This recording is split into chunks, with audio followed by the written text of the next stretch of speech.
traveling through another dimension. A dimension not only of sight and sound, but of mind. A journey into a wondrous land whose boundaries are those of imagination. Your next stop, the Twilight Zone.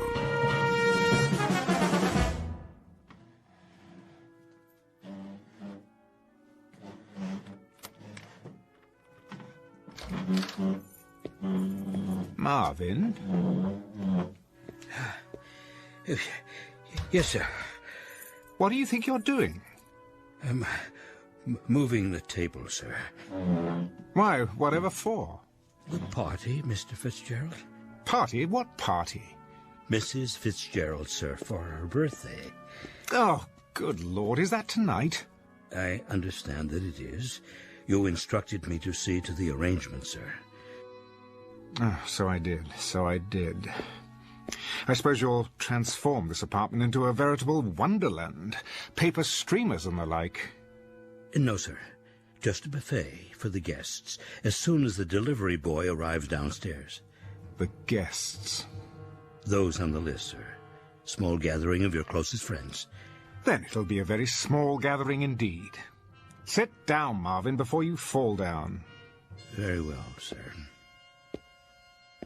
On second thought, fix me a drink. As you wish. Now, I suppose I must go out and purchase a gift for the poor girl. Unless you've taken care of that for me. If I might offer a suggestion. Why not? Well, Mrs. Fitzgerald has expressed an interest in music. Oh, she has she? What does she know about music? I will not have popular ditties polluting my environment. Not recording, sir. I believe she'd like to play. What? A glockenspiel? A kettle drum? You'd have to ask Mrs. Fitzgerald, but she did say it has powers to soothe the savage beast. That's breast, man. The savage breast. Do you see any beasts around here? If you don't mind, sir, I'll repair to my quarters for a while until the provisions arrive. Did you put soda in this drink? Oh, I've told you, Marvin, no soda. Make me another one at once, and this time do it properly. Yes, sir.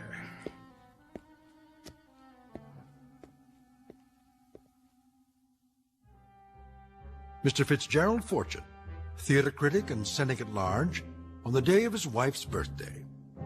If he knew what's in store for him, however, he would make it a point not to attend. Because before the party is over, an extraordinary instrument will play what might be called those old piano roll blues. An opening night that could only happen in the Twilight Zone.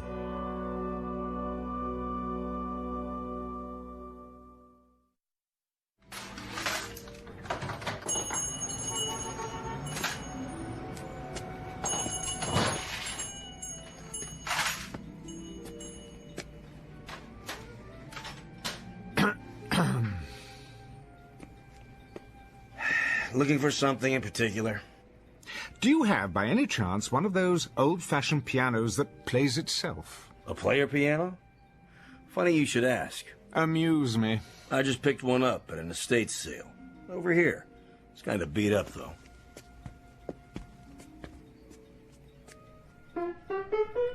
Splendid. Needs a good tuning. Nonsense. My wife will believe it to be an antique and cherish it all the more. Would you play something, please? I can't play. Takes these paper rolls. Came with a whole bunch of them. Right in the piano bench. Rachmaninoff's Prelude in C-sharp minor. Stephen Foster. U.B. Blake. Even The Prisoner's Song. Quite an eclectic assortment. You're taking a lot of my time, mister. You are taking an equal amount of mine. Let's try this roll, shall we? Number QRS 8856. I'm in the mood for love. Okay.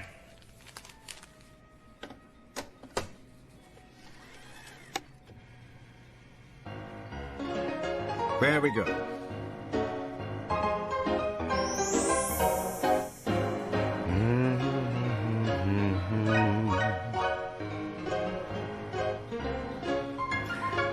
What birthday does this make for the little woman? Your wife. Oh, her 26th. So young. You must be a man of great personal magnetism to have attracted one of that age. I am. How utterly romantic. Youth, wisdom, hand in hand. Oh, how I'd like to see you both together. Ah, and for her birthday, you're giving her the gift of music. How touching. What is the price of the piano?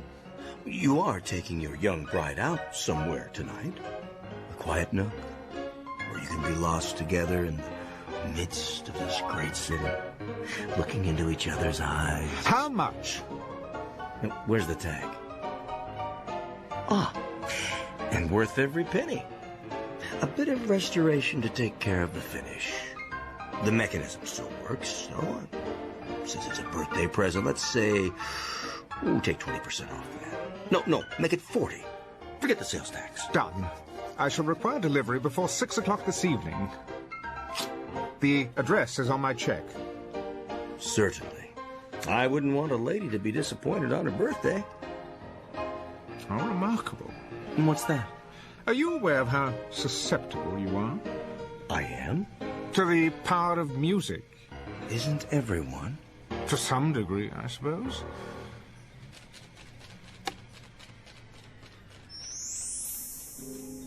Okay. You got a sale. Now, you want to stand around all day taking my time? No, I was just leaving. Well, nobody's stopping you. There's the door. Tell me, are you sentimental about anything else besides birthdays? Birthdays? They're a lousy waste of time and money. Huh. It was the piano, wasn't it? Huh. Extraordinary. Good day to you.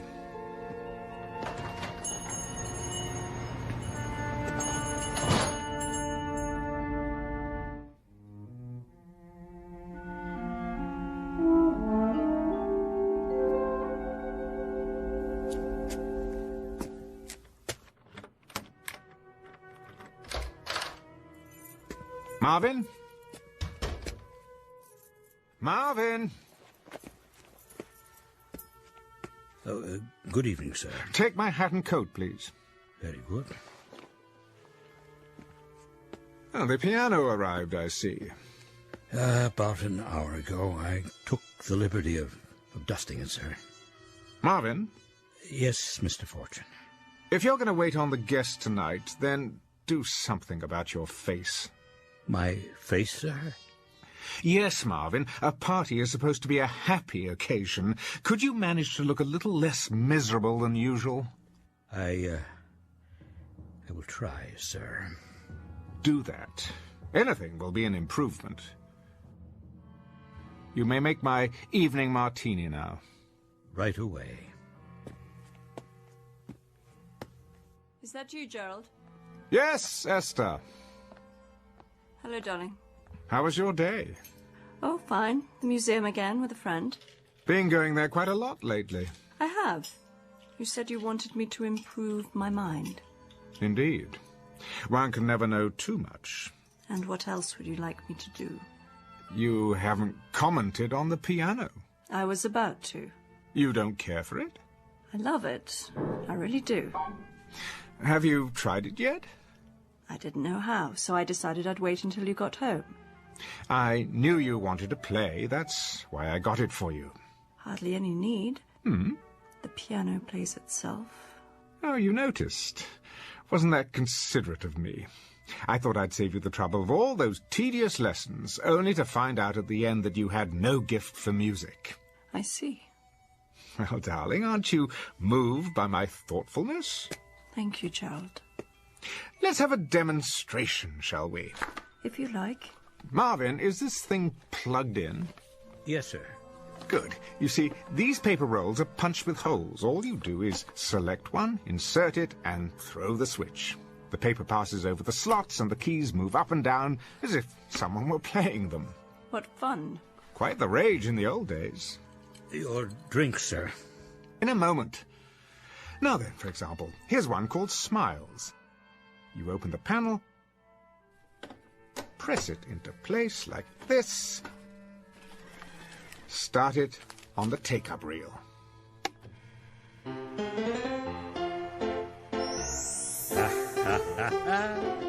Yeah, they don't write them like that anymore.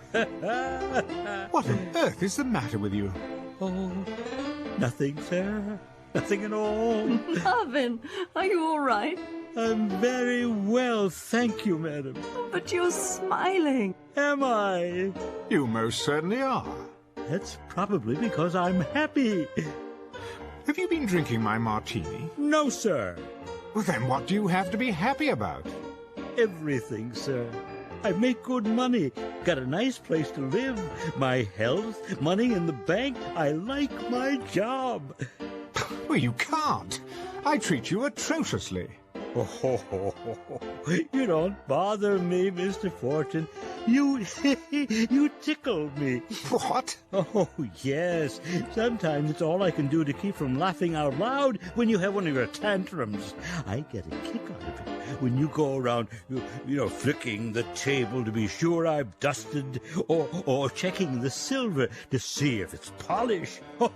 You are funny, Mr. Fortune. Am I? Yes, quite. Downright hilarious, if the truth be told. Why, Marvin, I've never heard you speak like this. Nor have I. Well, there's plenty more where that came from. I've got 1 million of them, sir. 1 million of them. Well, out with it, man. You're quite the comedian today.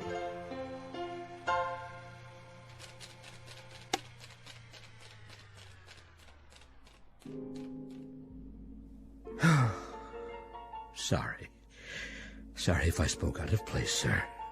Well, on the contrary, Marvin, I'm glad you did. Will there be anything else, sir?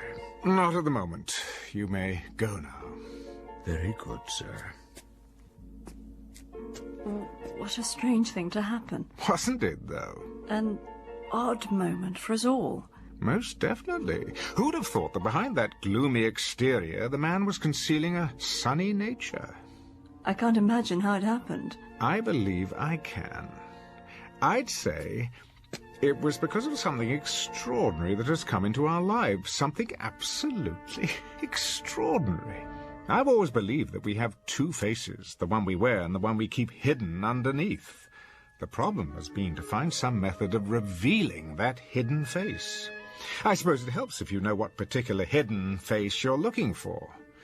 But now it appears that I, at least, have the means. I don't understand, Gerald, and I'm not sure I want to. See you in a while. Esther, wait. Let's try another one. I have to get ready. No, not yet. Let's play something a bit more intense. Some other time. Bear with me, Esther. An experiment, if you will.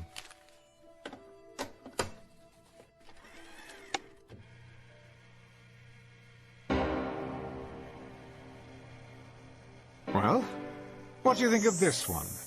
I don't know what you want me to say. Go on. Don't hold back. What you're really feeling. I can't. You can. But... Let's hear it, darling. Now's your chance. You... Spit it out. You... beast. That's the girl. For 6 years I have controlled myself, but I can't keep it in any longer. I was a stupid, naive child when I married you back in London. I thought you were a great man, but you aren't anything of the sort. You're a sadistic fiend. You take pleasure in humiliating me before your oh-so-clever friends for one simple reason. Because you enjoy hurting me. I've stood your cruelty all these years, but I won't stand for it anymore. Are you sure you're feeling well, my dear? I'm feeling very, very well. Better than I've felt in years. It's a great relief to tell you what I really think of you. It's been bottled up for so long. Go on, please. I'm listening. I thought you needed me. I thought you needed my love, but you don't. All you need is to have someone around to bully and torture whenever you feel like it. I've tried to love you. Heaven knows I have tried, but I hate you. I honestly hate you. Bravo!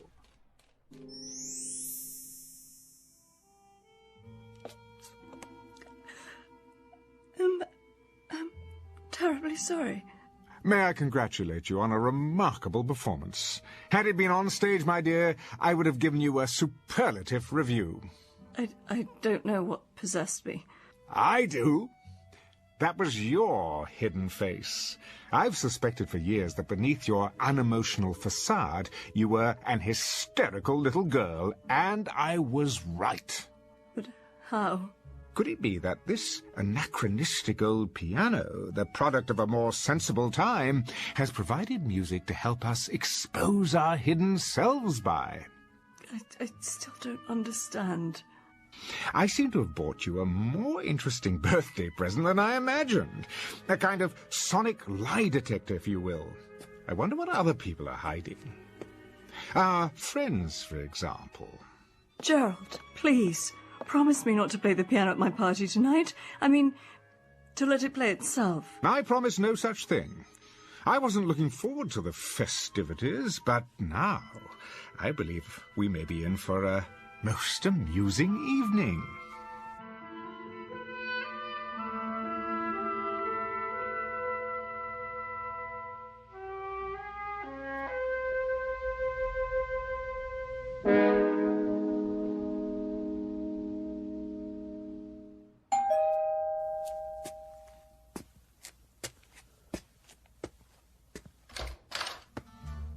Good evening, Marvin. Good evening, sir. Won't you come in? Craig, how nice to see you. Marvin, take Mr. Walker's coat. Yes, sir. I'm truly pleased that you could join us. You're unusually cordial tonight. That isn't a smile you're wearing, is it? I brought it out of storage in honor of Esther's birthday. I trust you've done the same. Not I. Smiling isn't among my plans for the evening. Drink? But of course. Oh, I'll make it for you. Marvin takes forever.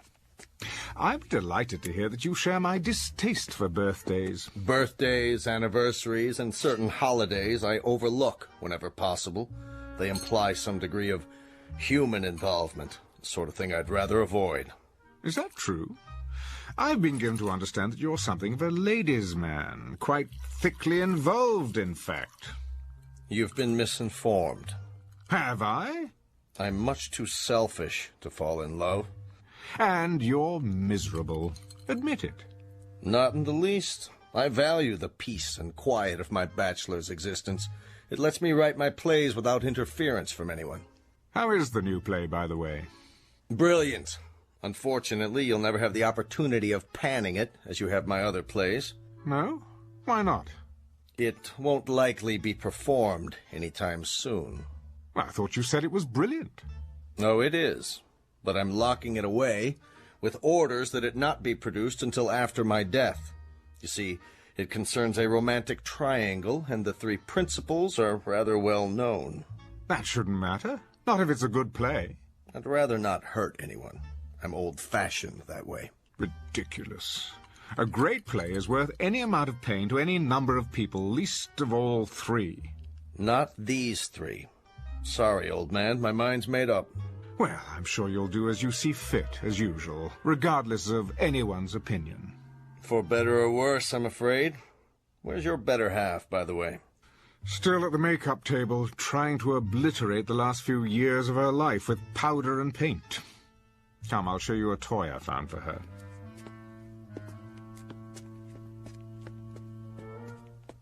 Well, well.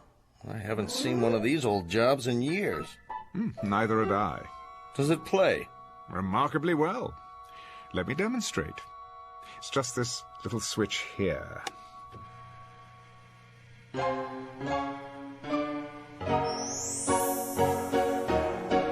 that something? Romantic, wouldn't you say? Is Esther pleased with it? She hasn't expressed any great enthusiasm. That doesn't sound like Esther. Has she heard this particular song? Not yet. Be sure to play it for her. She'll understand. Understand what? What you tried to do for her. Usually she's so grateful for any small sign of affection. I think that's one of Esther's most lovable qualities. Is that right? Her ability to accept a bouquet of daisies as if they were the rarest of orchids. I remember once, I gave her a small turquoise ring. It didn't cost much. You gave her a ring? Yes. She accepted it as if it were the Hope Diamond. Turquoise ring? Oh, yes. She came home from a trip with it. She'd been to Mexico City. But I seem to remember that she went alone. What? Oh, she did. Strange how we ran into each other down there. Stranger still that Esther never mentioned it. Would you call that rather an odd coincidence? Not really. Jerry, has it ever occurred to you that I'm deeply in love with her? My dear Gregory, you are about as capable of passion as a head of lettuce, and Esther could not rise beyond the level of a cast-off shoe. Don't speak of her that way. I will speak about her any way I please. She's my wife, or have you forgotten that? She may be, but you don't know her at all. Esther is full of love. Is she? Her skin is warm and soft as velvet. The scent of her is enough to drive a man wild, and her hands are so gentle, sweet to kiss and to hold. She is honey and gold and summer days and singing and the feeling of being together. Gerald, no, turn it off.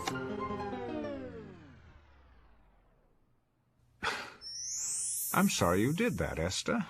I don't know when I've been so entertained. And you, Greg, why would you say such things? Sorry, Esther, I don't know what came over me. It's just as well. I never enjoyed deceiving you, Gerald. My dear, you are incapable of deceiving me. I've known for years your capacity for doing any number of sordid little things. The only revelation tonight has been the specific details of an unsavory affair. I'd better leave. Oh, don't be a schoolboy. We're in for a grand time this evening. Ah, our other guests are arriving. Before I welcome them, Esther, may I wish you a happy birthday? I hope that your next 40 years will be equally rewarding. What are you up to? Why, nothing, dear. Simply being the perfect host. I'll get it, sir. Don't bother, Marvin. I prefer to do the honors myself. Jerry, please don't play the piano again tonight. It's not something to fool around with. I'm not fooling around with it, Esther. I'm using it with deadly accuracy. Hi there, Jerry. What happened to Marvin? Here, Miss Moore. Good evening. Marge, dear, do come in. Marvin will take your wrap. Well, don't just stand there, Gerald, devouring me with your eyes. I know what's on your mind. Oh, kiss me, you fool. Like this? Oh, that's better. Marge, I'm quite vexed with you. You are? You promised the next time we saw you, you'd be svelte as an antelope. And what am I now? Oh, don't answer that. I've been on more diets than a jockey has horses. Somehow they always throw me before we reach the finish line. Esther, happy birthday. Hello, Marge. I have a present for you. Margie. And you. I'm not even speaking to you, handsome. You haven't called me in months. Somebody else been taking my place? As a matter of fact, yes. We've just had a most illuminating discussion about Greg's new romance. Gerald, don't tell me who she is. I may go after her with my claws. Worse yet, you could sit on her and mash her to death. Same old Jerry. Now, who's going to make me a drink? Marvin will take care of you. I believe another stagecoach has arrived. Jerry, are we early? Oh, not at all. You're just in time. Darling, you look positively radiant. How do you do, Mr. Fortune? Pleased, I'm sure. And you are... This is Roberto, my escort. Ah, I would never have guessed.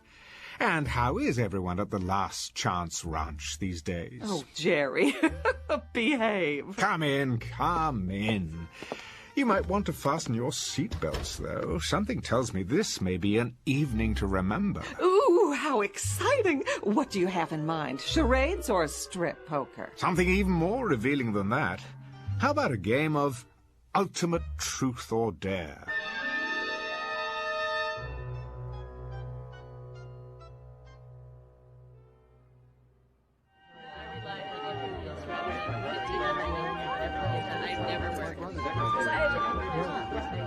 Pick up the empty glasses, will you, Marvin? Yes, sir. Everyone, let me have your attention, please.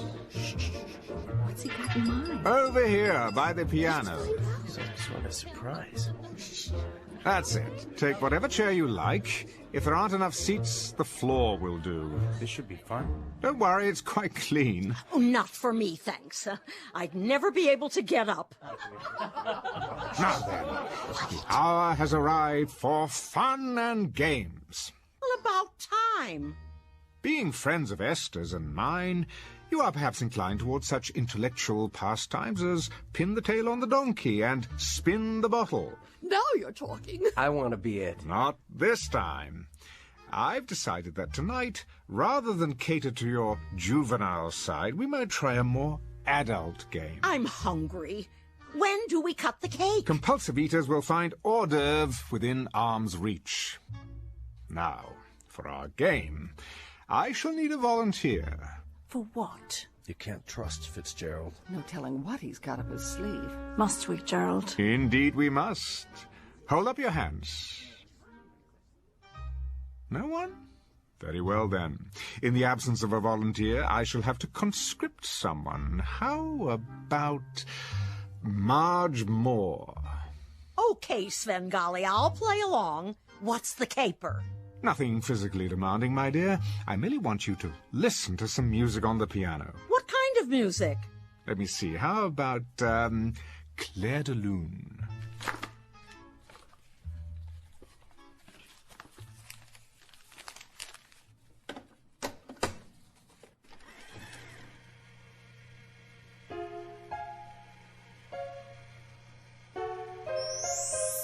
Isn't that beautiful? Look at her. She's going into some kind of trance. This is going to be good. Talk to me, Marge. Tell me what you're feeling now. My name is not Marge. It's not? What is your name? Tina. That's a pretty name. Tell me about yourself. What do you want to know? Who are you, Tina? A little girl. And what do you like to do, Tina? I like to dance. Good girl. Would you like to dance for us, Tina? All right.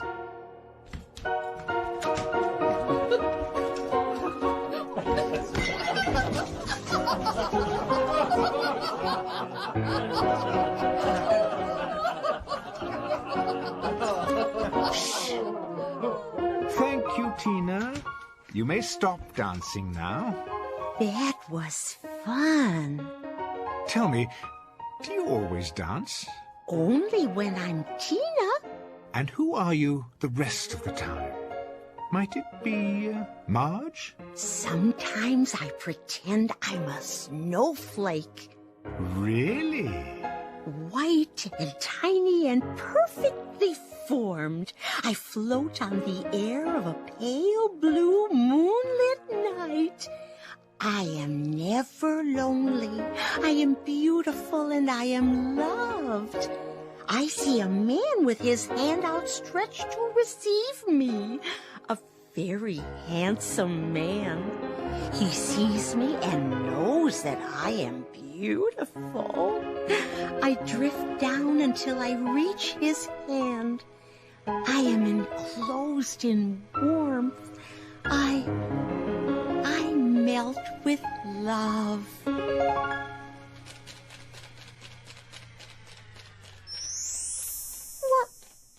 What? Where am I? Never fear. It's all in fun, my dear. What have I done? Nothing. Only an amusement for our guests. Why? Because I asked you. You were very compliant. But why me? Now, I chose you because I thought you could take a joke. Jokes are supposed to be funny. You think I'm funny, is that it? Not at all. Jerry, haven't we had enough of the piano? Not quite. I thought we'd perform one more listening test. For what possible purpose? To call forth the person who lives within someone else. And who might that be? Oh, I've been trying to make up my mind. What would be entertaining? A politician? A poet? A Broadway producer? Alas, I fear that there are none in our midst. Still, we must go for the big finish. So before the curtain falls, why not hear from the devil himself? Jerry, please. The only question is, in whose breast does he reside? No one here, surely. This is ridiculous. Is it? Where's your spirit of scientific inquiry? There's nothing very scientific about this. A cheap parlor trick to embarrass people. Easy, Greg. We're all friends here, aren't we? Nonetheless, I doubt that I shall get a suitable volunteer, but it doesn't matter. Esther, put this roll on the piano. What is it? Faust. If there's a devil among us, we'll know it soon enough. I don't think I like this. Why not? Are you the Prince of Darkness? Hardly. Then bear with me a moment longer. It might be edifying, a process of elimination, if you will. Esther, the piano. But... Now. Very well. And you thought this would be a typical birthday party? I think we'd better be going. Oh, but the game's not over. I think it is. Really? It's late. Just another minute, you'll see. It'll be worth it. Don't. I have to. Not that roll. Something else. Greg, thank you. You've just given me an idea. Esther? Yes? We're waiting. Here, it's ready.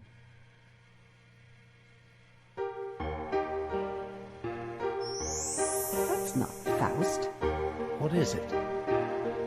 Brahms, I think. Yes, his lullaby. That's not what he asked for. Gerald, I seem to have made a mistake. Will this one do? Gerald? Gerald, can you hear me? What's good for the goose, I always say. Speak to us, devil. Go on, out with it. I am afraid. Do tell. And what are you afraid of, devil? I'm afraid of the dark. You're no devil. Listen to your voice. You're a frightened little kid. That's supposed to be a secret.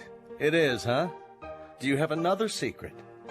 Go on, tell us all your secrets, Jerry.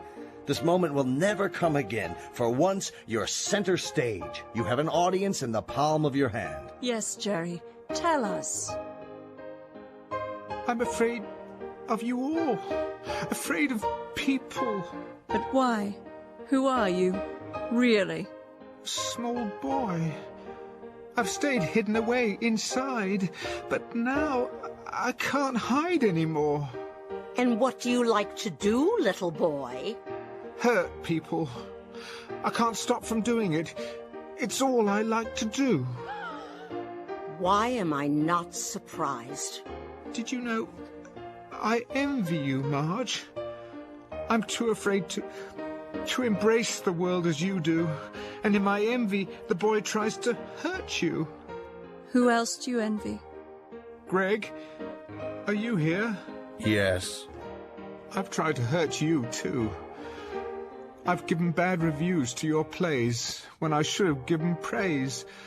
I've coveted your talent because I had none of my own, and so I hurt you in every way I could. For once, I have to agree with you. I think we'd better go. I think that's a good idea. Thank you all for coming. Yes. I'll call you. Take care, Esther. We love you. I'm sorry you had to see this. Good luck. Esther, I've hurt you most of all.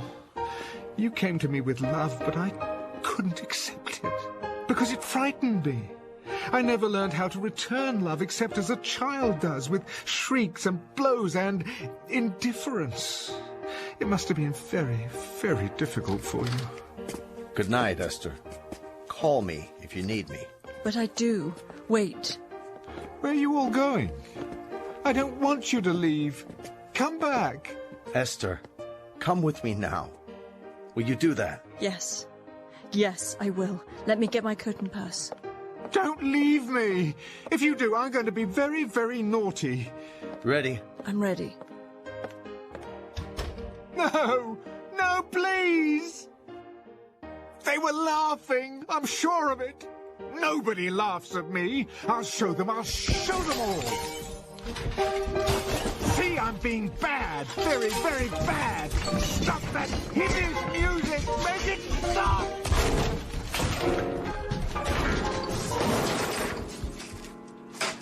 There. What do you think of that? Mr. Fortune. What's happened? What's happened?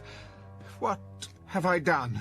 Where... Will there be anything else this evening? Are you laughing at me? Are you? Oh, no, sir. I'm most definitely not laughing. Because you're not funny anymore.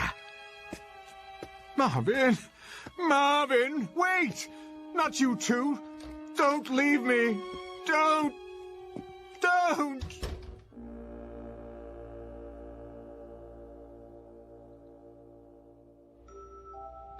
Mr. Fitzgerald Fortune, critic, man about town, and cynic at large, whose wit shows no mercy at all for those who cross his path, which means the rest of the world. A man who went searching for a hidden cast of characters and instead found what is concealed within himself. As the house lights dim just off the Great White Way at an empty theater in the Twilight Zone.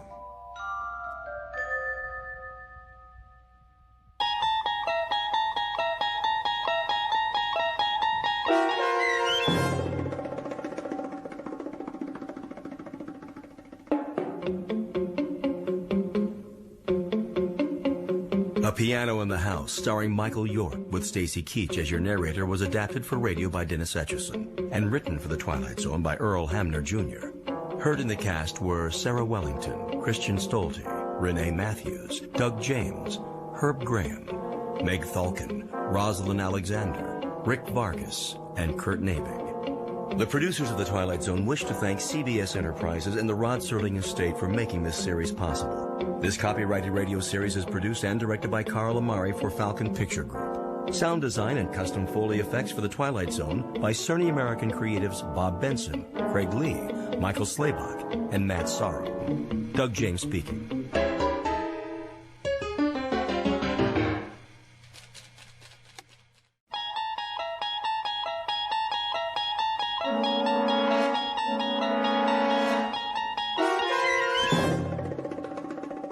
There is a fifth dimension beyond that which is known to man.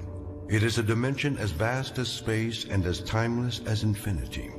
It is the middle ground between light and shadow, and it lies between the pit of man's fears and the summit of his knowledge. This is the dimension of imagination. It is an area which we call the Twilight Zone.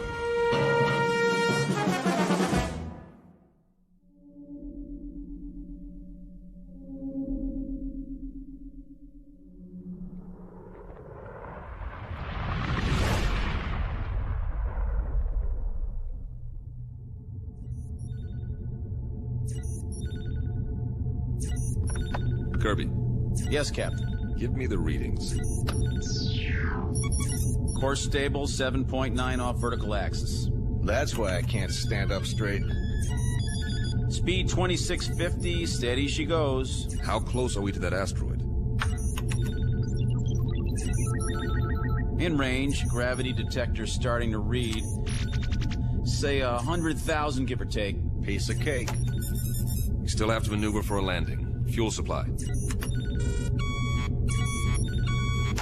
Well, Captain, let me put it this way. If I was back home in my car, I'd pray for a steep hill so I could put her in neutral and coast all the way down. That bad, huh? I think the expression is running on fumes. What's the terrain? Spectrographics coming in. And? Not too hot, not too cold. Volcanic activity, 1 million or so years ago. We are hitting atmosphere. At least it's got an atmosphere. How much oxygen? I'm trying to get a reading. Deceleration chairs. Just a minute. Now! Better do it, Pete. All right, Myers, I'm going. Firing retro rockets. The fuel tank's empty, Captain. Anybody got a parachute? Hang on. Angle looks good. Thank heaven for small favors. The surface is coming up fast. I'll try to level her out. Nose up. Up!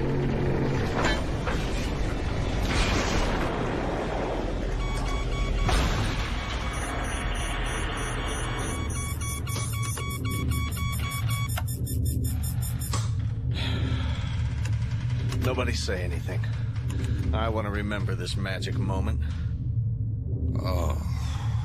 Whew. Everything seems to be in one piece, except for the communications module. And it sounds like we damaged the tail assembly. Instruments are still working. How's the atmosphere? Take a reading. 20.95 parts oxygen. Yeah, right. 78.09 parts nitrogen. That's impossible. I don't get it. That's air. Don't look a gift horse in the chops. Gravity? 1 unit to 0.99. Are you sure? See for yourself, Captain. I don't believe it. You got something better to believe, Myers? But that's incredible.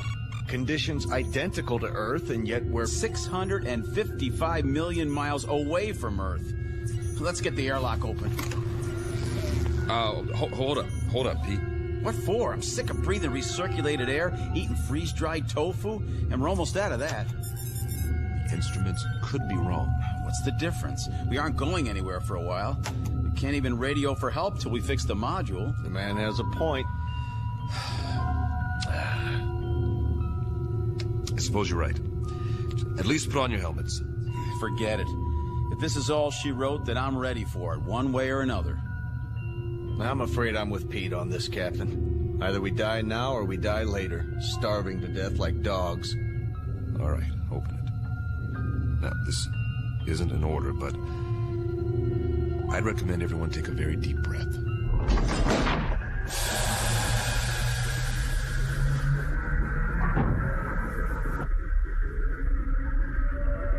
Time, the future. Place, a dark corner of the universe millions of miles from planet Earth. The main characters, 3 men. William Weber, captain. Peter Kirby, navigator. Carl Myers, geologist and science consultant. Each distinct from the others, but all sharing a common dilemma. They are lost. And like any long-haul explorers, they want to go home. Not their home, necessarily. That would be too much to hope for. But at this point, any old port in a storm will do. Especially for those who have veered off course and into the Twilight Zone.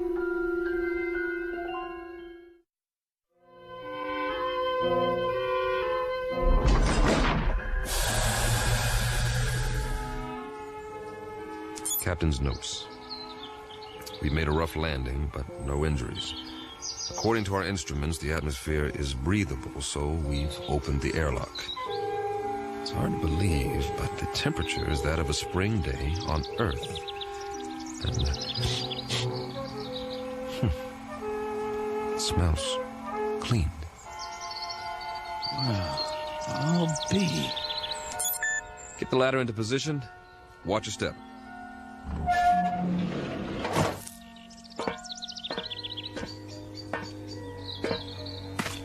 How many miles did you say we were from Earth? Too many. Time for a reality check. You see the same thing I see, Captain? What do you see? Open country, farmland. Kirby? Affirmative. Acres of grass, trees. I grew up in a place like this, in the Midwest. And those hills. They're settled granite, I'm sure. Eroded over thousands of years of wind, rain. I don't get it. Neither do I. Wait a minute. I do. Don't you see? We're back on Earth. Come off it, Kirby. I'm serious. The instruments are all screwed up. Some way or another. Don't ask me how. We got turned around, and now here we are, right back where we started. Oh, man. That is rich. Only one thing's missing. A brass band. Maybe they forgot about us. It's an interesting theory. Except for one thing. As far as I know, Earth has never had two suns in the sky. You're right. But the temperature's perfect. That means they're smaller than our sun. Added together, they put out just enough energy to duplicate conditions on our own planet, including evolution. And the people learned to build farmhouses exactly like ours. What? If that's not a barn over there painted red, then it's a pretty good imitation of one. What in the name of... Better check it out. Be careful, men. We don't know what we're dealing with yet.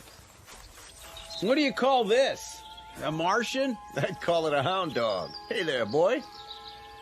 How come he's not moving? He's taking a nap in the shade. I don't blame him, do you? What the heck is that? By the barn, it's called a tractor. They were internal combustion vehicles used in the 20th and 21st centuries before the Total War. So we are on Earth 300 years ago. Negative. We're not equipped for time travel. Okay, you explain it. I can't. The only thing I know for sure is that we're not on Earth. Mm-hmm. And we are not alone. What do you... Hey! Hey, you over there, by the barn! What's the matter? Can't he see us? He's turned the other way. Looks like he's taking a rest. Leaning on his... It's a pitchfork. He was using it to load hay into the wagon. Some outfit. Overalls. Farmers wore them with straw hats, just like that one. He even has a red bandana in his back pocket. Well, I suggest we ask him the way to the Emerald City. Excuse me, sir. My name is Captain Weber. My men and I... Sir, I hate to bother you, but that's our ship over there. We've crash-landed. If you can tell us... Sir, can you hear me? What's the matter with him? Seems to be in some sort of trance. Are his eyes open? Yes, but... Move your hand in front of his face. Nothing. As if he's... Don't touch him. It's all right. His skin's warm, but there's no respiration. He seems to be frozen in place. Well, let's move on. Say that again. This is giving me the creeps. We'll recon the surrounding area. There may be others.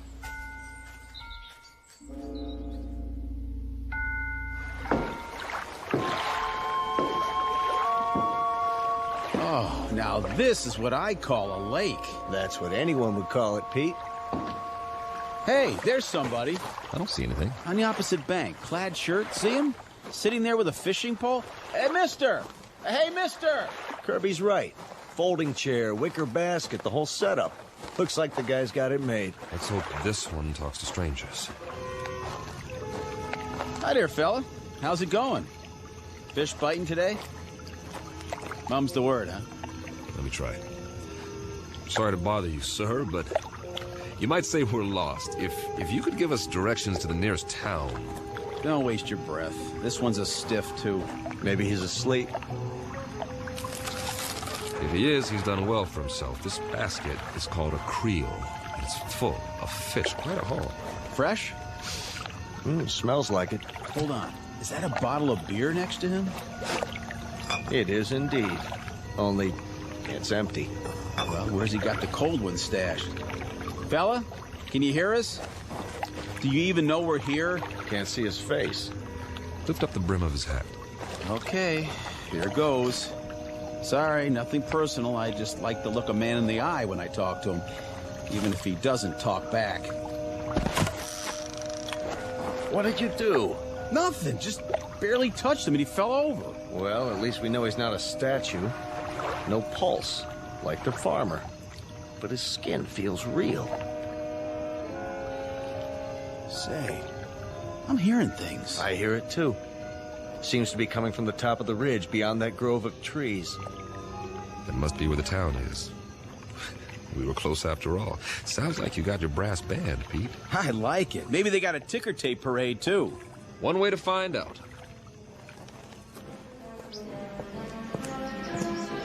Captain's journal. We appear to be on the main street of a Midwestern American town. Ahead of us is the square, complete with steeple, clock, and ivy-covered walls. Captain, did you notice? What's that? There are no hands on the clock. Duly noted.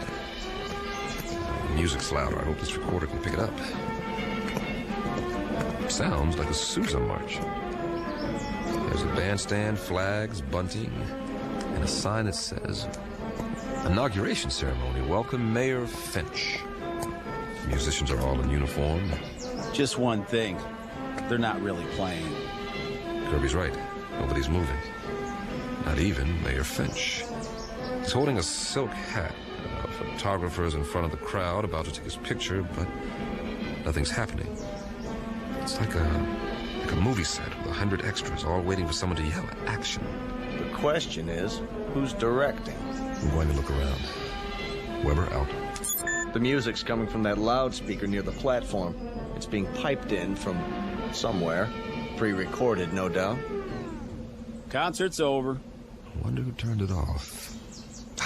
Any ideas, Professor? Well, I suppose it could all be part of a carefully orchestrated illusion. That's as good an explanation as any. Now, maybe we're being made to see and hear what we hoped we'd find here. The sights and sounds of home. But they got it wrong. It's 300 years before our time. Who's they? Or it could be that time itself is somehow suspended in this place. So we really are off the clock. It's all relative. Time may have, in a sense, speeded up for us or slowed down for them. You mean they might actually be moving? It's possible. Then why can't we see it? You can't see the movement of a clock's hands. Nevertheless, they move. Yeah, when there are hands. Do you believe what you're saying? Of course not.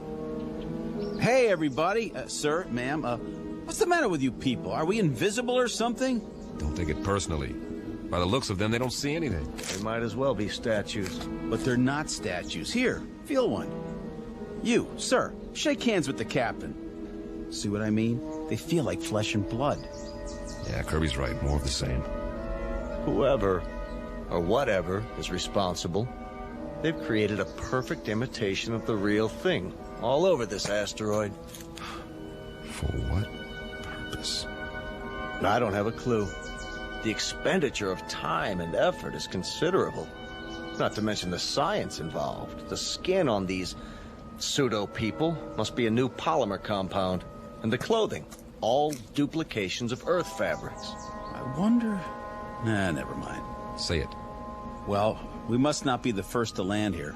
But this asteroid's not on the charts. Then who were they modeled after? Maybe somebody real is still here. Where? Could be anywhere. The streets, the buildings. I say we separate. We'll meet back here in an hour. Well, it's better than huddling together like frightened children. All right. Pete, you go that way, Carl. See where the street leads and take some readings while you're at it. All right. I'll cover the buildings along this side, starting with the hotel. Remember, 1 hour. Are your watches set? Yeah. Yes. Don't ask me what to set it to, though. Earth time or something else entirely.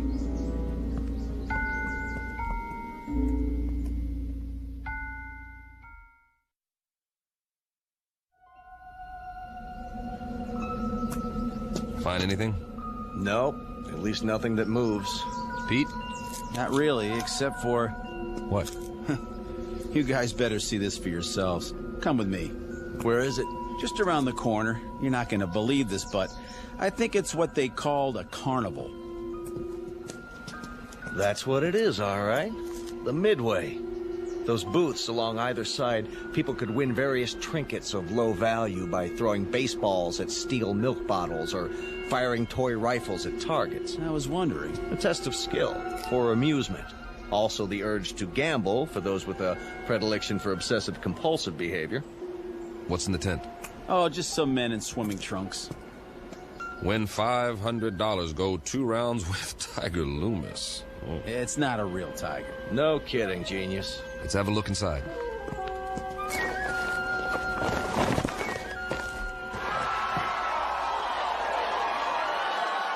That must be Tiger with the stripes on his trunks. Yeah, the one lying down in the ring. Boy, some crowd, huh? Almost as many as the town hall, complete with sound effects. 2 pugilists, duking it out, as they say. A primitive display of testosterone poisoning. Check out the other guy with his hand raised. That, my friends, is what's known as a potbelly. Yes, but why? Too many carbohydrates, not enough exercise, plus a certain genetic predisposition. But why would he be the one who wins? Must have been a lucky punch. Looks like old Tiger's down for the count. Interesting.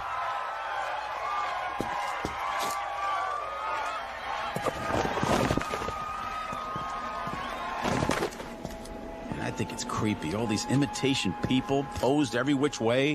What do we have over there? I believe it's called a sideshow. Scantily clad young ladies who dance for the crowd, which is primarily male. That's nothing. Check out the stage at the end. See? I was saving the best for last. Get an eyeful of this. Some sort of contest, a sign. Beauty queen chosen today. Step right up, gents. You got your blondes, your brunettes, your redheads, your tall ones, your short, stubby ones. Take your pick. I'd say the judges have already made their selection. Cast your eyes on Miss Lakewood County. Some bathing suit, huh? It was called a bikini, after the location of the first atom bomb test. Of course, if you like them a little more curvy, there's always Miss Midvale. A little on the hefty side for me. Personally, I like Miss Vernon County in the strapless white two-piece. And they all lost. Kind of breaks your heart, don't it? The one they've chosen with the ribbon and the crown. Miss Wanda Bertolini from Stockton, California. A little long in the tooth, isn't she? 39 if she's a day. Freckles, frizzy hair, the whole bit. And yet, she's won against all those beauties. There ain't no accounting for taste. Perhaps the competition was rigged. Yes, but why? Your Majesty, my compliments to the judges. I don't blame them. They think you're the prettiest one of all. Wear it with pride, but tell me something, Your Majesty. What's wrong with you? I mean, you can't even move a muscle, like everybody else in this crazy asteroid. Answer me. Go on. What's the matter? Cat got your tongue? Answer me. Easy, Pete. Ah, you can have it. Everything about this place is nuts. Where are you going? Wait!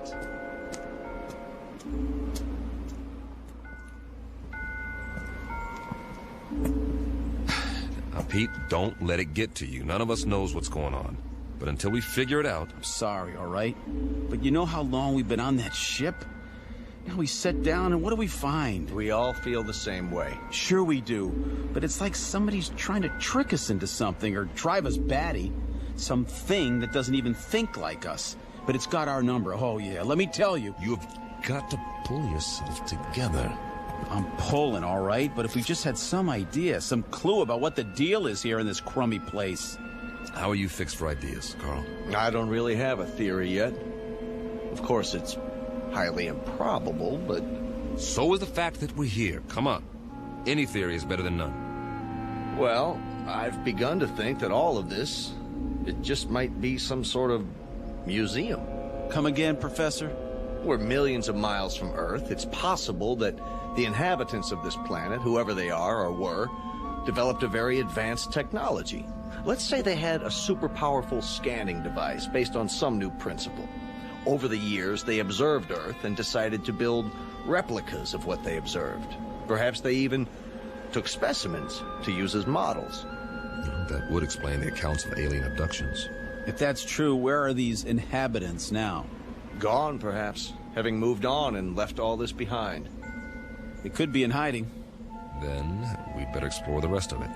Or as much as we can in one day. At least they had taste. Take the residential street we're on now. It's right out of the late 19th century. Old-growth trees, Victorian houses. Why this era? Why any of it? It must have interested them. Though for what practical purpose, I can't imagine. Maybe just to please themselves. This is the way it was on Earth a few centuries ago. I've seen pictures, the streets, the houses, everything laid out so peacefully. You guys like it here? I would, if I knew it was real. If I could be sure it wasn't all going to vanish in a puff of pink smoke. It's an okay place to visit, but I wouldn't want to live here. Well, you better get used to it. This is going to be home for a while. Charming. Which one? The largest house, there across the street. Well, that one's a mansion. Isn't it lovely? Think of the freedom, the space to move about. You want it, it's yours. Yes, that's true, isn't it? Why not? I don't think anyone will mind, least of all the old fella in the chair on the porch. Another stiff. It's actually quite realistic, the way they've got him sitting there reading the paper. What's the date on the front page? Hey there, old-timer. You don't care if we look around, do you? Check out the inside. Not at all, gentlemen. You are most welcome.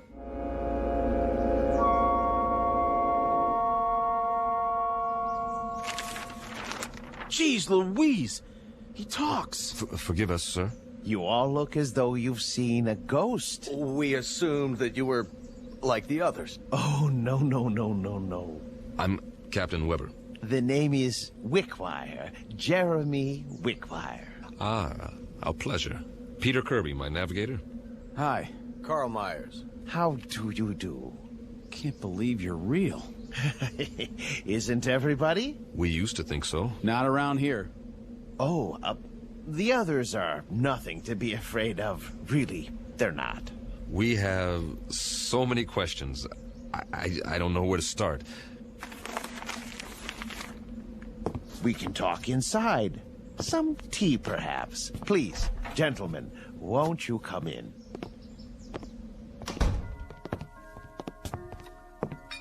One lump or two? Oh, don't go to any trouble. It's better than what we're used to. Believe me. I don't know about you, Captain, but I must have my tea this time of day. I wouldn't feel complete without it. Oh, it tastes great. Nice and hot. Beats the heck out of that tang. I'll say. A remarkable collection of artifacts you have here. Artifacts? The oriental rugs, the tapestries, all this furniture. I've never seen anything to compare. It provides a certain level of comfort. Must have cost you a fortune. Oh, not me personally. We had it built for a Mr. Let me see, Jenkinson, I believe it was. You mean the pieces aren't antiques? Oh, heavens no. They were made to the client's specifications. At the last moment, however, he changed his mind, decided he really wanted to be a knight in shining armor. So now he's over in the medieval section, slaying a dragon. Then there's more that we haven't seen. Dear me, yes, we have many sections. Rome, Egypt, the Wild West. But the one we're in right now is very popular. It represents a period when creature comforts were most abundant, before peace in the world became impossible. By the world, you mean? Earth. Mr. Wickwire. I don't know where to begin. You see, we are from Earth. Yes, of course. We were on a routine geological flight in search of ore to be mined. We ran into a meteor storm and, well, it knocked out some of our equipment and put us off course. That was 6 months ago. Really? That long?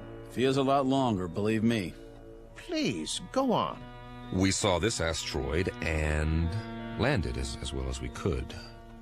But there's no more fuel. We're going to have to stay here until we can repair the communications module and signal for help. They'll think our ship was destroyed without an SOS beacon. I see. Then you're not from the Glades. The what? I've been expecting them. I'm due for a delivery. From Earth? May I ask a question about the Earth? Did they, by any chance, have that atomic war? Not as such. A cluster of smaller wars almost simultaneously. Most of the Earth's surface was destroyed. We're still picking up the pieces. Oh, dear me. That is bad news. More tea, gentlemen. Mr. Wickwire, explain some things to us before we go out of our minds. Certainly, but you do look hungry. You can say that again. Let me fix us a light lunch first, Then we'll talk. No, Mr. Wickwire. Explain some things to us before we go out of our minds. If you like. Where are we? Why, you're in a memorial park. A memorial? More commonly known as a cemetery. Didn't you know? Please, make yourselves at home. I'll be back in no time. Did he say cemetery? Well, at least we know more than we did. You act like nothing's happened. Nothing has happened, yet. Just give it time. What would you suggest we do? I'd suggest that you... Settle down, fellas. Getting upset isn't going to help. Help who? There isn't anybody to help us. That old man's off his rocker. This place is some kind of loony bin. Shut up and sit down. Yeah, well, I tell you, I don't like it. We're sitting around having tea, and we don't even know where we are. It doesn't make any difference where we are. This is where we're going to stay until we can send a distress signal. Unless he happens to have some rocket fuel and a tail fin assembly lying around. So for now, all we can do is make the best of it. Yeah, we don't have to like it, do we? Be patient. Everything will be explained, I'm sure. You mean you trust that guy? A little more trust might have saved our world, Pete. I say something about him is screwy. What's he so happy and well-adjusted about? Well, look at the way he lives. He's got everything he wants, even if it is a reproduction. Quiet. Here he comes. I've brought some sandwiches and a bottle of wine. I trust we'll make quick work of it. You can say that again. I haven't had a drink in I don't know how long. And after that, coffee. It's brewing now. Meanwhile, a glass for each of us. Do you mind if I pour? Very kind of you, Mr. Wickwire. May I propose a toast? Please. To peace, my friends. Eternal, everlasting peace. I'll drink to that. We all will. Excellent wine. Glad you like it. This is a special occasion. I thought it was worth opening a bottle. Liebfraumilch, isn't it? Yes, indeed. Mr. Wickwire, we're still a bit confused. You said we were in a cemetery. What did you mean? Mean? Yeah, why would there be a cemetery here? Perhaps you could elaborate. Certainly. But before I explain the details, you must give me some information. If you like. If your dearest wish could be granted, what would it be? I'm not sure I understand. What would you like to be doing most? Where would you choose to be right now? That's easy. Back on the ship, headed for home. And you, Captain? I'll go along with that. So will I. Splendid. Oh, one other thing. When you left Earth, what was the date? September? No. The year. 2280. Really? 2280? When you arrived, I thought you were the men from Happy Glades, but you couldn't be. We're still not following you. What's Happy Glades? The world's greatest mortuary. At least, it used to be. The management hit upon this scheme as a service to the few who could afford it. The scheme being... Why, this little asteroid. Moriarty bought it and paid well to keep it off the maps. For what reason?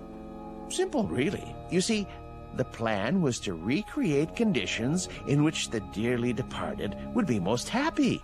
A favorite setting, a desired event. For example, if one had always wanted to be elected mayor, he'd achieve his ambition here for all eternity.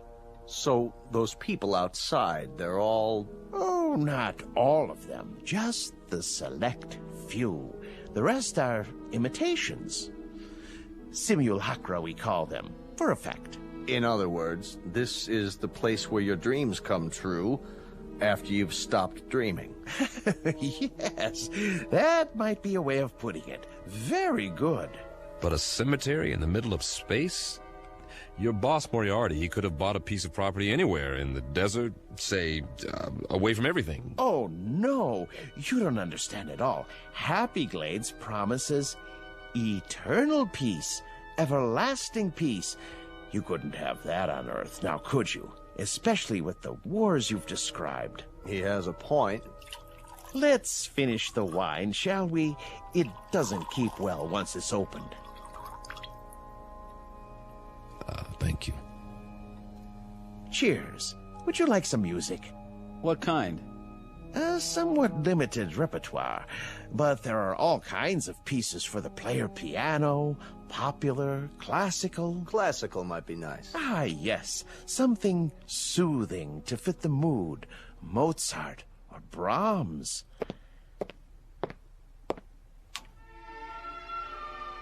A good choice. I thought so. Drink up, gentlemen, before I bring the coffee. Unless you'd like something more to eat. I have some tea cakes in the kitchen. What about you? Me? Yes. How do you fit in? Why, I'm the caretaker. It's my job to make sure that our guests are not disturbed.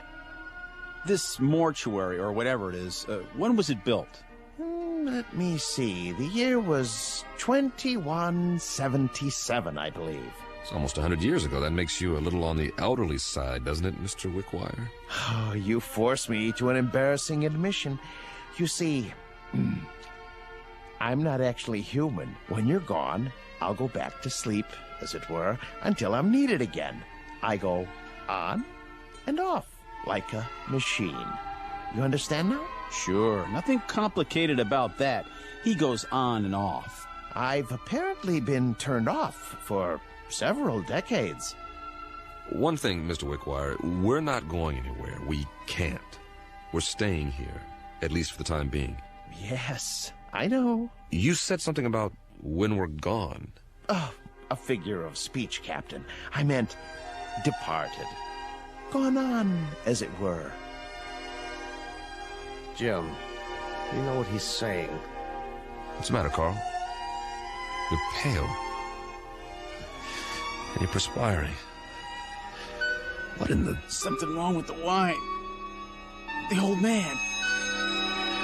He didn't drink any of his. You're right. Why? Why didn't you, Wickwire? I told you not to trust him.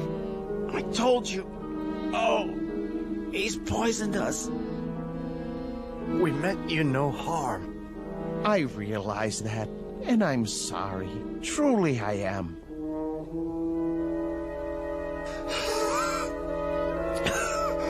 Give us the antidote. Give us the antidote. There is no antidote, Captain. Even now, the eternifying fluid is coursing through your veins. It won't be painful, I assure you. Please, you've got to stop it. Oh, my dear friends, can't you understand? I have no control in these matters. I'm only a machine. But why? Why us? Because you're here and you're men. And while there are men, there can be no peace. Surely you've seen ample evidence of that on Earth. What are you going to do with us? There are several possibilities, but as you said, your preference is to be on your ship. So be it. I'll move you there and arrange you in your natural habitat. And every day for a while I'll come by and check on the display, your poses, the instruments and other details, and I'll touch them up if need be with a feather duster so that the scene is absolutely perfect before I retire to this house and turn myself off until the next ship arrives. I trust it will be a dream come true for you. It will, won't it? For the love of God, Wickwire. You'll excuse me now. but I must make ready.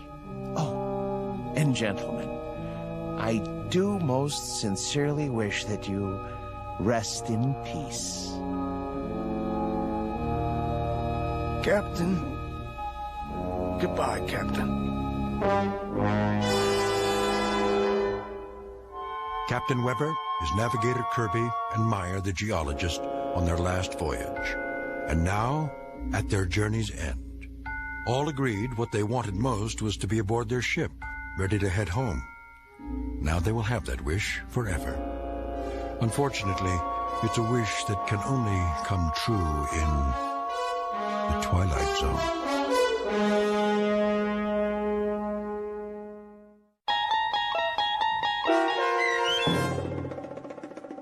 Elegy, starring Blair Underwood with Stacy Keach as your narrator, was adapted for radio by Dennis Etchison and written for The Twilight Zone by Charles Beaumont. Heard in the cast were Jeff Lupetin, Christian Stolte, and Joby Cerny.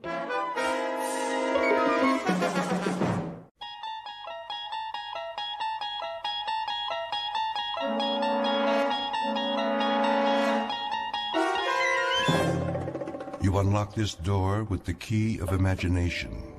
Beyond it is another dimension, a dimension of sound, a dimension of sight, a dimension of mind. You're moving into a land of both shadow and substance, of things and ideas. You've just crossed over into the Twilight Zone.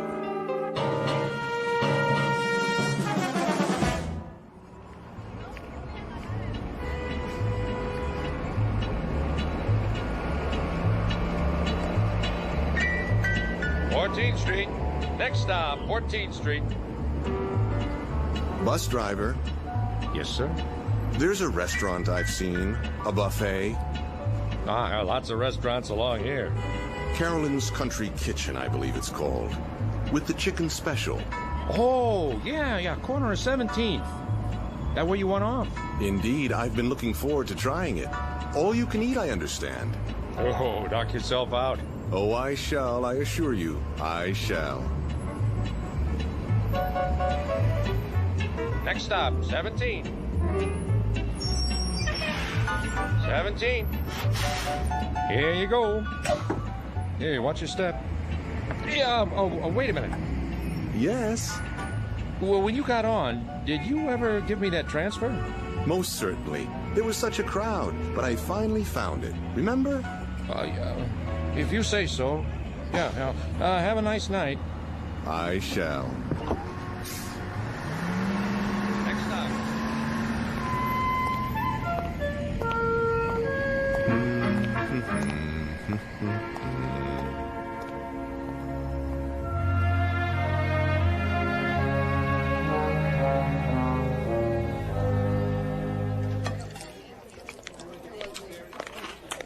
Here's your check. Ah, yes, the check. Get you anything else? Another glass of iced tea, perhaps. Refills are free of charge, I presume. Nadine will get it for you. I'm off the clock now. And pay up front. Certainly. Oh, miss. Yeah? Might I trouble you for one more plate of your delicious fried chicken? That makes 3. Your policy is all you can eat, is it not?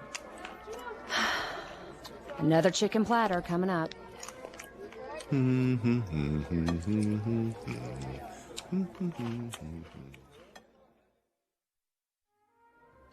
Enjoy your meal, sir? Very much. I couldn't eat another bite. That's nice. Cash or charge? Oh, cash, of course. I don't believe in credit cards. All that interest. I know what you mean. That'll be... Oh, my. Something wrong. What a bother. Do you know what's happened? Why don't you tell me? My wife borrowed from my wallet and forgot to leave anything for me. Will you take a check?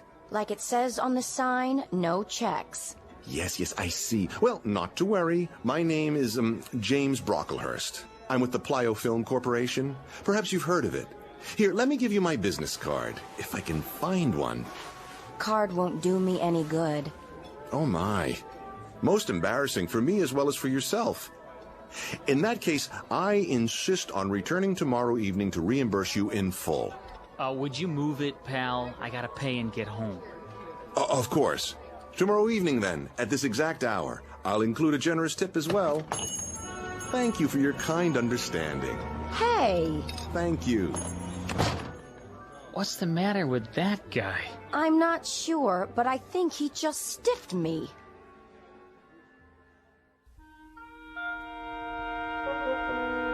Meet Mr. Luther Aorta, a normal enough man, at least in his own mind.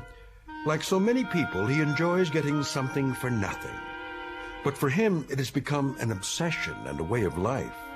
So it isn't surprising that he's attracted by words like all you can eat and no limit and, best of all, free. That's the magic syllable. It does strange and wonderful things to the metabolism. In fact, it's his whole reason for living. Unfortunately, Mr. Aorta is about to discover that such signs don't necessarily tell the truth. Because though the offer in question may be free, it sometimes comes with a one-way ticket to the Twilight Zone. Free Dirt, starring Eric Bogosian, with Stacy Keach as your narrator. Luther? Luther, I'm talking to you. Yes, dear. Breakfast is ready. Good, good. If you want yours, you'll have to get that junk off the table. Oh, but it isn't junk, dear. I found several good coupons in this morning's paper. You and your coupons. Samples for the cost of a postage stamp. We can get new packets of seeds absolutely free. Seeds? You've got 100 packages of those things already. Yes, dear, I know, but these are special. I'll bet. They are. Look. Would you clear off the table, please?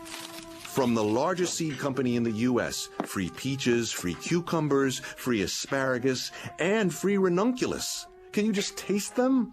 What are you going to do? Eat the seeds in a bowl with milk? Of course not. I'm going to plant them. Oh, you are? Where? In the backyard. They'll make a lovely garden.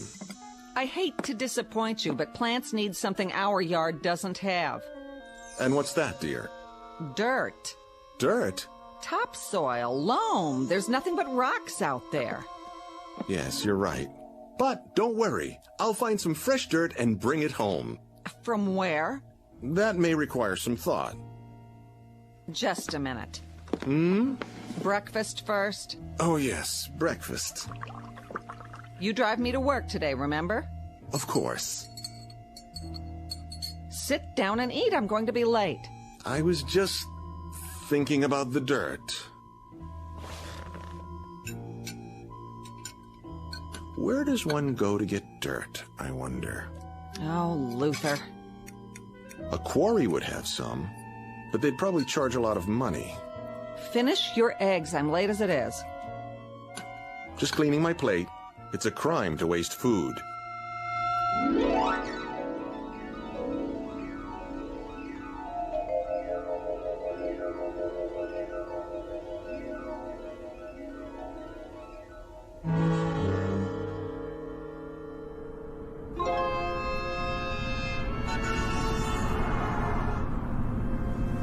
Let's see now. Nothing on the way home but offices, real estate companies. Perhaps the nursery. No, packaged soil would cost a fortune. Oh, well. Have to give this some serious consideration. Or double your money back. That's right. If you're not 100% satisfied with your new Ellison steam cleaner, return it to the factory and get double your money back. Call toll-free today or write the Ellison Company, Box 403, Minneapolis, Minnesota. Box 403, Box 403. Where's a pencil? Wait a minute. I don't believe my eyes. Free dirt apply within. Within where? Of course, Lilyvale Cemetery. Where better to go for rich parturient soil?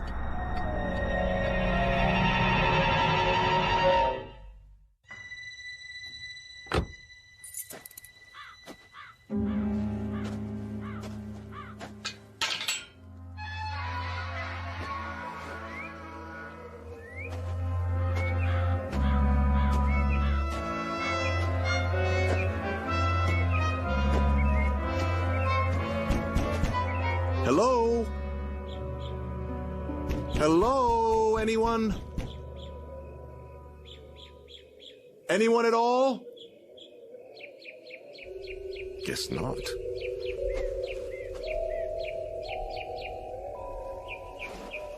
Help you, sir? Oh, I didn't see you there. So many tombstones. Getting crowded. What can we do for you? Well, now, maybe it's what I can do for you. Ain't gonna sell me nothing. This is a poor place. Not enough customers, if you know what I mean. No. I'm not selling anything. That isn't it at all. I was driving by, and I saw the sign. You're offering free dirt. Yep. Left over from the grave digging. Well, I'm here to take some of that dirt off your hands. If there's any left, that is. Oh, there's plenty, all right. It builds up. And it's free, you say? No strings. Free as a bird. How much may one have? Much as you want. On what days? Any day there's some fresh, but you gotta do the hauling yourself. You couldn't do that for me. Can't. If I was to leave, there wouldn't be nobody alive left here, would there? Anyways, I don't have a truck. You? No, but I might be able to borrow one. Now, if you don't mind, may I see the dirt?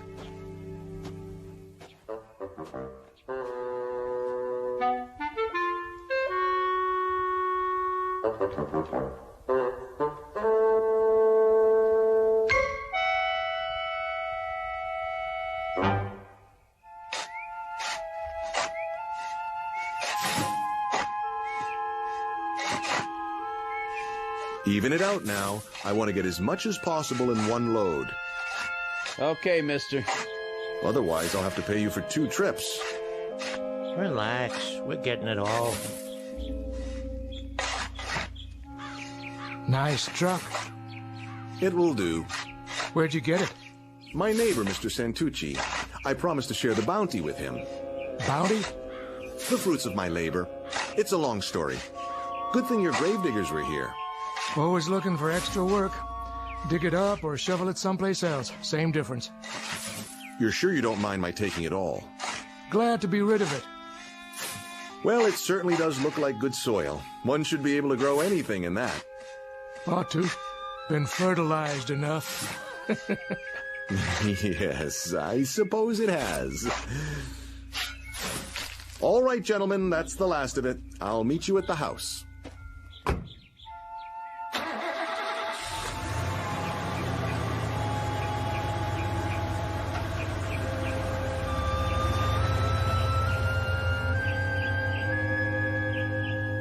Good dirt, I guess. For some people. Me, I don't like the touch of it. Sitting out here all week and it's still damp. I don't even like the look of it. Sure it came out of new ground? No old graves underneath? Hard to say. The plots are pretty close together. Well, don't tell that aorta guy. Yeah, probably gonna make mud pies out of it. I'd as soon not know. Just be sure he pays you.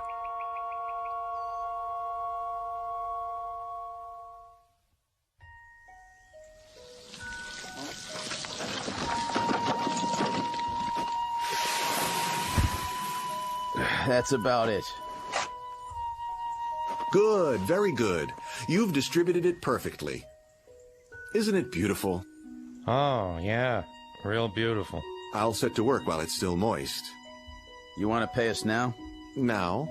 That's the general idea. Oh, dear me, no. That wouldn't do at all. For income tax purposes, I'll have to ask you to send a bill. A bill?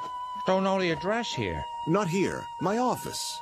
The Magnetic Cartridge Corporation, 163 Fairmont. Yes, that's it. I'll jot it down for you. Fairmont, huh? What part of the city is that in? The far side. Now, if you'll put the wheelbarrow and shovels in my car, I'll drive you back to Lilyvale. Just give me a moment.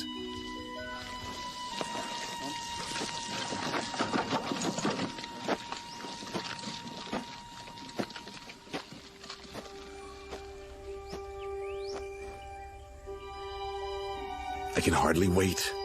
Peas, carrots, tomatoes, onions, squash, rutabaga, turnips. lettuce, corn, watermelon, and ranunculus. What a harvest this is going to be. I wonder what will come up first. Let's start with this one. What are you doing, Mr. Aorta? Good afternoon, Mrs. Santucci. I'm planting my very own garden. Where'd the dirt come from? The graveyard. But it's wonderful dirt. Really. Make sure you get the truck clean. My husband don't like no dirt in it. Oh, I will, completely. And do thank him for me. Graveyard, huh? Yes, just look how nice and moist it is. Reach over the fence and hold out your hand. See? Positively brimming with life. That what you call it? Think of the things that will grow out of this mulch, and all of it positively free. You can have it. Feels funny. And the color ain't right. Oh, it's splendid, I assure you. Excuse me, I have to drive the workmen. I'll hose the truck off soon as I get back. Good as new.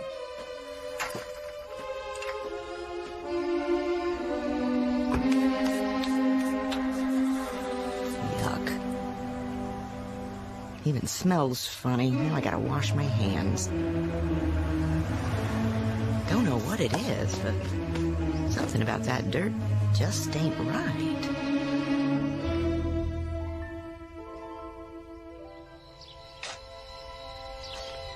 And parsley, and watercress, and zucchini, and sweet potatoes. Yes. And cabbage, and string beans, and even red peppers. Oh, what a succulent harvest this will be. There, let the soil do its magic.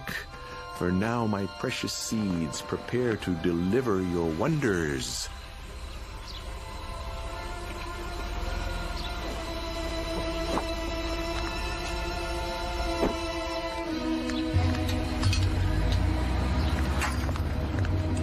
You? Hello, Myrtle. Home early, I see. Early? Or late? What time's it getting to be anyway? You were supposed to pick me up from work, or didn't you remember? Oh, no, I'm sorry, dear. Truly I am. But you see, I've been out here all afternoon, working my fingers to the bone. Doing what? Gardening. Isn't it magnificent? I've marked each variety with twine. I've even dug a small drainage ditch between the rows, so the water can run off. And do you know what I did today? I had to take a cab all the way home because my husband forgot I was alive. It slipped his mind. 1,000 apologies, dear. It won't happen again. You bet it won't. This is the last time I let you have the car. And from now on, you can take the bus every day.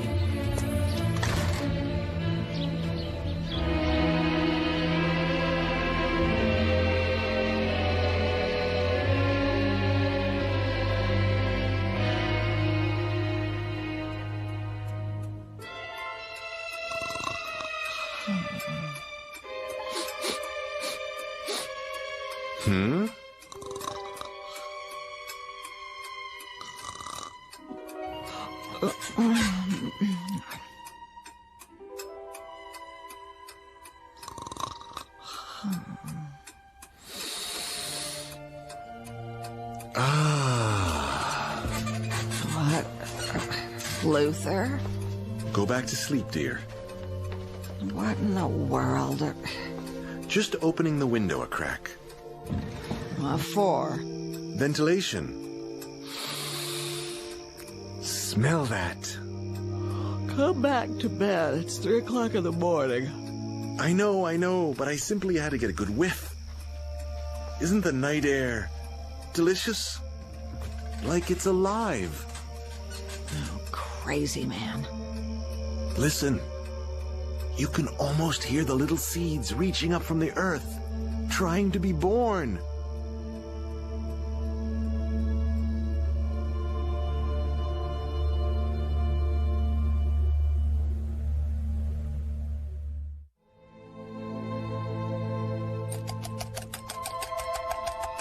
Myrtle!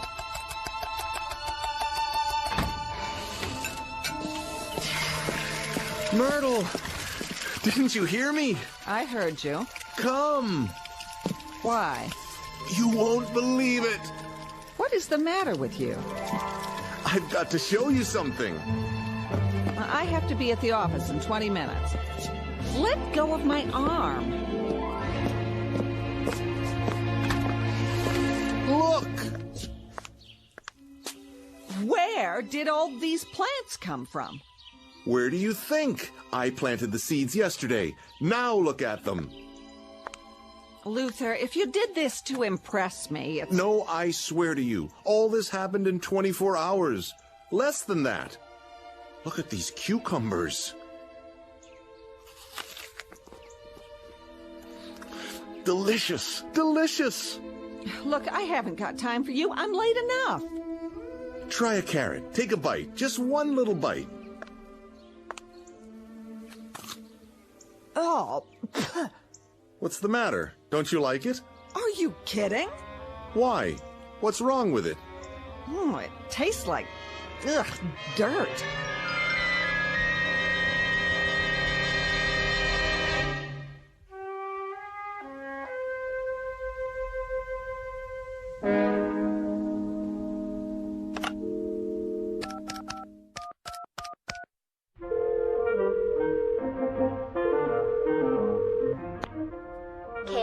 TV.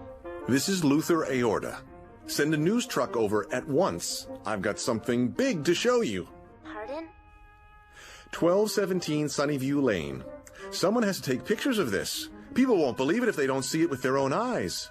Has there been an accident, sir? Not an accident. Something glorious, stupendous, something positively not of this world.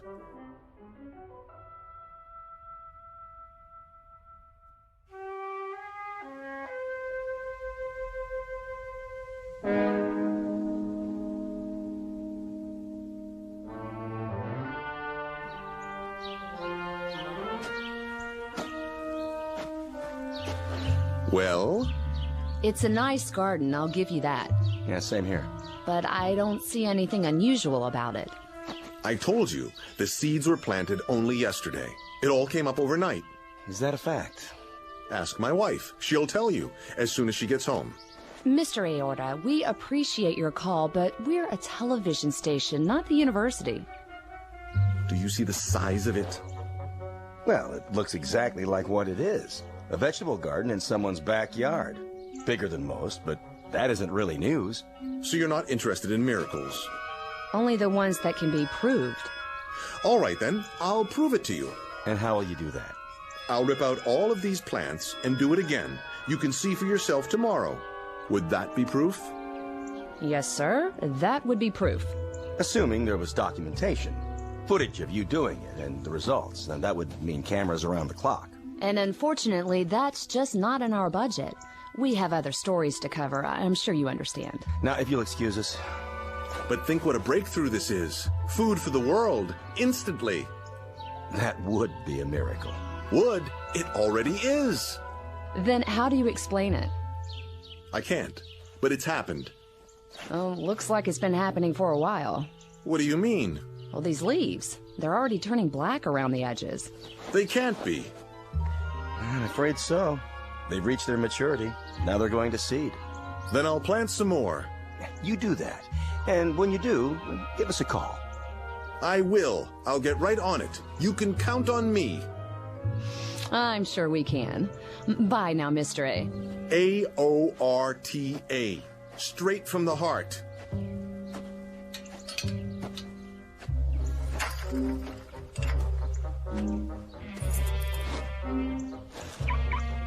I've seen some nutcases before, but this one is the king.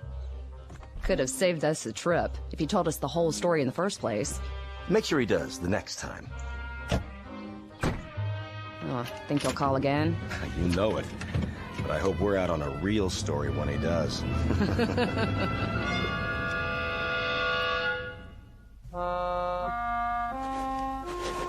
Now get that head of lettuce there on the end. Pull. Got it. Looks like it's 6 months old. It's rotting already. You believe me, don't you, Mr. Santucci? I wouldn't, except my wife saw you planting the seeds. Yes, she stood right where you are, leaning over the fence. I'll tell you flat out, I never seen anything like it in my whole life, and I was brought up on a farm. It just don't make sense. It must have been the dirt. Could be. Can't think of anything else.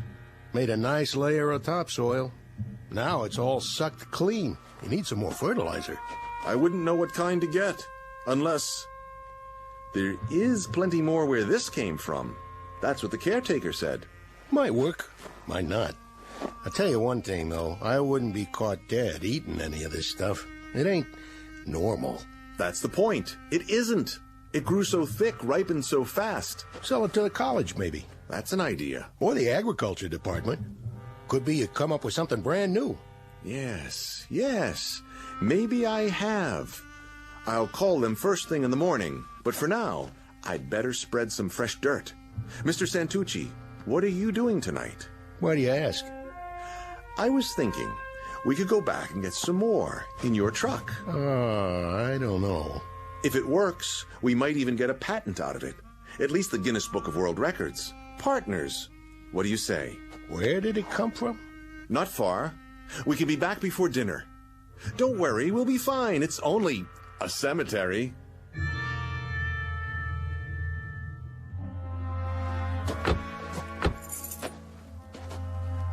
Never liked cemeteries. It won't take long. The caretaker's shack is just ahead. Late for dinner and the missus will kill me. We'll be in and out in no time. You'll see.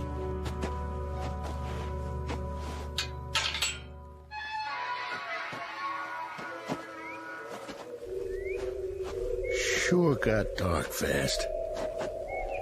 It's the trees and the statues. Here we are. Hello? Hello? Maybe we should come back. Nonsense. It has to be now, while the plants can be revived. Help you, fellas? Hey! Don't go creeping up on people like that. Sorry, mister. Not many visitors this time of day. Is that you, Mr. A? Yes, I wanted to ask you. How'd that free dirt work out? Very well. I was wondering if you could spare a little more. I guess so. Planted a fresh one this morning. A fresh what? New man for the sod Sheraton. Got his bed turned down and everything. Good. Then we'll bring the truck in if you don't mind. Better watch those tires. Hit a sinkhole and you're stuck for the night. No AAA. Of course. Thank you, my good man. You don't know what this means to me. Hope you brought a flashlight. They like it nice and dark out here. Come on, Aorta. Let's get this fool thing done.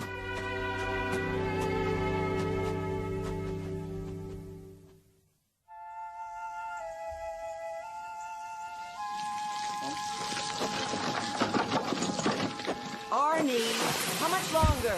Coming! Your dinner's cold. Be right there, I said. That's it. I'm going inside.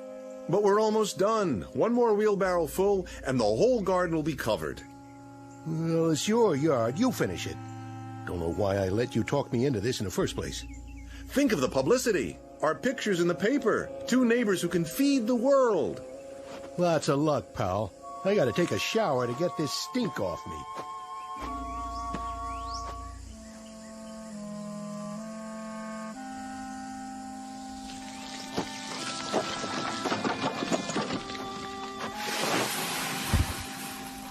There. A new layer spread out. Nice and even. That ought to do it.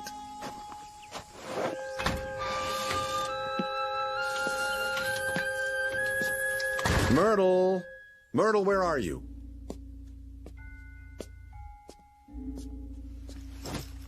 What are you doing with the suitcase? What does it look like I'm doing? I'm getting out. But why? Don't try to stop me, Luther. And I'm taking the car. You can just fend for yourself. I think I deserve an explanation. Oh, you do. Take a guess. I can't stand living with you anymore. Like Mrs. Santucci says, you're a loony. Do this and you'll be sorry. Are you threatening me?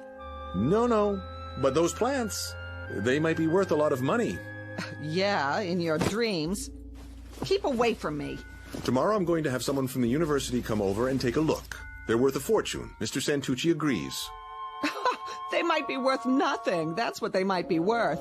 You know why? Because they're as loony as you are. That's not true. They're a miracle of horticulture. Then if you know what's good for you, you'll eat those miracles, because there isn't anything else in the house. Do your own shopping. I've had it.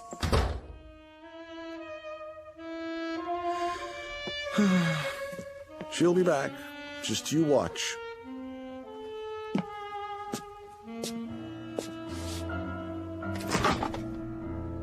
She's right about one thing, though.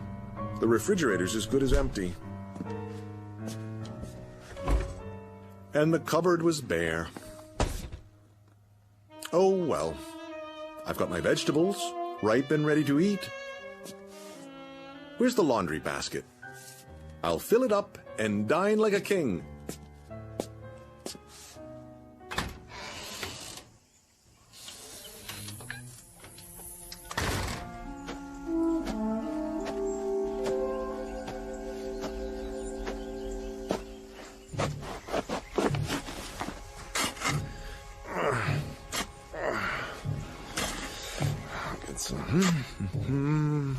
Onions, summer squash, eggplants as big as your head. So what if they're a little ripe? Fabulous, fabulous. Waste not, want not.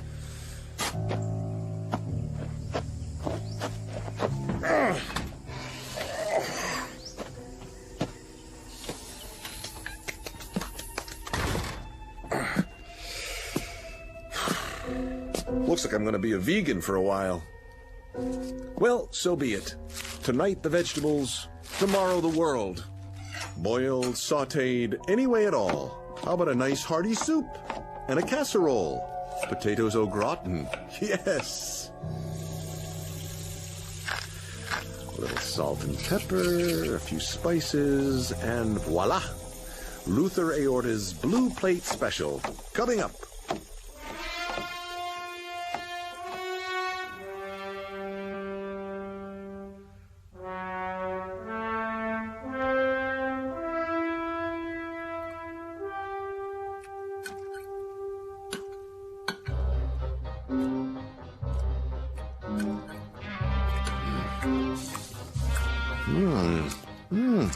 A bit earthy. Perhaps some condiments. Catsup, Worcestershire, a touch of brown mustard.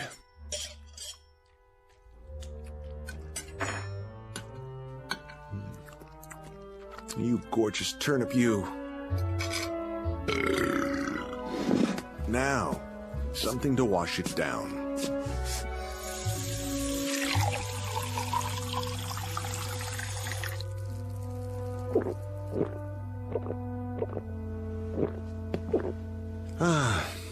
I'm still not full. Something more to fill the hole. Let me see what's left. Can't leave anything to waste.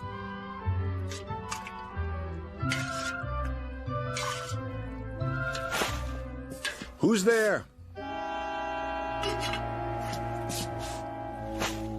That you, Arnie?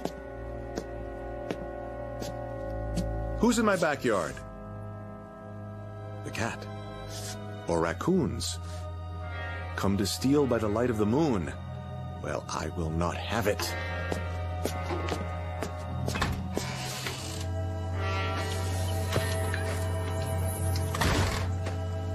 Get away! Go on, scat!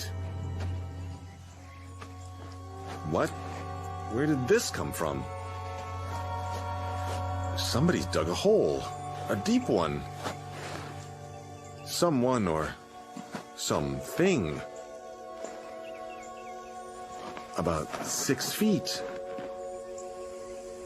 But how? Whoa!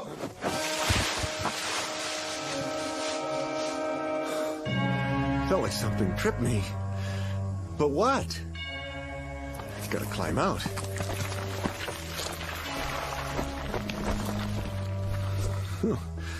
This is ridiculous. Can't get hold of a thing. Stop it! Stop pushing the rotten vegetables in! Who's doing this? What are you trying to do, bury me? Stop, I tell you! Let me out! Stop! Stop! I can't breathe!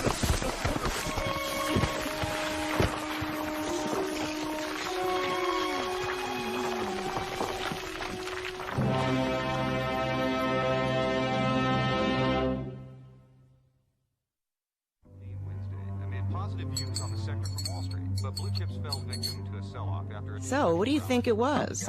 What? Last night. Didn't you hear it? I didn't hear nothing. Well, I did. All night long. Like something digging with their hands, only... Only what? Not exactly digging. Chewing is more like it. Do you think some animals got into that crazy man's backyard? Who cares? More there than he can eat. Don't be so sure. He's got some belly on him. Soon as the next crop comes in, I get my pick. A miracle, he says. We better make some money out of it. My back's killing me. Oh, there he is now. That ain't him. It was him. I could tell. Go out and look. Look for what? The loony. See what he's up to. You go. You! All right, Ida, if that'll make you happy.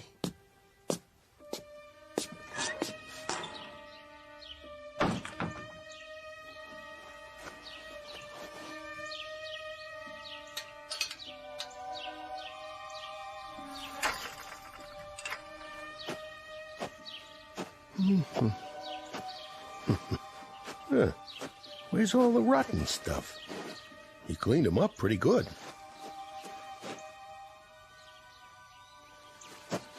Aorta? Hey, Aorta! You all right in there?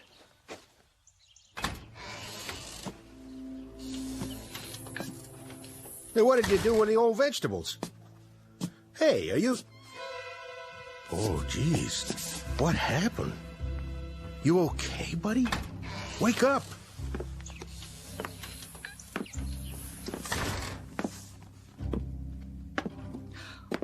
What's wrong with him? I don't know. He was just laying here. Take his pulse. Oh, he's dead. Turn him over. Oh, poor guy. Sure got a gut on him. Bigger than ever. What's that stuff around his mouth? Looks like dirt. What are you laughing at? Don't you get it, Arnie? The whole yard's empty. And you know what he did with it. He ate himself to death. No. No.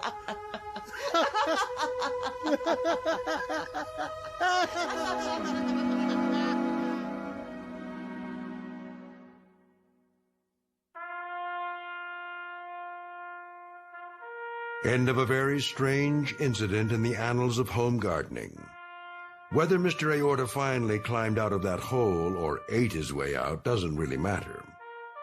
But an autopsy found several pounds of dirt and nothing else in his bloated stomach.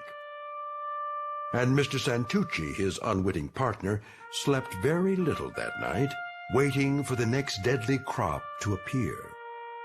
Like Mr. Aorta, he began to wonder if there are some things, free or not, that are best left to the Twilight Zone.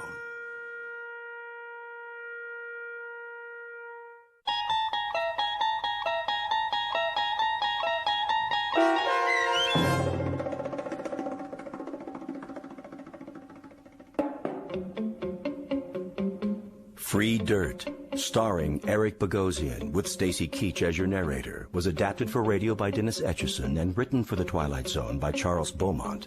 Heard in the cast were Meg Falcon, Roderick Peoples, Linda Reiter, David Darlow, Elizabeth Lido, Roger Mueller, Amber Lake, Jeff Lupetin, Doug James, Karen Olson, Dana Bokor, and Carl Amari.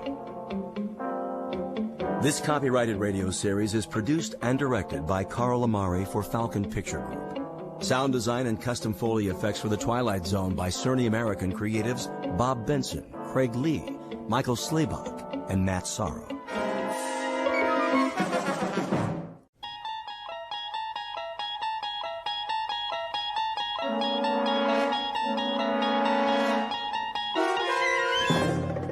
You unlock this door with the key of imagination. Beyond it is another dimension, a dimension of sound, a dimension of sight, a dimension of mind. You're moving into a land of both shadow and substance, of things and ideas. You've just crossed over into the Twilight Zone.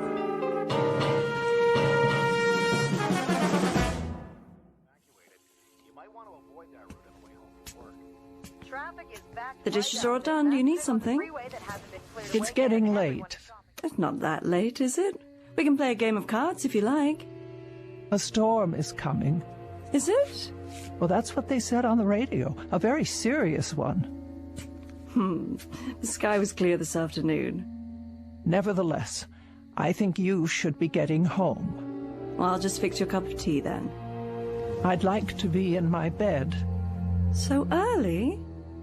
Well, I'm feeling a bit tired. Oh, as you wish. Do you have your shawl? It doesn't do much good. Oh, awfully chilly this evening. I'll raise the thermostat. Ah, there's the rain. Oh, I hope the roof holds. Why wouldn't it? You had it reshingled last year. Here we go.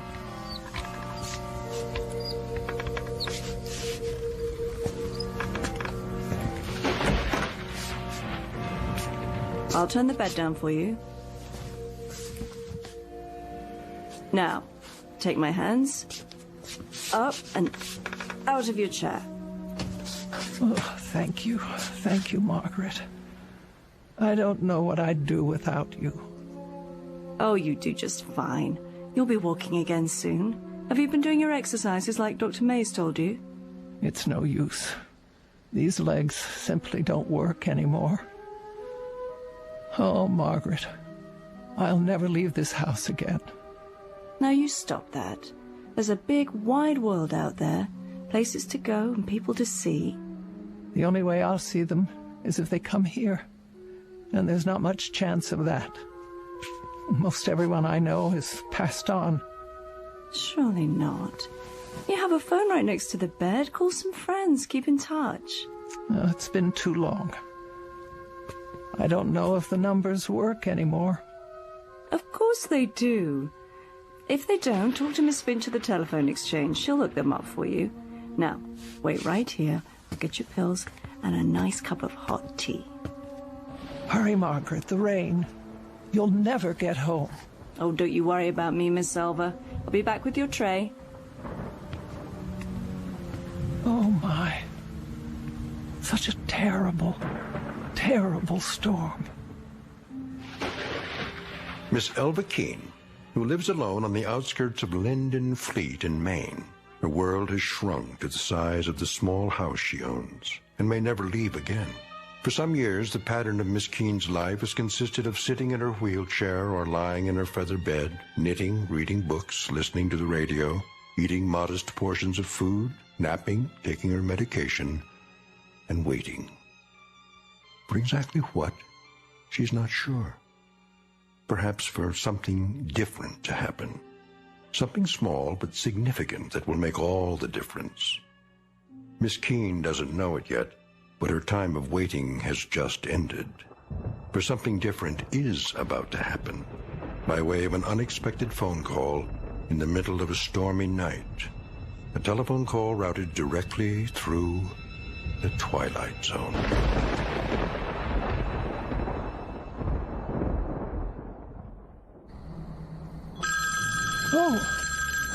Oh, someone calling? At this hour? Oh. Hello? I'm sorry, I didn't hear. The thunder. Hello? Hello? Who is on the line, please? Humph. No one, apparently. How odd. Perhaps I was dreaming. Oh, for the love of... Hello? Hello? I can't hear you. If you wish to speak to me, please say something, or I'll hang up. Hello? Hello?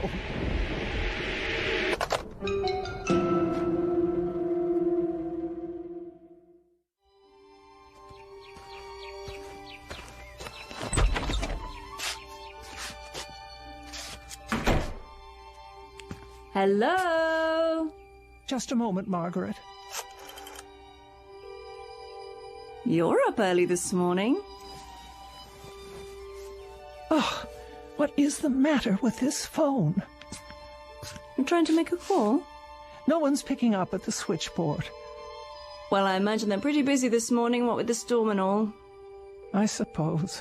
Phone company, Miss Finch speaking. Ready for your tea? Just a moment. Miss Finch, this is Elva Keene. Yes, Miss Keene, can I help you? Oh, I certainly hope so. Oh, I'll do my best. What is the problem?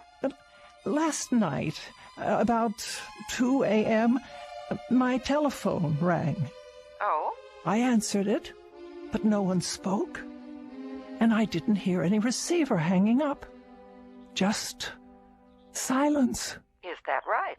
Or rather, a crackling sound like wind and rain. That would be electrical noise, a faulty line, most likely. The same thing happened a few moments later. Well, I'll tell you, Miss Keene, that storm last night about ruined our service. We've been flooded with complaints about fallen wires and bad connections. I'd say you're pretty lucky that your telephone is working at all. Oh, you would you? Yes, ma'am. And would you say then that someone was trying to call me, but that the connection was washed out? That's as good an explanation as any, Miss Keene. But who would have tried to call me in the middle of the night? I'm sorry. I wish I could be of more help, but the way things are right now... Is it likely to happen again? I really couldn't say. It might. Were you expecting a call? Not at that hour. It depends on what's causing it to happen, of course. Could you find out? If there's a breakdown somewhere, our crews will find it and repair it. And what am I to do in the meantime? If it does happen again, you just call me and I'll run a special check on it. Will you do that? Well, if that's your only suggestion. I'm afraid it is. I'll be here in any event. Well, goodbye, Miss Keene. Goodbye. All taken care of? I'm not sure. I'll start your tea, and then we'll move into the living room. Would you like that? Margaret. Yes, Miss Alva? Did you call me? When? Last night. At 2 in the morning? No, ma'am, not me. Oh. I thought you might have tried to check on me because of the storm. But then I don't pay you for nights, do I?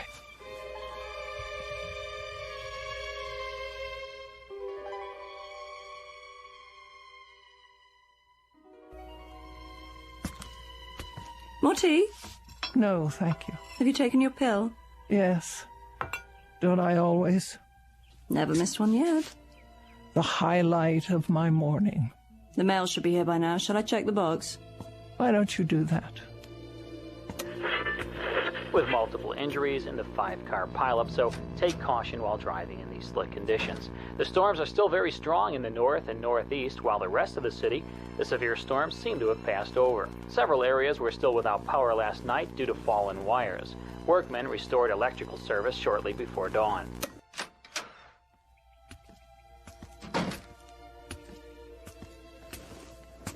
Here's your mail, Miss Alva. Thank you. Anything interesting? Oh, an advertisement. Another advertisement. The light bill, the telephone bill, of course. No personal letters. You heard from your sister a few days ago, didn't you? Oh, that was weeks ago, Margaret. 3 weeks and 2 days, to be exact. Has it been that long? Yes, that long. Nobody cares whether I live or die. Oh, sure they do, Miss Elva. You don't understand. Don't I? You can't.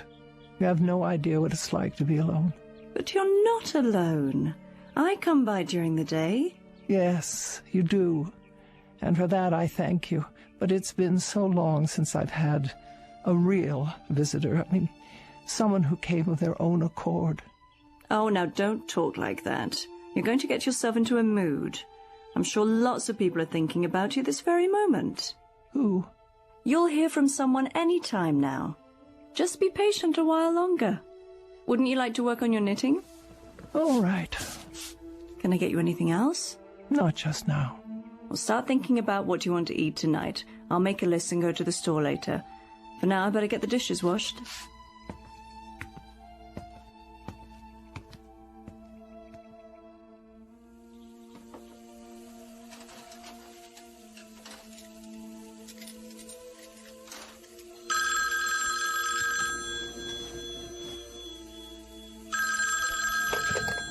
Hello? Hello? Margaret? Yes? Come here, quickly. Was that the phone? See, someone's calling you now. Take the receiver. What for? I want you to listen. If you like. Well? There's no one on the line, Miss Elva. Just listen. See if you can hear whether anyone's there. There's nothing.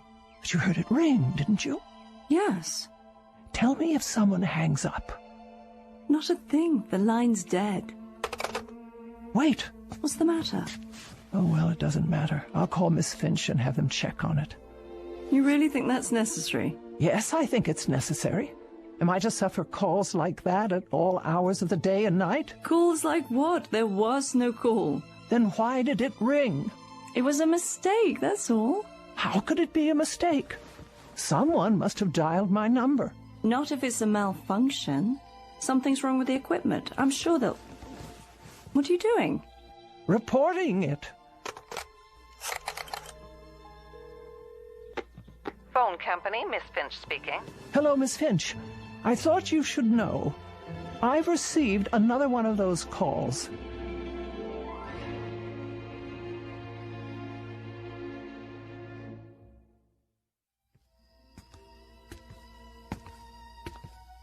There we go. I peeled you an apple.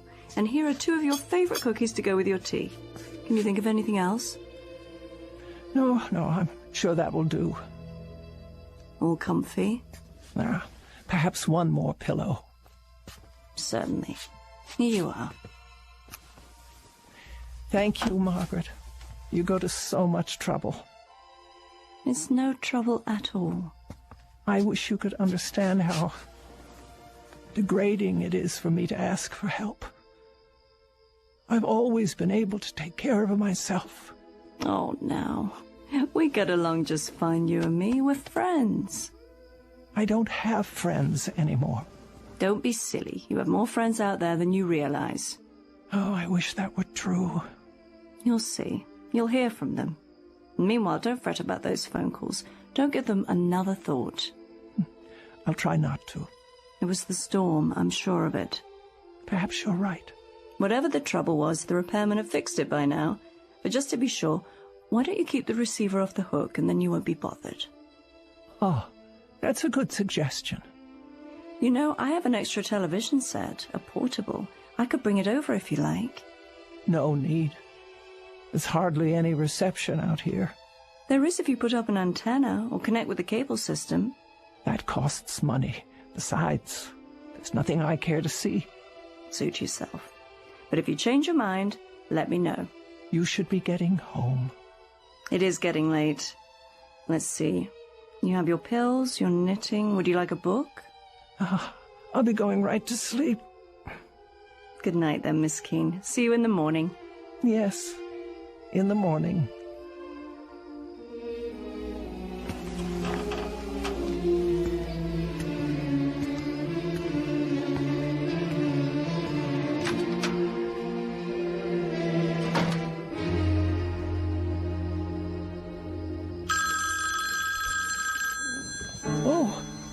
Margaret! There it is again. What should I do?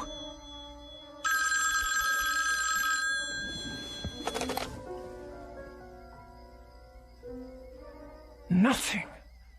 Just as I thought. I won't speak. I'll hang it up and then leave it off the hook.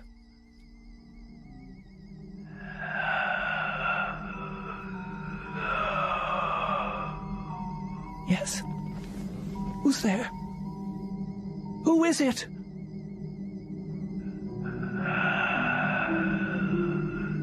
Hello? What is making this sound? Is anybody there? Anybody at all? Who is on the line? Who is it? Who? Hello?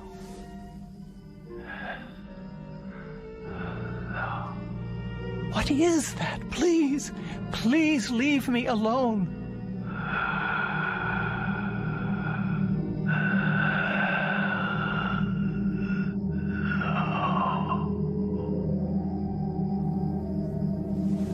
No. Please. No.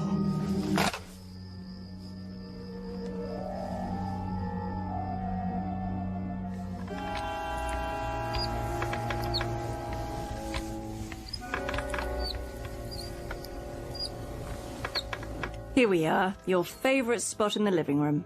Not today, please. Well, where then, Miss Elva? Away from the window.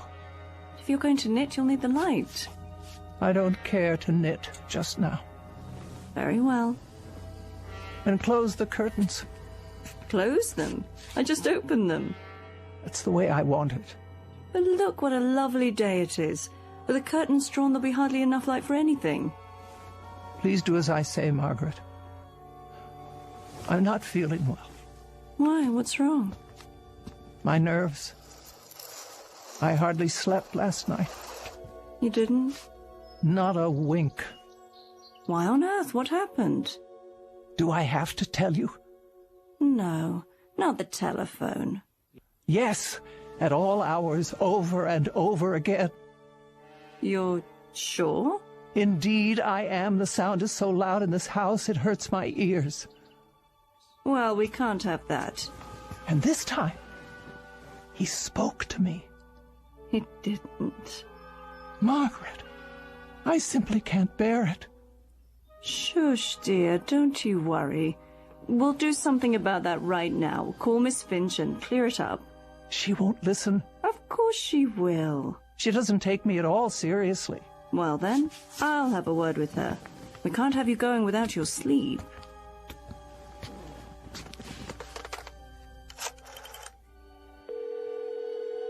Operator.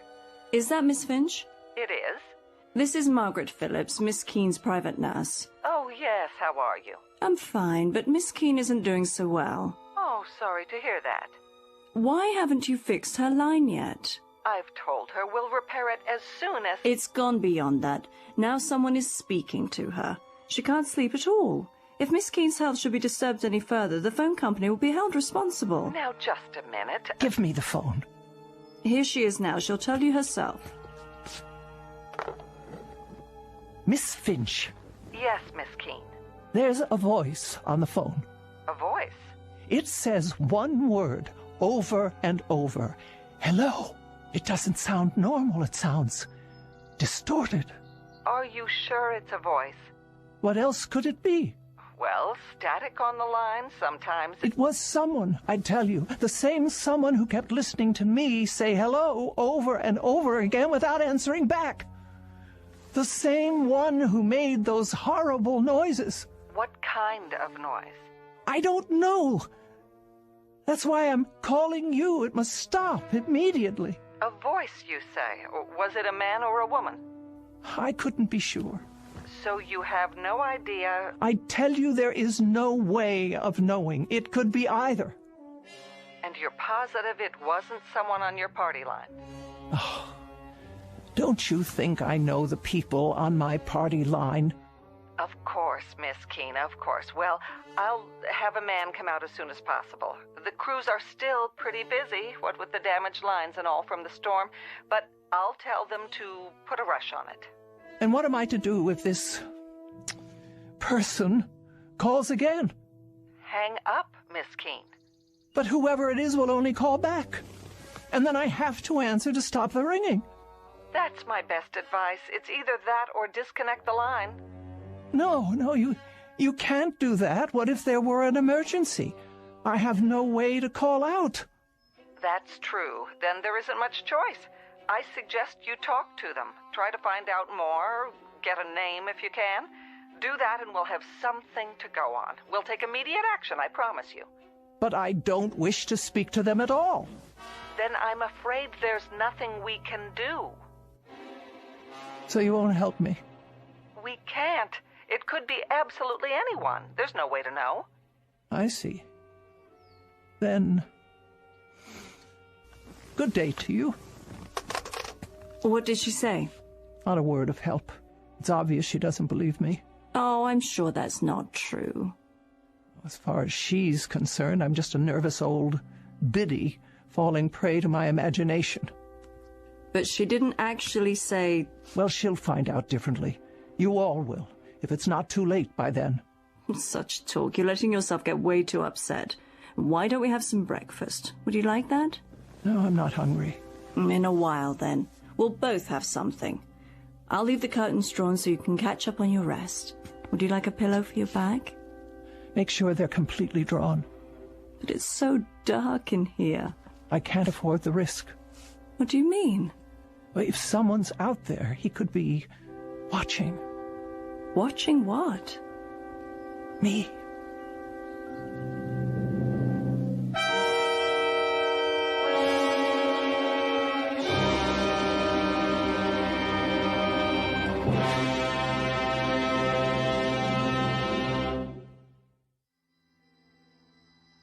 Margaret?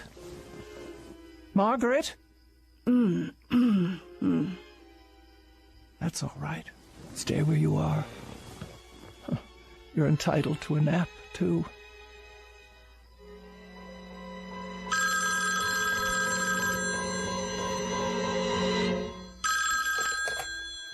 There. That will stop it. I won't put it to my ear. I won't.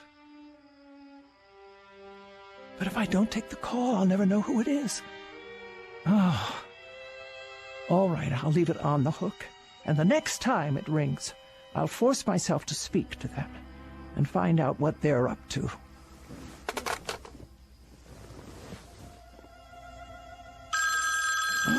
Oh. Hello?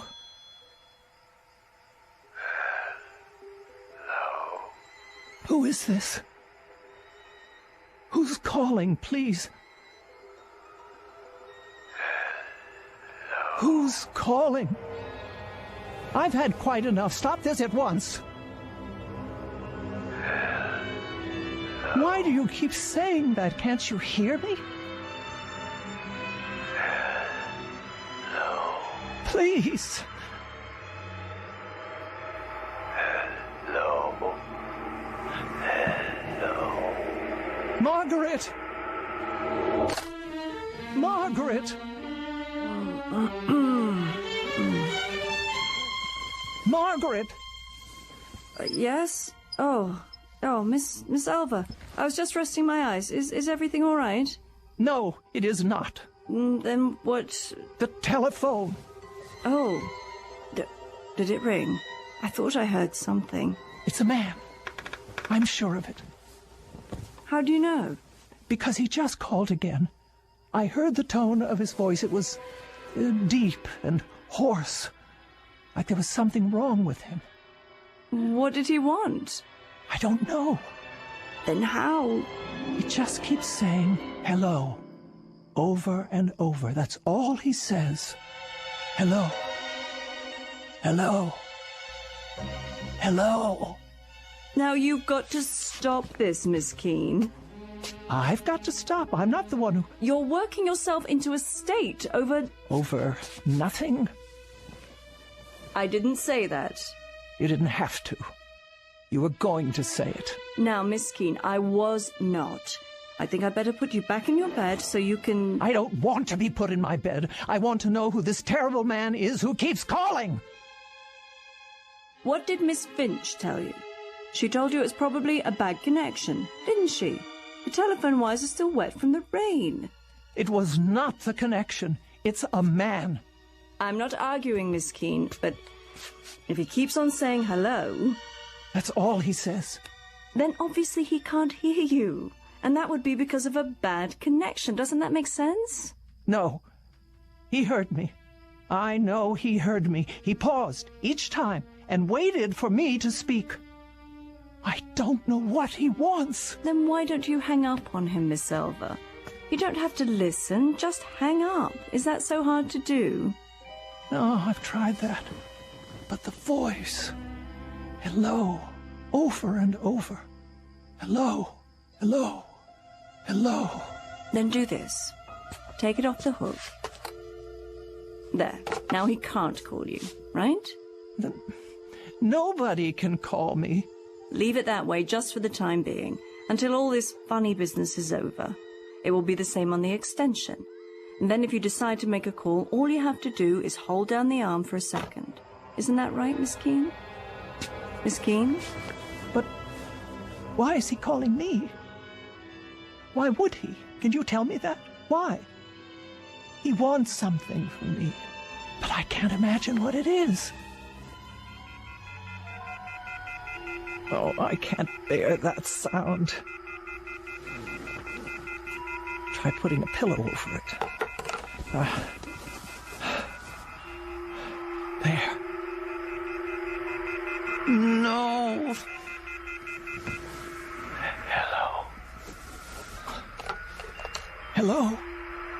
Where are you? What? I want to talk to you. No. Where are you? I want to talk to you. Please. Where are you? I want to talk to you. No, I beg of you. Where are you? I want to talk to you. Leave me alone. Leave me alone.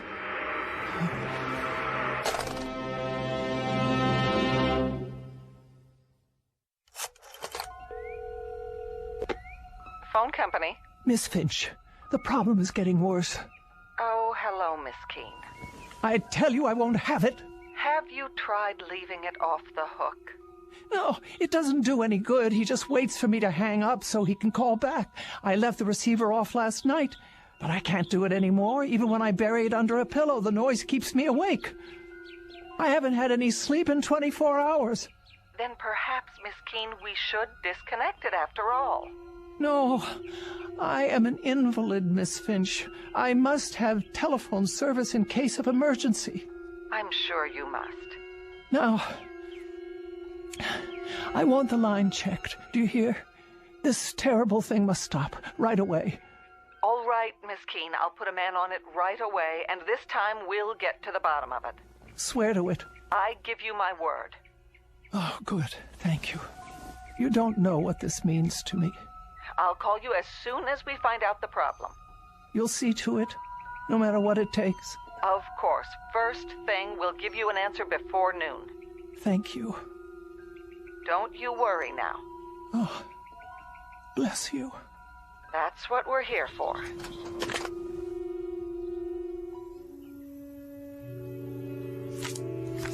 Your play. What? Pick up your cards, Miss Elva. This is what we need, you'll see. A nice game of canasta. Oh. Yes. Now, it's your play. What is the matter with that girl? She promised faithfully that a man would check on it today. The afternoon is almost over and no one's been by. Maybe he doesn't have to come by, Miss Elva. Why wouldn't he? If the problem is somewhere else, with one of the telephone poles, for example. Well, I suppose that could be true, but she promised she'd let me know. Look at your cards. Did you get a good hand this time? Oh. That'll be her, don't you think? Want me to answer it? Oh, yes, if you would. Hello? No, this is Margaret Phillips. Would you like to speak with her? Who is it? Just a moment. You see, it's Miss Finch. Now everything will be fine. Oh, yes? About those calls you say you've been receiving, Miss Keene. Say I've been receiving. Why don't you believe? We sent a man out to trace them. I have his report here. And? He says he followed your line through all its connections. He found the problem. Well, what is it? A fallen wire on the edge of town. Fallen wire? Yes, Miss Keene. The weather blew it free of the pole. I don't understand. One end was on the ground, so no signal at all was getting through. Are you telling me that there were no calls? I'm sorry, but there's no way anyone could have called from that location, Miss Keene. I tell you, a man called me. There must be a phone there. There must be some way for him to call me. Miss Keene, the wire is lying on the ground, unattached.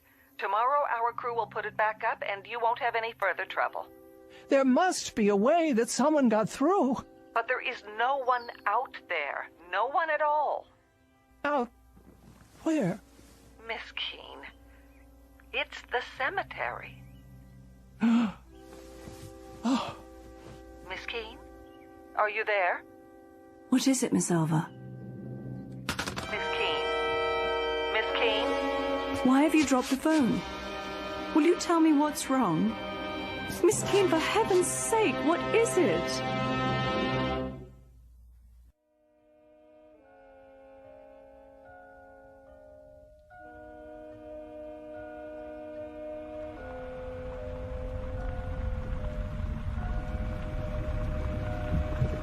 Here we are. Valley View Cemetery. Are you sure you want to get out of the car? Yes.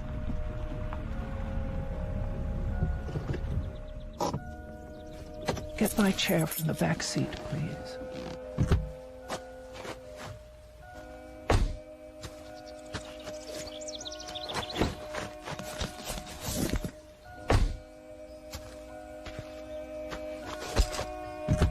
Careful. Now. Up and out. Here's a blanket for your legs. Now, I can't imagine why you'd want to. Miss Alva? What are you looking at? Over there. You mean inside the grounds? On the other side of the gate. All right. I'll have to steer clear of the power lines, though. Well, there's a loose telephone wire hanging down. Can't see where it touches the ground. Where are we going? The first row on the left. About halfway down, as I recall. That's where the wire ends. I knew it. Here? Here. And we better not go any closer. It's fallen directly onto a grave. Right by an old headstone. What's the name? Brian Douglas. And the date of birth and death, more than 50 years ago.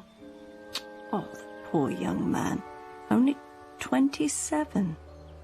I knew it. Miss Alva.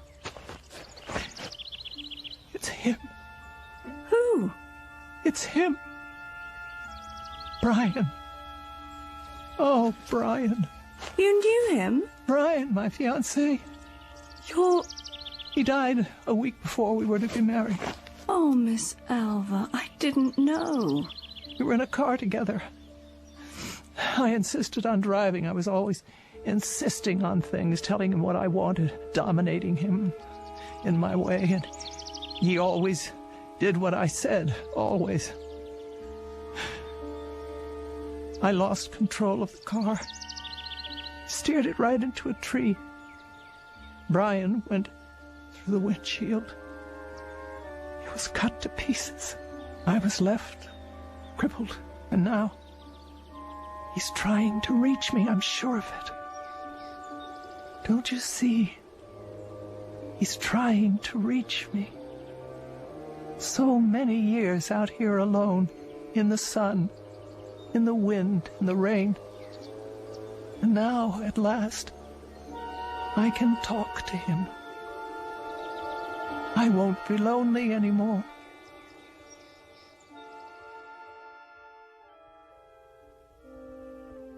Would you like more covers on the bed? No, Margaret, I'm perfectly fine. I can plump up your pillows for you. That's not necessary. I can't leave you like this. I'll be all right. Good night. But... Good night, Margaret. You call me if you need me now. I will. I'll be home all night. Yes, yes, Margaret. Good night. You sleep well.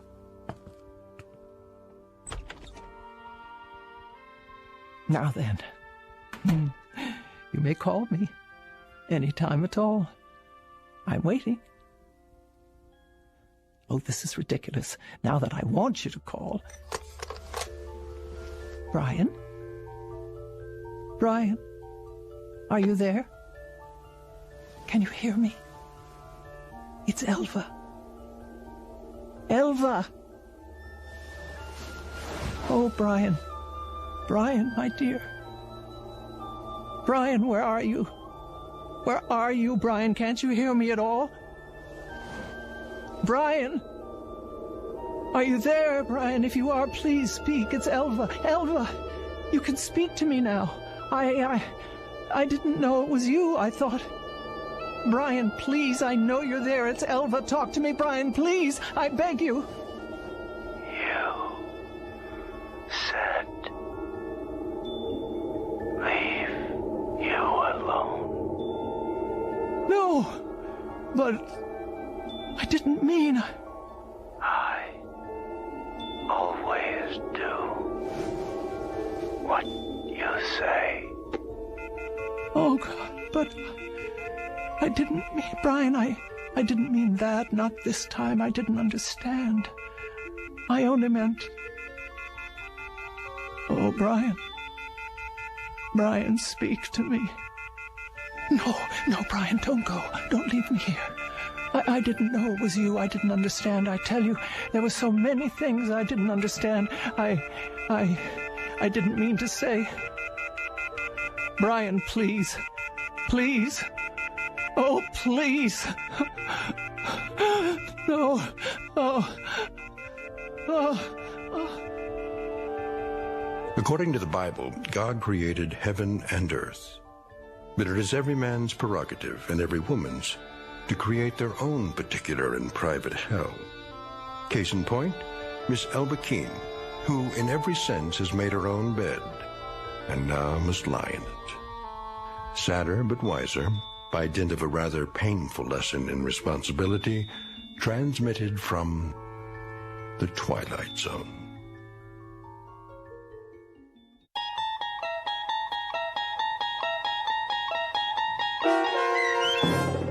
Night Call, starring Mariette Hartley, with Stacy Keach as your narrator, was adapted for radio by Dennis Etchison and written for The Twilight Zone by Richard Matheson. Heard in the cast were Sarah Wellington, Meg Thalken, and Doug James. The producers of The Twilight Zone wish to thank CBS Enterprises and the Rod Serling Estate for making this series possible. This copyrighted radio series is produced and directed by Carl Amari for Falcon Picture Group and Westwood One. Sound design and custom Foley effects for The Twilight Zone by Cerny American creatives Bob Benson, Craig Lee, Michael Slaybach, and Matt Sorrow. Doug James speaking.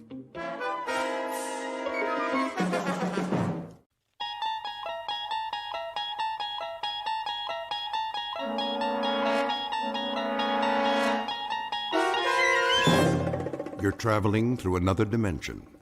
A dimension not only of sight and sound, but of mind. A journey into a wondrous land whose boundaries are those of imagination. Your next stop, the Twilight Zone.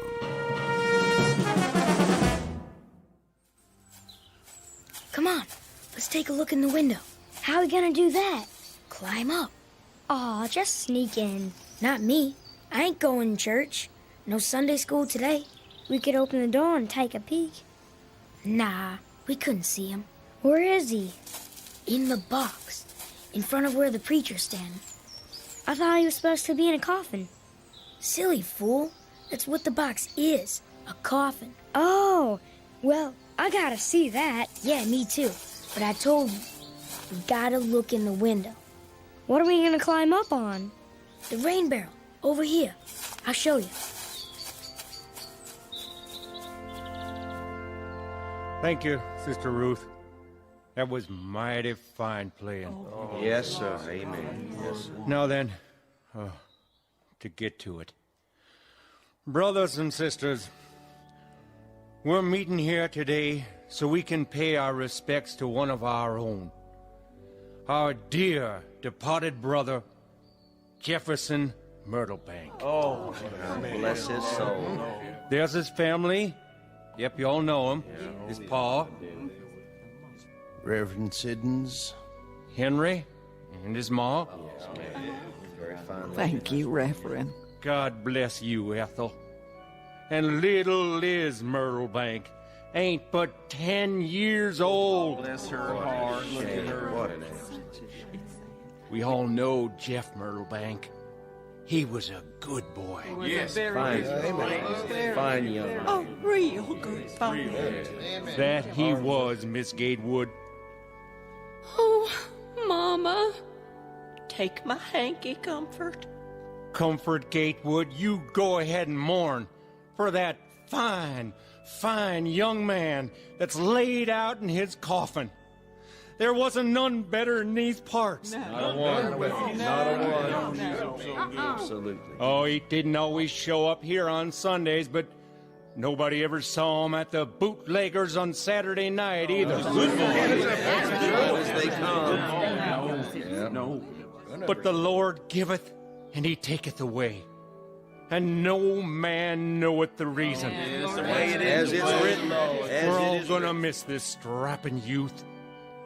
The good Lord must have had a powerful, powerful reason to take him so young in life.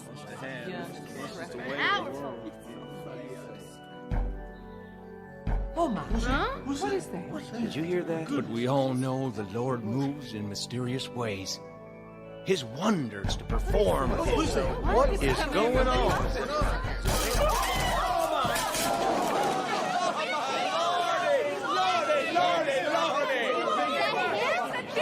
Look! It can't be. Is that him? Big as life. What in the... One question. How he come back? Who put me in this here box? He's alive! It's a miracle. It's the devil's work. Praise God. Praise God. Hallowed be thy name. Now, will somebody please tell me what is going on here? It's a funeral, Jeff. Oh, yeah? Whose is it? Well, it's yours. Don't nobody run a mine now. I'm alive, I tell you. Alive!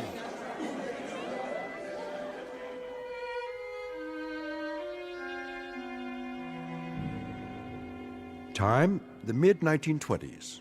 Place, the Midwest. The southernmost section of the Midwest, in the state of Arkansas, to be exact. This particular area hasn't changed much since the Civil War, though progress has brought an easier way of life to some, provided it doesn't cost too much to achieve that progress.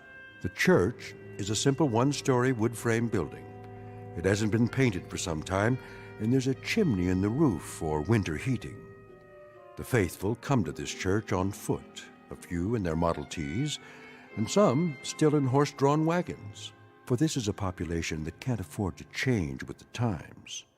They're all hard-working, God-fearing folks who believe in the good book, and today they've come to say goodbye to one of their own, a certain Mr. Jeffrey Myrtlebank, age 26. Only it seems that the funeral in question will have to be postponed. It may be a bit premature, thanks to some unexpected intervention from the Twilight Zone. The Last Rites of Jeff Myrtlebank, starring Robert Nepper, with Stacy Keach as your narrator. Excuse me. Let me out, please. Please let me out. Excuse me. I'm getting out of here. Where's everybody going? Don't leave on my account. Easy, Jeff. Take it easy now. He can talk. Stand back. Don't touch him. Come on, somebody tell me. Who in thunderation put me in that pine box? Now, brethren. Let's not give way to panic. What we got here is a little mistake. Little? Brother Siddons. Why don't you sit down on the steps? 'Cause I don't need to sit down. I feel fine, don't you? Jeff? Is that really you? Course it is, Ma. You're looking a little pale, son. Just a minute, Pa. Brother Siddons, you still seem to have some sense left. What's going on around here? Tell him, Reverend. Son, we was about to bury you. Bury? We was real certain you died. Me? Dead as a doornail. But that's foolishness. Doc Bolton pronounced you deceased. When was that? Oh, day before yesterday. That's right, son. Hold on, Pa. Doc, why would you go and do a thing like that? Well, now, your heart stopped beating. Yes, sir, it sure did. I was at your bedside. We all were. My heart? But it couldn't have. It's beating right now. Here, feel it. It wasn't but 2 days ago. You was sick, son. Real sick. He's speaking the truth, Jeff. Well, I'm sure glad you didn't embalm me. A miracle is what it is. How do you feel now, boy? Pretty good, I guess. Kinda weak, but rested, like I had a good night's sleep. Hungry, though. Real hungry. I could about eat a bear, hide and all. Reckon you should be hungry. Ain't et for 3 days. Well, don't look so surprised, Ma. You too, Pa. It's me, all right? It surely is, boy. I'd know my Jeff anywhere. Hope you got a good supper on the stove. You sure it's him, Ma? Little Liz, what's the matter? Don't you know your own brother? You're not thinking I'm a ghost, are you? Ma, don't go touching her just yet. Well, I'll be double-dogged. My own folks is afraid of me. How about the rest of you? Comfort? You here, too? Jeff, I don't rightly know what to say. Now, just you hold off from touching my sister. What for? By dang, I'll bet she ain't scared. Not the man she's gonna marry. Maybe Orkram is right. Hold back your touch now. That the way you feel? Comfort? Well, I don't know. I reckon maybe you are, at that. Little Liz, where are you? Let go of Ma's skirts. You're not as scared of me, are you, honey? Well... Lizzie? You fooled him, didn't you, Jeff? Yes, honey, I fooled him. Give me a hug now. You swear you're really and truly my boy, Jeff? None other. In the flesh. Praise be, son. Come on home where you belong. Look at it. They're family again. Brings a tear to my eye. Give me your hanky. I know what it is. Listen to me. I know what it is. What's that, Doc? It's a medical miracle, and it happened right here in our county. Now, the scientific term is, ipso-suspendo animation. Say that again? Very rare. In fact, well, there have been only, let's see now, 30 cases in the last 1,500 years. You sure you ain't trying to cover up your own miscalculation, Doc? I never heard of no sickness like that. Not likely you would. 30 cases in 1,500 years, and all of them in Europe. But everybody's going to hear about this one. soon as I write it up for the medical journal. I don't know if I want to be famous, Doc. Can't we just keep this twixt ourselves? Best thing you can do is to stop trying to slander my name and get this boy home. I do feel kind of weak. Give him a bowl of soup. Put him to bed. He's gonna need his rest. Bless you, Doc. We'll do that. Come on now, Jeff. We're going home. Soon as I crank the car. If I could just sit down for a minute. Oh, you go ahead, son. Right here on the running board.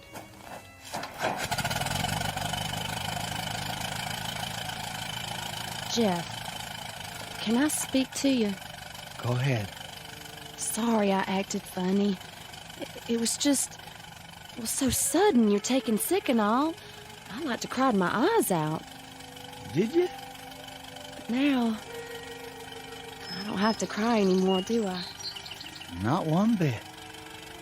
I just want to say, it sure is nice to have you back. Well, thank you kindly, Comfort, honey. But you know something? What's that, Jeff? Truth be told, I ain't never been away.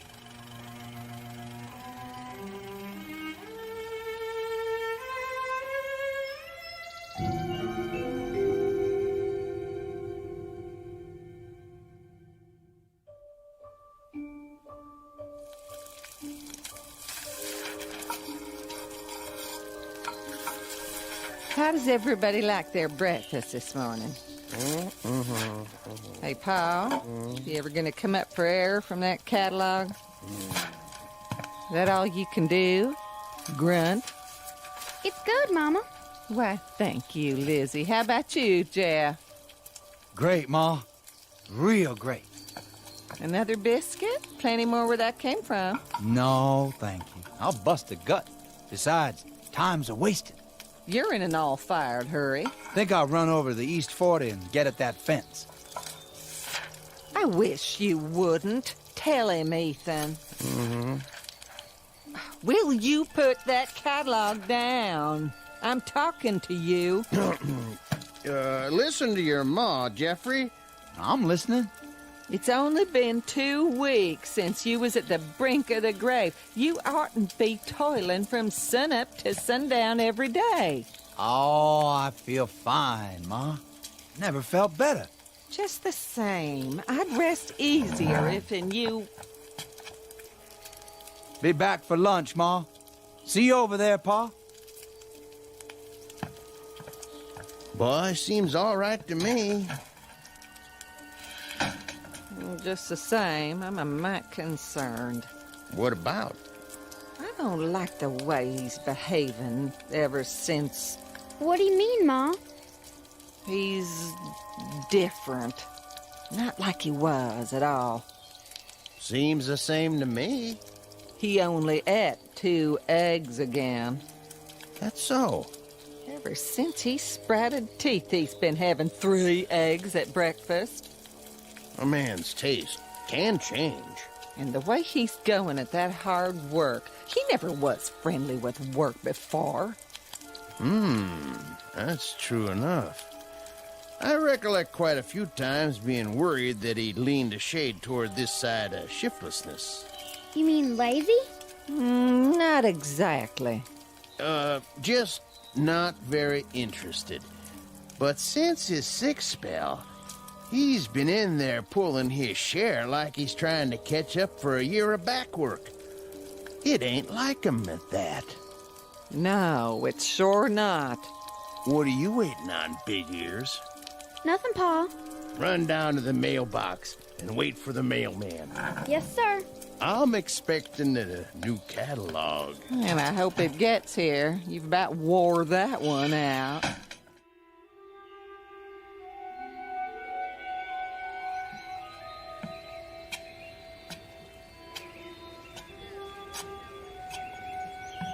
Hello there, Peters. Strauss? Set a spell. Don't mind if I do. Nice day. Tolerable. Yes, sir. A good day to be alive. Yep. Especially if a man weren't alive before. And who might that be? Well, now ain't but one in this town. That's the truth. What if he was your'n? Well, sir, I wouldn't want to go to sleep in a house with that boy around. Oh, no. They say he's taken to fiddling with things now. That right. What kind of things? Axes, plows, cutting blades of all type and description. Well, what do you know? Jackknives, hunting knives, you name it. Ain't that something, though? He was always such a good boy. Good is as good does. No telling what he's gonna do next. Gents? Hello, Doc. We was just discussing the Myrtle Bank boy. What about him? We're just wondering about him. Guess you've heard how peculiar he's been acting lately. I've heard. I'm not one to pass along gossip. Why don't we just come out and say it? We're all thinking the same thing. You say it, Petey. You got the floor. All right, I will.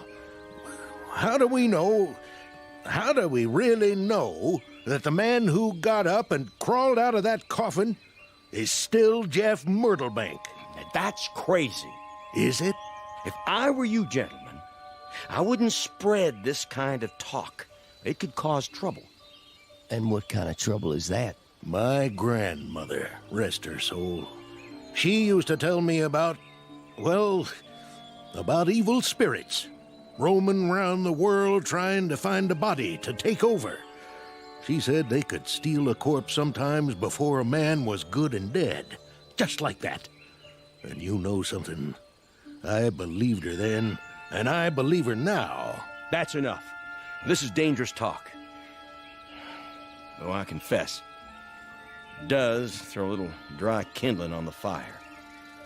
It's been smoldering in my brain ever since that day at the church. So what do you figure we should do about it? Nothing to do. Just keep your ideas to yourself for now, or you'll get people all riled up. We need proof. And that's what we don't have yet. Good day to you, gents. Day. Be seeing you, Doc.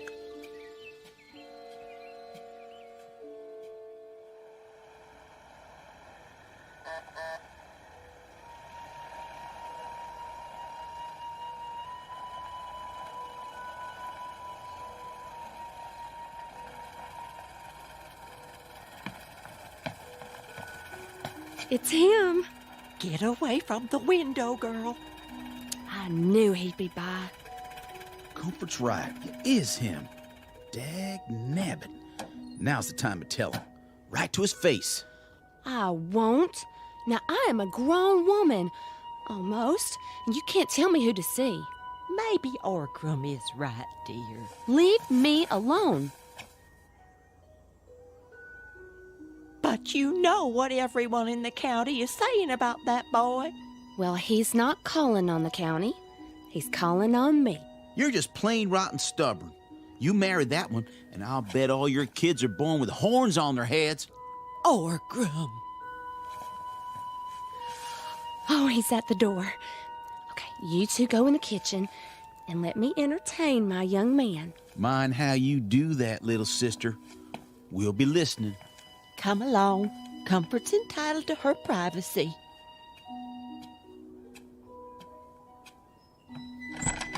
Well, bless my soul. Look who's here. Hello, honey. Come in. How's your ma and Orgrim? Oh, just fine. And you? I mean, how's your folks? Same as ever. Only ma's gonna be mad as a hornet tomorrow. Mad? Yeah. I raided that vine of tame roses she's so proud of. Thought you might like a little bouquet. I wrapped it up and everything. You brought me flowers? How sweet. You oughtn't to have done that. Go on. Put them in some water before they die. All right, I will. Oh. What's the matter? guess tame flowers don't last long, do they? Huh? When'd you pick them? Just before I came over. Well, look at them now. They're dead. All of them? Every last one. Dried out. Black as night. Oh, well, I'll get you some new ones. Oh, that's all right. Dangest thing I ever saw. Give me a little hug anyway, would you, honey? Why don't we have some music first? If that's what you want.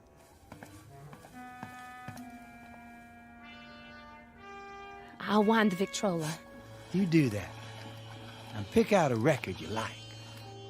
We bought a new blue yodel last week. Did you? Yeah, it's real pretty. You mean, like you? Oh, silly. You'll like it. Here, let me play it for you. Can we dance to it?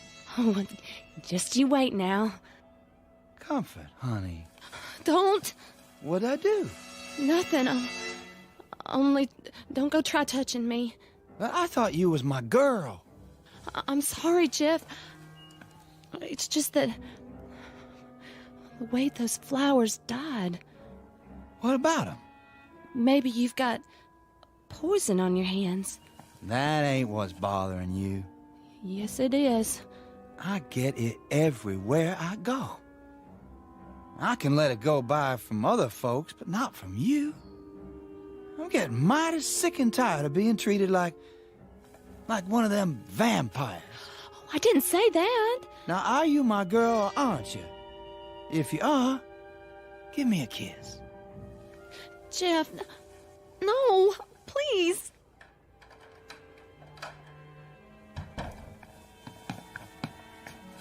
Land sakes, child, you look scared half to death.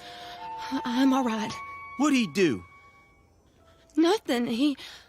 It's time I put a stop to this. I'm the man of the family now. He didn't do anything wrong. No? How come your eyes are so wild? Well, he just got me kind of flustered. I ain't liked him since we was both 3 years old. Now's the time to do something about it. You be careful, Orgrim.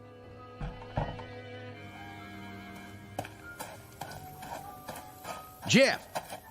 What do you want? I don't want you hanging around here no more. Let me give you some advice, Orgrim. I'm pretty mad right now. I ain't mad at you in particular, so it'd seem a shame if you got in my way and I took the whole thing out on you. You threatening me? That the way you take it? Man, don't forget who I am. And who is that? We go way back. If I had a dime for every time I whooped you, I'd have $100. True enough. But you haven't whooped me lately. Now get out of my path. Make me. If that's the way you want it.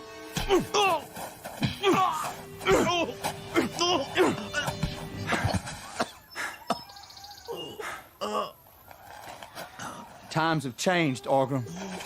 Times sure have changed.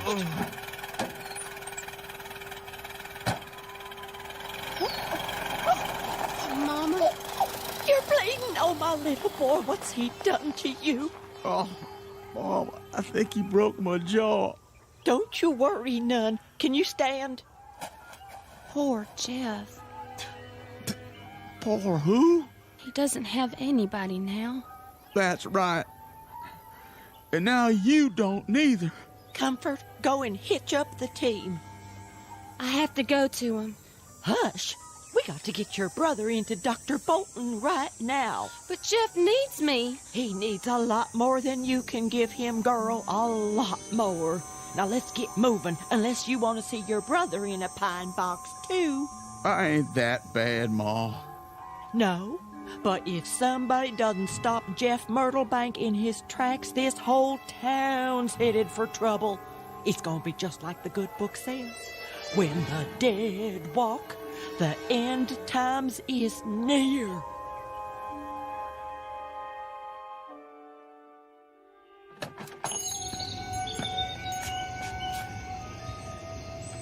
Easy with him now. Somebody go get the doc. Here, put his feet up on t'other chair. It was that Myrtle Bank boy. He lit into him for no reason. You should have seen it. He like to broke my jaw. Hold still. All right, let's see here. Stand aside. What happened to you? It was Jeff. Jeff, or whatever devils took possession of his body. He broke my boy's jaw like he was pounding on the door to hell. We're living with something evil in our midst. Oh, come on now, Petey. I mean it. We gotta put a stop to this. We have to, sooner or later, and I, for one, can't see any reason for putting it off. Yeah, that's right. Yeah, here you go. Come on now. Where's she going? Come on, horses. Comfort Gatewood, you come back here right now. Sorry, Mama. I gotta go to him.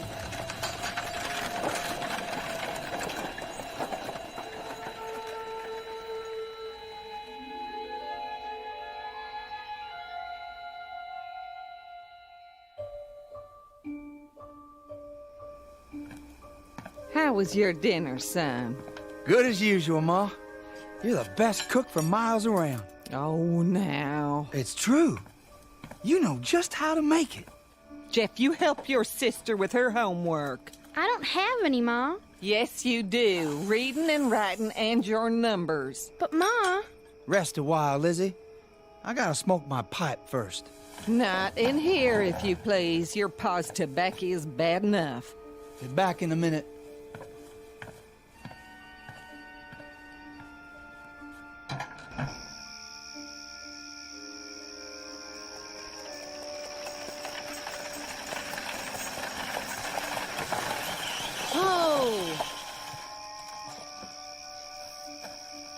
That you, Comfort? Hello, Jeff. You come out here all alone? That I did. Well, I sure can't think what for after today. I rode out to warn you. Warn me? You think I need warning? There's a group of men coming. I heard them in town. They are, huh? What do they want? They're going to ask you to move. Move where? Out of the county. That's so. Well, all I can say is, let 'em come. Jeff, please, at least get inside. I can't do that, Comfort. This here is my property. Always has been. And what I like to do of an evening is stand out here and smoke my pipe. Same as ever. This is serious, Jeff. They're not kidding. Neither am I. Jeff, I'm begging you. What do you say about it, Comfort? You with them? Or with me? I reckon I love you. Or else I wouldn't be here now. I reckon you do. And I love you too. I want to marry you.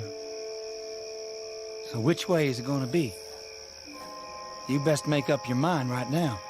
Oh, Jeff.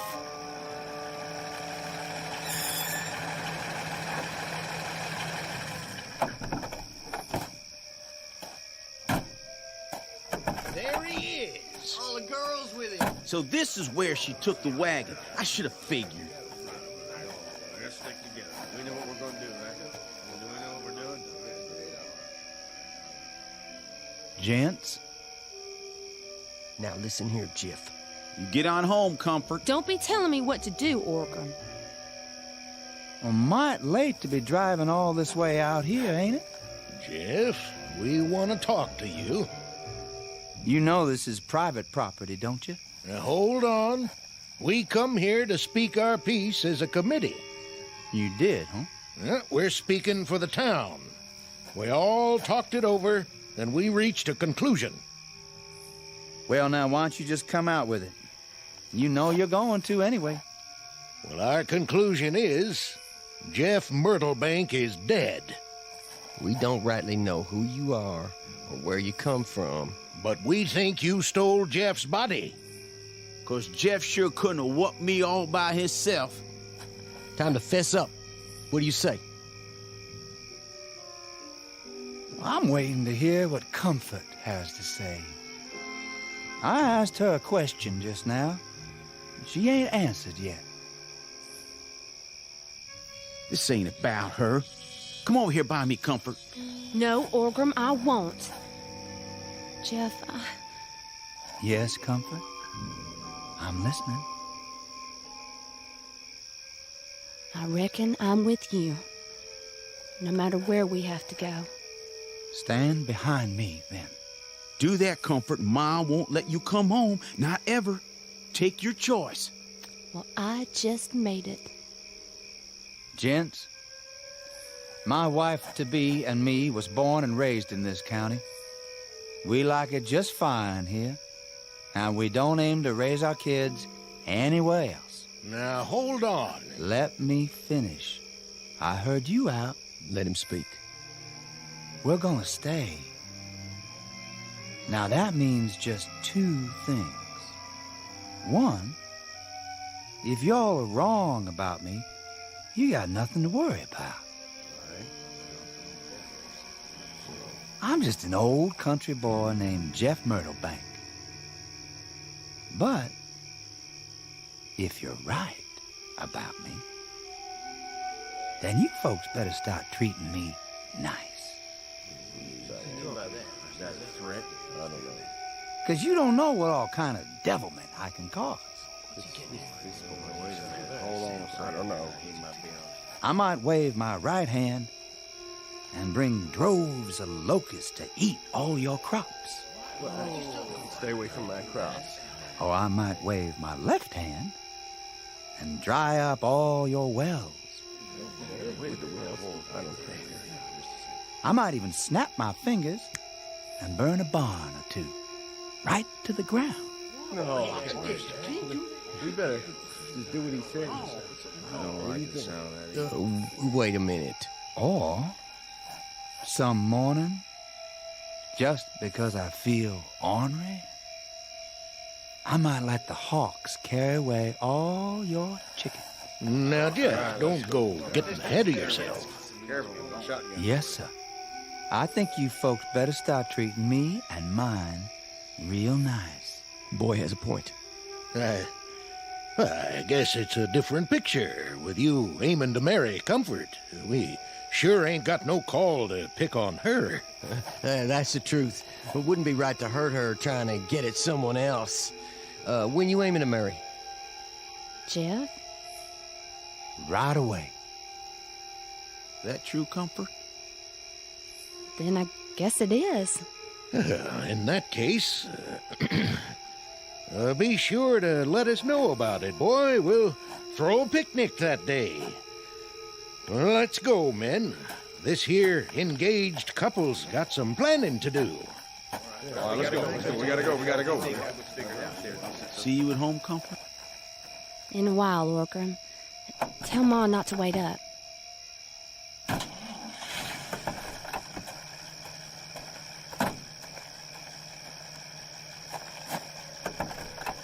I guess things are going to be different now, aren't they, Jeff? Sure are. Something the matter? No, my pipe just went out. Where's my matches? Right here in your shirt pocket. Oh. Can I ask you one question? Sure, honey. You couldn't really do all those things, could you?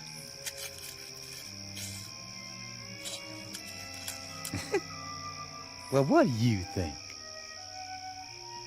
I hated to lie to him that way. But sometimes you have to cope with trouble soon as it comes up, before it gets out of hand. Jeff. Hmm? How'd you do that? Do what? Like that match. You didn't strike it on anything. It just lit. All by itself. Was that a magic trick? Nope. Well, then what was it?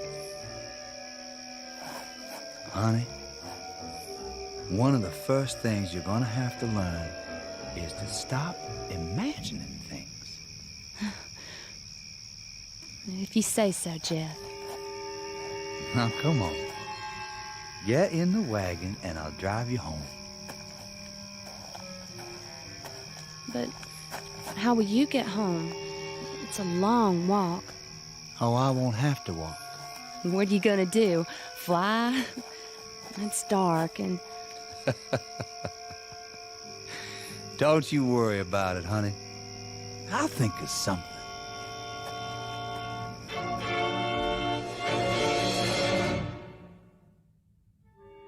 You'll be relieved to know that Jeff and Comfort are still alive and happily married after all these years.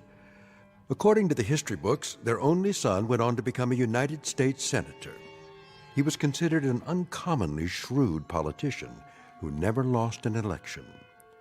No one's sure where he is now, but from all reports, he had a great influence on our national policies.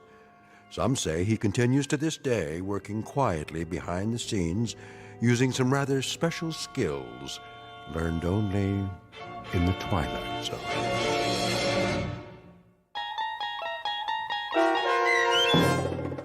The Last Rites of Jeff Myrtlebank, starring Robert Knepper with Stacy Keach as your narrator, was adapted for radio by Dennis Etchison and written for The Twilight Zone by Montgomery Pittman. This copyrighted radio series is produced and directed by Carl Amari and Jason Mallow for Falcon Picture Group. Doug James speaking.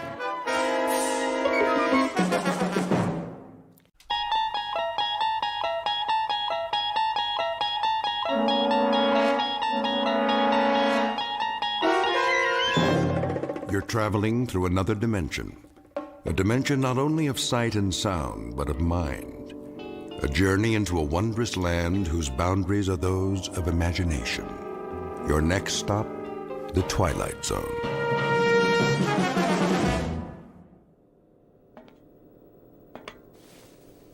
Mr. Chambers. Mr. Chambers. Now what? It is a mealtime. Repeat, mealtime. How exciting. Kindly state your preference, please. You really think I care? We have a full menu on board, suitable for human consumption. It has been designed to meet your dietary needs. I don't have an appetite. That does not compute, Mr. Chambers. I said I am not hungry, all right, ship? You do not care for food at this time. Leave me alone. You do not care. Yes, I do not care for food at this time. Very well. Very well, very well. Oh, ow! Oh, my hand. Please refrain from striking the walls of your sleep module. How do you expect me to sleep if you won't stop talking? We only seek assurance that your needs are being met. Your well-being is our primary concern. Yeah, right.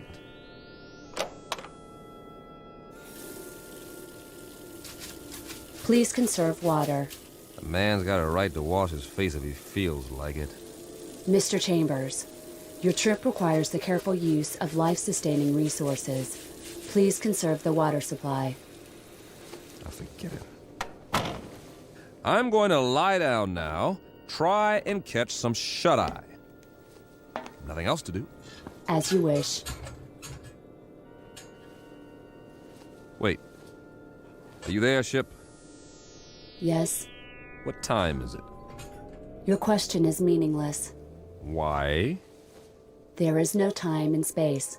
Look, I only want to know. This is to say, there is no chronology that can be calibrated without a reference point. What time is it on Earth? Can you tell me that without an exercise in Euclidean geometry? Just tell me what the time is back home. What is the location of back home? New York City. In New York City, it would be 12 noon. 12 noon. Imagine that. I do not understand your request. Please rephrase. Leave me alone now. You wish solitude. Yes, I wish solitude. Very well.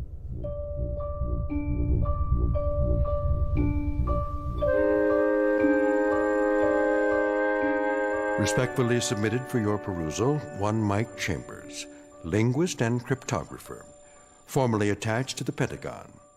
A highly educated individual who can break any code and decipher any language, at least on Earth. A man who shook hands, figuratively speaking, with a modern-day Christopher Columbus from another world. The height of this creature, a little over 9 feet, give or take a few millimeters. Weight, in the neighborhood of 350 pounds. Origin, unknown. Motives? Well now, therein lies the tale. And it's no ordinary one. You'd best hear the story from Mr. Chambers himself. Just remember, you're not on the Earth anymore. You're traveling at something close to light speed on a journey that will take you directly through the Twilight Zone.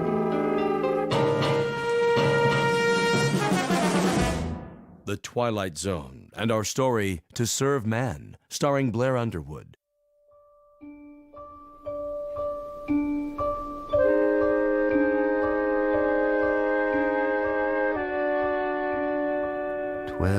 Noon. Somewhere, but not here. This is the way nightmares begin, or more to the point, the way they end. Very simple, direct, and unadorned, incredible. And yet, even while they're happening, we learn to live with them. We digest and assimilate new information as best we can, beginning with the smallest bits, the ones that are easy to process. So, if it's 12 o'clock noon back home, the only home you've ever known, that's what occupies your mind. You don't think about side real time or when it will be 12 o'clock the next day or the day after that. We live in the moment, but that's precisely what we should have been thinking of. All of us. Tomorrow and the day after tomorrow. We were preoccupied with the hands on a clock while we could have checked off the days on a calendar, one by one, and appreciated all that we had while there was still time.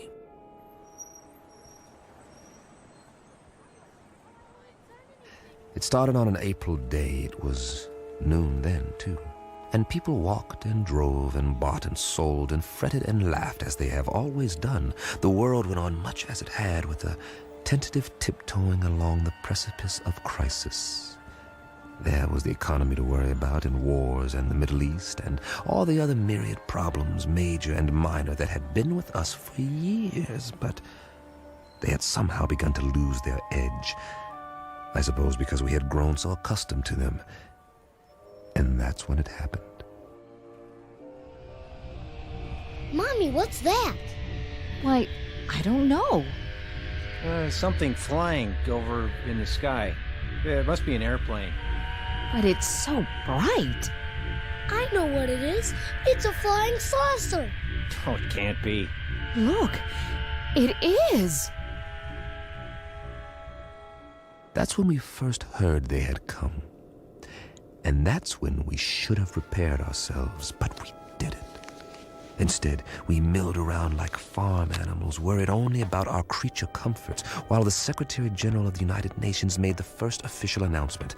I watched that broadcast, the same as you did, live from the lobby of the UN in New York City. It came from the lobby, not the General Assembly. That rather large auditorium was empty, not due to a long lunch hour or an ambassadorial walkout or even the end of the world.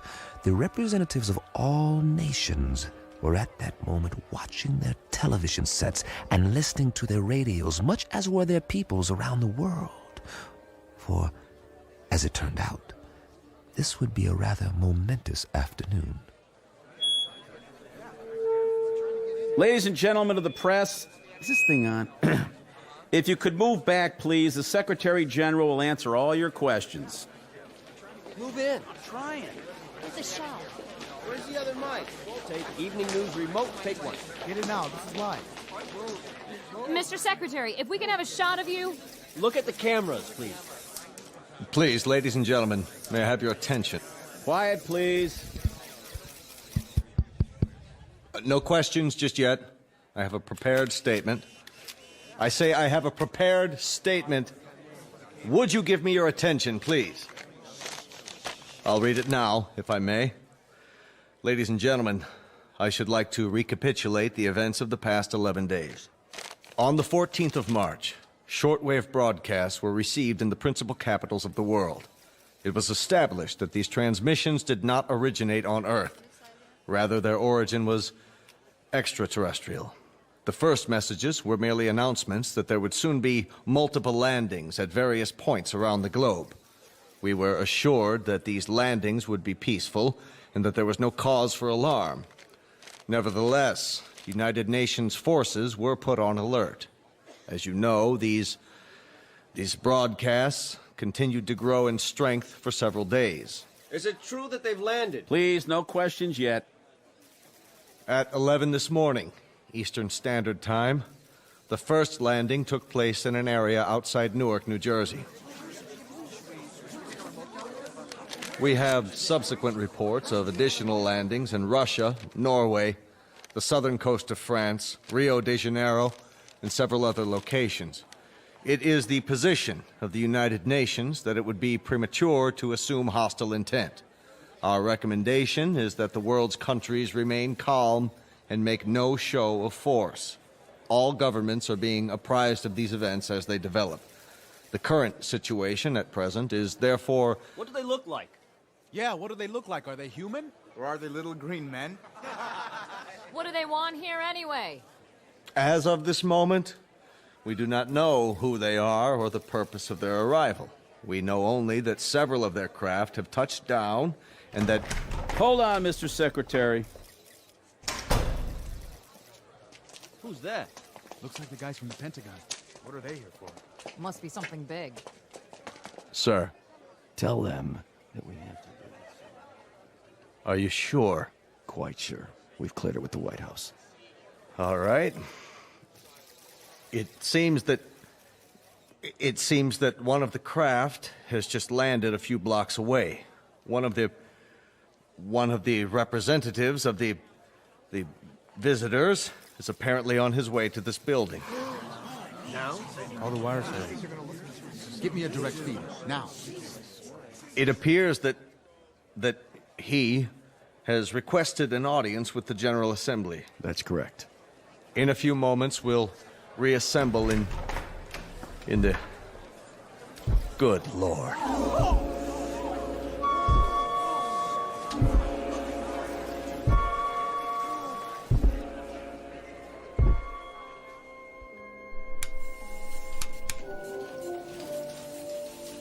Mr. Chambers.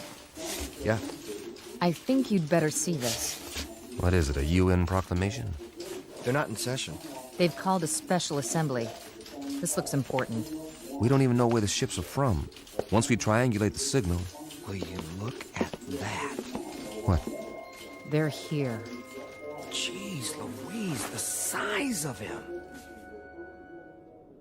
That was the first time I saw him, or it, or whatever it was. I still don't know. Judging by the Secretary General, it was at least 9 or 10 feet tall, and I stood there watching the TV screen like everyone else, and just like you, I didn't know quite what to think. Funny, I'd always imagined that first contact would be some kind of transcendent experience with special effects and a heavenly choir, the shock of finally seeing the other. Something not human, that's not from around here, definitely not. But to be honest, all I felt was a kind of detached scientific curiosity. Was it intelligent? Well, it had to be to travel this far. Did it talk? I was soon to find out. We all were. Oh, weren't we?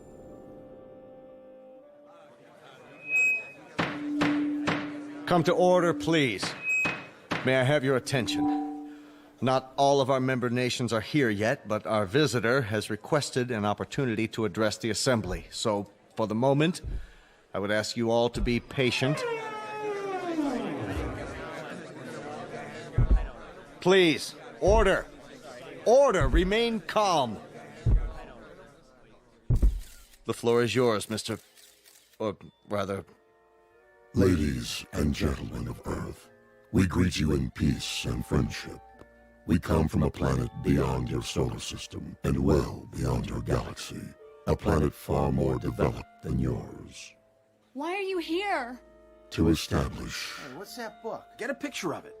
What's the title? I can't see. He's not even moving his lips. He doesn't have lips, does he? To establish embassies here, and in the near future to set up reciprocal visits between Earth people and Canaanites. Canaanites, what's that? Must be what they're called. Write that down. Canaanites. How do you spell it? Speaking on behalf of the governments of the people of Earth, we bid you, Canaanites, welcome. How shall I address you? I have no name, as you understand the term, but you must have many questions. Please, feel free to ask me anything at all, of any nature. We have a great many questions, but to proceed in an orderly fashion, how did you discover us? How do you know our language? And as to your own planet, what is its political and social makeup? Of course, we most fervently wish to know why you have chosen us to... First of all, we must make the following admission. We do not know your language. Then how... Our own methods of communications are mental rather than verbal. Hence, the voice you hear is artificially generated. Your words, or rather, your thoughts, are received and processed by an automatic translation device. My responses are in turn electronically altered to simulate vocal sounds in a language known to you. You cannot speak, then? Not in the literal sense. Astonishing. We understand you perfectly. As to your other queries, our planet is not visible to you. It lies far beyond what you call the known universe, but it is highly advanced technologically. Its political and social makeup are complex. I cannot describe it without first educating you in the basics of our society. That may be a lengthy process. Are you willing to be interrogated here at the United Nations in a special plenary session? All of our nation's representatives could attend. I'm sure they have many questions. I would be delighted. I believe that is the proper response. We thank you for your courtesy. Until then...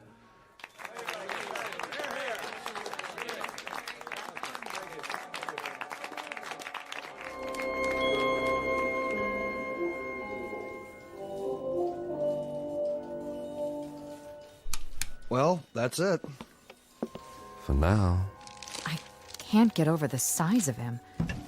Are you sure they're not using trick photography? No way. It's a live feed on all the networks. What do you make of that little book? It only looks little in his hands. It's probably a perfectly normal hardcover. There's nothing normal about it if you brought it all this way. Maybe it's a dictionary. The most commonly used phrases. You wouldn't need a dictionary. He said they have an automatic translation machine. A guidebook, then. Protocols, that sort of thing. There's something printed on the cover. If we could just get a view of it. It's not in any language we know, that's for sure. No, maybe not, but any group of symbols can be deciphered. Even non-human symbols? That would be a tough one, all right. If he brings it with him next time, I can capture the image and try to enhance it. Do that, would you, Randall? This may be the challenge of a lifetime. I have got to know what it says.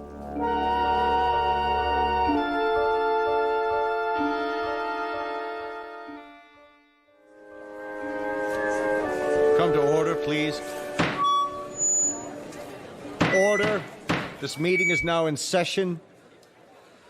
Members of the General Assembly, our visitors, the Canaanites, have graciously acceded to our request that their representative appear before us to answer further questions.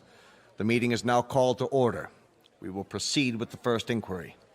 Senor Valdez of Argentina is recognized. Please use your microphone. You may remain seated. Why, may I ask, why exactly have you chosen our planet for this visit?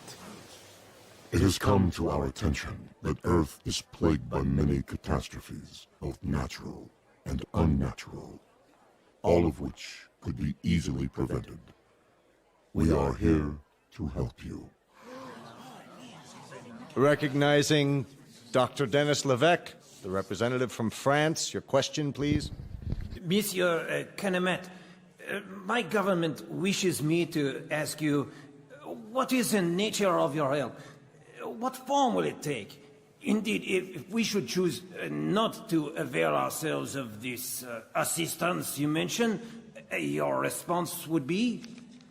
We will not force anything on you. You may accept only that which you choose. For example, on the morrow, tomorrow, that is, we will demonstrate an alternative power source, molecular in nature, which can supply a form of electricity to entire continents for the cost of a few dollars, or rubles, or pesos, or any other currency. You will find it extremely economical. Mr. Grigori. Mr. Grigori, the Russian delegate, you have the floor. We would like to ask the Canemet directly, man to man, what are its true motives? Are we to assume that your purpose is totally altruistic? That you have an abiding interest in helping others? Are we further to assume that there is nothing beyond this boundless humanity of which you speak? There is nothing ulterior in our motives. You will discover this for yourselves soon enough, by testing the various devices we make available to you. What devices? I think the representative has answered your question. For example, we can show you a simple way to add nitrate to the soil and end famine on Earth. We can demonstrate the principles of a practical force field to cloak each nation with an invisible wall, impenetrable by bombs, missiles, or any other weapons. This will bring international peace for all time, if that is what you want. Of course it is what we want. Of course it is what we want. In return, we ask that you trust us. Only that you trust us.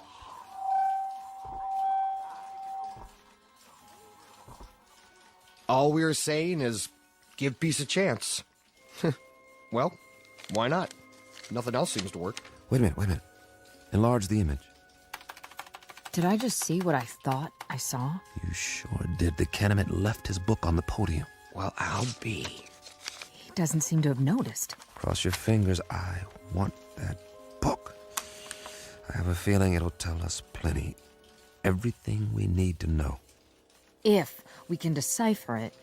Get on the phone and call the floor now. Tell one of the aides to pick it up with a stack of papers. Anything. Stage a distraction if necessary, but get it! Okay. That book may turn out to be the most important one ever printed. Here or anywhere else in the known universe.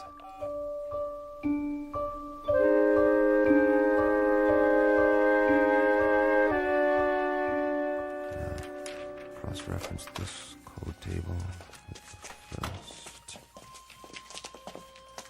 Well, Chambers? I've almost got it, Colonel. What have you got? For starters, a migraine headache and a bad case of eye strain. We're wasting our time. He can't lick it. Not in 8 hours, I can't, Colonel. It took almost a year to crack the Japanese code in World War II, and they had an army of experts working on it. This is the language of people from outer space, probably 500 times as intelligent as we are and 1,000 times more complex. You need help? All donations gratefully accepted. But, Colonel, I showed this book to everyone on my staff, and I've had a dozen people working on it since late last night. And? You must have some idea. See for yourself. We've tried pretty much everything. Single transposition, double transposition, every method of cryptography there is. Nothing seems to work on these pages. So you can't decipher it? We can keep trying, that's all. Standard, reverse, direct, systematically mixed, keyword mixed, random mixed, reciprocal conjugate, every sequence we can come up with. But I can tell you something right now, Colonel, both of you. This is a tough nut. A real tough nut. If it weren't so important... It must be. That Canemet, or whatever he calls himself, made reference to it every third line in his speech. The White House agrees. If we could understand this book, we might be able to decipher the Canemets themselves. I'm beginning to wonder if they need deciphering. What? Well, they've done all right by us so far. You mean they're demonstrations? As parlor tricks? They don't seem like parlor tricks. That nitrate device they used in Argentina this morning. Now the soil has more vitamins in it than a health food store. That doesn't prove anything. I know that part of the country. It's as barren and fruitless as any place on Earth, and there are actually weeds growing in it now. 6 hours after the nitrate process. And the answer is in this book. It might be. And we might lick it or we might not, but I've got a strange feeling that... That what? That we're looking a gift horse in the mouth, and I've got another funny feeling, too. And that is? That if these Kenemits are as helpful as I think they are, you two boys will be out of a job, and so will I, in all probability. And very likely so will the whole UN. You won't need armies, or navies, or air forces, or security divisions, or world courts. They'll all be obsolete. Am I to assume, Mr. Chambers, that this is a scientific analysis, or just some Kentucky windage? I don't know what it is, Colonel, beyond an instinctive feeling. The same feeling tells me that when everyone on Earth gets enough to eat, when there aren't any more wars or diseases or famines, this world is going to be a Garden of Eden that stretches from pole to pole. Your optimism is refreshing, Mr. Chambers. But for the time being, I'd consider it a personal favor, not to mention a direct order from the Chief of Staff, that you continue your efforts regardless of how your feelings change. Keep deciphering until you break this code or language or whatever it is, and tell us precisely what the bloody book says. I'll do my best. No promises, though, gentlemen. Now, if you'll let me get back to work. Jim, I think we've... What is it, Pat? We tried a new computer sequence. And? Look at this. We've got the title, anyway. You translated it. Are you sure? What does it say? This is an overlay. Place it over the cover of the book, like a template. Ah, brilliant. You're going to get a promotion out of this. You know that, don't you, Pat? No, it wasn't just me. Well, now, that makes the cheese a little more binding, doesn't it, Colonel? Let me see. It seems that our visitor's little textbook bears a very simple title right here on the cover. Well, what does it mean? What does it look like? I'd call that a fairly altruistic phrase, wouldn't you, Pat? I'd like to. It does seem unambiguous. It certainly does. It's a handbook. That's all. What does it say? Read the title for yourself. To serve man? This book is a set of instructions about how to do exactly what they've said. To help us, to help the world. How much clearer do you want it? They came here to serve men. That was the title of the book, no doubt about it. Pat and the rest of the staff had done it. They had come up with a template that deciphered the symbols on the cover, word for word. It was a place to start, and the most important one. At least we had confirmation of the Kenemit's intentions. Everything they had said was quite literally true. They were here for our sake. Of course, not all governments would be as easily persuaded, so at a closed session of the Security Council, our visitor was put to the test. The Pentagon provided credentials so I could attend, and I jumped at the chance. This was one meeting I couldn't afford to miss. If it went according to plan, the world would find out once and for all what, if anything, the Kenemits wanted for themselves. And whether the price, if there was one, was something the Earth could afford to pay. Though I, for one, didn't expect any surprises. Would you?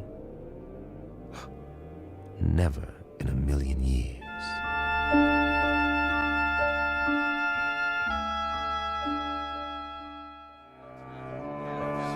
Gentlemen, let's begin. If you'll please be seated. The purpose of this meeting is to acquaint you with certain tests conducted over the past week. At the request of several delegates, and with the full consent of our guests, the Kenemits, these tests were photographed and recorded. You may now view the results. The tests were conducted by members of the National Science Academy and witnessed by a team of experts. If you'll watch the monitor at the front of the room. Lights down, please. Begin the tape.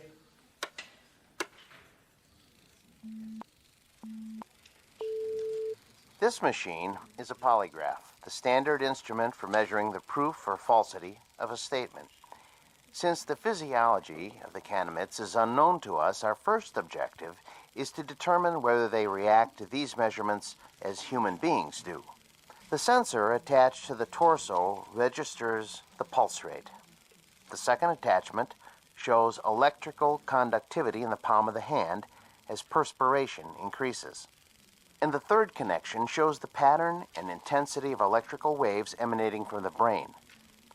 With human subjects, these readings vary markedly, depending upon whether the subject is speaking the truth. I understand. Then let us begin. And please answer the questions as I instructed you previously. Very well. Regarding the relative size of Canamites and human beings, tell me, if you would, which is taller, a human or a Canamite? Humans. I shall now repeat the question. Which is taller than the other, a human or a Canamite? A Canamite. Very good. Next question. How did you come to this planet? We walk. Once more, how did you come to this planet? In a spaceship. Excellent.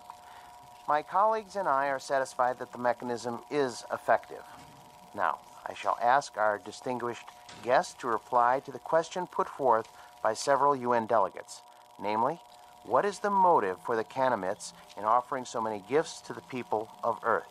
I hope that the people of Earth will understand and believe when I tell you that our mission upon this planet is simply this: to bring to you the peace and plenty which we ourselves enjoy, and which we have brought to other races throughout the galaxies. When your world has no more hunger, no more war, no more needless suffering, that will be our reward.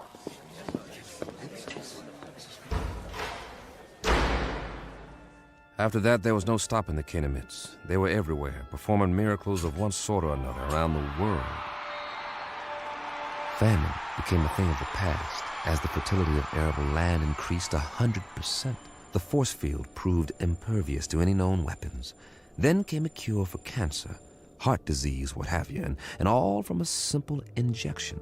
It's hard to say whether the Canamites enjoyed their role as saviors. Their eyes were so wide apart and set so deep in those big, bland faces that you couldn't read much of an expression.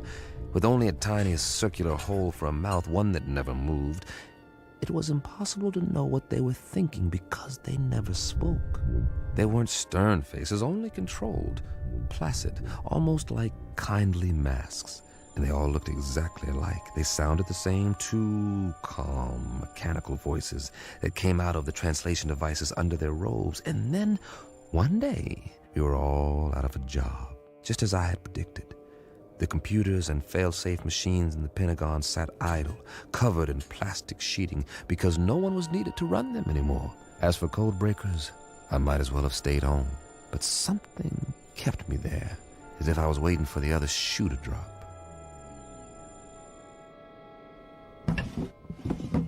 Mr. Chambers? Over here, Pat. I'm going home now, boss. Need me for anything? Like what? This isn't exactly a beehive of activity anymore. You can say that again. The new story of mankind.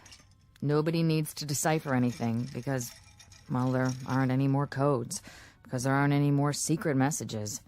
I know. Drink? Well... One for the road, on the house. All right. Odd. What is? I mean, not reading about wars or insurrections or anything anymore. There's a rumor that they're going to disband the United Nations inside of a month. Here you go. The new millennium. Cheers. Cheers. How many Canamites are here? Anybody ever figure it out? A few thousand, I guess. They've got embassies in every country now, and for everyone that comes, 1,000 of us take off on one of their ships. The reciprocal visits they promised. Now that's the odd thing, the ease with which human beings adapt. It's fantastic. One day an astronaut orbits the Earth in a little rinky-dink tin can, and they think it's the biggest moment in the history of mankind. A few years later, They're standing in line waiting to get on a ship that'll take them a zillion miles into space, and they act like they're going on a picnic in the country. That's human beings for you. Nothing phases them. Are you going? The exchange program? I'm on one of their waiting lists. What about you, Patty? Oh, I'm on the list, too. The trouble is, their quota fills up 24 hours after they announce a new departure. But while I'm waiting, I may as well continue studying their language. Good idea. Words reflect the values of the people who use them. If we can understand the vocabulary... I've got a fair command of it now. It's not that hard, really. And there are hints. Huh. Of what? The shades of meaning, the nuances. Some of the idioms are quite similar to English. That's how we unlock the title of the book. I'll get through the rest of it one of these days. More power to you. I gave up a month ago. But if I can help you in any way... Sure, boss. Did I say something? If you can help me. That was the phrase, wasn't it? And I meant it. The only thing you can help me with is... Is what? Help me get rid of this knot in my stomach. What are you talking about? One of those nightmares when something's wrong, but you don't know what it is yet. A little bit of the old sixth sense. That tells you what? Just that maybe we should have looked this gift horse in the mouth, after all. For all we know, it could turn out to be a Trojan horse. Oh, I don't think we've got anything to worry about. I'm going where no man has gone before. How can I resist? Relax. I'll tell you all about it when I get back.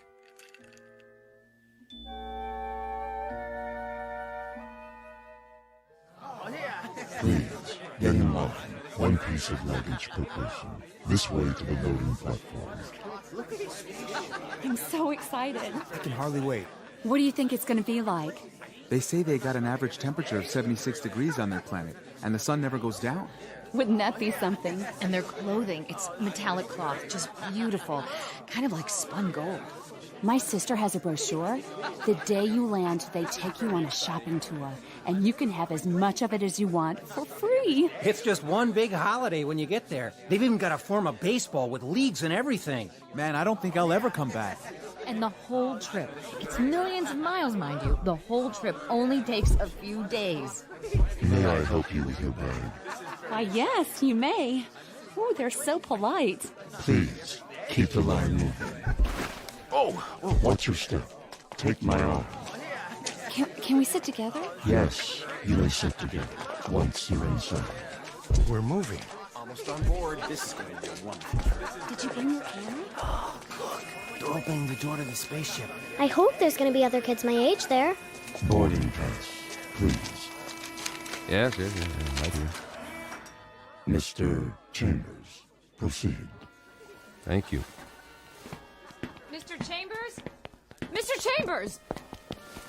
Pat, hi. Jim, please. You are just in time to say goodbye. Don't get on. Are you kidding? I've been waiting for 6 weeks. You can refuse. There's still time. But don't say that too loud, or there'll be 1,000 people trampling over you to take my place. Get on board, please. Not yet. I'm begging you. What? Whoa, what's wrong with you, Pat? I finally deciphered the book. Hey, that's great. All of it. You're delaying departure. Please continue up the ramp. One moment. Well, Pat? Jim, the first page is just a collection of English phrases with their own translations. But the rest of the book, the rest of it... Will you move, mister? We're waiting to get on board. Step through the door, sir. Write me about it. I'll have plenty of time to read letters up there. Not as much time as you think. Jim. Now, Mr. Chambers, we must close the hatch. The rest of the book, it's not what you think. The title, To Serve Man, it's a cookbook. What? No, wait, what? Wait, no! A cookbook! A cookbook!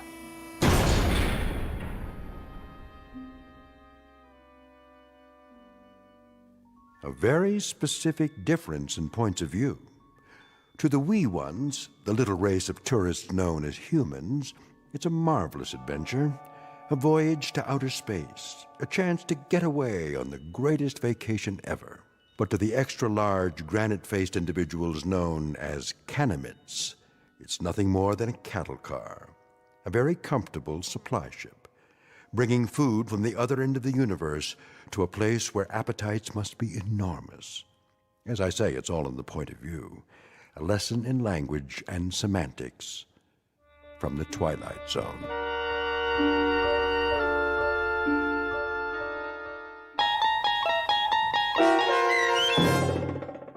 To Serve Man, starring Blair Underwood with Stacy Keach as your narrator, was adapted for radio by Dennis Etchison and written for The Twilight Zone by Rod Serling, based on a short story by Damon Knight. This copyrighted radio series is produced and directed by Carl Amari and Jason Mallow for Falcon Picture Group. Doug James speaking.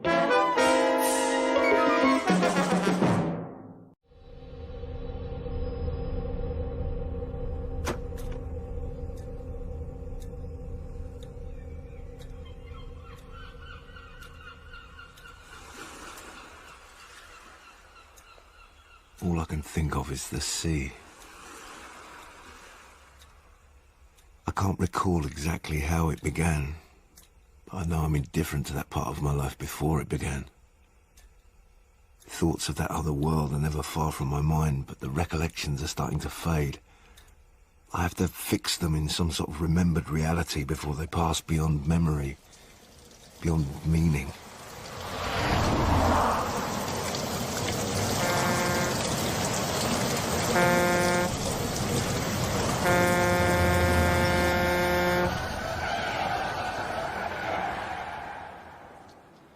He was hit by a lorry on a motorway at night. Police said he was drunk, got out of his car, started to walk up the motorway. Pouring rain, pitch black. The car was less than a year old, covered in a film of dust. Was going to... Her face was blank with loss. What could I say? What was there to say?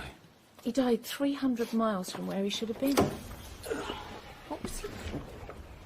Why was he... Who? You're not a dealer. John wouldn't have liked a dealer I'm not to... the dealer. Spare keys and papers in the... She waved vaguely at the glove box. in the... She seemed incapable of finishing a sentence. His back was broken in 5 places. His skull... I sat at a table in the kitchen and wrote out a cheque as the woman wove a web of sickening details around her brother's death. What was extraordinary? Most of the blood had drained from his body, but it wasn't on the road. She looked at me, letting the absurdity of this settle. They couldn't find it anywhere. Not a drop. I needed to get away. I tore the cheque out and held it out to her. He was only 46. He was a beautiful man. I'll collect the car when the cheque is cleared. I don't believe he died in such a senseless way. She snatched the keys from the table and threw them at me. Take it. Take the bloody car. I don't often think of death, but that night I'd been so wantonly reminded of it that I couldn't escape morbid thoughts. I hold a simple view about dying. When life ends, it ends. You're here, you're not here. A mist suddenly appeared. The controls of the car became heavy and unresponsive. The road surface treacherous. The needles of the instrument started to swing wildly. But to my astonishment, I thought I could hear the sound of the sea, waves breaking, gulls. Then there was total darkness. I braked hard. The car slewed sideways and hit something. I was flung forward and banged my head. As I slowly regained consciousness, I saw the glass faces of the instruments were cracked and the needle of the temperature dial was stuck on red. The stalled engine wouldn't start.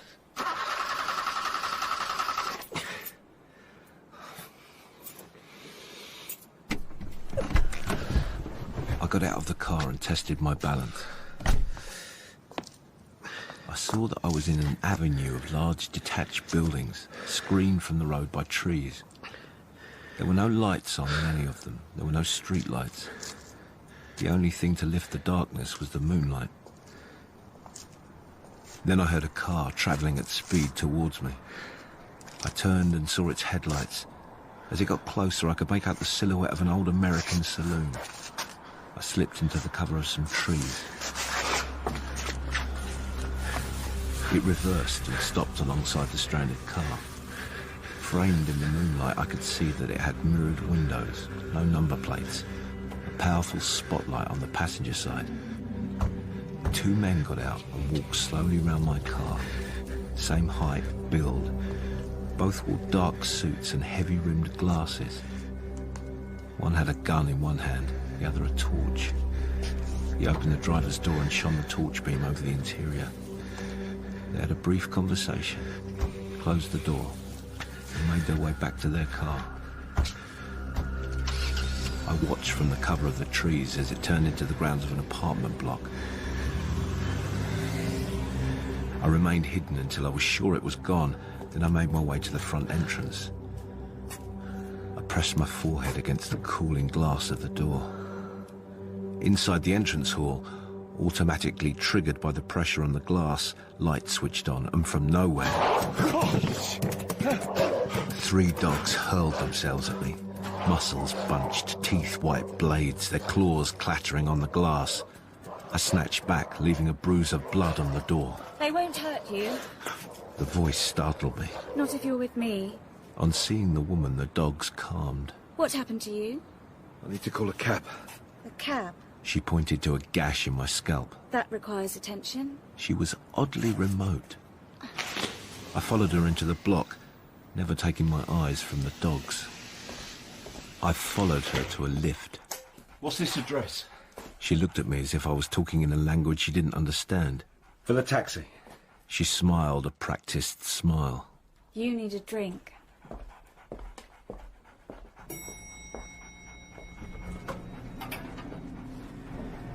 In the lift, she stood close to me. Under the expensive perfume, I could smell her flesh like sweet brine.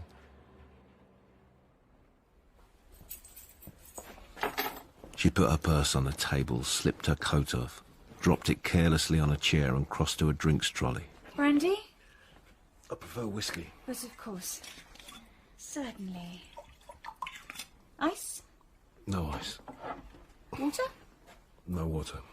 She handed me the drink, then checked the gash in my scalp. No. What is your blood type? That bad? Do you know? No. I'll get something to clean it with. Why? Do you want to know my blood group? Excuse me. When I was sure she had gone, I stood in the centre of the room, feeling it more than seeing it. There was something artificial about it, just as there was about the woman. I crossed to the telephone and lifted the receiver. There was no dialing tone. Then I saw it had no lead. The woman returned with a basin of water and cotton wool. Sit here. She patted the back of a chair.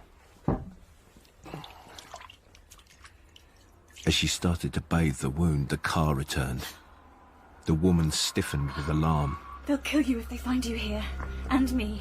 Who are they? You have to go. I could see she meant what she said. Find Hill. You must find Hill somehow. As I moved quickly from the room, she slipped something into my hand. Give this to Hill. Without looking, I dropped it into a pocket. I thought I knew the depth at which fear is buried. In desperation, I buried myself in some bushes in the overgrown grounds of a large crumbling house. The car powered past, its spotlight flooding the dead garden. I was just about to move off when I saw a light in a window. I edged to the side and looked in. The room was lit by a slide projector.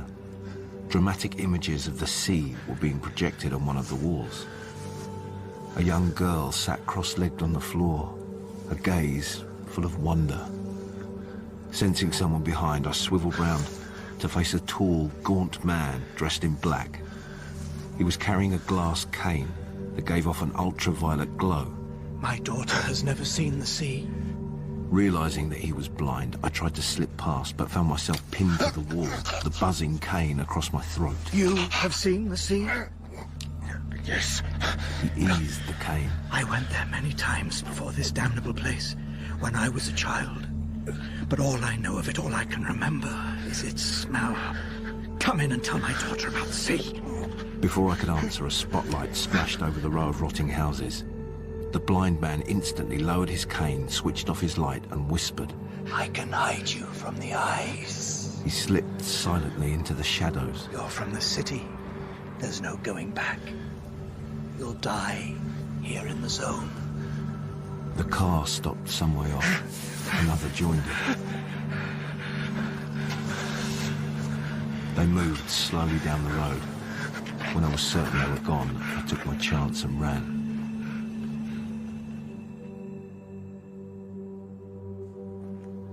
Slipping from shadow to shadow, I saw something in the distance that drew me to it. A fire on waste ground. Lying close to the fire, a naked man. Hands and feet bound, his body coiled round a metal stake. There was movement in a derelict house. A face in the flare of a match as a cigarette was lit. The face of a child, yet not a child. A car appeared. A brood of feral children stepped up into the spaces where windows once were. Although the night was harsh, they were stripped to the waist, their thin bodies crudely tattooed. A man got out of the car with a torch. The brood watched silently as he walked to their prisoner and cut his hands and feet free. A second man stepped from the car, same dead face, eyes hidden behind green lens glasses. They hauled the naked man to his feet, dragged him to the car and flung him into a metal cage in the back.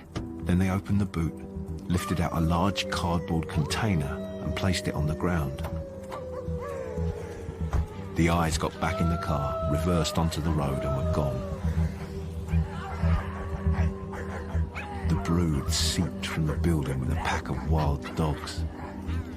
Two of the oldest broke the paper seals, opened the container and lifted out a television. One of the girls slashed her palm with a shard of glass and smeared blood all over the screen. Then the television was raised high and carried like some sacred street Madonna into the darkness. The dog brood followed in religious procession.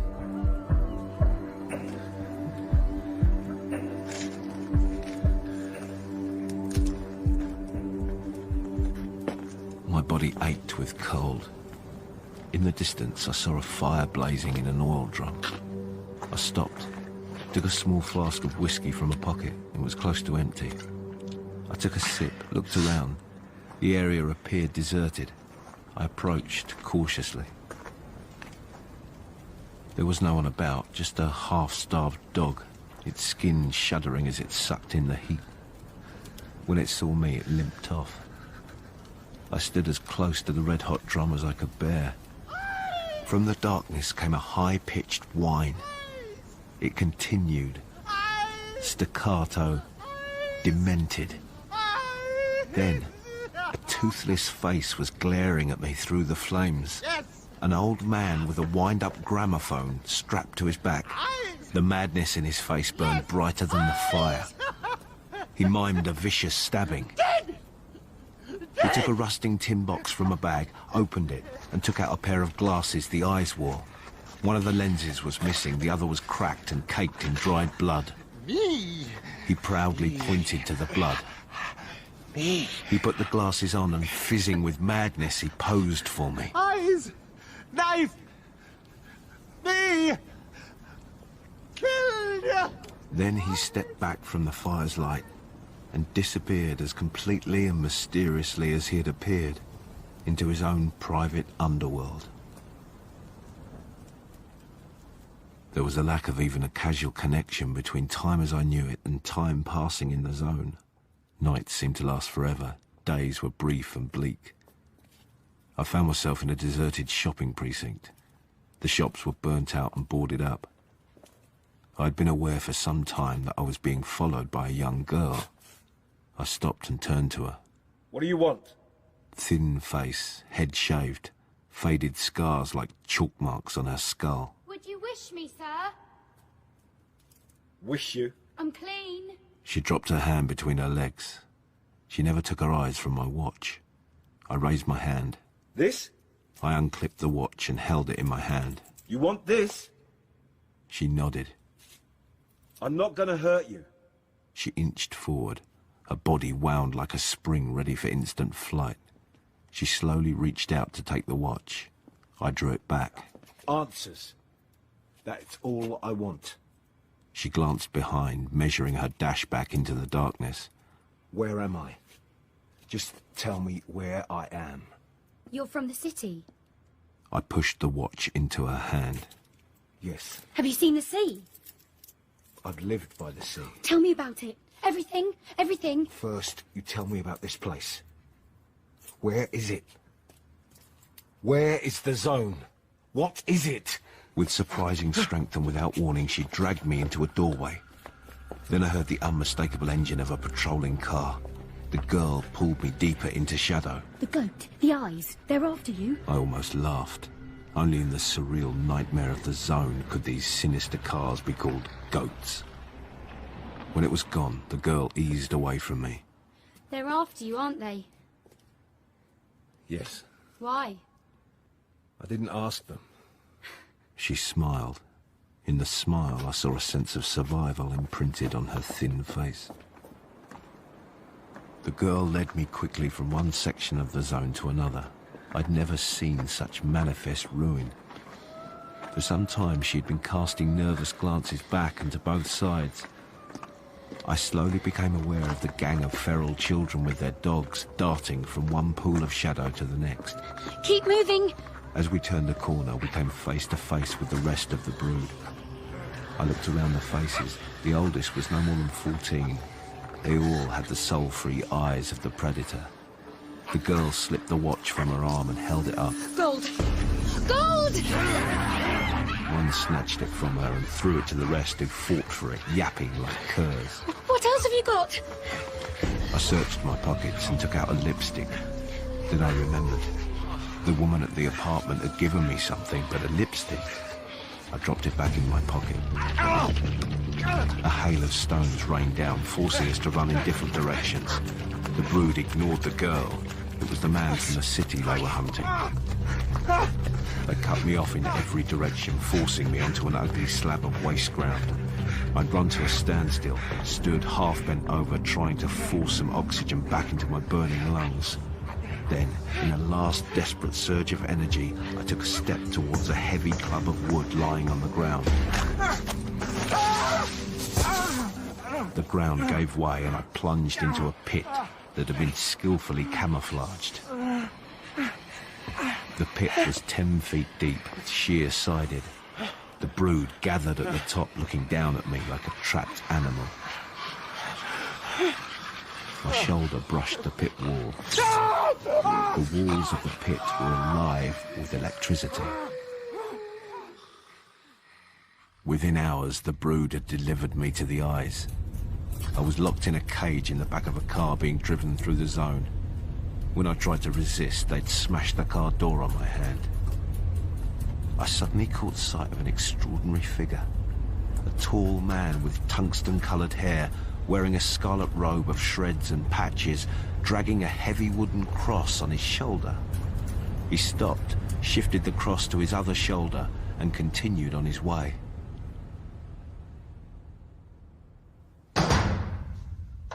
The cell door was slammed shut behind me and locked.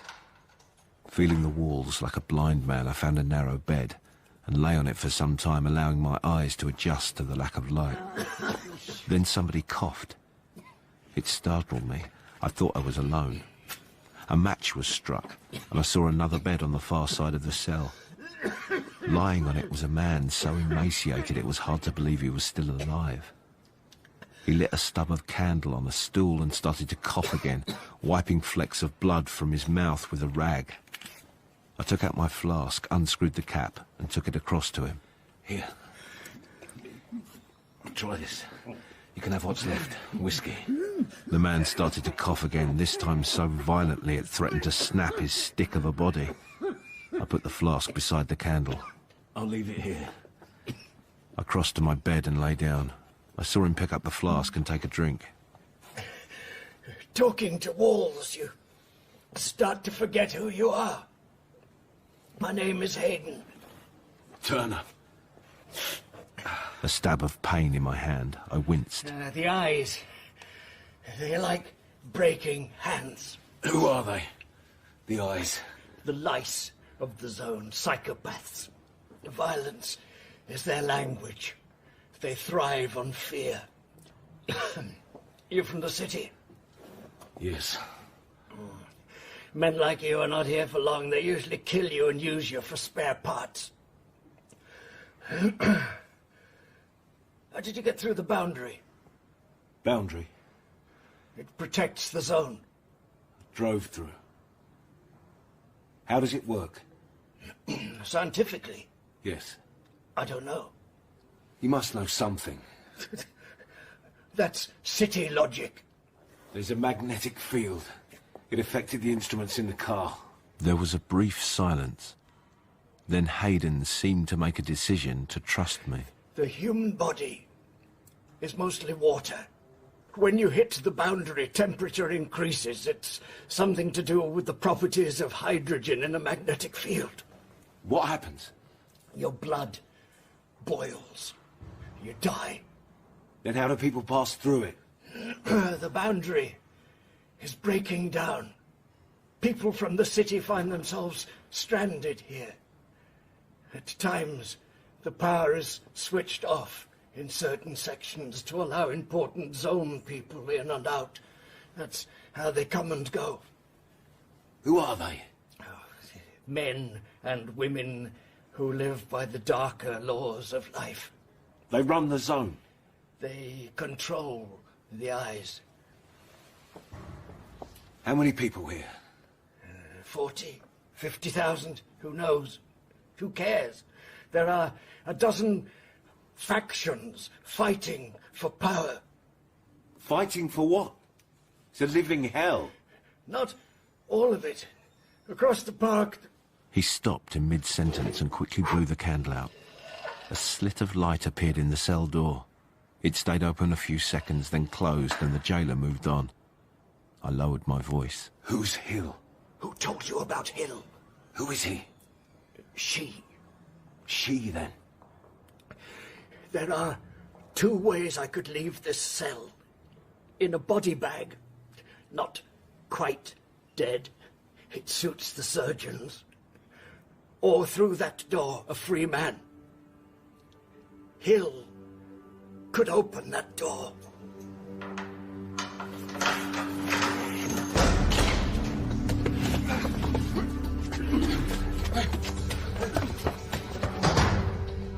I was taken to a room that was spacious and comfortable. A half-open glass door led onto a balcony.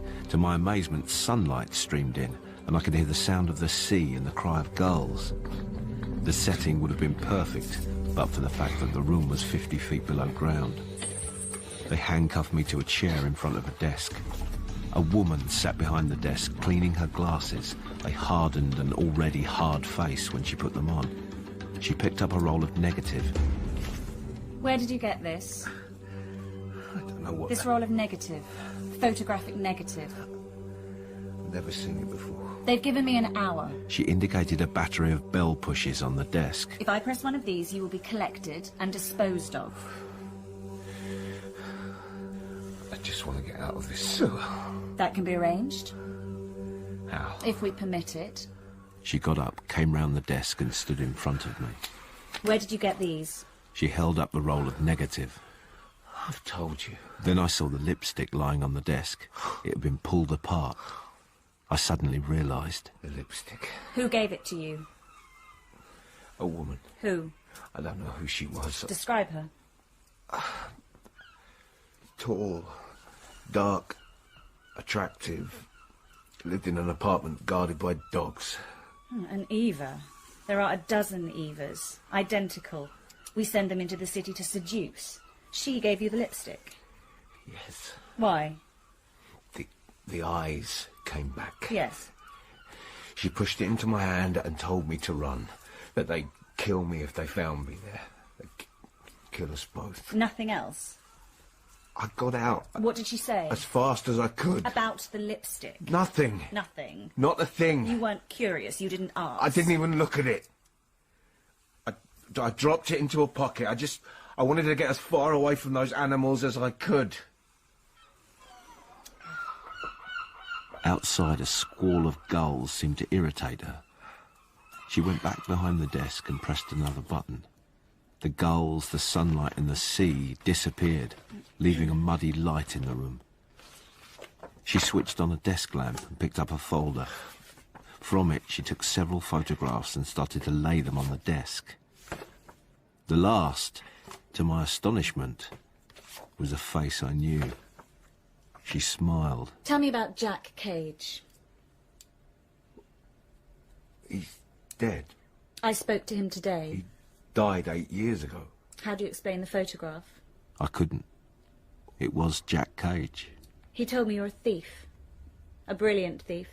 A thinker. He admires you. I sat next to... Her name was Ms. Easton, in the back of a stretched limo that moved slowly through the zone. In the daylight, I saw that she was older than she first appeared. How did Jack Cage get here?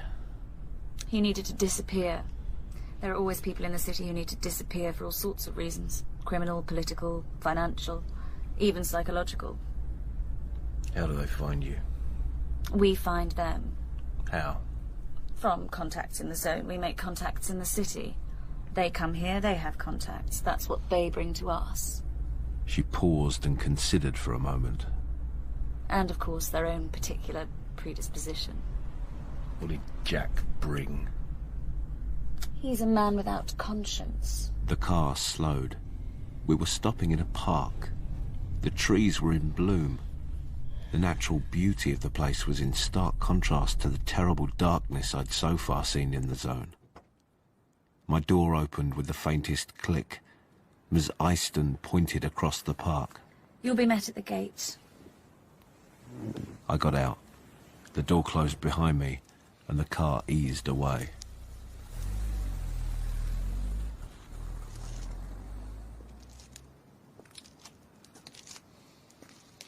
As I walked through the deserted park, I realized that the setting was more than idyllic. The sun was full, sky cloudless and brochure blue, grass so verdantly green it looked painted, but there was something missing. Where were the birds? A place like this would surely be full of birds. It was a curiously uncomfortable place, artful and counterfeit.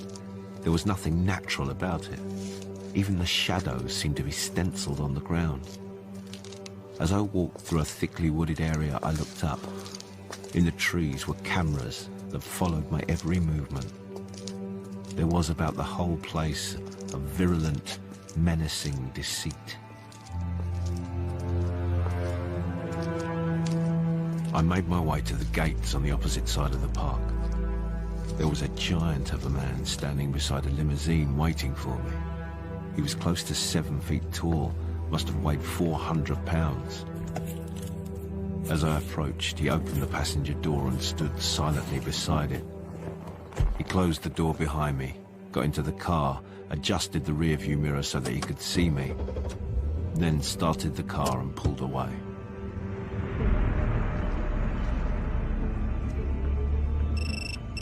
Before the park was out of sight, a car phone buzzed beside me. I lifted the handset but said nothing. I knew who it would be. Turner? Turner? Can you hear me? It's Jack. Can't be. What? Jack's dead. Do I sound dead? The limousine passed a high wall that ran alongside the road. On it, in freshly painted 6-foot letters, was the name Hill. We're old friends. Who's Hill? The phone clicked dead. As we drove on, I remembered what Hayden had said in the cell. There are a dozen Factions fighting for power. Fighting for what? It's a living hell. Not all of it. Across the park. Here I was, across the park. Sweeping tree-lined avenues of luxury houses, tennis courts, swimming pools, marble-chipped drives with exotic cars parked on them. A miniature version of the blatant opulence of the gated communities where the seriously rich live in the City of Angels. Jack Cage was a small man with a hard-boned, almost pagan face. I stood on his balcony watching him play a round of golf over Pebble Beach. He teed off into a brightly lit screen, showing a fairway of perfect video grass. He checked the length of his drive on a monitor, then rested his club against the wall and peeled off his glove. You don't look too shabby for a dead man. Who went to my funeral? Eddie Carl's widow. Oh, funny. To piss on your ashes. Cage threw his glove across the balcony. He wasn't worth a stinking damn. So you killed him? They couldn't prove it. Didn't get the chance, did they? That's right. Who was in the coffin? I borrowed a body. Of course you did. Look, I don't want to talk about the past. Here we live in the present, day by day. Did that bitch Eyston do a deal with you? What did she offer you? Way out? There's no way out, no going back, not for you, Turner. See this? He pointed to the monitor. Right here, the distance a ball is hit. The yards it goes, left or right, hook, slice. It knows the location of every hazard. That's me in the zone. I know the location of every hazard. If you want to stay alive, stay close to me. Cage was sat in a high-backed chair. Behind the chair stood a young woman massaging the back of his neck. Isn't she beautiful? Her name's Leah. I killed her husband. She looked at me briefly. I could see that she was beyond hurt. Does that disgust you?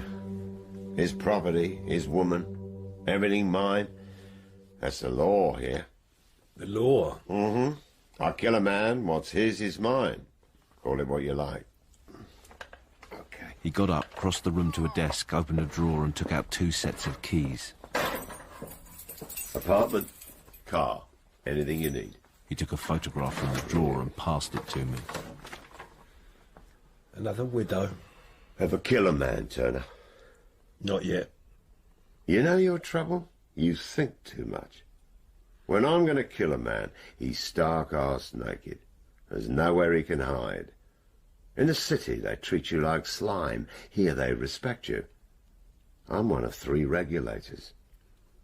Executioners. You're right. But then you're a moral man. Here, there's no morality. Here, what you want, you take.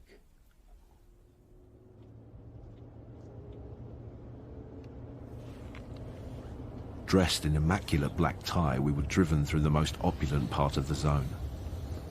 It was as though a net had been thrown over the pest hole of the rest of the zone to keep it out. Where are we going? Jack?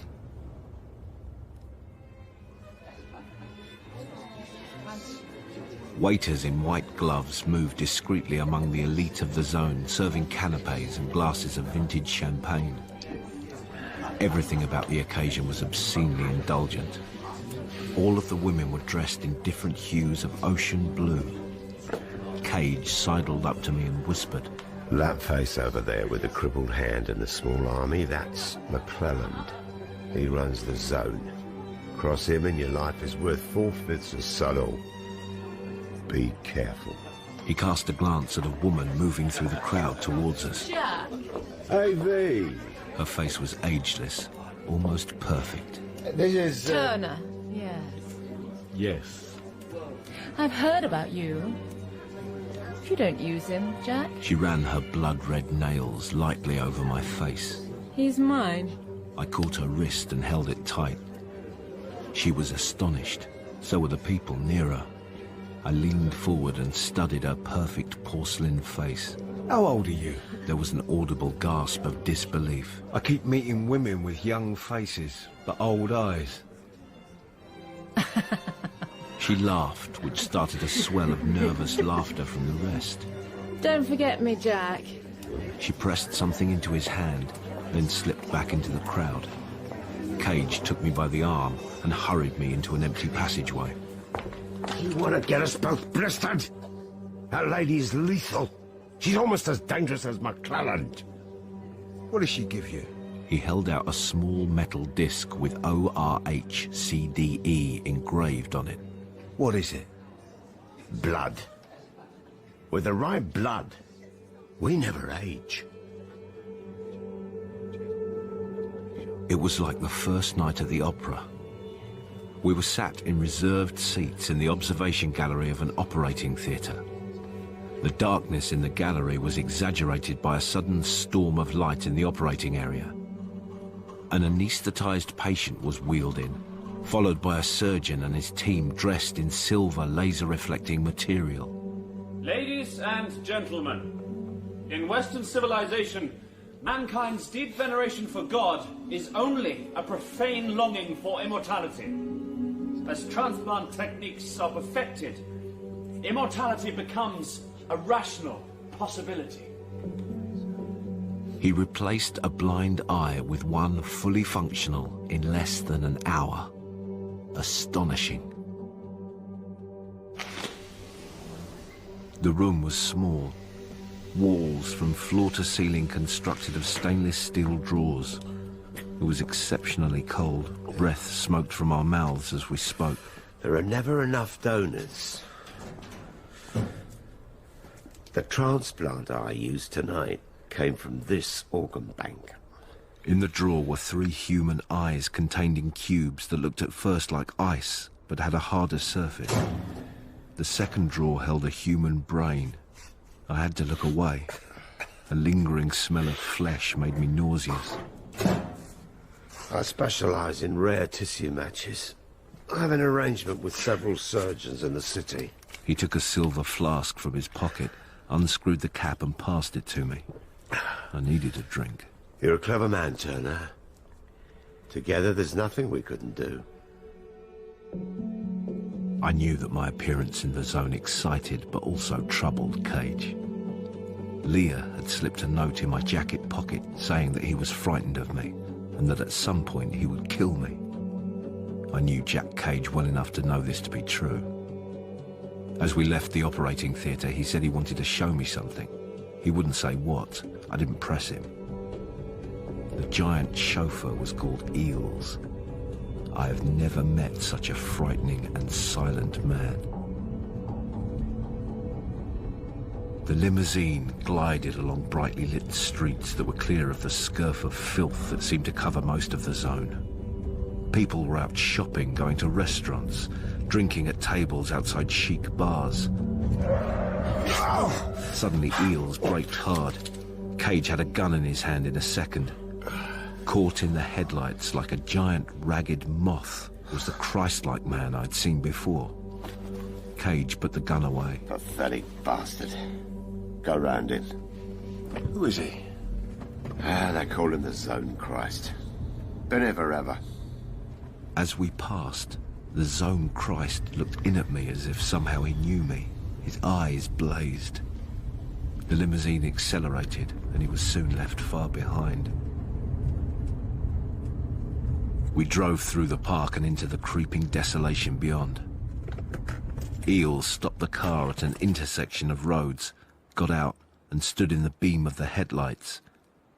Then he started to walk up and down in a precise 6-pace line. What's he doing? Waiting. For what? It won't be long. Is he a mute? Well, I've never heard him speak a word. Never. Frightening, isn't he?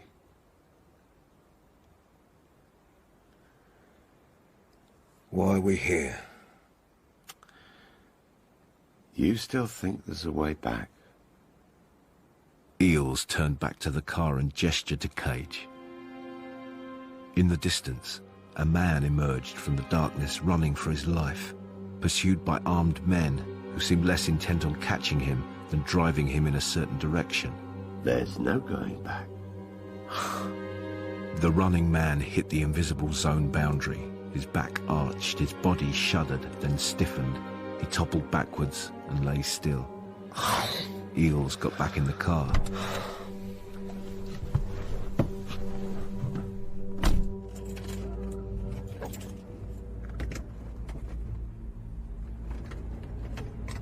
As we drove slowly past, I could see steam coming from the dead man's open mouth. You ice-hearted bastard. Who cares? I care. Don't you understand? With me, you can make it here. With me, you got a chance. Alone, you'll end up like that. We drove on in a heavy silence. I had to make you understand. Who do you answer to, Jack? No one. You don't have the imagination. You never did. You need to be told what to do. Let it rest. Who suggested that grotesque demonstration? Don't you understand? There's a life here you could never dream of in the city. The man with the crippled hand at the reception, McClellan. I said let it rest. He looks like a man who gives orders. Shut your mouth. Even the lady with the porcelain face stayed well clear. He's a madman. And you're not. Not like him. Christ. Not like him. You hate his guts. Your mouth will get you killed. As the car gathered speed and powered towards the park, a blazing van blocked the road. Eels put the heavy vehicle into a controlled sideways skid. Hit the back of the blazing wreck and spun it round. Once the limousine was past, he got it back online and accelerated away. Two black saloons shot from a side road and locked onto the limousine like barracudas after a shark. Shots ricocheted off the armoured body and glass. As the limousine screamed round a corner, the back door flew open and I was sucked out.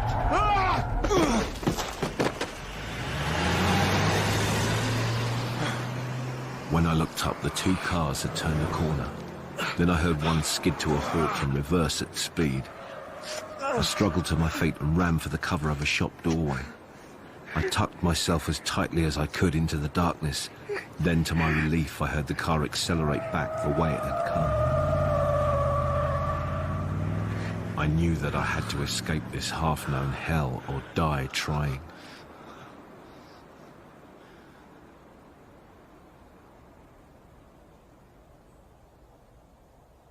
The darkness lifted into a zone dawn as I made my way back to where the running man died. There was a clear, pure silence. I moved slowly, deliberately towards the lethal zone boundary. I knew that if I hesitated, I might not do what I had to. I walked straight ahead, past the point where I saw the running man fall, and continued on. I was dazzled by a pink-silver glare, like blood seen through closed eyes on a scorching summer day. My breath came in short, sharp gulps. I raised a hand in front of my face. I could see bones through flesh like a coloured X-ray. I was amazed I felt so alive, but it made sense. Surely you feel most alive on the edge of death.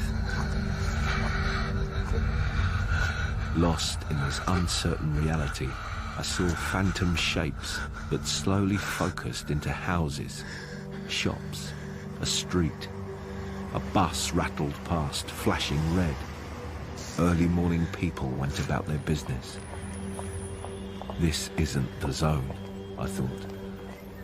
This is not the zone.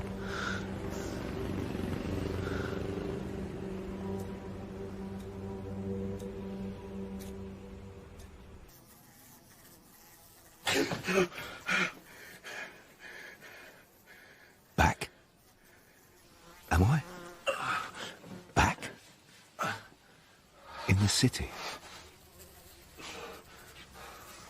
But is it real or is it... I struggle to remember, then struggle to forget that other half-known hell. can't stay here too long. Someone will come. Damn gun.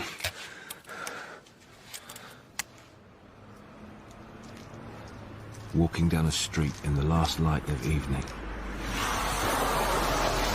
Cliff Field, the closest thing I have to a brother, looks up at me. Where the bloody hell have you been? Cliff is a violent man, a feared man without forgiveness. I'm the only person apart from his wife who he cares about.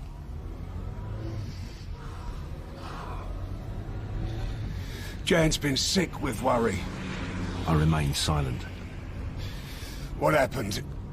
What happened? Your car caught fire. That seems so long ago, when I met the strange woman and bought a dead brother's car. I've almost forgotten it. Oh, that was nothing. Nothing? He points to the bruises on my face. And those? The car gutted and the bruises? Nothing. Look, Cliff. No, you look. Someone's ironing you out and I want to know who. I want to see his face while he's still got one. An awkward silence falls between us. The edge drops out of Cliff's voice. It fills with a quieter concern. Why won't you tell me? How can I explain something I don't understand myself? There's nothing to tell. The silence settles on us again. I sit at a table with the two people I know best, and yet they are strangers. Not hungry? Sorry. Jan is 10 years younger than her husband. She has a piercing sweetness. Oh, why don't you stay a few days? I sip my wine. Just a day or two. It's nice and quiet here. I'm okay. You disappear off the face of the earth for 3 weeks and you're back looking like death. 3 weeks? 3 weeks? 4 or 5 days? Cliff glances at Jan, then looks hard at me. Nearly a month, John. I'm drawn to the luster of the darkness beyond the car as Cliff drives me home. I find myself filled with an intense longing for that unnatural place where I've been. All evening, I've seen glimpses of the zone in my mind's eye. The old American saloon with mirrored windows.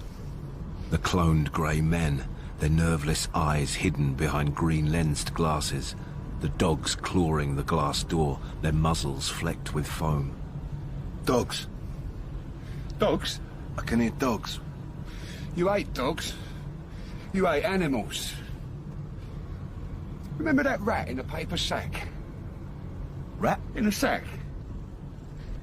No. When we were kids.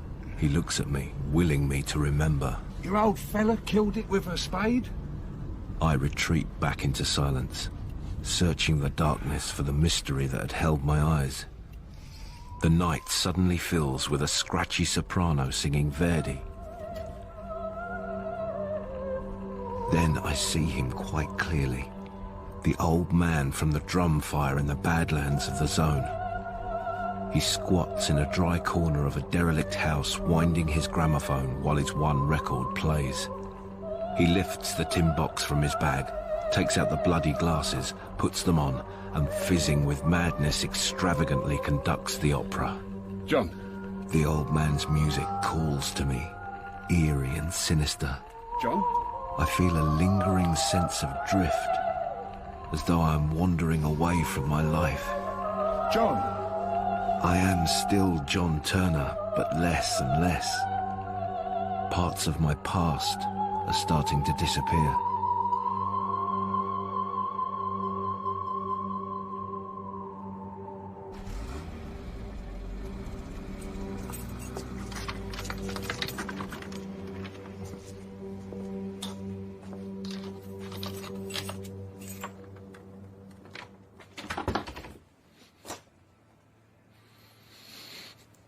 The park. The perfect park in the zone. Sheltering from the sun under a tree. Plucking a blade of grass. Putting it between my lips. The pungent vapor it gave off as though dipped in acid, blood on my lips. That's the smell. Burning rust. On the floor, park grass smouldering in a saucer, giving off a saffron smoke.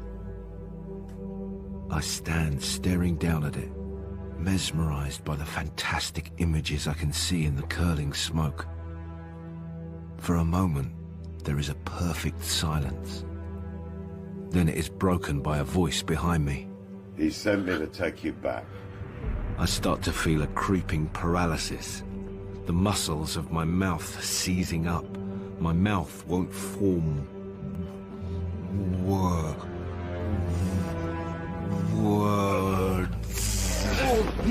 McClelland. The shotgun. You walk through the boundary. Get to the bedroom. No one walks through the boundary. Hands and knees crawling, cage standing over me. He wants to know how. He sticks to me like a leech. Come back with me. You can have anything. Anything you want. Shotgun under the bed. You and me, Turner. We could pull McClelland down. He hasn't seen it. Together, we could run the zone. As my fingers touch the shotgun, he kicks it away. It spins and skids across the wooden floor, hits a wall and fires.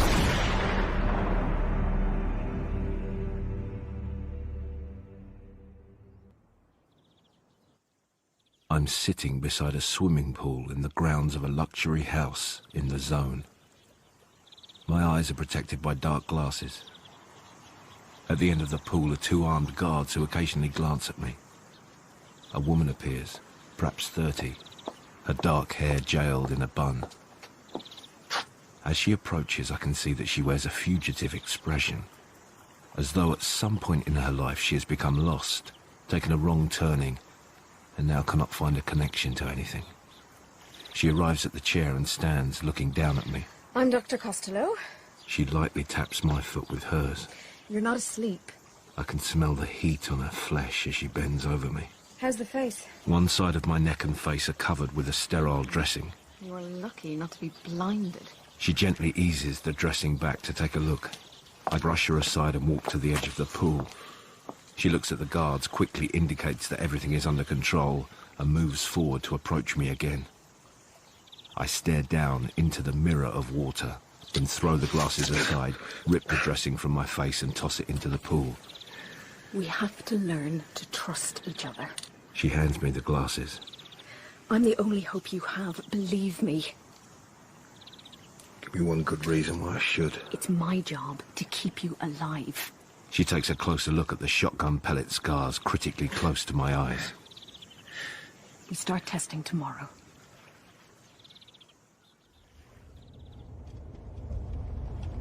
I sit beside Dr. Costello in the back of a limousine, staring out of the window. I'm wearing spotless white linen gloves, over which handcuffs have been locked. Dr. Costello is plainly worried about my physical and mental condition, but she makes no attempt to talk to me, as she knows she will get no response. A goat is following close behind, its headlights dipping and flaring into the back of the limousine. I'm starting to feel nauseous. Slow down. The driver chooses not to hear. Did you hear me? We're late. We were late last night. He reluctantly slows. The goat behind flashes its lights. They know we're late. Is it far? Not far. How far? You've been before. You don't recall? No. At all? No. The test area is lit up like a film set in the middle of nowhere. A huge, mobile laboratory surrounded by a battery of complex electronic equipment. The driver parks the limousine close to a generator with different color power cables running into it. The guard helps me from the car. As Dr. Costello steps from the limousine, the driver opens his door. Not you. You stay in the car. We might have to leave in a hurry. I want to be sure where you are. The driver gives her a sour look, slams the door shut, settles back in his seat and lights a cigarette. The guard unlocks and removes the handcuffs. I start to walk towards the laboratory. I stop to look at a pile of dead pigeons that have been dumped close by. Death has reached into their beauty. The iridescent gloss of their plumage is now the color of dull, wet ash. Their broken bodies form a mound of tangled wings, twisted necks, and glinting dead eyes that seem to stare straight at me. Then I remember the first time I was here. The burnt-out street drowning in unnatural light. An old man carrying a basket of pigeons walks down the centre of the road until he comes to a luminous white cross painted on the tarmac. He lowers the basket onto the cross and kneels beside it, waiting. The lights dim in a massive power drain. The old man throws back the lid of the basket, releasing the pigeons. They fly as a flock, a wedge of flashing colour. As they start to climb, they hit the invisible wall with a jolting hiss and slowly spiral lifeless back to the ground. We've been here before. Do you remember? As the guard takes my elbow, he urges me on. I stumble. The doctor moves quickly forward. Don't touch him! The guard steps back as though he's been stung. She slips an arm round my waist and drapes my arm round her shoulder to take my weight. You okay? I nod. With a parting glare at the guard, she helps me towards the steps that lead up to the laboratory. Most of the space is taken up with state-of-the-art digital equipment linked to a bank of computers. Technicians are busy lining up the technology.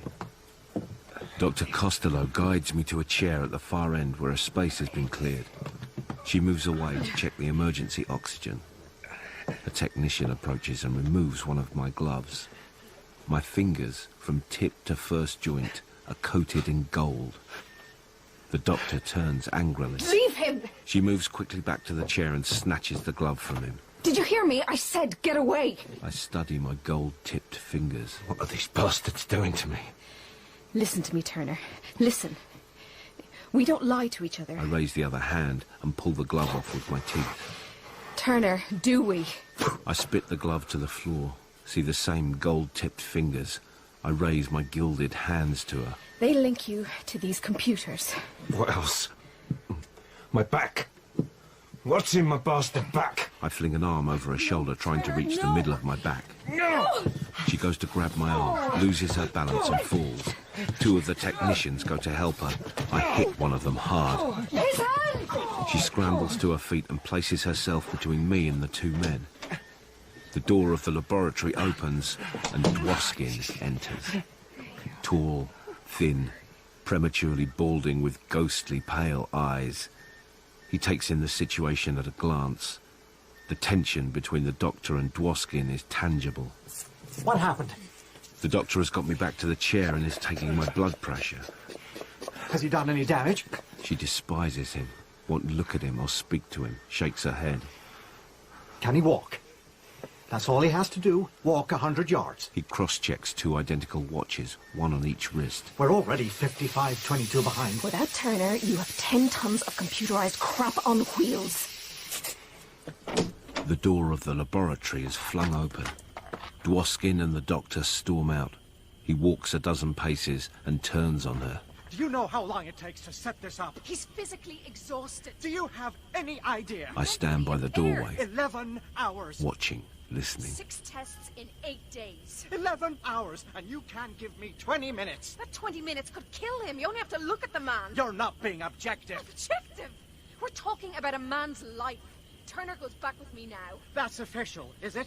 Tonight is cancelled. He blocks her way back to the laboratory. Get out of my way. A black limousine moves silently into view behind them. Dwoskin has seen it. The doctor has not. So, tonight is cancelled. And tomorrow night, the night after... The car creeps ever closer, then stops. You'll inform McClelland? What? He points over her shoulder at the parked limousine, then walks back to the laboratory. I'll be in the computerized crap on wheels. Dr. Costello stands rooted for some time, hating herself for letting Dwoskin do this to her. The sinister black vehicle just sits there, spreading its dark influence. She walks uneasily towards it. As she draws close, a window winds down. In the gloom of the interior, I can just make out a pale, dead face. You're late. There are complications. You were late last night. Turner is close to collapse. Smoke from his cigar curls lazily through the open window. We have to postpone tonight. McClelland leans forward into the light. Postpone?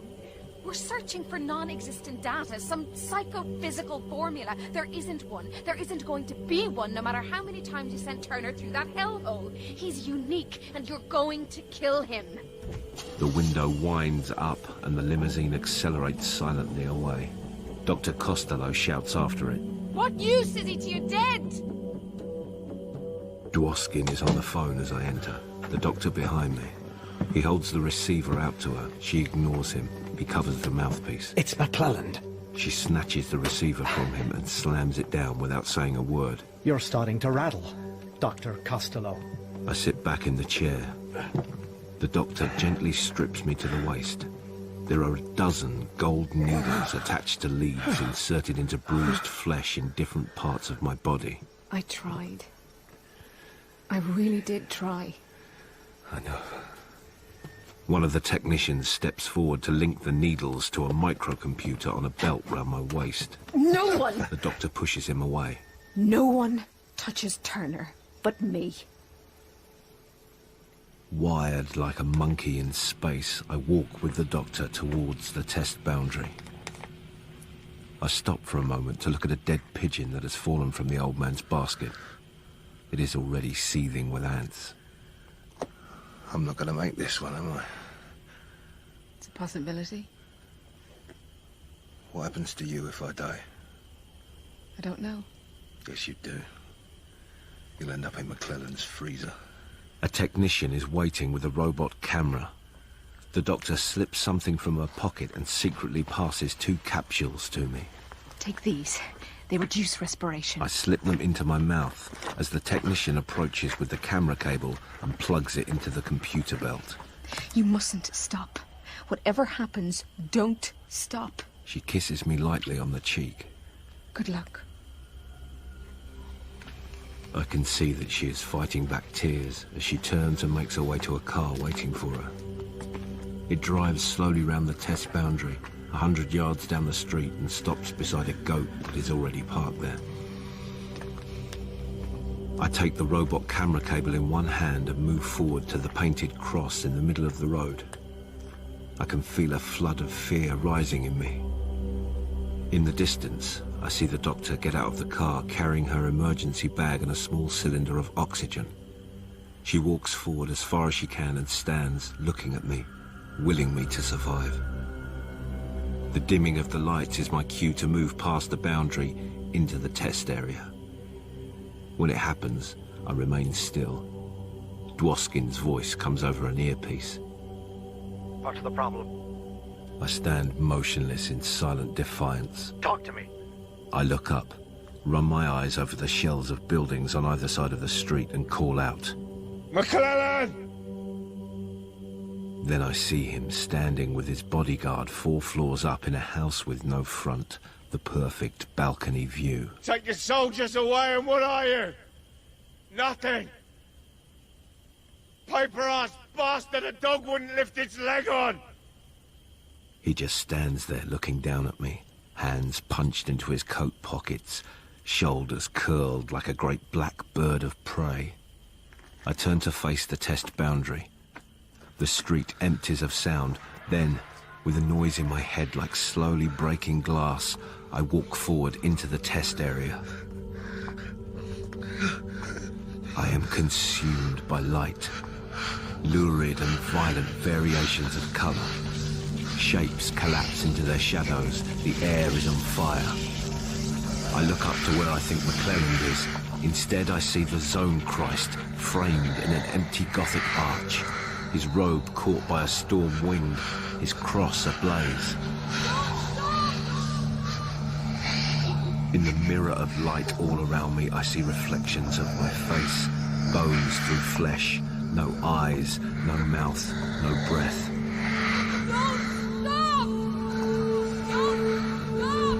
I stagger out of the test area, freed from the drowning heat, bleeding from nose and ears. I hear Dr. Costello's voice, as though coming out of an anesthetic. Turner! Turner! She rips the camera cable away and helps me to the car.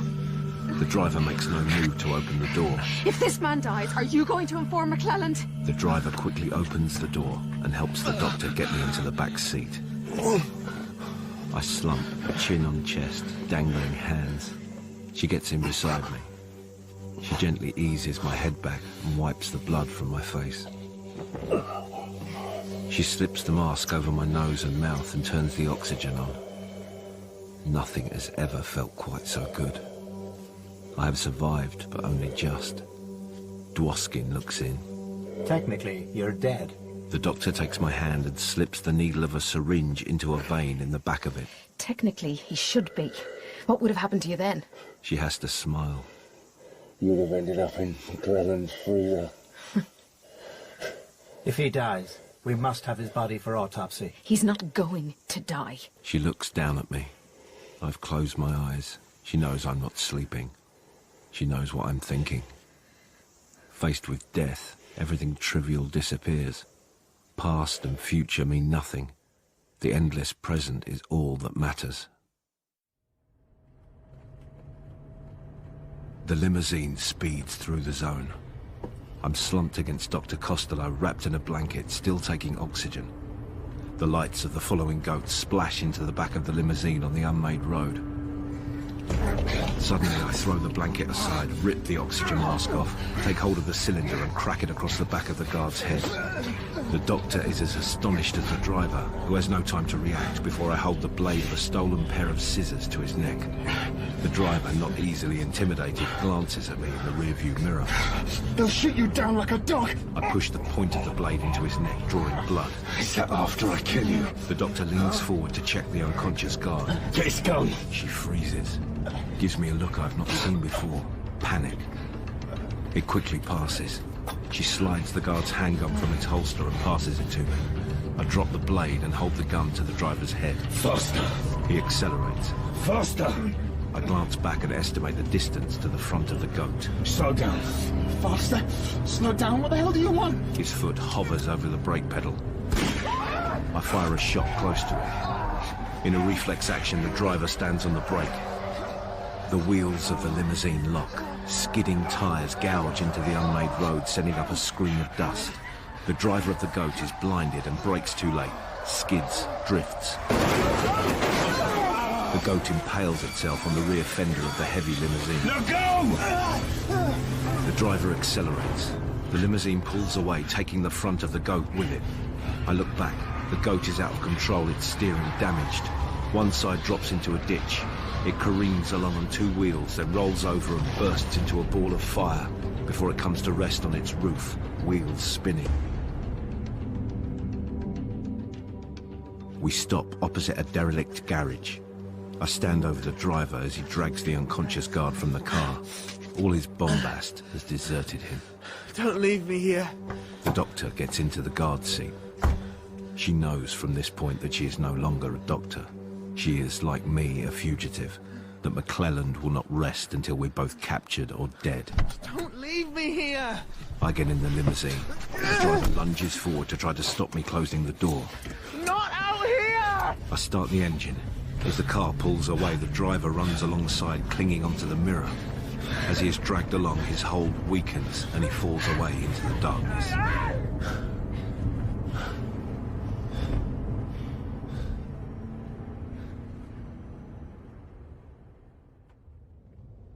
I drive as fast as the road conditions will allow. All we can do now is press on until we come to some recognizable place. As we approach what looks like a town, I slow down. Do you know where we are? No. I'll leave you safe somewhere. Dump this, rest up a couple of days. Then through the boundary for the last time back to the city. You can't. You'll die. I didn't die an hour ago. You damn nearly did. I'd hate to live on the difference. I'm going. Whatever you say. She slips a small automatic from her pocket and points it at me. I'd rather kill you now. What about your Hippocratic oath, Dr. Costello? Feeling foolish, she slowly lowers the gun. I'm no longer a doctor. I understand her sadness. I am responsible for it. We drift on in silence. We both know that, like so many others in the zone, we are traveling in the direction of our fear. We have stopped for a short rest. I lean forward in my seat and close my eyes. She puts a comforting arm round my shoulder. Perhaps in a year or... Car lights approaching in the distance. She grabs my arm. Where the hell do we go now? I know someone. What? He'll help us.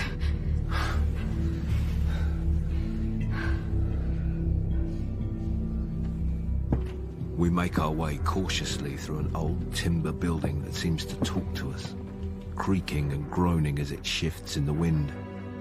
Dust covers every surface and runs in rivulets along the floor. The windows are veneered with grime, letting in a dull half-light.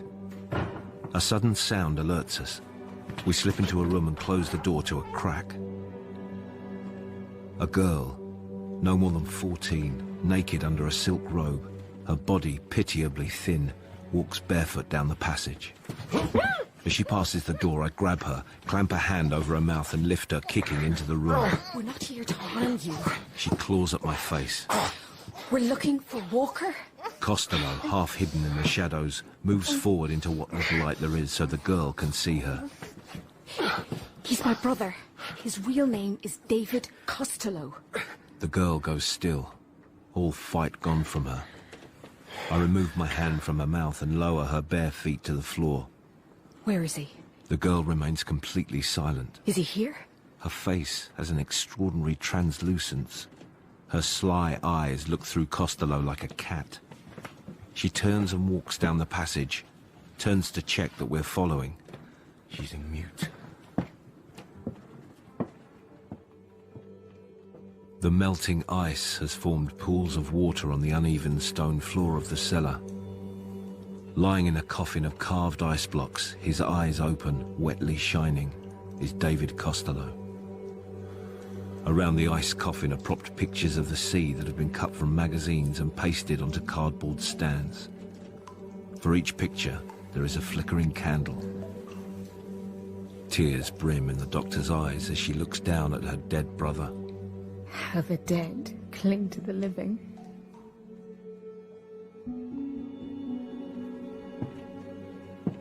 We make our way back through the maze of passages and blind staircases.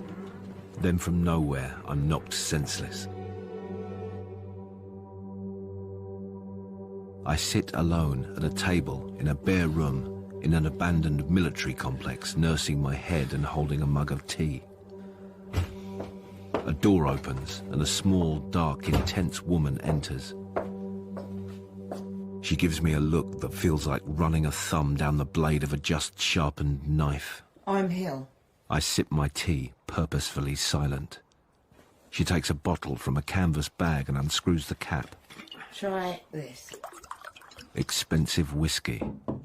She tops my tea up, then leaves the bottle open on the table. Where's Dr. Costello? Safe. She'd better stay that way. I was told that you're a belligerent bastard. She pulls out a chair and sits opposite. You don't disappoint. She opens the bag and takes out a folder wrapped in polythene. What did Eyston show you? The name sets off an instant run of memory, precise and exact. I am back in the room of simulated sea, sunshine and gulls, handcuffed to a metal chair, watching Ms. Eyston clean her glasses with a lace handkerchief. Hill unwraps and opens the folder. It contains photographs, newspaper cuttings and drawn portraits of people. Prints from the negatives you were given. I'm still in that room, chained to the chair, Turner. listening to the taped squall of gulls. She showed me 5. Hill starts to sort through her photographs. I went to his funeral. Jack Cage? Yes. He's buried a few here. She slides one of her photographs across the table to me. Is that one of the men she showed you? I take my time, study the photograph. It is of an elderly man with a sallow, secretive face, hooded slits for eyes. Well? I push the photograph back to her. He's one of them. She picks up the bottle and drinks from it, then slides a second photograph across the table. No. A third photograph is of a younger man. He looked older. That was taken 10 years ago. I look again, nod. To save time, Hill passes the folder of faces to me. I pick out a third. She lines it up with the other two. I work my way through the rest and look up at her. Just 3? The other 2 aren't there. Can you describe them? One, maybe 60, looks younger, grey hair, handsome, bitter face, cruel eyes. I reach up and run the tip of a finger lightly across the bridge of my nose. Crescent scar here. Are you sure? Certain. I sip my whiskey tea. Hill goes back to her bag, takes out an envelope from which she draws a smaller photograph. She studies it for some time, with the sort of look when you're trying to deal with a past that is never quite past. Is this him? I recognise the face instantly. Yes. He's dead. So was Jack Cage. I saw him. Half his head blown away. That was the man. She counts off the faces. Stirk, Morgan, Ike Green, and... She places the smaller photograph in the neat line. Jack Macklin. You said 5. Who was the 5th man? Can you describe him? I pick up the bottle and top up my tea. It was a woman. A woman? About 30, square face, short dark hair parted in the middle, glasses. Hill smiles a smile of recognition. Monk. She starts to gather up the faces, place them back in the folder, back in the bag. No one knows what McClellan's business in the city is. A lot of people have died trying to find out. Come with me. She stops and turns back when she realises I'm not following. Where is Costello? She's quite safe. She's resting. I remain seated. We need you, Turner. You have access. You can go through the boundary. None of us can. I get up from the table and walk towards her. It would be more than my life is worth to tell Hill that I too am now a prisoner in the zone. As the lift arrives, laser-activated lights switch on. AV, slightly drunk, carrying her shoes, makes her way unsteadily across the room. She drops the shoes on a chair, slips off her coat and lets it fall to the floor. As she pours herself a brandy, she senses someone in the room and slowly turns to face us. She doesn't seem at all fazed. She absently swills the brandy round the glass. A lot of people dying around you, Turner? It's a great place for dying. My next. Hill walks to a white grand piano covered in framed photographs. AV looks at her, then back to me. Don't let her fool you. She's like a cancer. She'll eat you down to the bone. You can warm your hands on her hate. Hill ignores the abuse and picks up a photograph of Jack Macklin. Put that down. Cruel eyes. Show some respect for the dead. Is he? What? Dead. What are you talking about? With Jack, it's always a woman. Find the woman, you find Jack Macklin. Jack is dead. Shot in the head. I saw it, close as I am to you. He's in the city, working for McClelland. McClelland had him murdered. If you're going to kill me, kill me. What does McClelland do in the city? He recruits. I know that. He recruited me. That too. I'd murdered my husband. What else? He corrupts surgeons for transplant organs. They can't resist the money. And? AV is starting to enjoy herself. He visits his children. McClelland has children. Hard to believe. That snake. You're lying. 300. I will kill you. You bought them from orphanages years ago. Paid people to raise them. They're almost ready. Ready? To take over the zone. Lit by the headlights of a car at the back of the military complex, 40 dead are laid out neatly in a single row. Hill walks slowly down the line. Laid out like game birds. The youngest and the best. There's more of us, McClelland! For everyone here, there's 10 more! You can't kill all of us!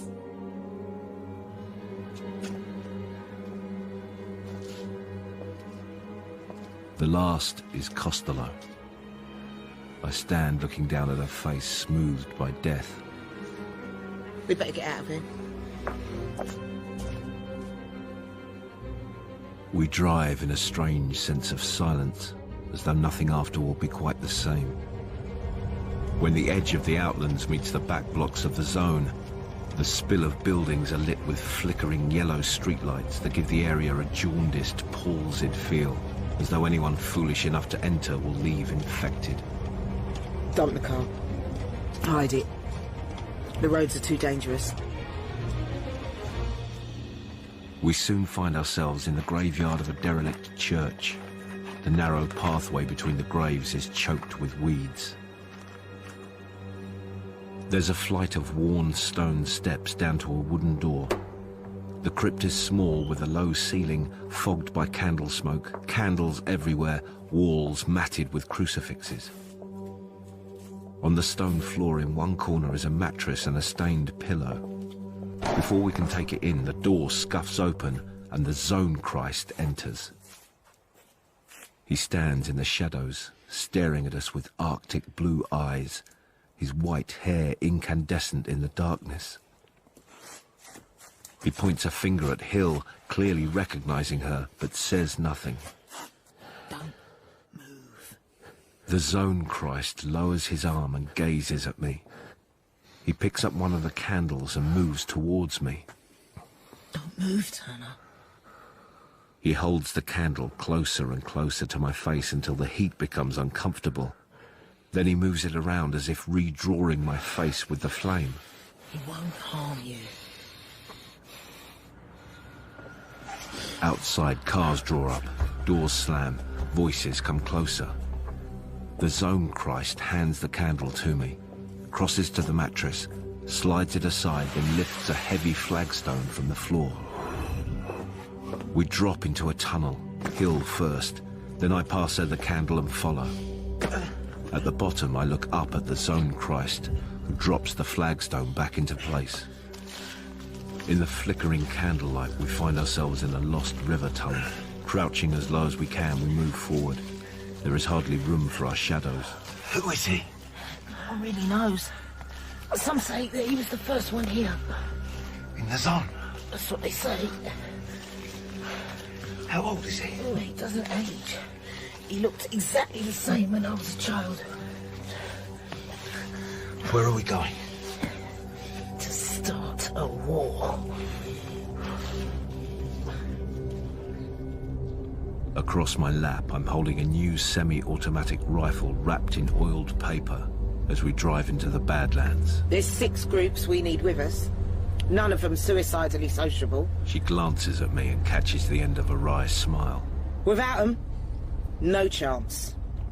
We leave the van and move quickly through a rat maze of alleys between bullet-pocked buildings. Suddenly, we're pinned to the wall by a blinding light. Hill shouts into the darkness. You know me! I want to see Backer! This is Turner! The light goes out. Backer smells the oiled paper, then rips it from the weapon. I love that smell. He handles it expertly. And it been test fired. He raises it, aims and pulls the trigger. Cut you in half. Cleans a cat's ass. Got any more? 60. Where's the war? Wherever McClelland is. Throughout the zone, a running battle rages between the Eyes and Hill's coalition.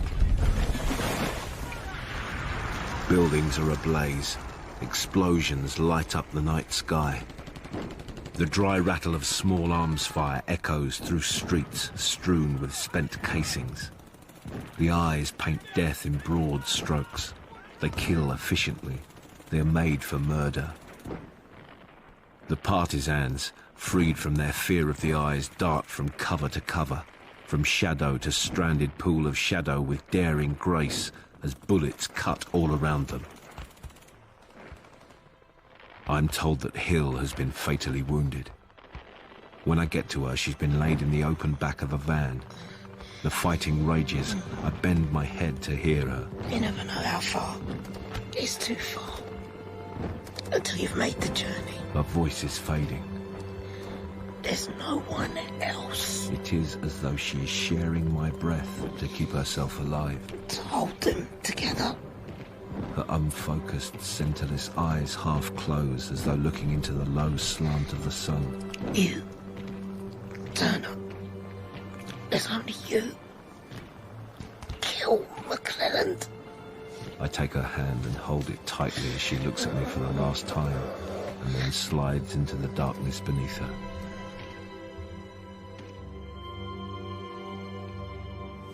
Vehicles are parked with their headlights trained on a wall with Hill's name painted on it.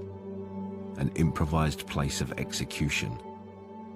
I sit in Hill's car, remembering what she said to me. There is a volley of fire as 6 eyes are shot. Jack Cage is walked to the car by 2 armed women. You're starting to smell like a corpse, Jack. He tries to hide his terror. We can deal.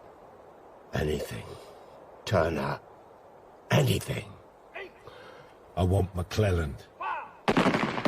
Alone.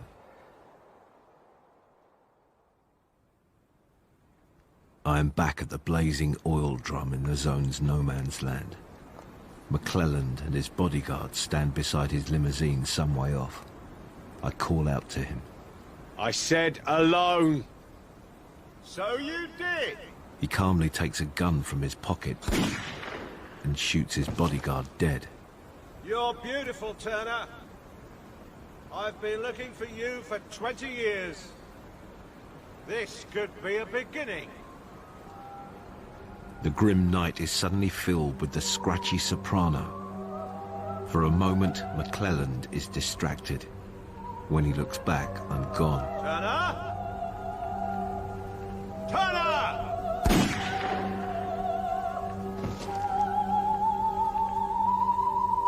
I step back into the light from the fire, look briefly at the 2 bodies, then at the old man conducting his opera.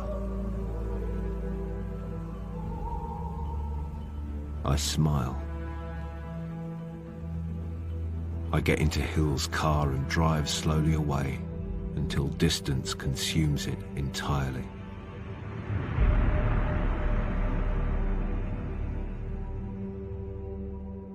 You've been listening to The Zone by Trevor Preston, starring Ben Crowe as Turner. Dr. Costello was played by Sinead Keenan, Hill, Claire Perkins, Dwoskin, Clive Hayward, Cage, Stephen Greif, Cliff, Harry Myers, A.V., Elaine Claxton, McClelland, David Kahn, Baker, Michael Burtonshaw. Other parts played by Jamie Barbakoff, Matthew Watson and Wilf Scolding. The Zone was directed by Toby Swift.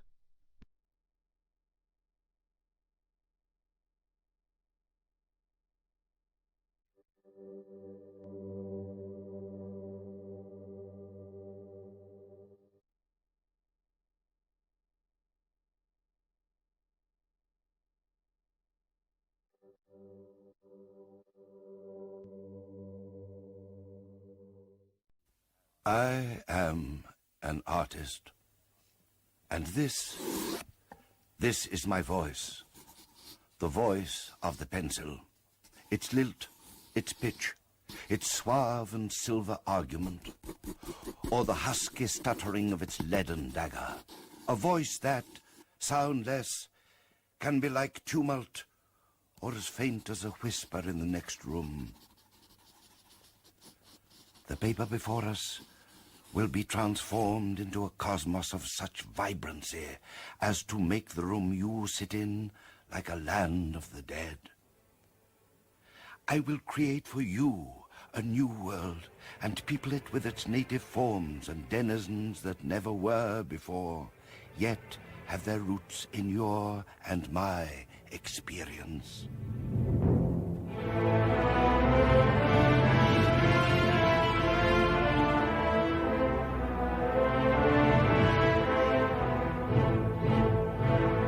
Titus Groan, the first of 2 plays based on the Gormenghast novels of Mervyn Peake, dramatised for radio by Brian Sibley. With Sting as Steerpike, Bernard Hepton as Dr. Prunesqualor, Judy Parfitt as Irma Prunesqualor, David Warner as Sepulcrave, Eleanor Braun as Gertrude, Sheila Hancock as Clarice and Cora, Jill Lidston as Fuchsia, Cyril Shaps as Flay, Robert Edison as Sourdust, Morris Denham as Barquentine, Stratford Johns as Swelter, Hilda Schroeder as Nanny Slag, and Freddie Jones as the artist. Titus Groan.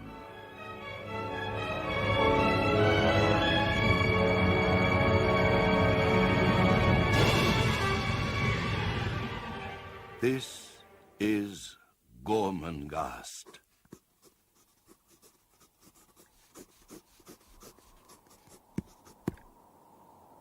Mile upon mile of mouldering masonry, acre after acre of ancient buildings, clustered and huddled upon one another's backs, rising in prodigious arcs of ruthless stone, or hunched and solitary like stranded monsters. And above it all, Gormenghast Castle, the looming stronghold of time-eaten buttresses, of broken and lofty turrets. And within, a maze of cloisters and corridors, courtyards, vestibules, and stairways. All of them today alive with rumors. Everywhere, passage, archway, cloister, kitchen, dormitory, and hall, alive with speculation.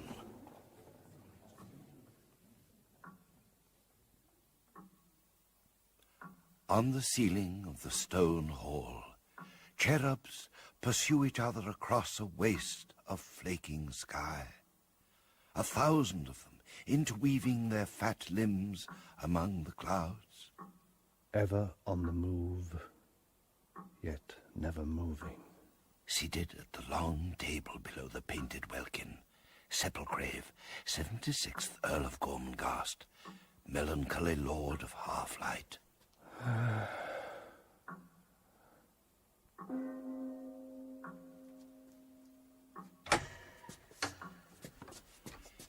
Enter Sourdust, arrayed in crimson sacking and with great books beneath his arm. I, Sourdust, Lord of the Library, proffer to your lordship the salutations of a dark morning. His face is made of brown paper that has been crunched by some savage hand before being smoothed out and spread over the tissues. His beard is tied in knots. Well? It is the 9th day of the month. The 9th. A heavy day, the 9th. Always a heavy day. Well? These, my lord, are the immemorial duties set down in the books of the lore of Groan for this day. First is the biannual ritual of the armory cupboard, which you are required to open, and using the ceremonial dagger, you will scratch a half moon on the back of the door. Yes? Yes. It will be the 737th such moon. There is no world but here. Nothing that is not Gormenghast. And I am Gormenghast. The sacred rituals must daily be observed. Tradition must be maintained. Diagrams and cross-references must be followed. Routes to be taken, garments to be worn, gestures to be made that will bring us at 2:37 to the pool of carp. Have you heard, Sourdust? Have you heard about my son?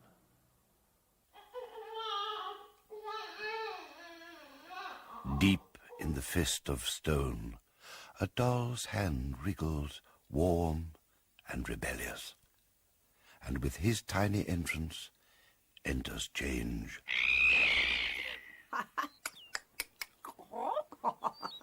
That's enough, that's enough. That's enough for you today, my dear. Gertrude, 76th Countess of Groan, in her bedchamber full of birds. The dark red, lustrous hair of her enormous head clustered in thick coils upon the pillows like burning snakes. Her eyes, the pale green that is common among cats. What a bunch of feathered wickedness. A magpie pecks intermittently at a heap of grain upon the palm of her hand. On her shoulder, a stone chat and a huge raven. On the bedrail, 2 starlings, a missel thrush, and a small owl. Come here and rub your beak along my arm. Who's that? It's me, my lady, Nanny Slag. I've brought his lordship for you to see. What for? He's just had his bath. Oh, you mean the new one, do you? Hurry up, then, hurry up. Enter Nanny Slag, bearing in her arms the heir to the miles of rambling stone and mortar. Where's that doctor? Where's Prune Squalor? Oh, downstairs, taking punch in the cold room. Squalor! Squalor! Squalor!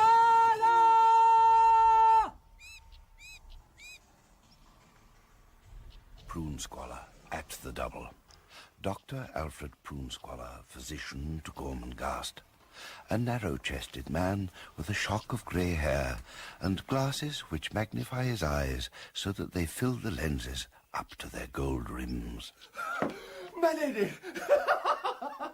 Exquisitely formed fingers flick small globules of drink from his waistcoat. I called you to tell you, Prune Squalor, that tomorrow I get up. Tomorrow? Why not? Most abnormal, most unusual, most unique, so very soon. Get out. My ladyship. Exit Prune Squalor. Isn't he sweet? Oh, isn't he the sweetest drop of sugar that ever was? Who? His little lordship. His pretty little lordship. Slag, go away. Find a wet nurse from the outer dwellings. I would like to see the boy when he is 6. Yes, my lady. Call him Titus.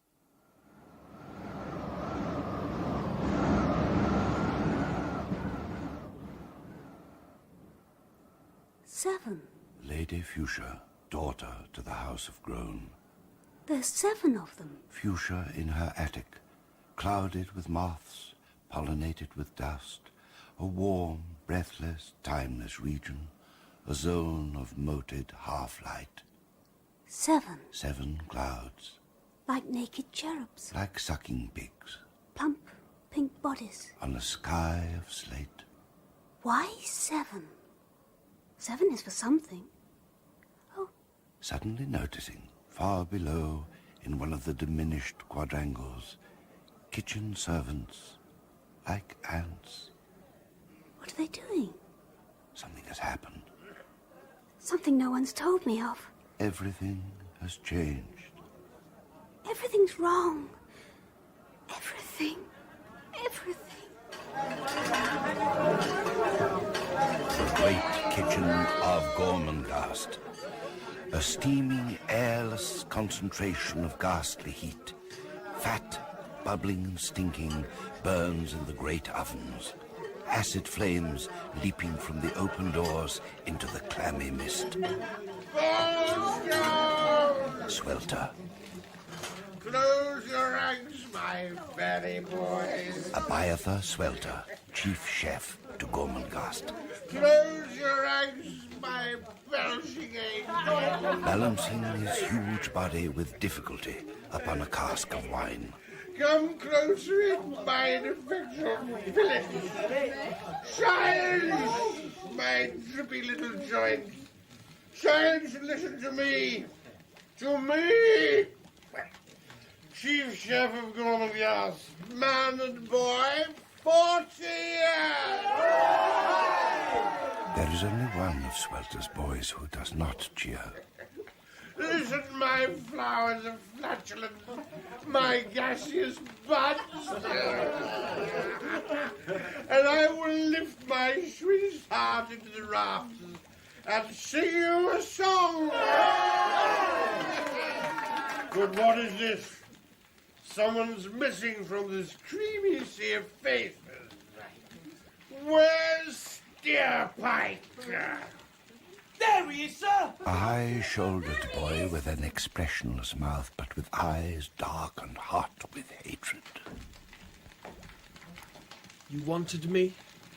Oh, there you are, my rare addled sunshine. I shall sing to you, Steerpike. To you, my core of curdled cat bile. Steerpike's eyes smolder through their lashes. I, my impatient little lovebird. His eyes protrude like bloodshot bubbles. His face glistens like a jelly. I am Swelter! Swelter! Like a galleon, he lurches in his anchorage. Scook to his lordship, with all sorts of ships that shall sail on slippery seas. The great ship's canvas sags and crumples, and then suddenly flounders and sinks in a cataclysmic mass of wine-drenched blubber. Observing this scene from the doorway of the great kitchen is Flay, first servant to Sepulcrave, Earl of Gormenghast. Flay, dry, brittle, ancient, like a splinter or fragment of stone, filled with revulsion, baring his sand-coloured teeth with an expression of unbelievable menace, he turns away from the reek and horror. Steerpike follows. Follows the cracking of Flay's knee joints through the labyrinthine corridors of stone beneath Gormenghast, hoping it will lead to the open, to the outside, to somewhere away from here. What's that?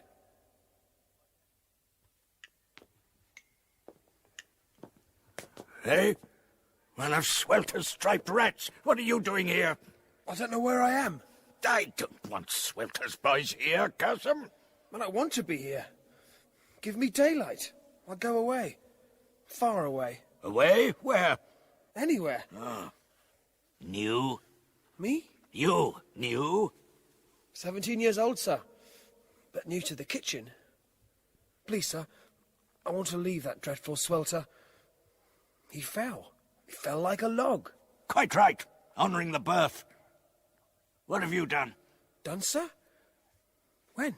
What happiness? I haven't any happiness. What? No great happiness?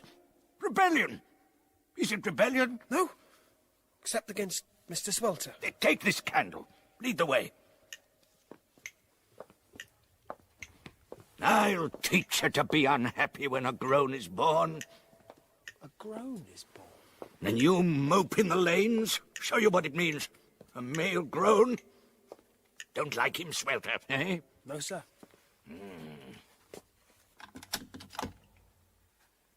Here.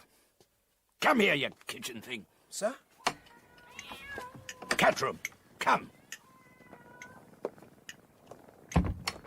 A room filled with late sunbeams. A carpet filling the floor with blue pasture. Seated in 100 decorative attitudes, or standing immobile like carvings, or walking superbly across their sapphire setting, interweaving with each other like a living arabesque, a swarm of snow-white cats. Come. Climb, Swelter boy, climb. Name? My name? Your name, yes, your name. I know what my name is. Steerpike, sir. Whose cats are those, sir? Cats? The white cats. Who do they belong to? Milady's. All hers. Where does she live? Hold your tongue, you greasy fork. Talk too much. Come. At the top of the stairs, an octagonal room hung with full-length portraits in huge, dusty gold frames. Pushing one a little to one side, Flay reveals a small round hole in the panelling, a spy hole. Flay applies his eye to the hole. He observes. He observes what he expected to observe. 3 doors in a corridor. The central door stained black with an enormous white cat painted upon it. Here. Yes? Look. The boy looks. Cat door's hers. His eye glued to the spy hole, Steerpike observes. Prune Squalor? My lord. Well? Well, my lord. Satisfactory, Prune Squalor. I am, my lord, exceptionally gratified. Exceptionally. Professionally, you mean, I imagine. Professionally, my lord, I am unspeakably satisfied. Technically? Technically. I am so satisfied as to be unbearable even to myself. Did you notice anything strange, unusual about him? Structurally a sound child. Sound as a bell. Tinkle, tinkle, structurally. Damn the structure! I am at a loss, my lord. His face. Did you or did you not think it was strange? Speaking professionally, I should say the face was irregular. You mean ugly? Let's say unnatural. What's the difference? Have you ever delivered a more hideous child? Be honest. Never. Never. Never. And never such a boy with such extraordinary eyes. Eyes? What's wrong with my son's eyes? Why, my lord, they are violet. Steerpike at the spy hole still, observing. Fuchsia! Come here, girl, come here. Yes, Father? Fuchsia, her hair flapping like a pirate's flag. Where have you been? Why have you been hiding? Why? They said I've got a brother. Idiots! Idiots! I haven't, have I? Have I? A little brother, yes. A minute, infinitesimal, microscopic addition to the famous line. Oh, yes. Very much so. I don't believe it. Oh, I hate people. I hate them. I hate them. She is gone, but Steerpike has observed it. Suddenly. Back! Back, Swelter's boy, back! Back? Oh, not back to that loathsome chef. Not back to the kitchen. Too busy to have you here. He's ugly. Who? Hideous, they said. Who's hideous? The baby. The new baby. What's this? Lord Groan said so. The doctor said so. Hideous, they said. I'll tear your little ears off, you snippy thing. Come here. If I go back to Swelter, I'll tell him. All of them. What I've heard his lordship say, and then... Come here, or I'll break your bones. In there, you kitchen rat. I'll fix you.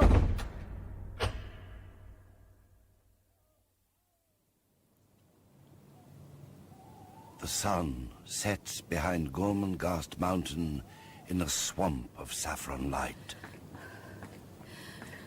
Call him Titus, she said. Nanny Slag. Poor little lamb. A midget figure made 14 inches taller by her best black velvet hat with the glass grapes on it. Find him a wet nurse, she said, from the outer dwellings. Hurrying between the acacia trees towards a gate in the castle wall. Poor little dumpling. Through the archway, past a cactus tree like a huge grey candlestick studded with thorns, coming at last to... Oh, the dwellings. A sprawling mass of hovels, swarming like an epidemic, clamping themselves to the great walls like limpets to a rock. The dwellings, granted by ancient law, a chill intimacy with the stronghold that looms above them. Nanny Slag stares at the dwellers. The dwellers stare at Nanny Slag. Moonlight flares on the glass grapes. I have come to tell you a wonderful thing. You will be very proud, I am quite sure. Adjusting her hat. We are all proud, all of us. A new little Groan has been born. A little boy of the blood. I am in charge, of course, and I want a wet nurse for him at once. I must have one at once to come back with me. There now. The men form a large circle. And chant 77 times. A young woman approaches Nanny Slag. I will come. She is perhaps 20, but her beauty has already begun to disintegrate, as it does with all the dwellers once they have reached maturity. I lost my baby a few days ago. He lived but an hour or two. I will come. Very well. Come along then.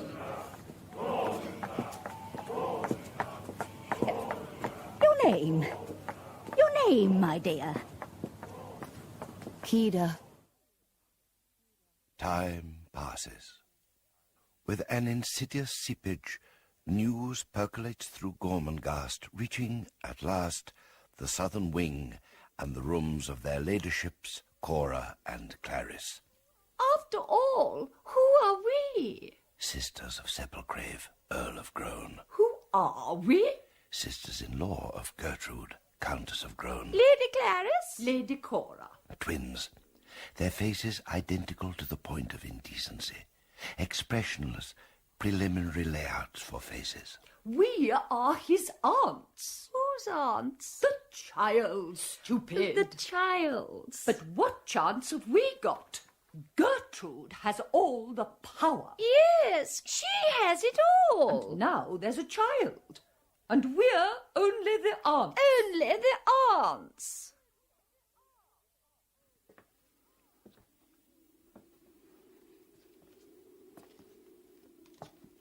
In his cell-like room, Steerpike paces away the days. One thought only in his mind. Escape!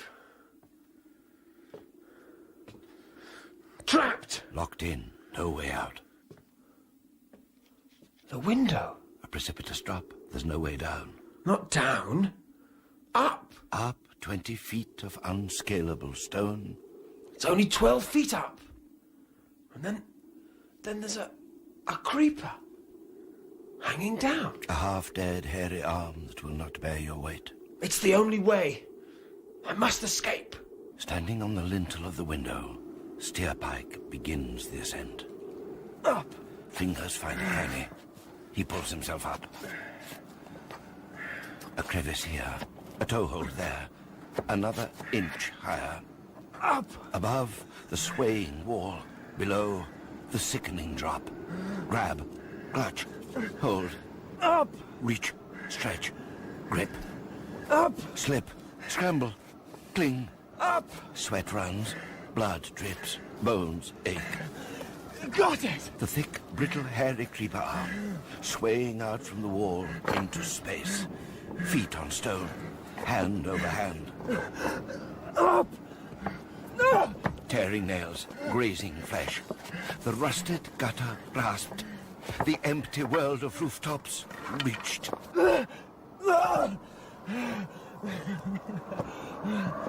Escaped!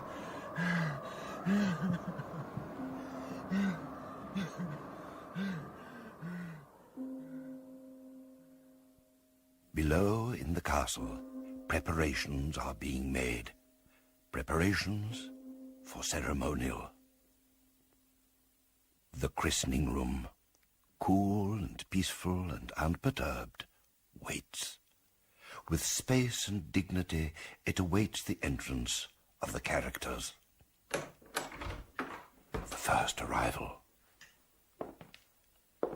Flay, a heavy chain of brass around his vulture neck, giving unexpected elegance to his long, black, moth-eaten suit. Good. In one hand he balances, on a tray, a bowl of water. Watch your feet, my little rat eyes. Swelter. Well, may I be boiled to a frazzle if it isn't Mr. Flea. Little billows of flesh running swiftly here and there across his face. Advance, and make it sprightly. Advance 3 kitchen boys carrying trays stacked with delicacies. Have you met this extremely thin gentleman, my little fly-blown chops?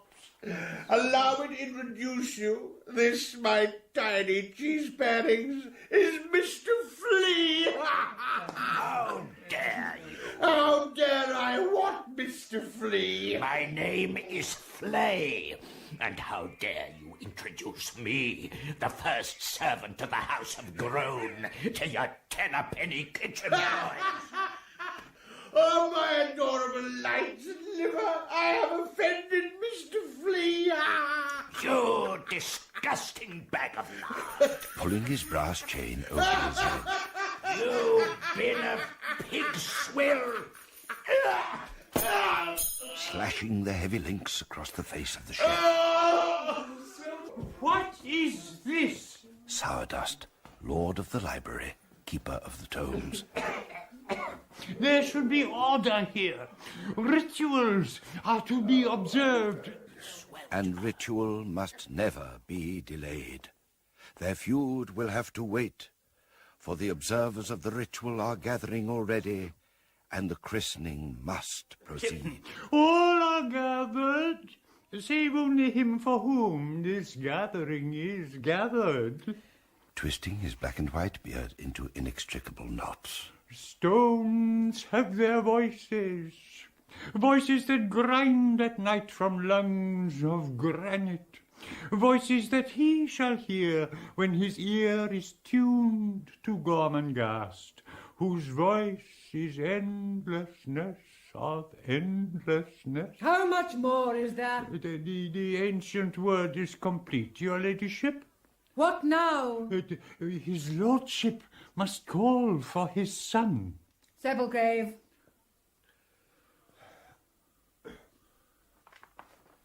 My son. Call, Sepulchrave. He said call! My son. My son!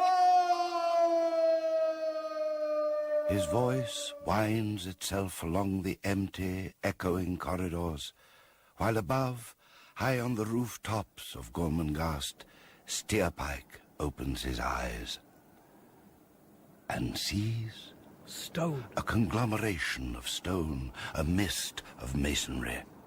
Roofs. Rising and falling like a frozen sea. Walls. Sheer, windowless and arid. Towers. Gesturing to the sky above. Then a horse. Swimming in a water-filled hollow. On top of a tower. Far away, across the seemingly inexhaustible vista of roofscapes. Below, Sepulchrave calls again for his son. My son, inheritor of the powers I hold, approach me now. Child, welcome. Oh, my poor little lemon drop. We've kept them waiting. Never mind, dear lady. Better late than never. Silence! We must proceed. Well then, proceed! I open the book of baptism, for it is written that between these pages where the flax is grey with wisdom, the firstborn male child of the house of Groan shall be laid lengthways. Nanny Slag places Titus thus in the open book. Then the pages that are heavy with words shall be bent in and over him, so that he is engulfed in the seer text, encircled with the profound, and is as one with the inviolable law. Lord Sepulchrave joins the parchment at its centre with a safety pin. Child inheritor of the rivers, of the tower of flints, and the dark recesses beneath cold stairways. Listen with the humility of princes, and understand with the understanding of the ants. Dipping his hand in the christening bowl and trickling water through his fingers onto the baby's head. Your name is Titus. Titus, the 77th Earl of Groan and Lord of Gormenghast. Titus! I do abjure you, hold each cold stone sacred that clings to these your grey ancestral walls. His fingers growing numb. I do abjure you, hold sacred the tenets that ramify the creeds of Gormenghast. Losing his grip on the leather. I dedicate you to your father's castle. The book slipping from his hands. No need for alarm. They resemble rubber, your ladyship. Just a core of India rubber with an elastic centre. Oh, yes. Every ounce abounds. What are you talking about, man? I was referring to your child who has just fallen on the floor. Fallen? To earth, your ladyship. Fallen positively to earth, which explains why, as you can no doubt hear, his minute lordship is screaming. So that's what it is. Don't cry, my treasure. My son, my book. He has violated the book of baptism. Titus' first recorded act of blasphemy.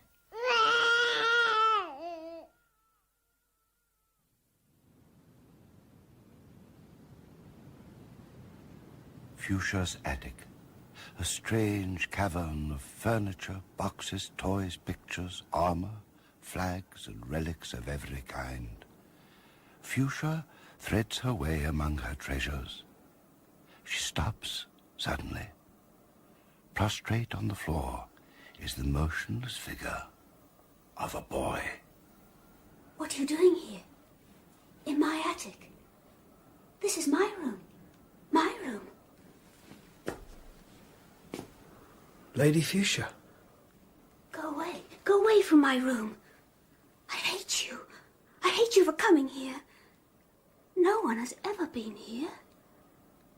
Today, I saw a great pavement among the clouds, made of grey stones, bigger than a meadow. What do you want? I saw a horse swimming in the top of a tower, and colonies of basking lizards. Who are you? My name is Steerpike. I've climbed here from below. Climbed here? I come for sanctuary. I'm a rebel. I'm at your service as a dreamer and a man of action. I've climbed for hours, and I'm hungry and thirsty. Go. Go away from me. Where can I go to? Hide me tonight, Lady Fuchsia, and introduce me, if you will, to someone who can employ me. All I want is one interview. My brains will do the rest. Well, well, well, well. Prune Scholar, flicking a hair from the sleeve of his coat and flashing his teeth.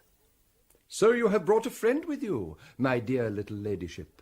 At your service, sir. He's come because he wants to work. Indeed. I have always been fascinated by those who want to work. Most absorbing and uncanny. But what are you? Beneath your fetid jacket, what are you? Are you a problem case, my dear boy? Or are you a clear-cut young gentleman with no ideas at all? I'm neither, sir. I've plenty of ideas, though, at the moment. Plenty of problems, too. Is that so? Is that so? How very unique, Master. His name is Steerpike, Dr. Prune. Is it now? Yes, sir. Steerpike. Steerpike of the many problems. And what, my young stripling, are your problems? Oh, they're varied, sir. The most immediate is to impress you with my potentiality. Is it? Yes. To be able to make such an unorthodox remark is in itself a sign of some originality. Your young friend interests me, Fuchsia. I'm 17, sir. Indeed. 17. Yet do I sound like 17, sir?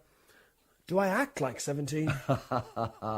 Indeed not, dear boy. Indeed not. You see, sir, I'm clever enough to know that I'm clever. Well, well, well, well. By all that's intriguing, this is really the quintessential. What a very rare frenzy indeed.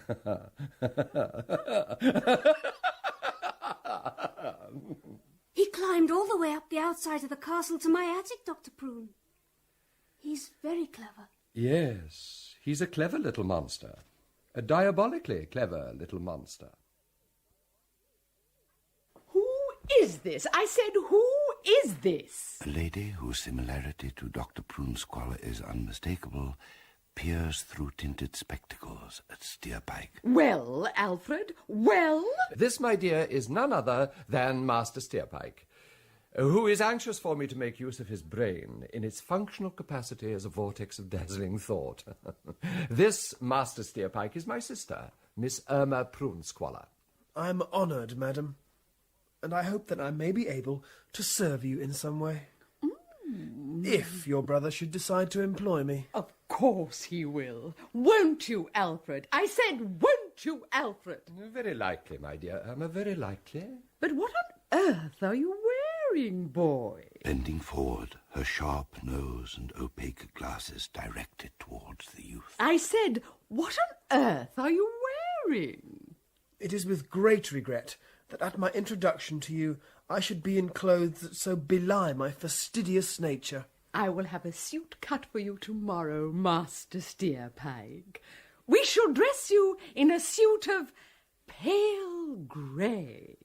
You do me too much honour, Miss Prunesqualor. Alfred, did you hear me? I said we will dress him in grey. Who, blood of my blood? Who is to be apparisoned in the hue of doves? Who? How can you say who? This youth, Alfred, this youth whom you are employing. I am confident that I shall give satisfaction, dear lady. I will show you to your room. I will have you called in the morning, after which I will instruct you in your duties. Do you hear me? Do you hear me? With great pleasure, madam. In his new room, Steerpike stands at the open window and observes the mountainous outline of Gormenghast Castle rising darkly into the night. The cool air fans his protruding forehead. His face remains like a mask, but deep down in his stomach, he grins.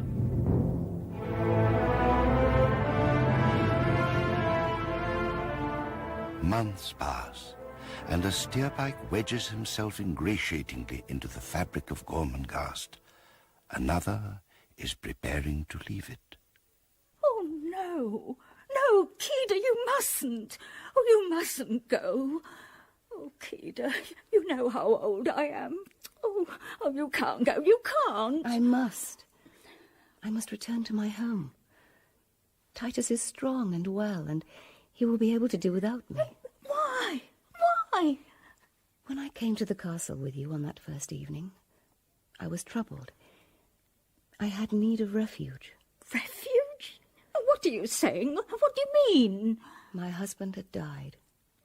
They buried him in the Valley of the Graves. 2 men carried his body for me, strong, young men. One was called Rantle, the other Bragon. The valley was silent, but those 2 men held me in their eyes, and I saw and knew that they loved me.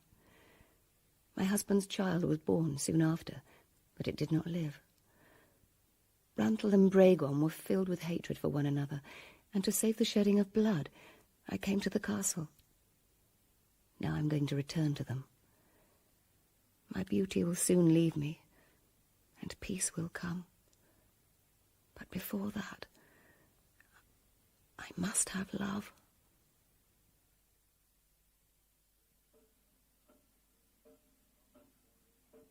From the grey hinterland of buildings, the tower of flints rises like a mutilated finger.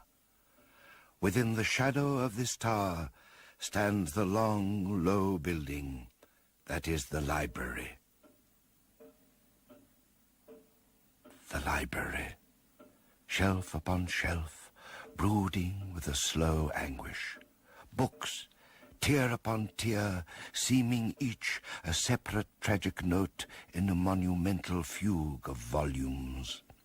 A network of 1,000,000 commas, semicolons, full stops, and hyphens.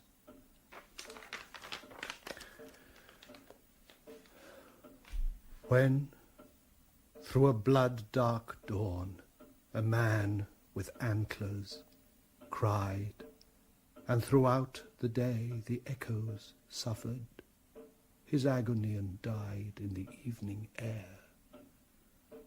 I was not there.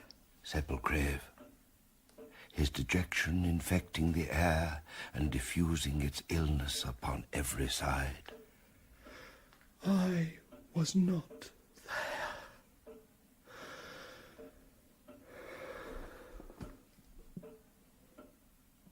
Flay.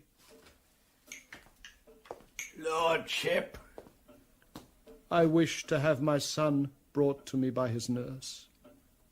I shall expect them at 9. Lordship.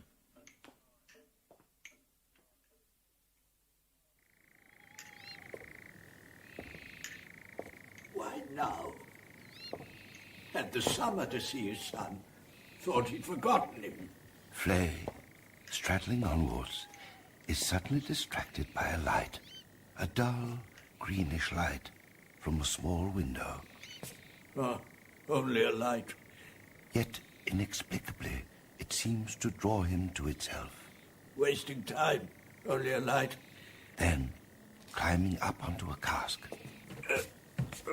and lifting himself up to see in at the window, and seeing what he has by some prophetic qualm known all along it was his destiny to see. Swelter! Swelter bathed in the nauseous light of a lamp, hanging enclosed in a bowl of lime green glass. Swelter! Swelter bent over a grindstone. Sharpening something. Sharpening a large two-handed cleaver.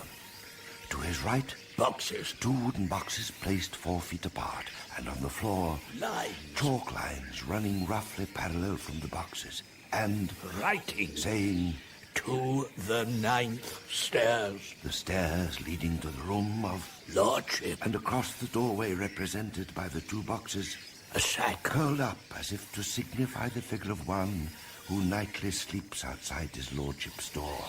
As if to signify... Flay! Swelter ceases to wet the shivering edge of his cleaver and looks up. His eyes metallic and murderous. Then, removing his shoes, he begins a grotesque and extraordinary dance. What's he doing? He is practicing tiptoeing in silence. With slow, elaborate steps, the cook advances towards the sack. Flay! Flay asleep. Swelter stops and lifts the cleaver into the air above the cumulus shoulder. The steel flares in the green light. Your ladyships, we are doubly honoured. Steerpike ushers into the prune squaller's parlour 2 identical 9-pins, Lady Clarice and Lady Cora. Very charmed, your ladyships. Irma attempting to curtsy, but failing on account of the tightness of her dress. Very, very charmed. But to what do we owe this double honour? Nothing at all. Steerpike advances, his mind alive with ideas and projects. And I, your ladyships, I'm delighted to have the distinction of being beneath the same roof. He says he's glad he's under the same roof as us. I like roofs because they're on the top of the houses they cover. And Clarice and I like being over the tops of things because we love power. Will you have a little coffee? Or a little wine, perhaps? What's his name? His name is Steerpike. His name is Steerpike. Why not? It'll do. And all I desire, your ladyships, is that I might have your favour, your gracious patronage. We're going now. So soon? You've just arrived. I said you've just arrived. We've been here too long, much too long. We've got a lot of sewing to do. We sew beautifully, both of us. I'm sure you do. We do a lot of needlework, but nobody sees it. Nobody is interested in us. When we were younger, we were of great consequence. Yes, that's exactly what it was that we were. Sepulchrave thinks he's so wise, but he's no cleverer than we are. Nor is Gertrude. Everyone knows that, your ladyships. Winking at Prune Squalor. But now you must let me escort you to your rooms.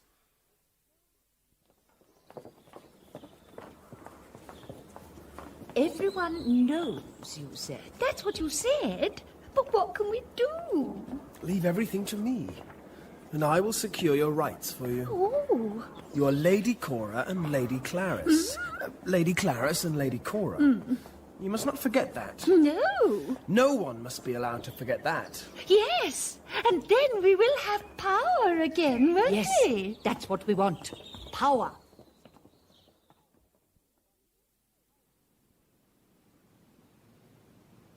The air is bitterly cold now. The Tower of Flints rises like a black ruler against a sky crowded with stars. Steerpike, shaping schemes and designs in his mind, is returning to the Prune Squalors. This way. Mustn't be late. Hello? What's this? There, my own. It won't be long, my little lordship, dear. Interesting.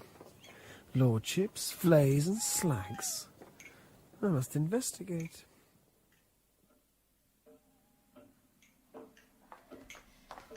I brought them, lordship. So I see. I have disturbed you, nurse, have I not? It is cold outside. I have just been out to get these for him. On the floor, in the lamplight, are scattered a score of fir cones. Oh, are they for his little lordship, sir? Put him among them. I want to talk to him. The door inches open, and Steerpike steals noiselessly in. I have had you come to tell you that I have decided upon a family gathering here in a week's time in honour of my son. Steerpike listens. I want you to inform those concerned. You will tell the Countess. You will tell Fuchsia. You will also inform their ladyships Cora and Clarice. Steerpike notes this. And the Prune Squalors had better come as well. I will inform Sourdust myself. Do you understand? Yes, sir. I will tell them, sir. Steerpike, deep in thought, silently creeps from the shadows and out into the night. In one of the sparse mud dwellings outside the walls of Gormenghast, a pair of lovers embrace. Kida, you have come back. And you've come to me, not to Bragon. Yes, Randall. I have come back to you. You're crying. Our youth will pass from us soon. Oh, Randall, hold me again. Kida and Randall, defenseless before each other's love. The night passes. Morning comes, a sunlit morning of late autumn. Outside the mud dwelling, a man sits whittling at a small branch and waiting for the door to be unlatched. In silence, he carves and waits.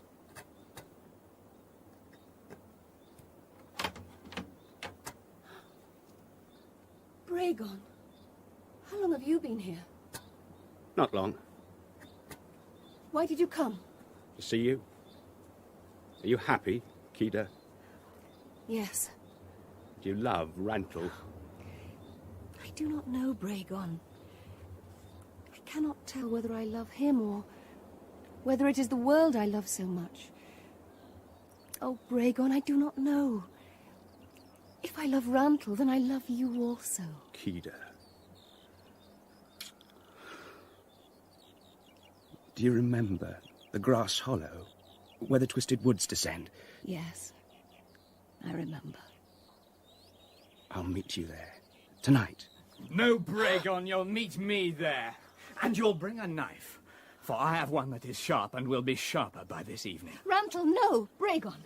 He's right. I shall meet him at sunset. One of us will come back to you. No!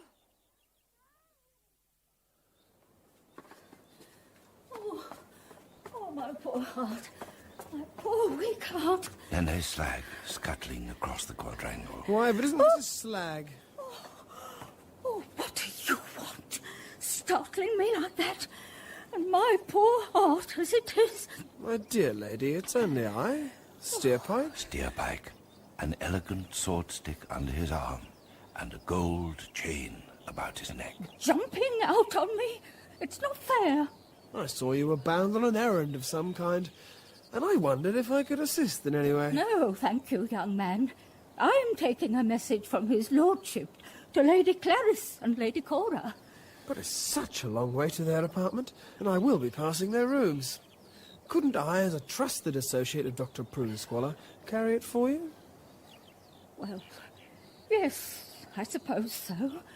But it's very important. You mustn't let me down. Of course not. Of course not. Your ladyships, I wish to ask you a question. Their twin heads are thrust forward in anticipation, as though they were peering out of a window.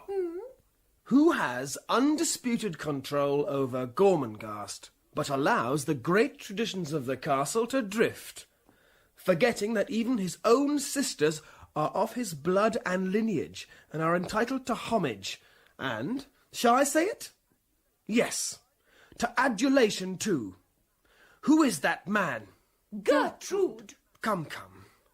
Who is it who forgets even his own sisters? Sepulcrave. Sepulcrave. Yes, Lord Sepulcrave. It is a fact that it is your selfish brother who is responsible for the injustice you suffer. What shall we do? Tell us.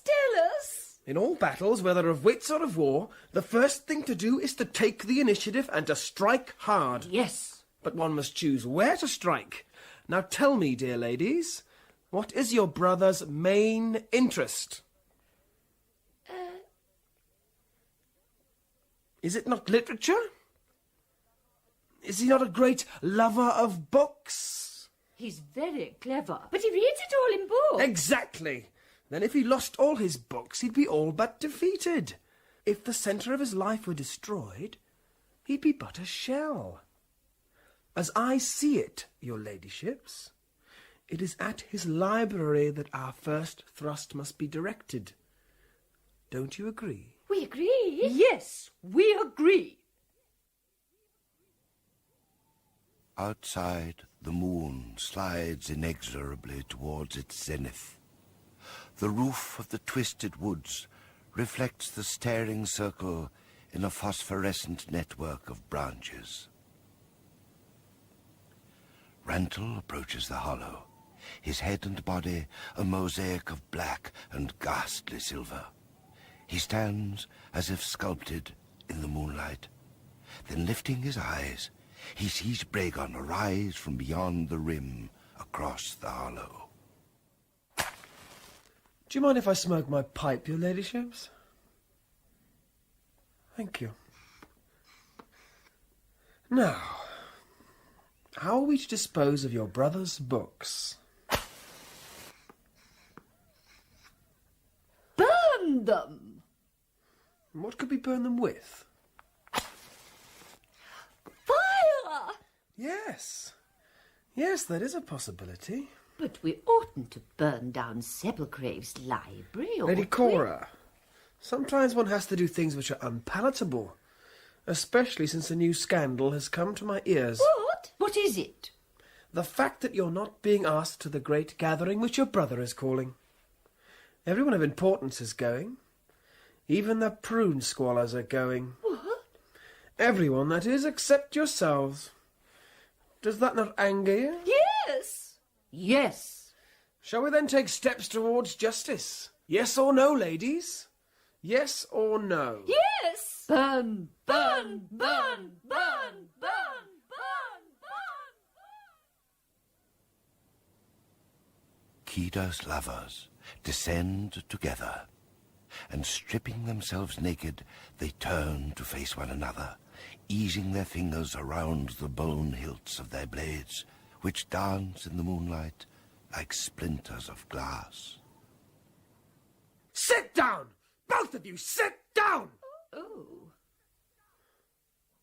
In 6 days' time, your ladyships, on the evening before the great gathering to which you've not been invited, the library will be empty, and you may burn it to the ground. Then we'll have power. Won't we? Yes. Then you'll have power, your ladyships.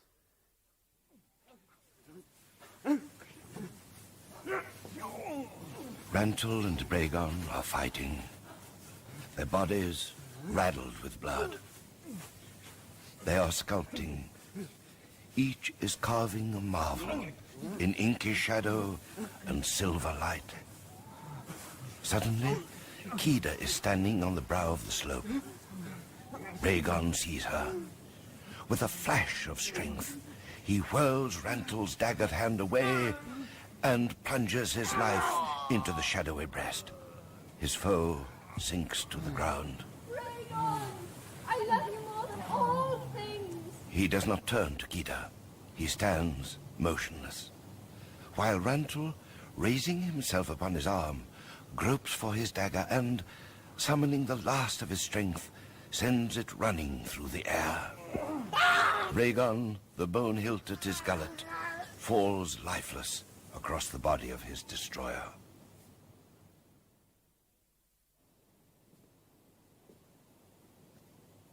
Can I depend on those stupid geese? They're the linchpin of the whole maneuver. Steerpike leaves the deserted library at 4 in the morning. Everything else is in readiness. 160 yards of oil-drenched cloth hidden behind the books. A hole bored in an unused door, taking the ends of the cloth outside the building to where they can be ignited by Lady Cora and Lady Clarice. They will think the library's empty. I will have locked the only door that is used, and, with the exception of the twins, the entire house of Groan will be inside. I will appear like an answer to a prayer. As long as those stupid women start the fire.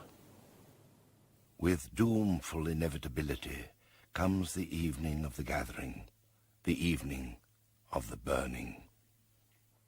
We are gathered together in this ancient library at the instigation of Sepulchrave, 76th Earl to the House of Gormenghast. Sawdust, fingering a running bowline in his beard.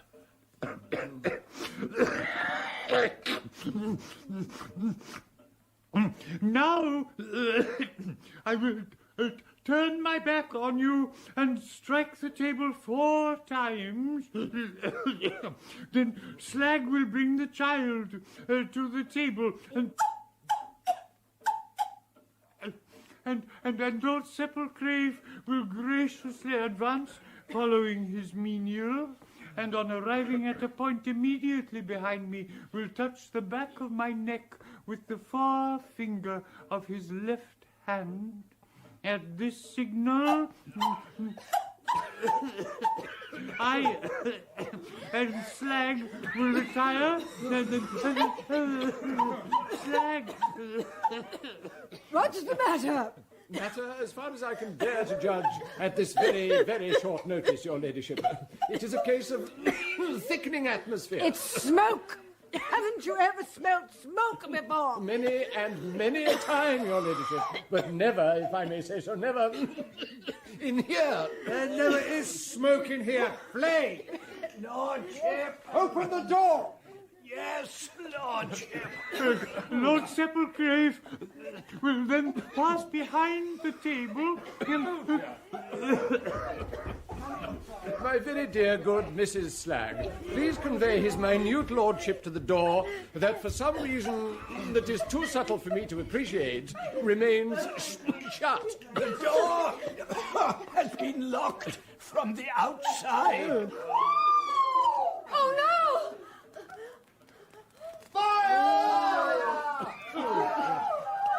Like the tongue of an adder, suddenly licking the gilded and studded spines of the books, their titles momentarily shining out in ephemeral glory. There is, my dove, seldom smoke without it. A face at the window, a face none of them expects to see. Hold your horses! Don't panic! Don't panic! This is indeed remarkably fortuitous, dear boy, remarkably so. Don't stand so near! I'm going to crack some more glass out. Stand back. I'm glad I found you. I tried the door, it seems to be locked. But I've thought of something. What? Thought of what? A ladder. I'm going to let down a ladder. A ladder, did he say? Where did he find a ladder? It's not a real ladder, I'm afraid.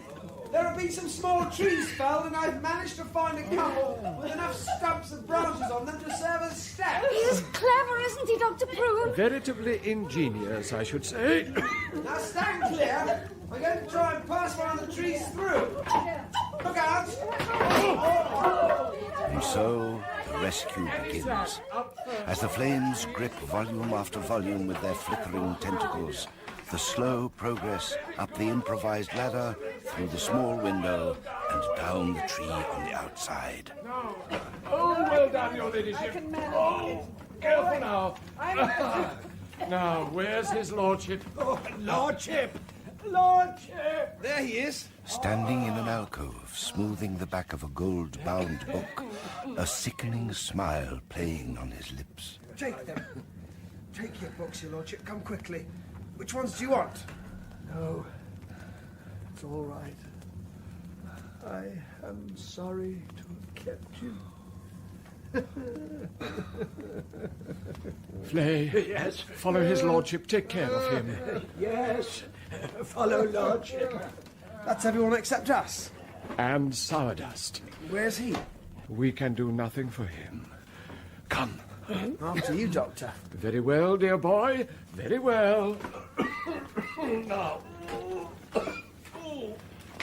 Turning for an instant, Steerpike, a lurid carving with eyes glittering in the blood-red light like garnets, surveys the Holocaust. Nice work. Very nice work.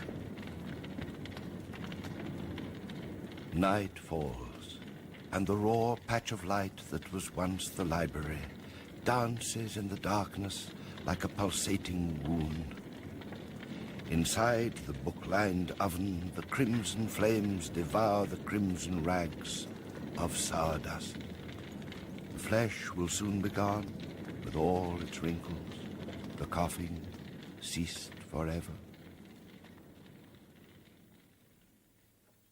How can ritual be maintained? How will order be preserved? Are you Barquentine? Flay, standing beneath the mouldering belly of a fly-covered ceiling. What if I am? He's dead. Whom are you speaking of? Rapping the mattress with his withered stump and knotting his beard furiously. Your father, Sourdust. How? Burned in the library yesterday. Only bones left. Details. Foraging in the darkness for his crutch and struggling onto his withered leg. I will take you to his lordship. You know your duties? Of course I know my duties, you bladderhead. What do you think I've been studying these last 54 years? Barquentine, the new lord of ritual, appearing like a well-versed actor on the mouldering stage. The slow drama of Gormenghast continues among the shadows.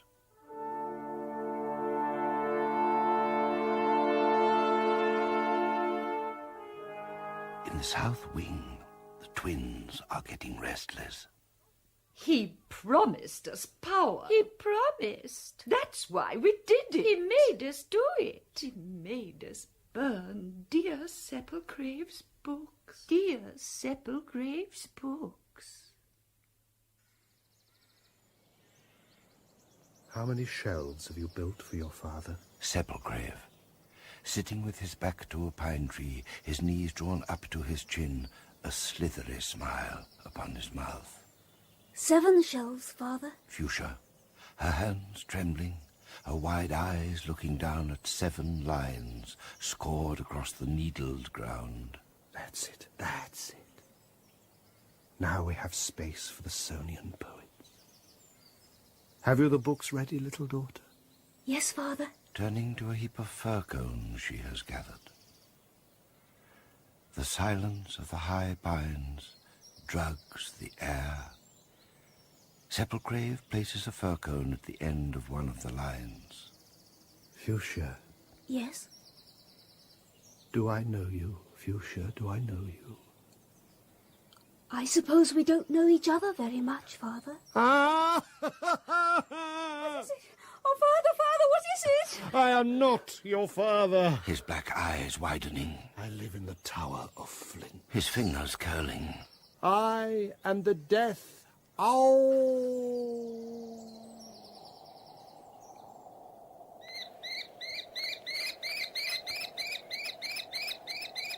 A kestrel hangs in the sky. Kida, her mind in a fever, walks among the mud dwellings. Your life is over. Your lovers are dead. Only Ranthel's child to be born, and then you will know what to do.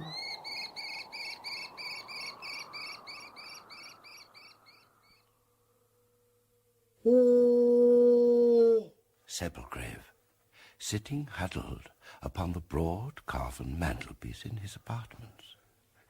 Your lordship? Swelter, oozing in a uniform of virgin silk. Chef, how many mice have you trapped in the kitchen today? Answer me. All the traps were full of mice, your lordship. Then bring me one. Bring me a plump one, immediately. Silent with incredulity, Swelter insinuates his white mass from the room. Mr. Flay. Lordship. Some twigs, at once. Twigs of all sizes, do you understand? Flay looks up at his master. He can recognize no expression. The mouth might as well not be there. The fine aquiline nose appears more forceful, and the saucer-like shape of the eyes hold within either sky a vacant moon. Hold him, Steerpike. Yes, Doctor. The doctor flicks a slim needle into his lordship's wrist. I can't keep pumping hydrophon Doramis chromatica of ash into him every 5 hours or so. Soon he'll need it even more frequently than that. The fingers uncurl. The claws are gone. That was quick work, Doctor. What happens next? His lordship must continue with his duties. Order in all things, eh? Yes, indeed. Fetch me Flay. We must get his lordship dressed. Quickly now, quickly. The cat room, carpeted with blue sky, clouded with white purring fur. And how's Flay? What do you want? The Earl wants you. Then, suddenly forcing his eyes open with the forefinger and thumb of either hand.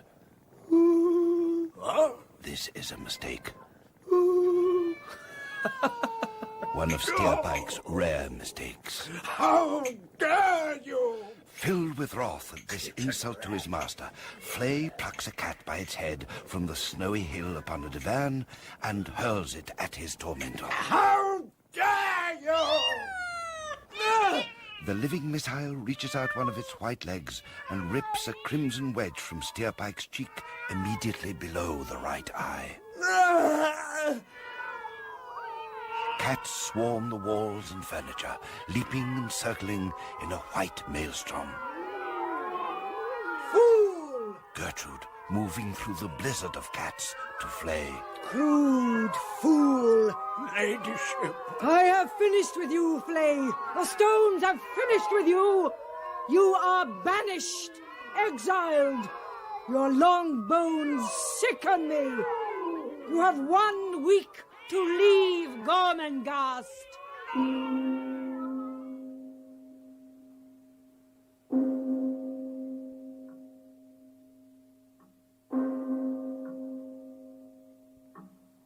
In the great hall, with its sky of writhing cherubs, the threatened ritual staggers on.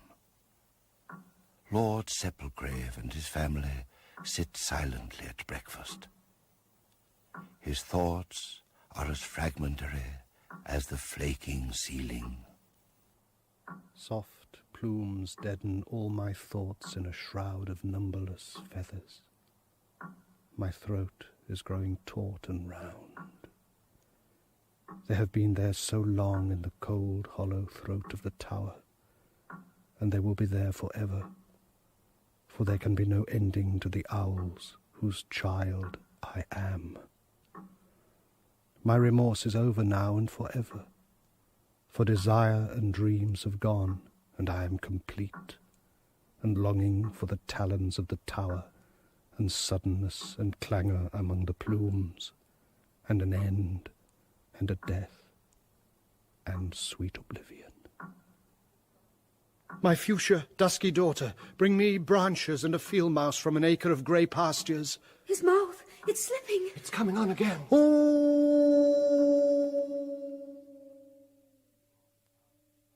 Gormenghast lies inert. Its masonry sweats. It is horribly silent. There is a sickness in the atmosphere. I want my power.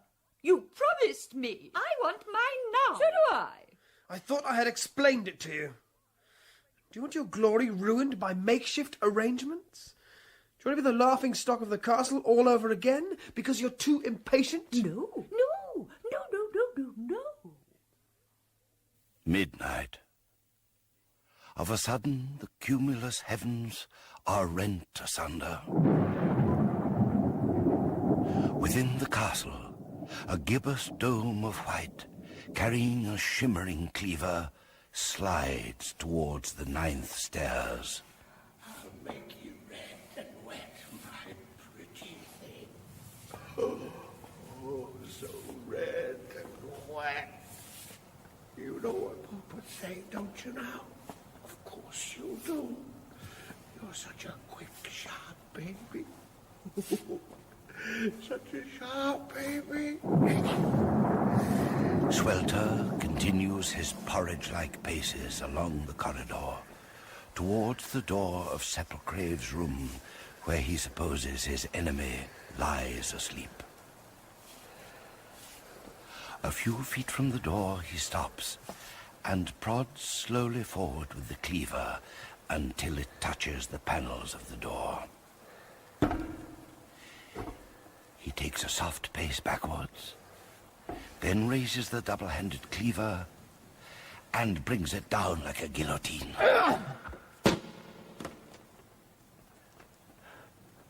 What's happened, my pretty? What's happened? No, my life. No, flee! Wiping his hands across his thighs, he wrenches the cleaver from the floorboards. Then, turning, Swelter sees the prey standing behind him with a drawn sword in his hand. Flee! Swelter! The sword flashes in the razor light of electric fire coursing across the heavens.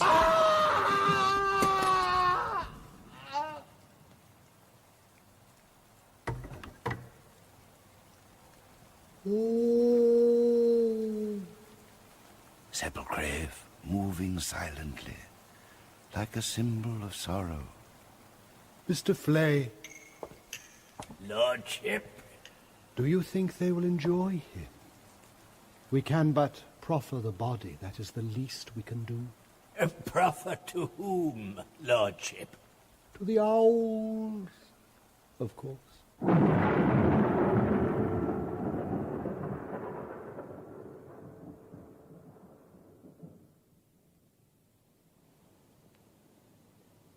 The rain has ceased.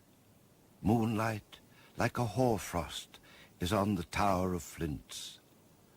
Upon the ground are scattered a few fir cones, like ivory carvings. What was once swelter glistens. This is my hour, Mr. Flay. You must go from here. You must go away. This is the hour of my reincarnation. I must be alone with him. That you killed him is your glory. That I can take him to them is mine. Lordship. Goodbye. My life is beginning. Goodbye.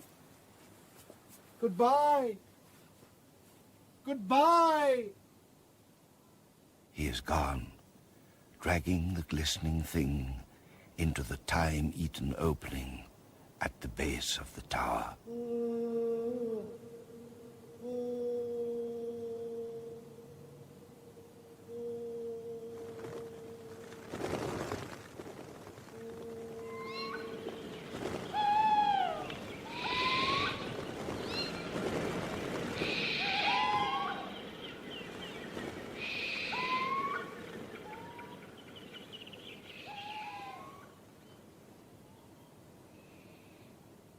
Heedless of this fearful tragedy, the sun pursues its ample, spellbound cycle and turns eventually towards another dusk.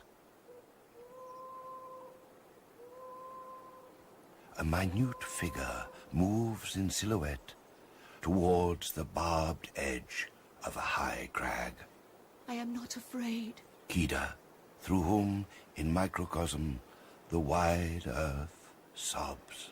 My child is born, the child of clay, like alabaster, the earthless daughter. Exalted and magnificently alone, in the rose-red haze of the upper air. The moon climbs suddenly over the eastern skyline. She moves her hair from her eyes and cheekbones. I am ready.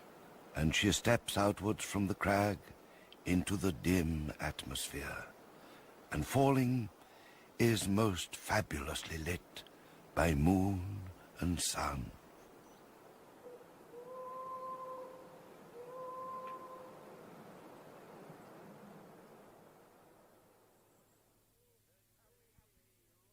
Come here, you.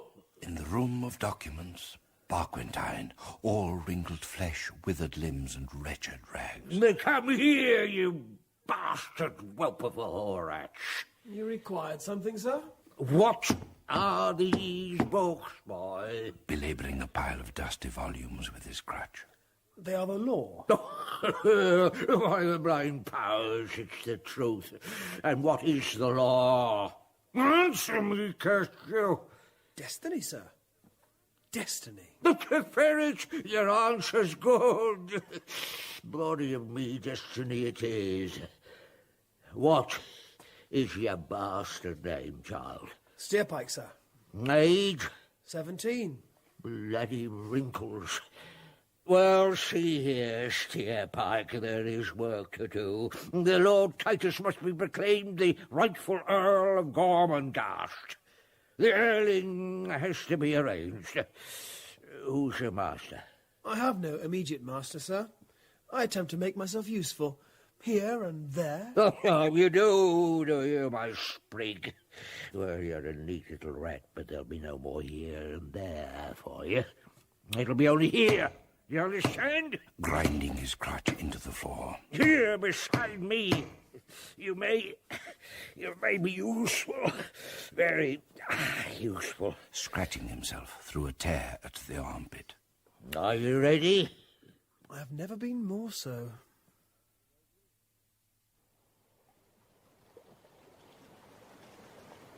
by Gormenghast Lake, little gusts of fresh white air blow fitfully through the high trees, dense with sterile heat. A gathering of assorted characters. Just 4 days, my naughty mite. Oh, yes, the tiniest thing in the world to be an earl in just 4 days' time. Then they'll take you away from me. I'll be with you, Nanny. Are you enjoying the delicious breeze, Lady Clarice? I said, are you enjoying the delicious breeze, Lady Cora? Of course, irrefutably, and more so. I have no doubt whatever. Do we reply, or shall we ignore her? Ignore her, of course. She's not a lady. Not like us. Not well manured. You don't mean manured, Lady Clarice. You mean mannered. How dare you? How dare you speak in that way? How dare you correct me? You will be punished. Oh, my poor... Leave her alone! Leave her alone! How will we do it, Cora? What will be the punishment? My very dear ladies. Will it be like our brothers? I don't know. But we mustn't burn her, must we? Why? Lady Clarice, Lady Cora. Steer Pike, my ambitious young gelding, I do declare you get everywhere, positively everywhere. My ladyships, I must speak with you urgently. Shall we walk? Yes. Yes? You will excuse us for a moment? Of course, dear boy. Of course. Bray, Alfred. I said don't bray. They're all against me. It's all right, Nanny. We mustn't burn her. What did they mean, Dr. Prune? I do not know, Gypsy, but I begin to find in our enigmatic young friend Steerpike less and less amusement and more sense of... Sense of what, Doctor? Evil, do I mean? Nonsense, Alfred. I said nonsense. Now listen to me. Stand still and listen to me. Never again are you to speak of burning, or of fire, or of Steerpike, or I will cease to be your protector, and you will be undone and thrown down. Do you understand? Yes, yes, yes, yes. All this is observed as a minute, silent puppet show from an ivy-cluttered, thorn-pricked window high in the towering bulk of the castle. Wrong. Things are going wrong. Gertrude in her feathered room of birds. There's evil afoot. I know it. Within 4 days, the Earling, and then I'll take him babe and boy. Titus, the 77th. In Titus it's all centred. Stone and mountain, the blood and the observance. Let them touch him. For every hair that's hurt, I'll stop a heart. God, shrive it when I find the evil thing. The day of the Earling. A day of monotonous, sullen grey rain, melancholy and perpetual. All are gathered around the lakeside, denizens of castle and outer dwellings. And a little apart stands a woman with a face that is young and old, holding in her arms an infant with flesh like alabaster. Here now, the age-old injunctions of the law.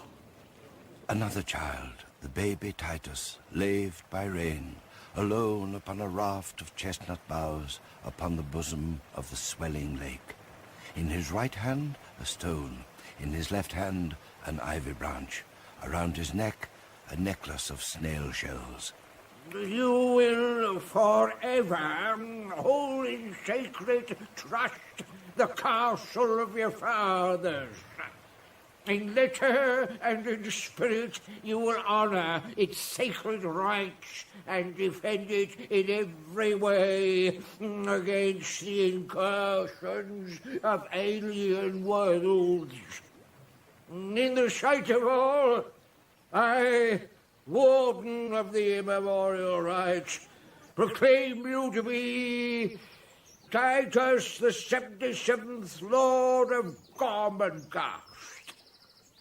The sky blossoms azure, and Titus, crawling to the raft's edge, drops the sacrosanct symbols, stone and ivy branch, into the depths of the lake. Body of mine, it's blasphemy. Tearing the necklace of snail shells from his neck and swinging it across the sparkling water. Blasphemy! In the arms of the woman by the shore, the strange child, Titus' foster sister, lambent with ghost light, answers his cry. A rainbow curves over Gormenghast. Somewhere a shadow shifts. A shadow of something unhallowed, menacing and ruthless. In a basket borne upon a dappled mare, Titus enters the castle's shadow, his hair black with the morning's rain, his violet eyes lifted towards the silent walls. The darkness engulfs him. All that is Gormenghast revolves once more. But soon there will be a flame-green daybreak. Soon. And love itself will cry for insurrection. For tomorrow is also a day, and Titus has entered his stronghold.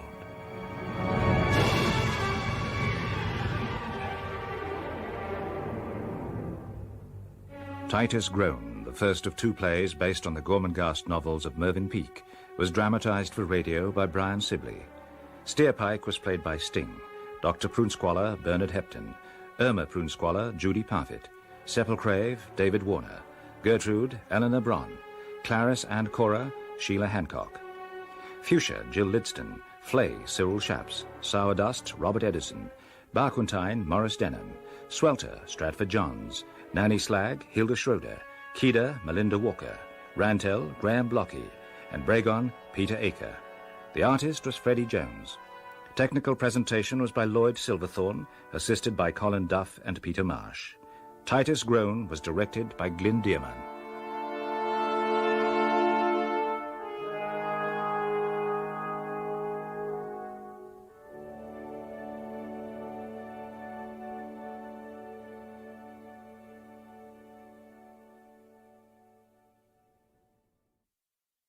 For the pianist, his keyboard.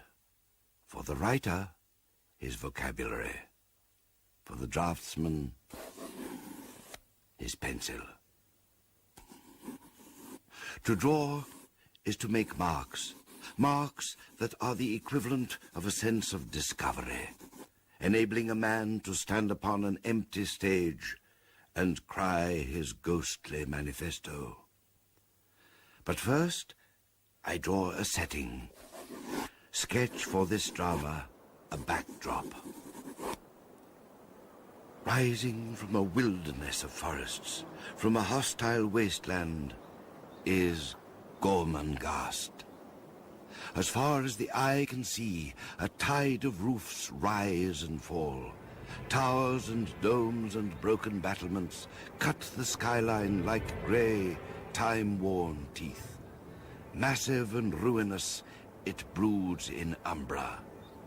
Gormenghast, a monument to the rituals of forgotten centuries. Gormenghast, a memorial to the labor of dead days. Gormenghast, the second of 2 plays based on the Titus Groan novels of Mervyn Peake, dramatized for radio by Brian Sibley. With Sting as Steerpike, Bernard Hepton as Dr. Prunesqualler, Judy Parfitt as Irma Prunesqualler, Eleanor Braun as Gertrude, Sheila Hancock as Clarice and Cora, Jill Lidston as Fuchsia, Cyril Shaps as Flay, Morris Denham as Barquentine, Michael Aldridge as Belgrove, Hilda Schroeder as Nanny Slag, Vicky Ireland as Titus, aged 7, Julian Firth as Titus, aged 17, and Freddie Jones as the artist. Gormenghast.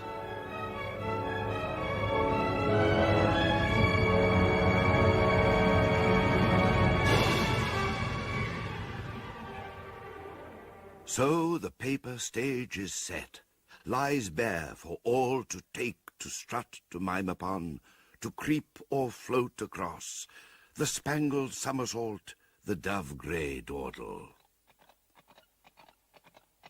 First upon this stage, a small grey horse careering down endless corridors of echoing stone. Upon its back, Titus. Faster! Faster! Faster! Titus Groan, 77th Lord of Gormenghast. Titus is 7, suckled on shadows, weaned on webs of ritual. Titus, heir to a crumbling summit, to a sea of nettles, to an empire of red rust, to ancient laws written in an alphabet of arch and isle. Wherever he rides, ghosts are disturbed and ripples widen in dark rings over goose-flesh waters. Who are these ghosts? His father, Sepulcrave, gone mad, devoured by owls. Sourdust, lord of ritual, burnt to ashes in the library. Swelter, chief chef of Gormenghast, killed like a pig on a stick by Flay, first servant to the house of Groan, now banished to the wilderness beyond the castle's walls. And gentle Kida, Titus' foster mother, loved and loveless, who bore a child and stepped from a precipice into a great well of twilight air. These are the ghosts of Gormenghast, the lost characters. Of a sudden, upon one of the turrets, an insubstantial form, ephemeral yet overcharged with life. For one short moment it stands there, and then it is gone into the darkness.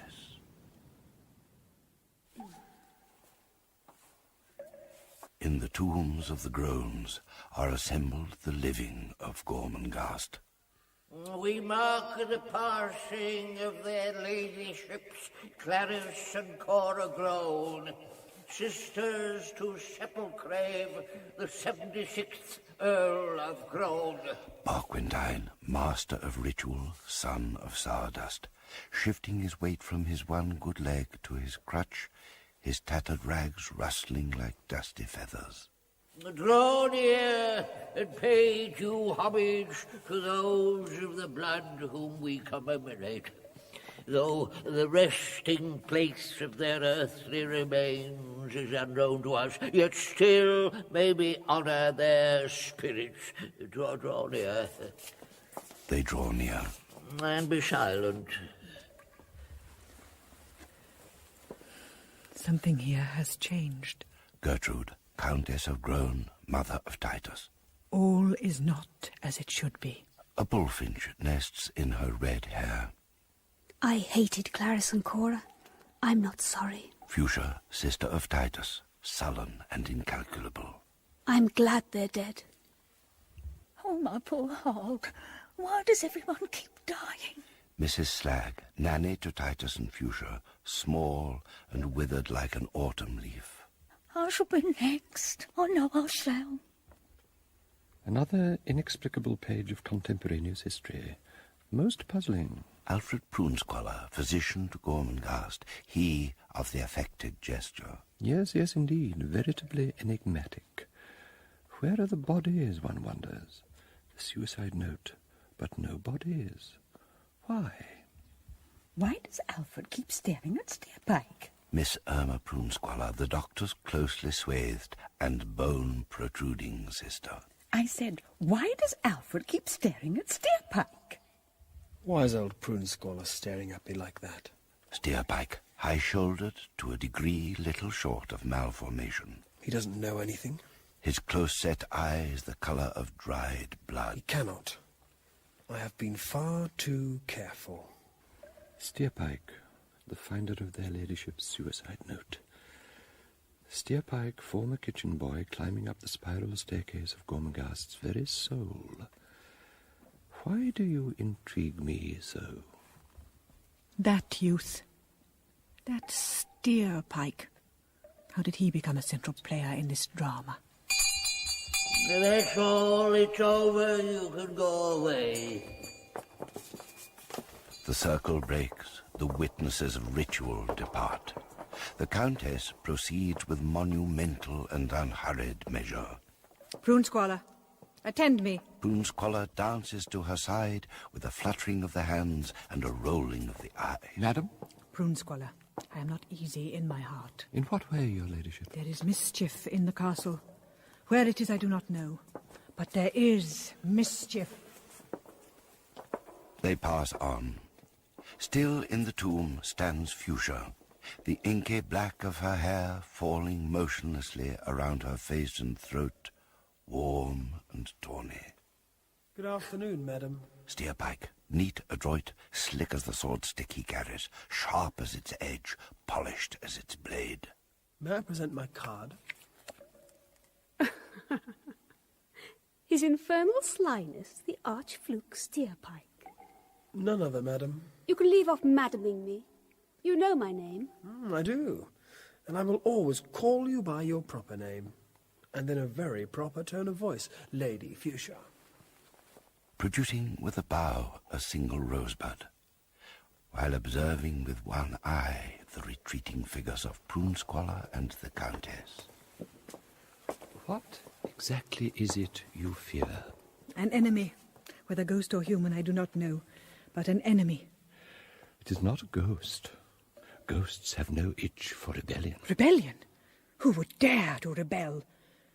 Have you your suspicions? I have no proof, but I will watch for you, for there is evil abroad and no mistake. Worse than that, there is perfidy, and I will crush its life out. I will break it, not only for Titus' sake and for his dead fathers, but more for Gormenghast.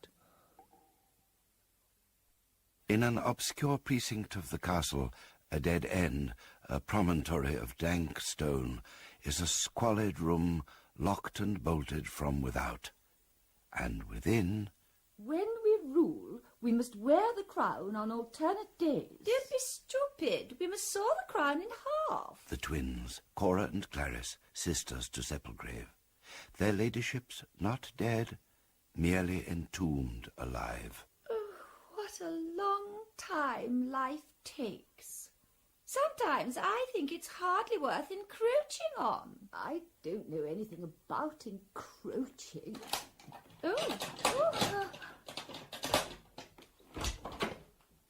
And how, my lovebirds? You haven't been here for a long time. How true. Had you forgotten us? Not a bit of it. Then where have you been? Yes, where have you been? Yes. Sit down. Staring them out of countenance until their heads drop. Now listen to me. How many times do I have to tell you? The entire castle is suffering from the plague. The streets and squares are full of the dead and dying. How terrible. Terrible. You alone among the inhabitants of Gormenghast are free from this hideous disease. And why? Because I, Steerpike, have kept it from your door. Do you think that's been easy? They shake their heads like pendulums. Then how dare you question me? How dare you? I shall not return until you fully apologise for this outrage.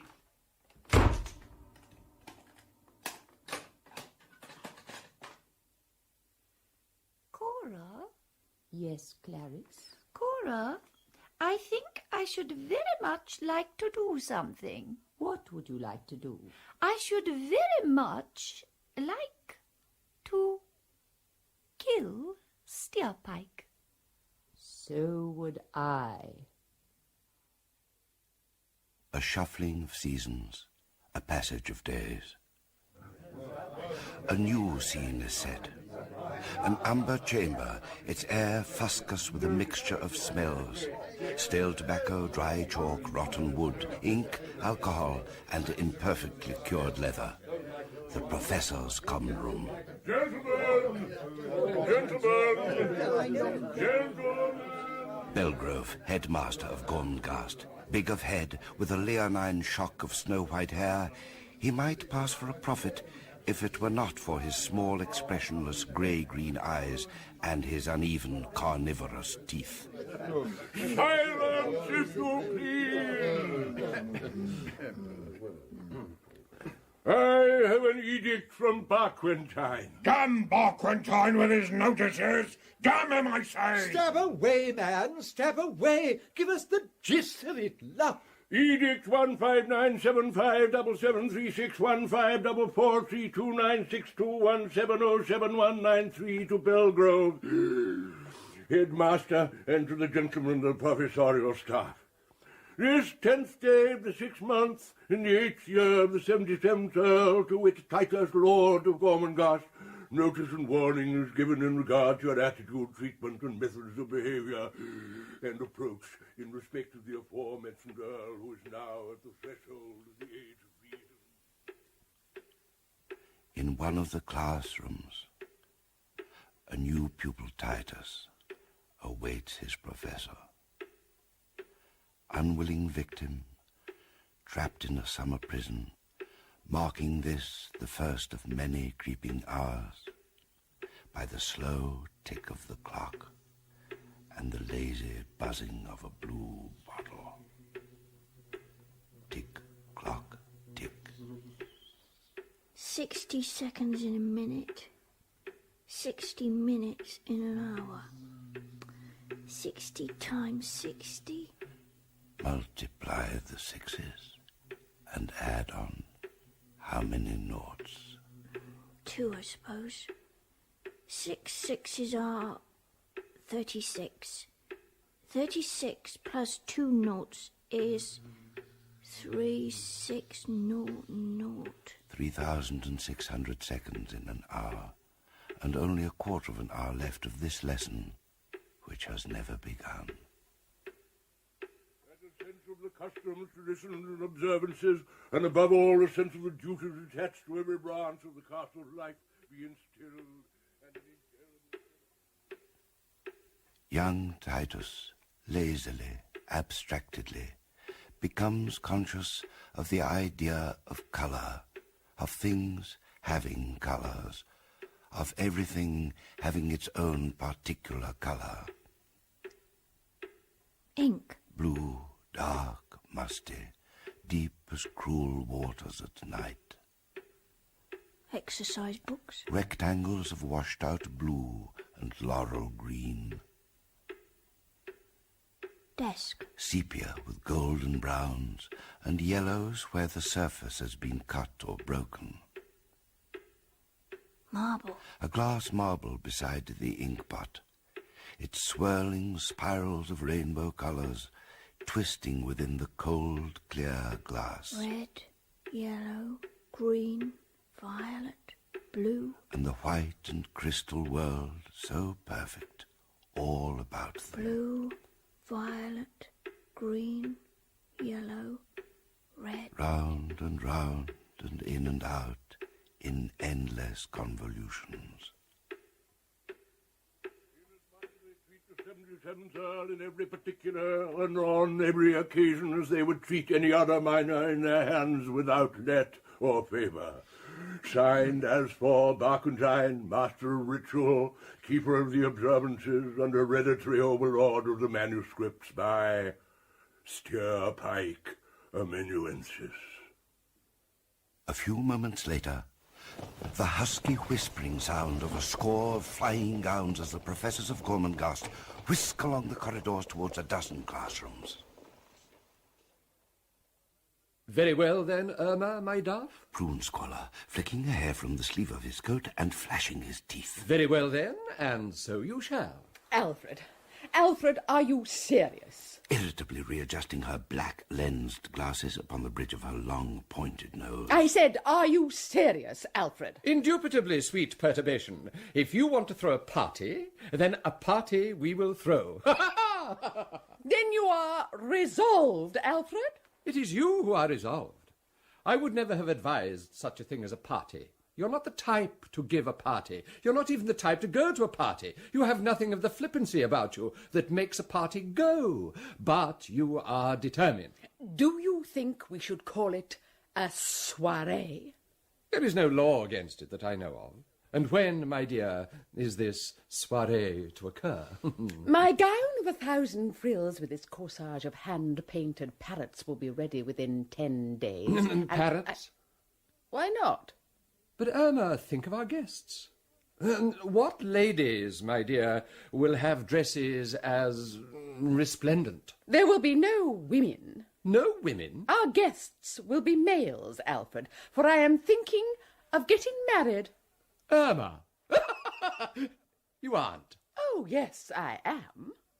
Irma, my revelation. Tell me about this. Who are these males, these stags, these rams, these tomcats, these cocks, stoats and ganders that you have in mind? The professors. Then, to return to your gown, Irma, do you not think that something calculated to turn the thoughts of the professors to your femininity, your desirability, something less aggressive than parrots, might be wise? Alfred, I imagine when it comes to parrots, you can leave them to me. I will, Irma. I will. Morning, black and murky. The castle lies asleep. Who's there? It's me, Fuchsia. Titus. What do you want? Nothing. I'm going for a ride. It's beastly weather. Goodbye. Tiptoeing through silent halls to a southern gateway, running across a walled-in courtyard to the castle stables. An acre of stone away, Barquentine, master of ritual, descends the walnut stairs on crutch and withered leg. Barquentine, with a face made of age, a bearded fossil of a thing that smoulders and decays upon his shoulders. Good morning to you, sir. Steerpike, stepping from the shadows, his pale face shining, his dark red eyes disconcertingly alive. To hell with your good morning, you peel switch. You shine like a bloody lentil. What do you do to yourself, eh? Every poxy sunrise of the year, eh? That you burst out of the decent darkness in that plucked way? I suppose it's this habit of washing I seem to have got into, sir. Washing, you wireworm. What do you think you are, Mr. Steerpike, a lily? I'd hardly say that, sir. Nor would I. The skin and bones and hair, that's all you bloody are, nothing more. Dull yourself down, get the shine off you. No more of this oil paper nonsense every dawn. Quite so, sir. I'm too visible. Oh, you can be invisible enough when you want to be, eh? Hag's hell, you can be nowhere when it suits you, eh? I see through you, my pretty whelp. I see through you. What, when I'm invisible, sir? But by the piss of Satan, Pug, your sauce is dangerous. As Steerpike treads lightly down the stairs behind the cripple, it seems to him that the time is almost ripe for the master of ritual to be dispatched. Passing through one of the arches in the outer wall, Titus turns his small grey horse in the direction of Gormenghast forest. In his mouth he tastes the bitterness of leaves. The smell of forest earth burns for a moment in his nostrils. Titus imagines that he is Free! Who am I to be told to go to school? To attend this, to do that, to be here, to go there? I am the 77th Earl of Gormenghast, but I am also Titus grown in my own right, and I will be free! Free!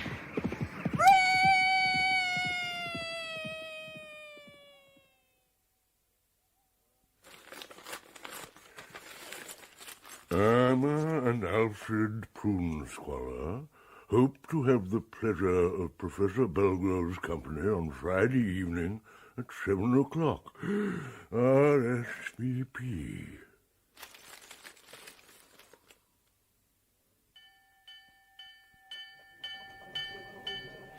in a quadrangle beneath the common room, a pandemonium of activity. At its center, Steerpike. We will split into 6 groups. and scour the entire castle wing by wing until we find the Earl. The Lord Titus must be found, you understand? Then go to it!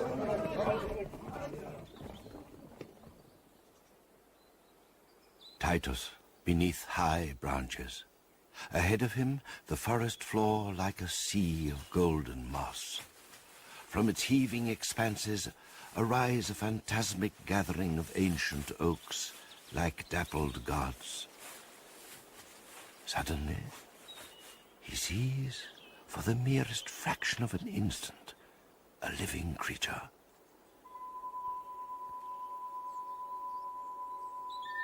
Floating through the golden air like a feather, slender arms along the sides of the gracile body, the head turned slightly away, the quintessence of detachment, the sense of something intrinsically tameless, of a distilled and thin-air beauty. Then it is gone. I am dreaming. Titus, frightened, excited. My lord! Stepping from the shadows, a gaunt creature, tall and thin, his cadaverous head lowered. You are the Lord, Titus? Yes. Who are you? Flay. Flay? I've heard of you. Aye, likely enough, my lord. They told me you were dead, Mr. Flay. No doubt. Alone? Yes. I escaped. Escaped? I ran away. Oh. I'm hungry. Oh. Follow me, lordship. We'll have a rabbit, and pigeon, and a long sleep. Within Gormenghast Castle, the search for Titus continues. Have you seen his lordship? Oh, you're forever making a body jump. What do you want? His lordship, Titus, where is he? Well, how should I know? Nobody tells me anything. Nobody bothers with me anymore. Be quiet, you silly old woman. Oh, you've no right to speak rudely to me.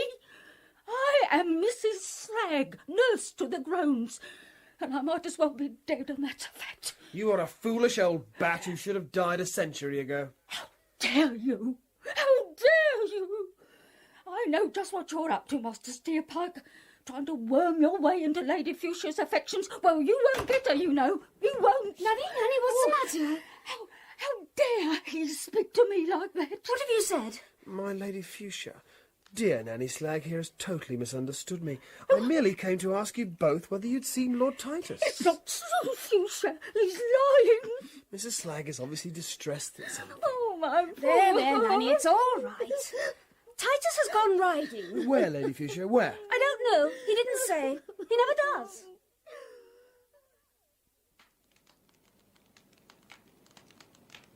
I am in the middle of an adventure. Titus in a cave lit by the red light of a fire.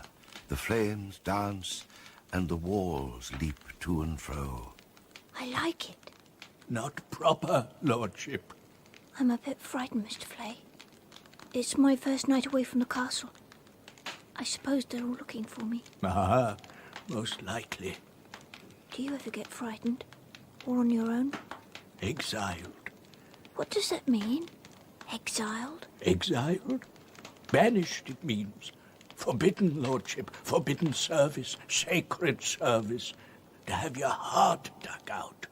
That's what exiled means. But you are free, Mr. Flay. I want to be free. A wicked thing to say, my lord. You are a groan of the blood and last of the line. You must not fail the stones. Mr. Flay. Lordship? Mr. Flay, I saw something in the oak woods. What kind of thing? A thing of the air. A flying thing. Sort of delicate. But I couldn't see its face. It floated, you know, across the trees. His eyes begin to droop. Was it real? Have you seen it, Mr. Flay? What was it? Tell me, please, because... Titus is asleep. Wrong. Very wrong.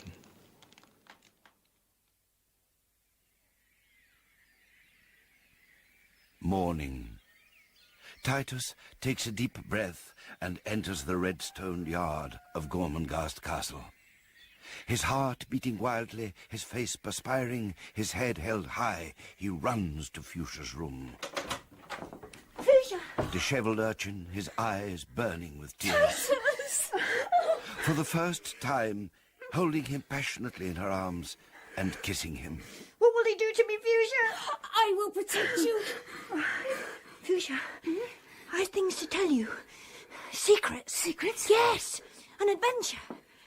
Oh, just look at your hands, your legs, your face. Oh, my poor weak heart. Look at the grime and the cuts and bruises. Oh, how could you? I could smack you, you cruel, dirty lordship thing. That won't be necessary, Mrs. Slag. What do you want now? His lordship is to appear before Barquentine to explain his behaviour. Why? He's committed a misdemeanour and must be punished. Oh, my poor little lordship. I very much doubt if it will be too severe. He winks at Titus conspiratorially, but a revulsion takes hold of Titus, and he recoils from that wink like flesh from the touch of a toad. Get washed, my lord, and don't be too long. The lichen fort, a round, squat edifice, erected on a distant outcrop of the castle wall for a purpose now forgotten.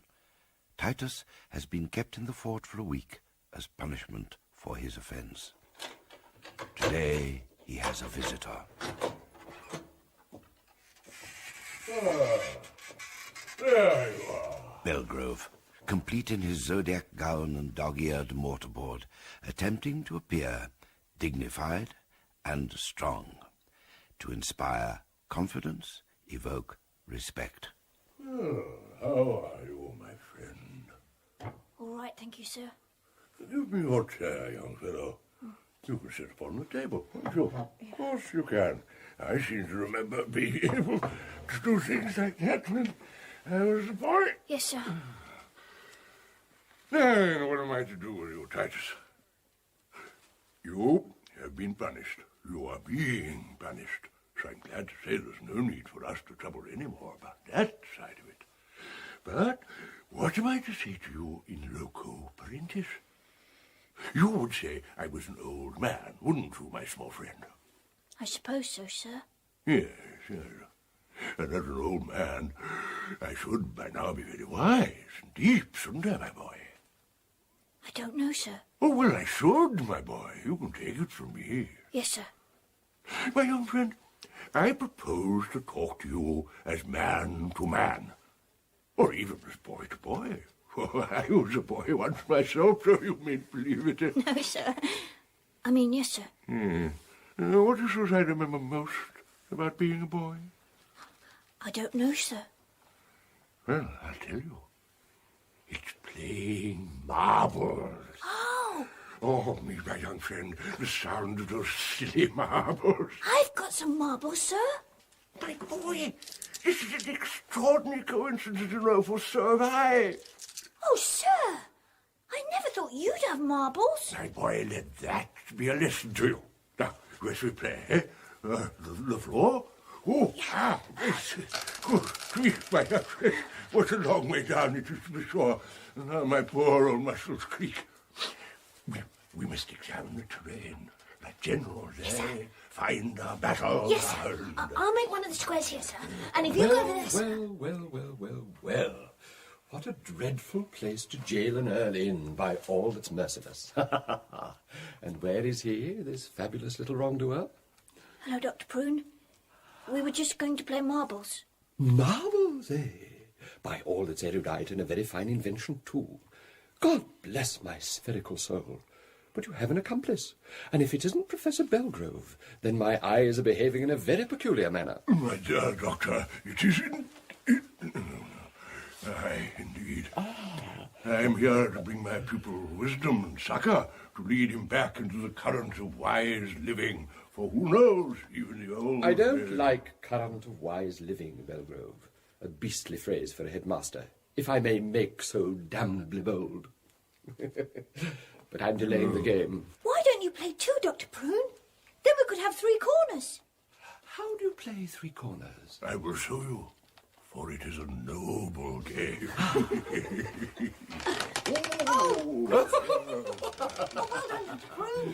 Marbles crash one against another.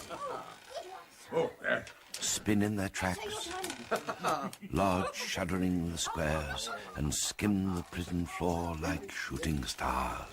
Titus. While Alfred Prunesqualler is thus engaged, Steerpike lets himself into the doctor's dispensary and selects from the shelf a bottle of livid green liquid, a bottle marked poison. He holds it up to the window. It shines like a huge emerald. Oh, my poor weak heart! 24 hours later, Nanny Slag is found dead in her small room.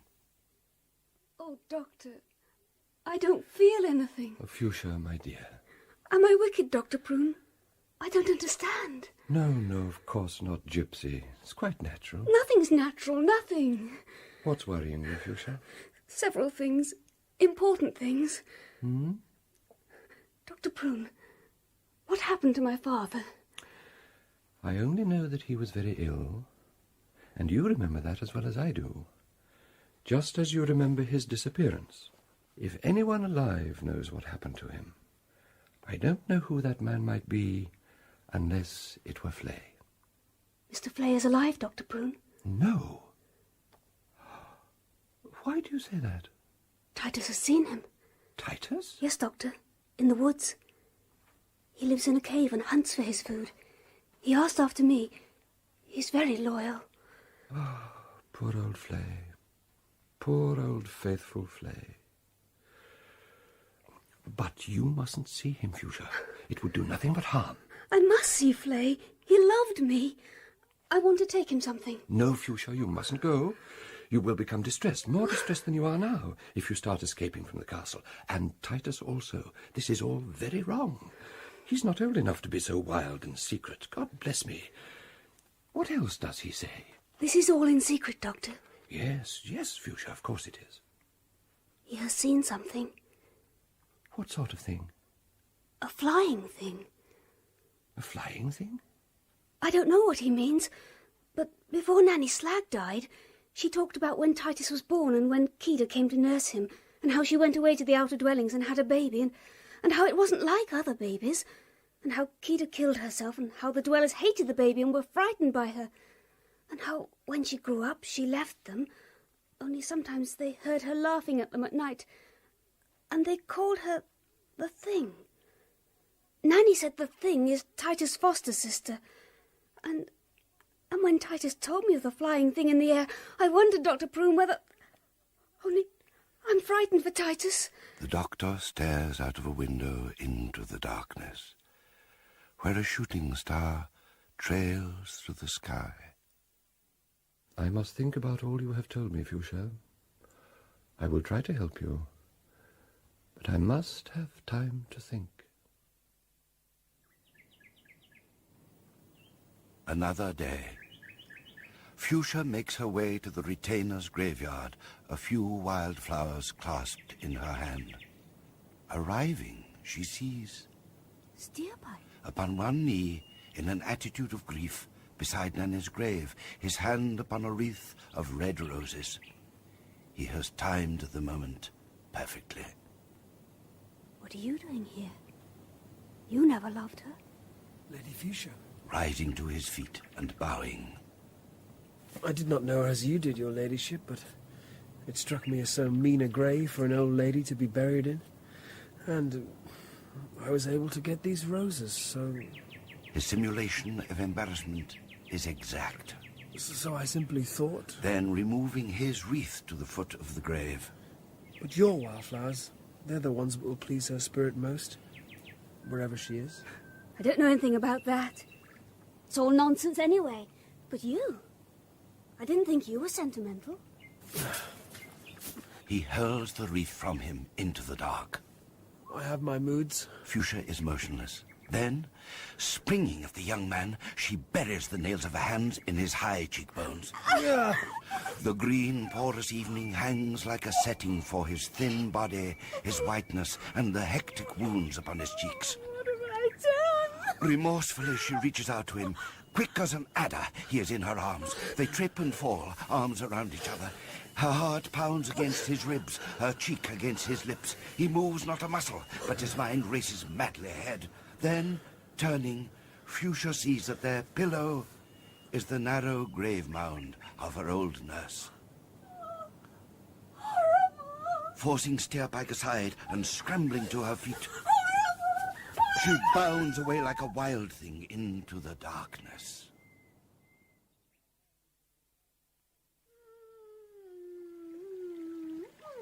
Irma Prunesqualler greets the dawn, the day of her party. My soiree. Hissing and steaming hot water pumps into her bath, while she, in an attitude of exquisite coyness, tosses handfuls of emerald and lilac crystals into the sumptuous depths. In a score of classrooms throughout the day, there is not a clock that is not stared at least 60 times an hour, not by the boys, but by their masters. When evening comes, they are frantic with preparations, while alone in his rooms, Belgrove ponders. What does it mean? My staff assure me, they have it on good authority from friends of friends, that Miss Prunesqualler has the very devil of a passion for me. Our party is merely a way for her to be near me. That she dare not ask me alone for fear that it might seem too blatant, too indelicate. Oh, poppycock, that's what it is. They want to make a fool of me, hoping to see me in constant flight with Irma on my tail. But I shall turn the tables on them and myself pursue Miss Prunesqualler. After all, what is wrong with a fine, upright woman with a long, sharp nose? But what of it? Noses have to be some shape or another.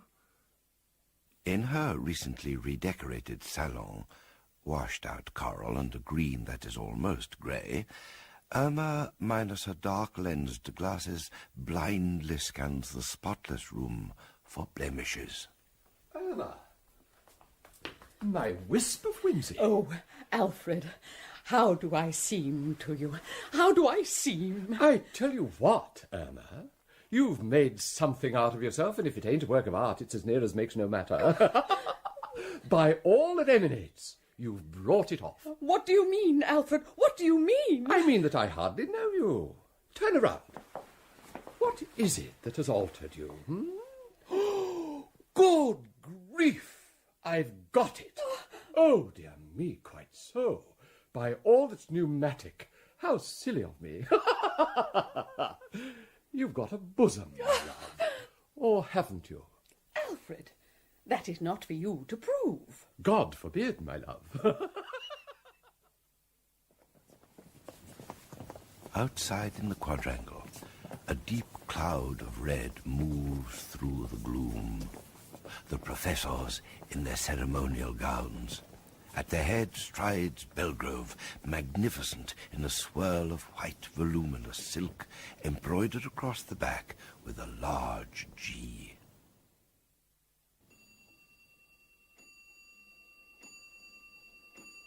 Oh, Alfred. What is it, Irma, my love? I wondered if you'd do something for me. Just name it, my dear. You might be shocked, but I wondered, dear, if you would take my bust to the bedroom and refill it with hot water.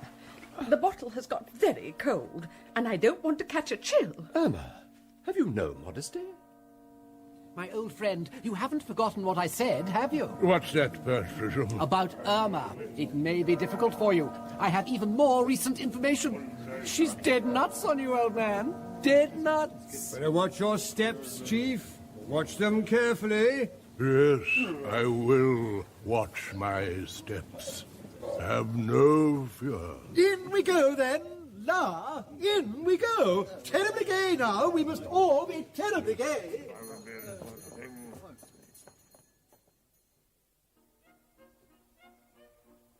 Professor Cutflower! Oh, la, la. This is, my dear Miss Prunescollar, this possibly is quite the most marvellous gathering. And so, with this shape and that shape, with this walk and that walk, the professors make their way down the length of the salon to where their host and hostess await them. Great spearheads, Irma. How determined, how martial you look. Relax a little, melt within yourself. Think of milk and honey. The headmaster! Something in white is approaching Irma Prunescollar. Think, my dear, of jellyfish. Be quiet. Grandeur. That's what it is. Grandeur. A daughter of Eve, a living focus, a cosmos, a pulse, the great abstraction woman. She is there by God from head to foot and matchless. Miss Prunescollar. Headmaster. Oh, sweetest mercy. What is he doing? He is taking your hand and planting in the damp of your palm a kiss. Oh, the wild thorn throb of it. Oh, the great, gentle, august, brilliant lion. The clocks of the world stand still. I am in his power. Or should do. He has awakened me. And then Oh, her bosom begins to slip. In the complex arrangement of string, safety pins and tape which hold the hot water bottle in place, time has found a weakness. I must beg you to excuse me for a moment, Headmaster. But I shall return. The kind of woman that the Headmaster may admire. A dame in all the high sensuousness of her sex.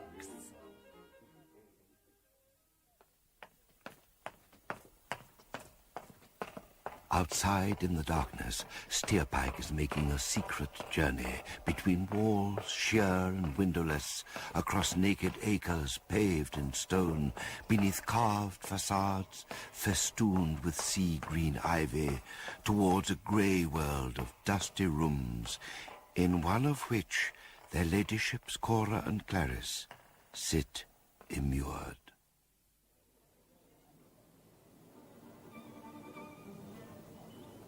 In the sky above the Prunescollar's garden, there rides a hunter's moon. Irma has seen to it. And in a dappled arbour, thick with clotted midnight. Are you seated, Miss Prunescollar? Oh, yes. Oh, yes, indeed. In comfort, madam? In comfort, Mr. Headmaster, and in peace. Peace, my dear lady? What kind of peace? The peace of those who have found what it is to offer themselves without reserve to something august and tender. Tell me, dearest lady, is it of me that you speak? It was of you I spoke. You, Mr. Belgrove. Oh. Do not touch me. Do not tempt me. Do nothing to me. I would not have us desecrate this moment.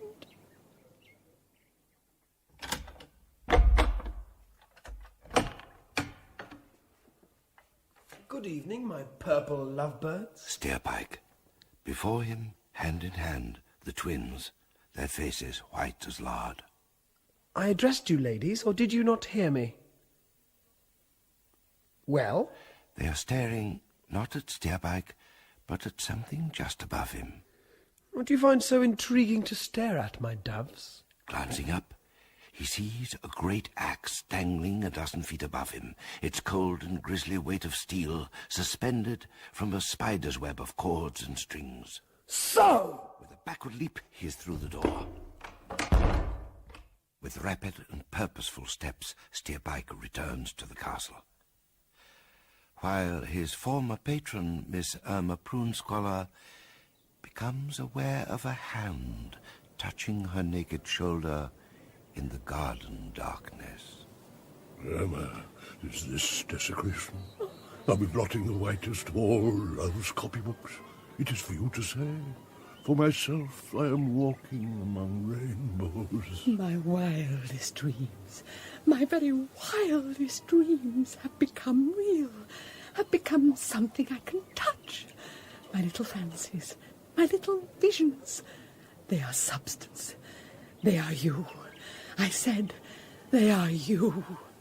We are holding one another's dreams in our very arms. Oh, my master. Oh, my dearest one. Oh, sucking fire! But it gripes my heart. Barquentine, the silted, cheese-like fissures of his filthy face cracking in a scowl. No Earl but a brat, and for me, no tyro but this upstart of a steerpike bastard. Scratching himself disgustingly, loins, buttocks, belly and ribs. Upstart pissworm. He's learned too much. Open books that were not meant for him to open. Oh, it's gone on long enough. Too long by the blood of hags. Behind him, a shadow shifts in the candlelight. He must go. I must be alone, or by the cock of the great ape. He'll have the keys off me with his bloody efficiency. Saucy bull-prong. The cold tip of a sword stick, sharp as a needle, hovers within an inch of the dirty turtleneck. What the... Dark blood trickles over the wrinkled terrain. Blasted whelp! Really, Barquentine, you can be most uncivil at times. Traitor! You really should be more careful what you say, old man. I said traitor, and bloody traitor you are. Steerpike snatches a candlestick and sweeps the tiny flame across the upturned face. The lifeless beard alight, the rotten rags ablaze. Heretic! Catching hold of Steerpike's coat and clutching Veal to him, an ape on fire. A burning leech. Steerpike's clothes aflame, his cheek and throat scorched crimson. Filled with darkness, his head swimming, running towards a square of darkness that is the window, Barquentine upon his back, for a moment lit like demons against a starless sky. Then they are gone. Down, down, down. To the black waters of the moat below. Steerpike opens his eyes and sees, at the foot of the bed, Dr. Prunesqualler with his back towards him. For a second, gears shift and change within his mind. Then he closes his eyes again. I tried to save you. What? Prunesqualler's bizarre and chiseled face, without any drollery of expression. Oh, Master, I tried to save you. You tried to save whom? I tried. Doctor. Yes? Doctor, I couldn't hold him. You will tell me about it tomorrow. I must tell you now. He was on fire. I tried to put it out. There were flames. I began to burn. I ran to the window, jumped. I couldn't hold him up. I cannot tell you. Steerpike drifts into sham sleep. Prunesqualler, gazing from the window, turns over in his mind an earlier phrase from Steerpike's true delirium. And the twins will make it 5.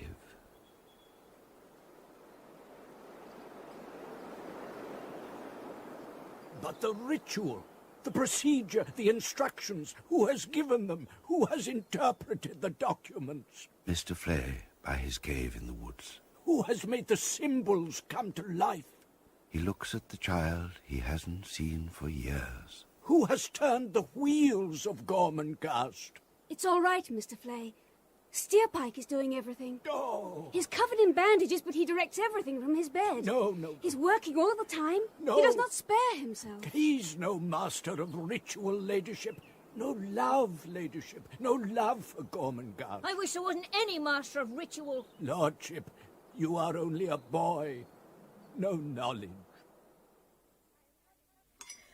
I am having the most moving time, Alfred. The prune squallers at tea. I said I am having the most moving time. Are you listening or not? Oh, it is too galling the way a woman can be courted so splendidly, so nobly by her lover, only to find that her own brother is about as interested as a fly upon the wall. Flesh of my flesh, what is it that you want to know? No, why should I want to know anything? I was not asking you a question. I sometimes have thoughts of my own. I sometimes make statements.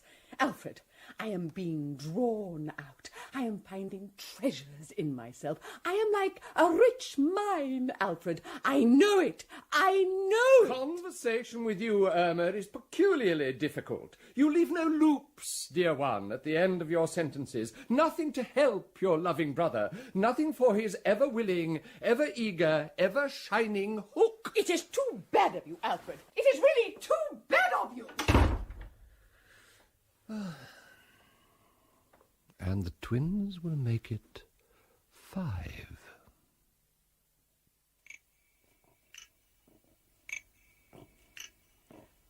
Not right. Not right he should be master of ritual. Mr. Flay, the exile, returned secretly to Gormenghast. A kitchen thing. One of Swelter's rats. Ah! Wandering night after night, unseen, through 1,000 turning, twisting, radiating corridors of empty stone. The silence is suddenly sliced in two, bringing Flay to a shivering halt. Oh. Sweat splashes on the stones at his feet.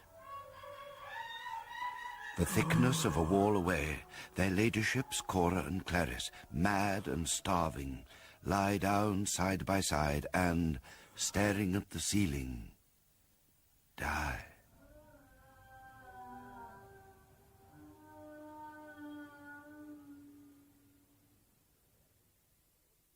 Today, your lordship attends the ceremony of the stables. Steerpike, the skewbald, taut crimson tissue forming fiery patterns against the wax-like pallor of his skin. Are you listening, my lord? What? The ceremony of the stables requires your presence. Clenching his silky, blood-red monkey hands. Is that clear? Very well. I will return for you in half an hour. Lady Fuchsia. Master Steerpike. I hate him. Why? You're becoming a bore, Titus. What's wrong with him? I think he does his work wonderfully. Do you hold his appearance against him, do you? If so, you're mean and damnable. Oh, God. Look, do you think I want to quarrel with you, Titus, my darling? You know how I love you, but you're unfair. You know nothing about him. I hate him. I hate the cheap and stinking guts of him. 5 what? The Countess, with a stone chat perched upon her index finger. Exactly, your ladyship. 5 what? I will stake my brightest penny that the words, "and the twins will make it 5, means that he was making a list of individuals in his fever. Those who have died, perhaps.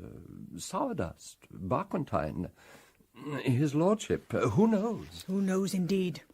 It is too early. We have no proof. Give him rope.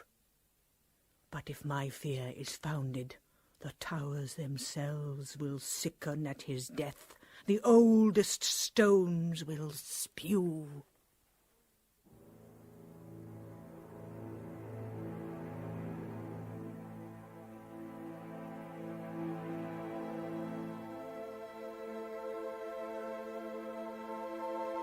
And so the days move on, and the names of the months change, and the seasons bury one another.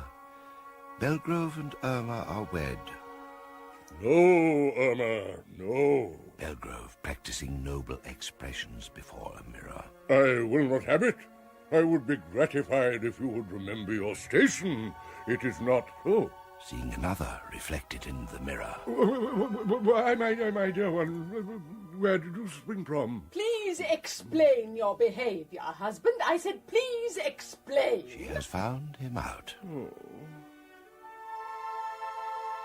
Alone in the silent halls, Mr. Flay constructs a complex map of arrows, dotted lines, and incomprehensible devices, piecing together the anatomy of the empty world around him. There is rottenness in the roots, a shifting in the stones, but Flay will seek it out. The days wear out. A loosened stone falls from a high tower. The months wear out. A fly drops lifeless from a broken pane. The years wear out. A sparrow twitters in a cave of ivy.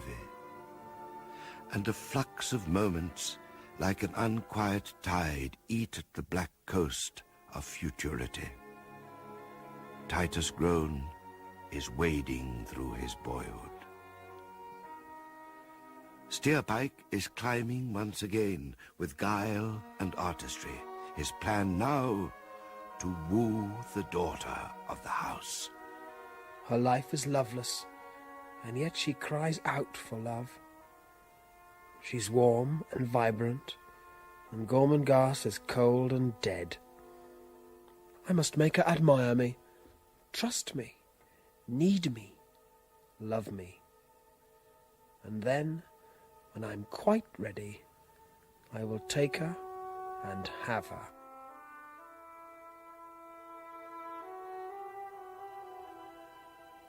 They meet in the dusky evenings when the fearfulness of his ruined face is less of a distraction. Where are you taking me, Steerpike? I'm going to show you a wondrous sight. The moon rising on the pool of carp, and the carp leaping on the moon. Night after night, secretly, they meet until an evening when their hands touch involuntarily in the darkness, and neither is withdrawn.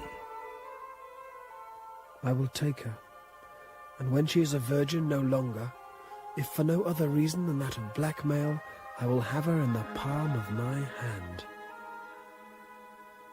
A night comes when Fuchsia taps at Steerpike's door in the inky blackness and receives no reply. Be careful, my lady. Who's there? A voice from nowhere. Careful. In fear and trembling, she lights a candle. In a moment, Steerpike is upon her, snatching the candle and crushing out the flame. Fool!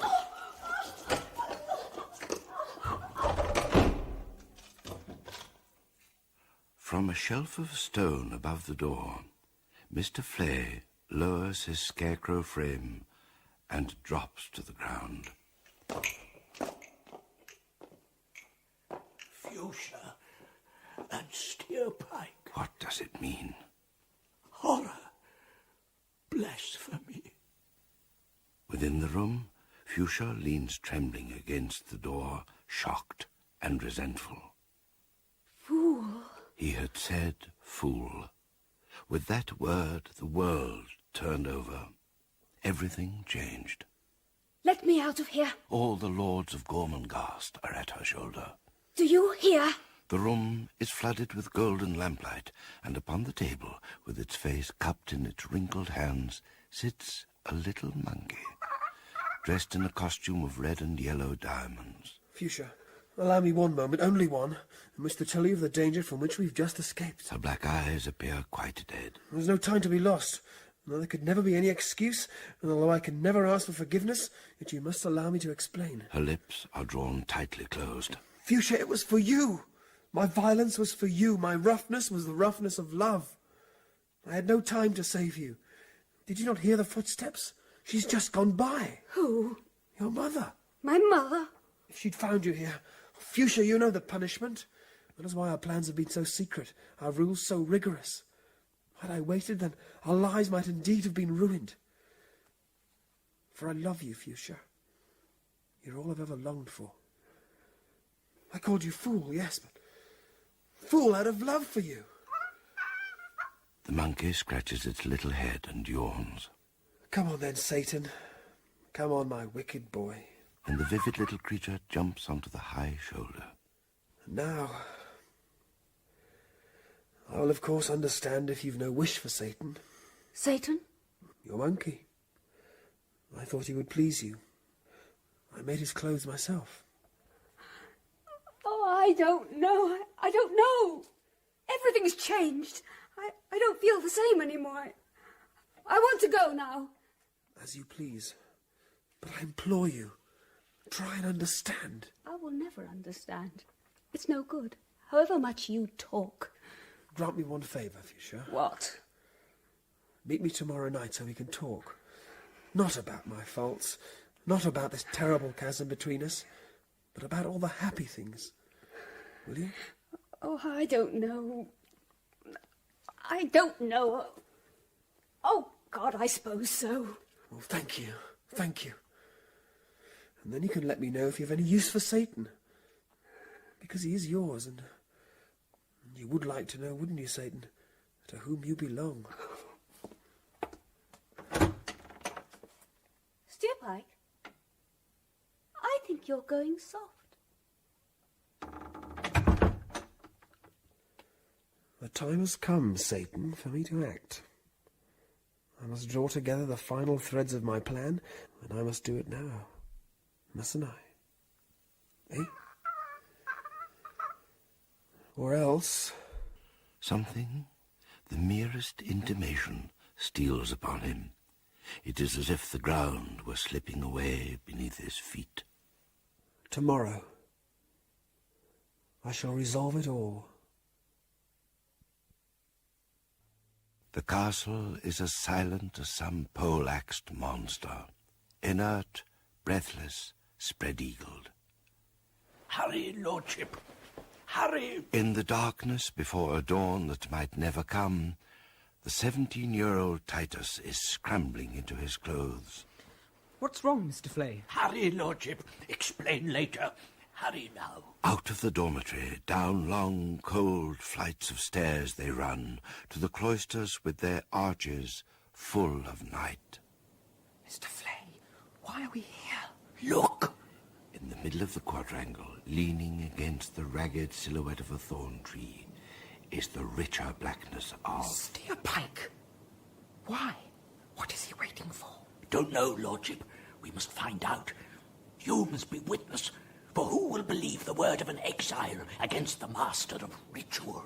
Witness what? Something's wrong, Lordship. Very wrong. Can't explain, only feelings. But I know him. After all these years, I know him well. His time is ripe. We must be there. This is the doctor's quadrangle. What of it? He is on our side. Then you must fetch him. If Steerpike is gone when you return, then I will be gone too. Follow me. I have chalk. I'll leave a trail. But be silent. Now go. Yes, Mr. Flay. No law against leaning on a tree at night. What is it I fear? Tonight I will have her at my mercy. I will awaken her, dazzle her, and if need be, seduce her. Though she prove a tigress, I will take her and all else will follow. But first there is a loose end to be attended to. I must be sure. I must have confirmation. Steerpike yawns. It is like the yawning of a lizard, the jaws sharp, soundless, merciless.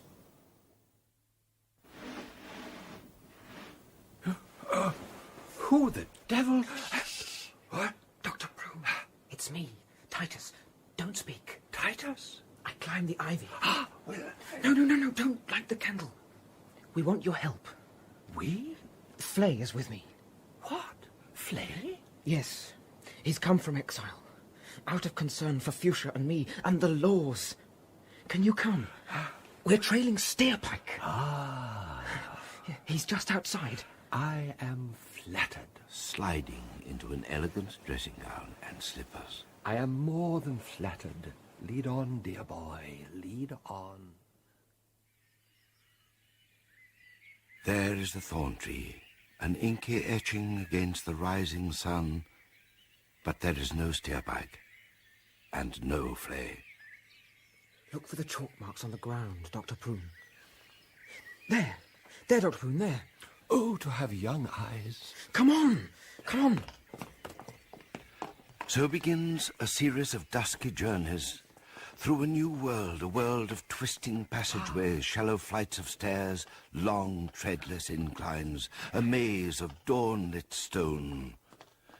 Hour upon weary hour, and never a sight of Flay or their quarry. Then, suddenly, turning the corner of a high wall, they see him. Flay! Shh, boy. Ah, Doctor, we have found him. Look. Hid by shadows, they move out into the corridor and view a new artery of stone. Ahead of them, Steerpike, his monkey gambling in the dust, unlocks a door and with a broken pole gently pushes it open. The monkey swings on the door handle with its nervous little hands, then drops to the floor within, but it does not drop alone. An axe, severing the long tail and burying its murderous edge in the mouldering carpet. The axe that was meant for Steerpike. He enters the room. Come on. From the doorway, the doctor, Flay, and Titus see two skeletons in purple rags, decomposing relics, staring with empty eye sockets at the ceiling. And Steerpike, strutting like a cockerel, cavorting like a savage, wild, vital, diabolic. Then Flay steps from the shadows. You! Flay? Yes, it is Flay. Seeing the life of a fugitive spread out before him, Steerpike reaches for his knife. You will drop that. Do you hear me? You will drop your knife. You will come forward with your arms raised. You are under arrest. A red cloud fills Steerpike's brain. His body shudders with a kind of lust. I give you one last chance. If you have not dropped your knife within 5 seconds from now, we will advance upon you. It is not the knife that falls, but Flay. The blade of Steerpike's knife quivers in his heart. Oh, in the name of all that's precious! In an instant of confusion, Steerpike leaps over his adversaries and is gone. Flay, the loyal seneschal, is dead. All normal work shall be suspended. The Countess, a mountain of menacing power and ruthless simplicity. Man, woman, and child shall be given their orders of search.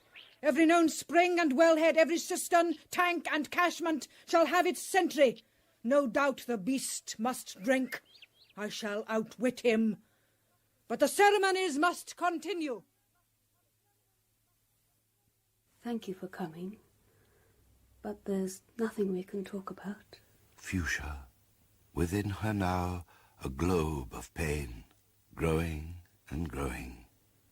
I can't believe he's dead. Who? Flay, of course. And all the things he did. What about his cave? Empty forever, I suppose. Would you like to... No. I don't want to go anywhere, really, Titus. I've gone dead. Even you are dead in me. I know I love you. You're the only one I love. But I can't feel anything. And I don't want to. I felt too much. I'm sick of feelings. I'm frightened of them. A space has formed between them, and they have no bridge.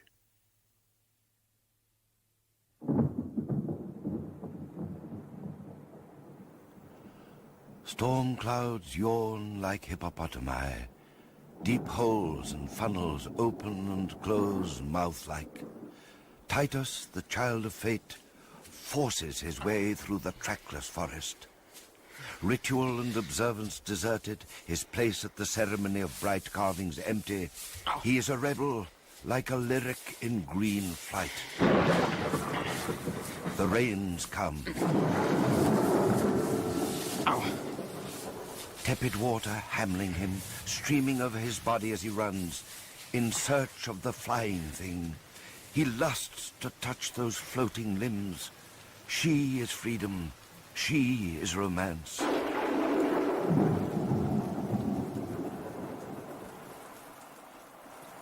He finds her, his foster sister, in Flay's cave.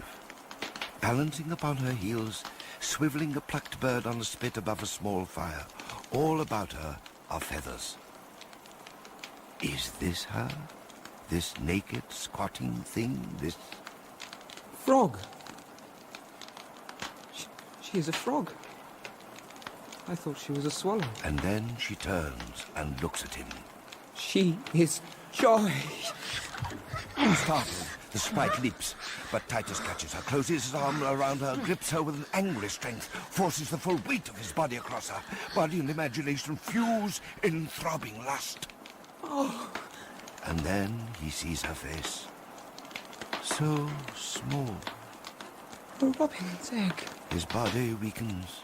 The first wild virgin kiss trembles on his lips and dies. He lays his cheek against hers.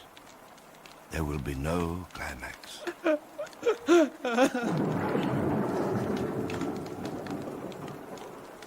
Suddenly, she is gone. His teeth meet in the dark core of life. Through the cave mouth, he sees her, naked as the rain, running, leaping, vaulting through the lightning.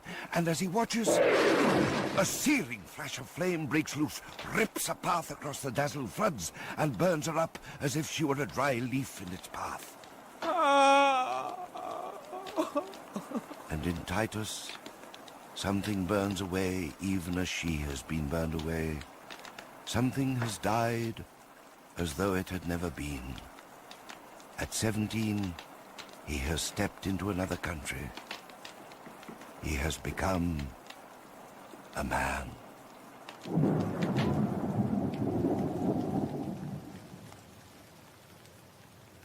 By all that's pluvious, there has never been such a deluge. Gormenghast is marooned.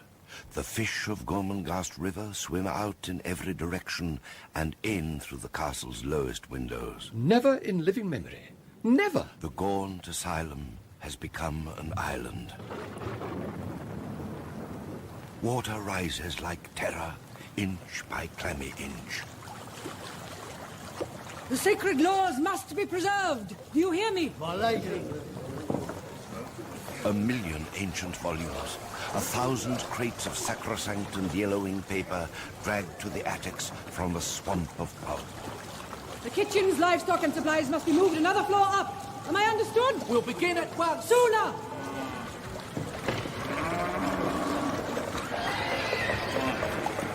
Cattle, horses, grain and food, fuel, grist and treasure, vintage and hoards of miscellaneous lumber, furniture, chattels, works of vanity and works of art. The waters are rising.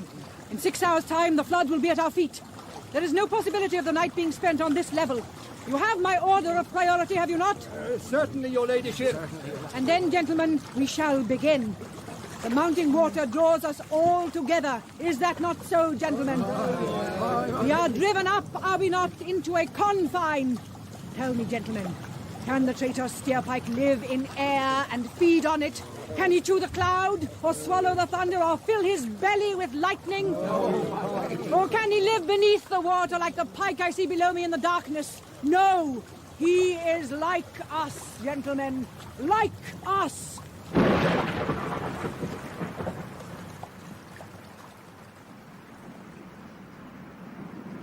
I hate nature. The Belgroves, in a small loft, the great castle beneath them like a gigantic body with its arteries filled with water. I hate it! The rotten beast! Tut, tut. You can't talk about nature like that. You're a piece of nature yourself. Oh, don't be stupid. Well, if you're not nature, or a bit of it, what the hell are you? I'm a woman! I said I'm a woman! Yes, Belgrove stares at where a piece of plaster has fallen from the wall. and left a small grey pattern, the shape of a heart. For little short of a fortnight, the deluge continues, turning Gormenghast into archipelagos of gaunt-fisted towers. Then the rains cease, and the agitated waters become silent, motionless. Mother! Mother! What is it? I've seen him. Who? Steerpike. Where? Where did you see him? I could take you there. Northwards. Beyond the Blackstone Quarter? Far beyond. How long ago? Hours. He has a boat. He went through a window. Did he see you? No. Are you sure of that? Yes. Then we have him. I will have the search captains called immediately. We start in 1 hour from now. You have done well. Gormenghast will be avenged. You have surprised me. I did not do it for Gormenghast. No? No, Mother. I hate Steerpike for other reasons. What reasons? He killed Flay and hurt my sister. He probably killed Nanny too, and he would have killed Dr. Prune and me if he could have. Isn't that enough? To hell with Gormenghast! I am not Fuchsia. She locks herself away and freezes within herself. People think I am Fuchsia, but I am someone else. Someone young and beautiful and brave as a lioness. Standing at the window, staring out across the water. The sort of person who would not only think of ending the pain in her heart, but be the kind of person who would have the courage to do it. What would such a person do? Oh, why, such a person would stand upon the windowsill above the water. The body following the course of her imagination. And she would... Your ladyship, Lady Fuchsia. Fuchsia, starting, trying to turn, slipping, clutching at air.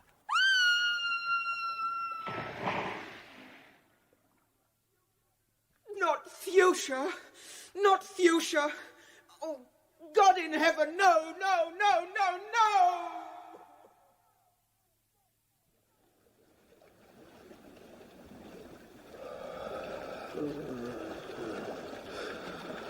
Steerpike, asleep in a small canoe that bobs gently on the inky water filling the room. The window, like a square of light, is the only way in and out. The room is a cave. Steerpike is waiting for nightfall to make his escape.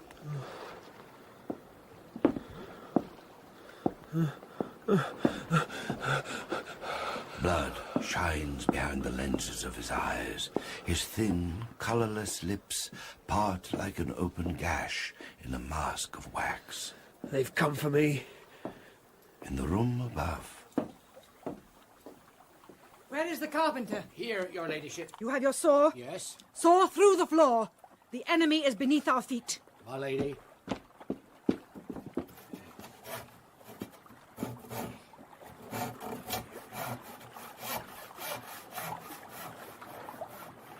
on the orders of the Countess, a flotilla of boats forms a semicircle outside the cave room.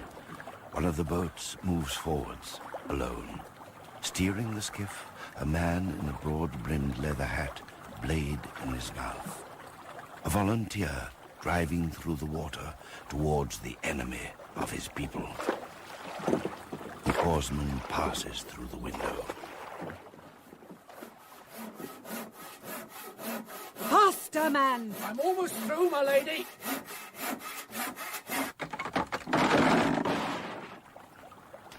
What can you see? My lady! What's that? Oh, hi there, is the Countess there? It's the volunteer. It's the volunteer, lady. He's immediately below. What does he say? For the love of the stones, what does he say, man? Tell her ladyship there's nothing here. Only a room full of water. There's no way out but the window. Doors and water jammed. Nothing but water, tell her. The grisly fowl is flown. He's gone, if he ever was here, which I doubt. I saw him. He was there. Volunteer! Lowering herself, her heart gone dead. Volunteer! My lady? The shoulders. The man's shoulders. Let me see your face. A sudden surge of water sweeps through the window below. The boat twists on the wash and swell. There is a glimpse, a flash of something. White and scarlet. Something skewbald. It is him! And another face, empty, dead, bobs to the surface like a loaf of bread, and sinks again. The volunteer is dead. The traitor is in the room. Let me at him. Hold the boy. Restrain him. Hold Titus. Boatmen, move forward. Draw your knives. He will be brought out dead. Never! Steerpike dives deep into watery blackness. He feels for the wall and finds not stone, but a matted, fibrous, subaqueous blanket. Ivy. Tearing and clawing, Steerpike pulls himself up and into the ivy. The world goes black, but still he grapples with its saturated midnight, its endless, hairy arms and fingers, until he reaches... Light every torch aboard, every lantern. I tell he is no merman. He must breathe. He must. Steerpike breathes, his body supported by a network of ivy boughs. Let me kill him. Let me. No, by the blood of love. Titus half vaults, half tumbles through the window, snatching and catching the tentacles of ivy. Boatmen, come close, quickly. Titus begins his descent, forcing his way through the network of twisted, hairy bones. I will kill him. For Fuchsia, for Flay, for Nanny. Below him, Steerpike. Nothing left of his brain. The brilliant mind has become a cloud of crimson. I will kill him. Then, sweet glory of wickedness, I will kill myself. Gormenghast shall not have me. Then one of the parasitic arms gives way, and falling through the branches, Titus sees two red points of light below. Steerpike! A knife stabs. Again and again. Pain. Blood. The world spins and goes back. Titus opens his eyes and stares. Narrow, pale, with an open mouth, small, lackluster eyes that are turned up. Steerpike is dead. It is done. Titus looks up at his mother, framed by the window. His eyes shine strangely. Then a black faint takes him. He falls forward into a trench of darkness.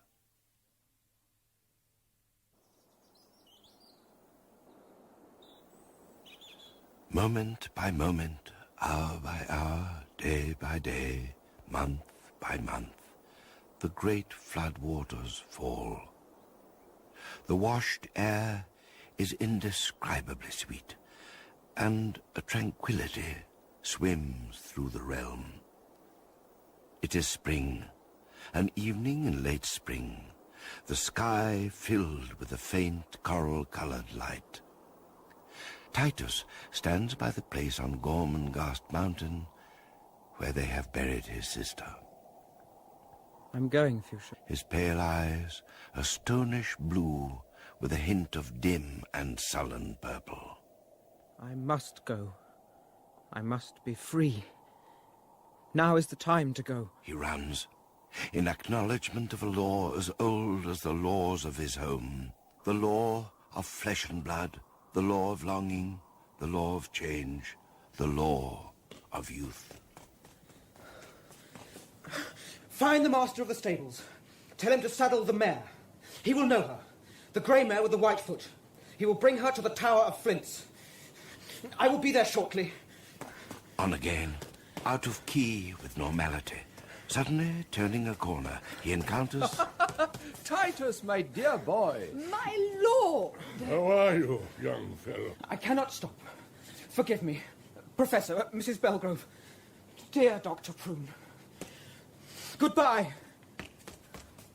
Very odd. What did he mean, goodbye? I said, what did he mean? What indeed, I wonder? What indeed?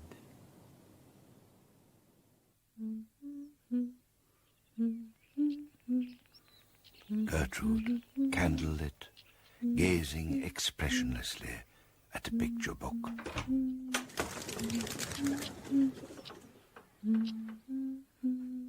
Mother? Well? I'm going. Goodbye. Going where? I am leaving. I am leaving Gormenghast. I cannot explain. I do not want to talk. I came to tell you, and that is all. Goodbye, Mother.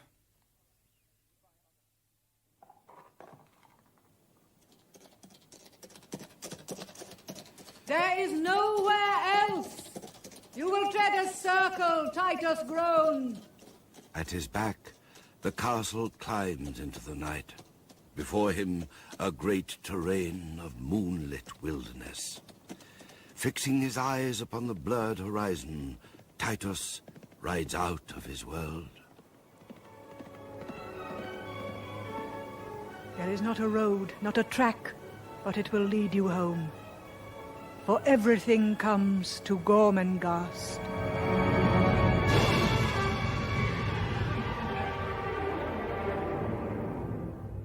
Gormenghast, the second of two plays based on the Titus Groan novels of Mervyn Peake, was dramatised for radio by Brian Sibley. Steerpike was played by Sting, Dr. Prunesqualler, Bernard Hepton, Irma Prunesqualler, Judy Parfitt, Gertrude, Eleanor Bron, Clarice and Cora, Sheila Hancock, Fuchsia, Jill Lidston, Flay, Cyril Shaps, Barquentine, Morris Denham, Belgrove, Michael Aldridge, Nanny Slag, Hilda Schroeder, Titus, aged 7, Vicky Ireland, Titus, aged 17, Julian Firth. The professors were played by Arnold Diamond, John Forbes Robertson, David Garth, David Goodison, David Sinclair, and Alan Thompson. The artist was Freddie Jones. Technical presentation by Lloyd Silverthorne, assisted by Colin Duff and Peter Marsh. Gormenghast was directed by Glyn Dearman.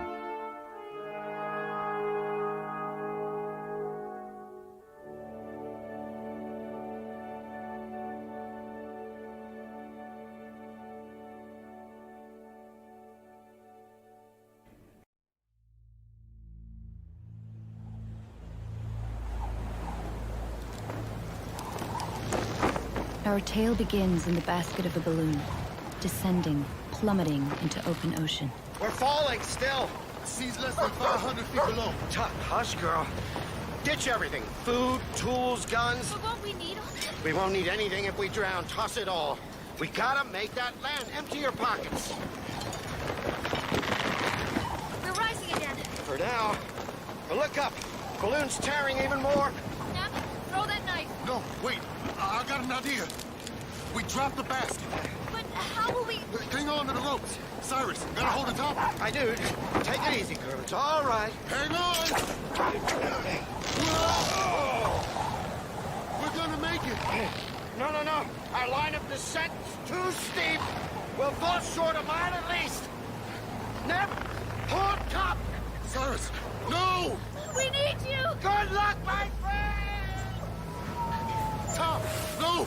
Tom!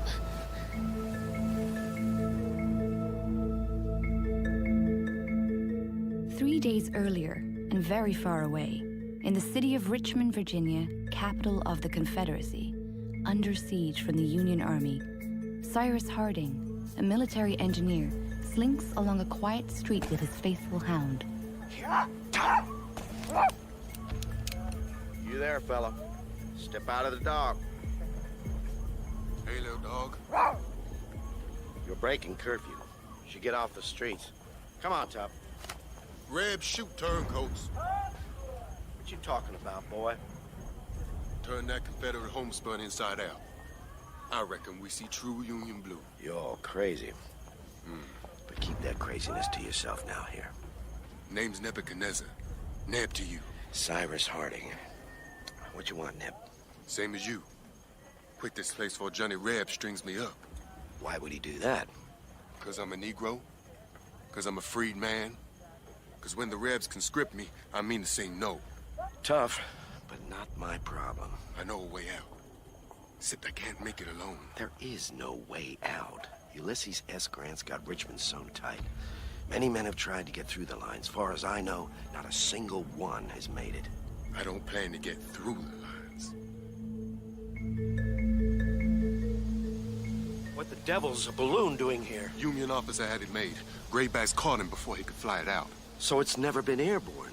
You know a storm's blowing in? Big one, they say. You up for this, Cyrus? Or should I find me another turncoat? Just... Hey, there's someone in the basket. Some kid. Stealing our balloon. We've been spotted. We gotta go. Now, before it's too late. Hey! What do you think you're doing? This is my... Throw out the sandbags! Or I could toss out the boy. If you believe me to be a boy, gentlemen, you need to look harder. Ma'am? The lady. Get down! Our balloon rose into the skies over Richmond, higher and higher, until it was caught by fierce winds and hurled southwest at breakneck speed.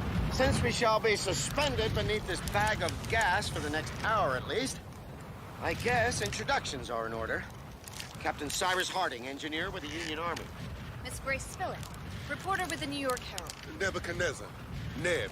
Freed slaves. Ain't with nobody but myself. And my faithful friend here is named Top. Either of you folk know how to steer this contraption? You can't steer it. We're at the mercy of the wind. So we were. And not for an hour, but for 4 whole days.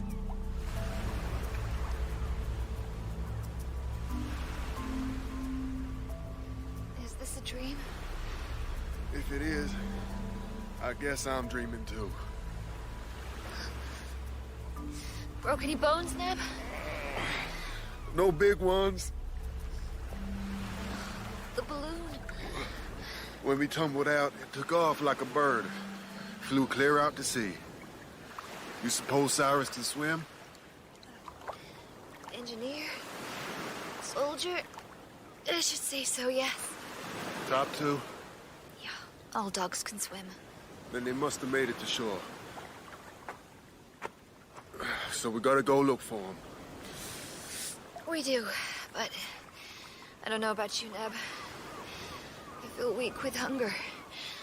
We gotta eat something first.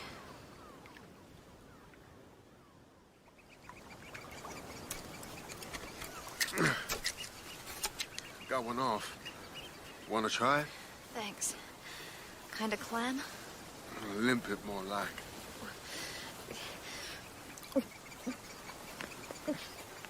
Well?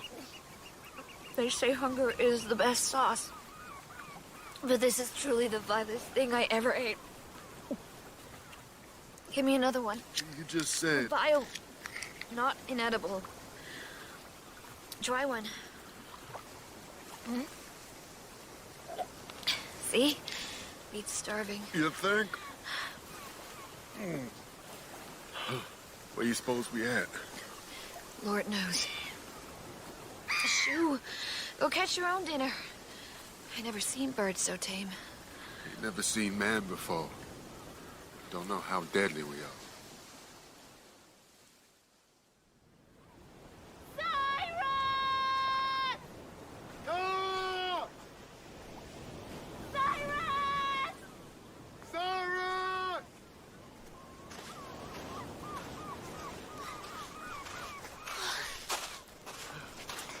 This is hopeless, Neb. Yeah. I don't want Cyrus to be dead. And nor do I want to die here myself. 3 stand a better chance than 2. And he's an engineer.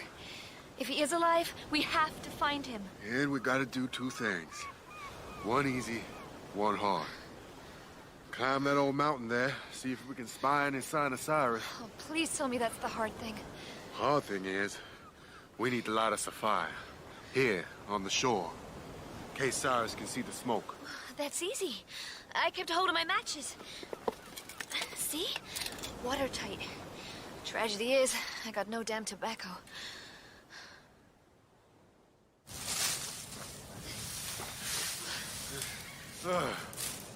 This'll do. Oh, thank the Lord.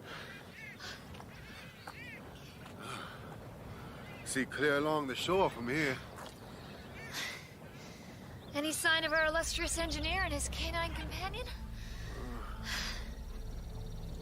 Not a hide nor a hair. You get the feeling we're being watched. Watched? Climbing just now.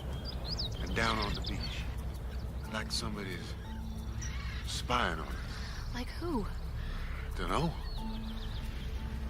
When I was on the run back home, I got a sort of sixth sense. You're scaring me, Neb. Forget it, Grace. Probably nothing. Let's go back down. Light that beacon.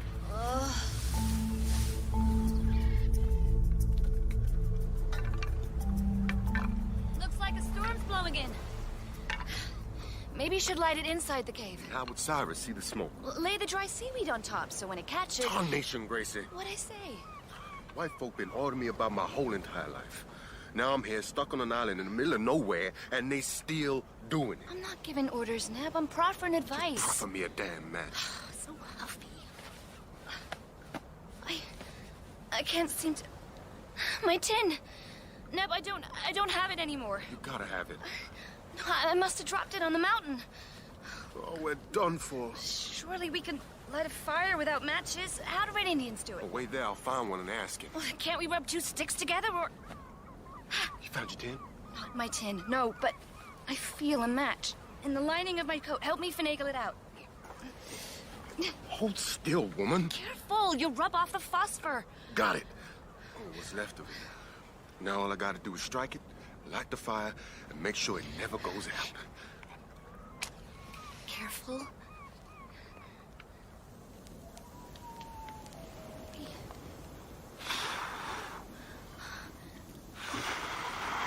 You hear that? Hear what? Like a howl. You sure you didn't hear what you want to hear? Help me blow these sparks aflame, Grace. Could have been Top. It's catching, Gracie. Blow harder.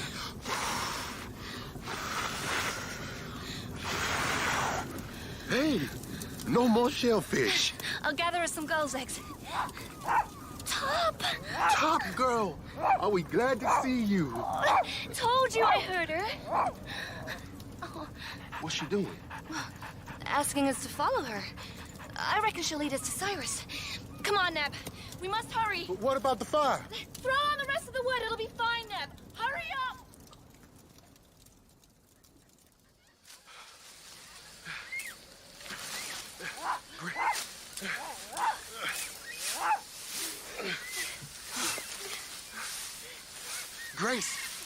Grace, stop. Cyrus left from that balloon more than a mile offshore. How could he have gotten so far inland? God willing, we'll find out. The cave. Grace? Neb, it's Cyrus. He's here.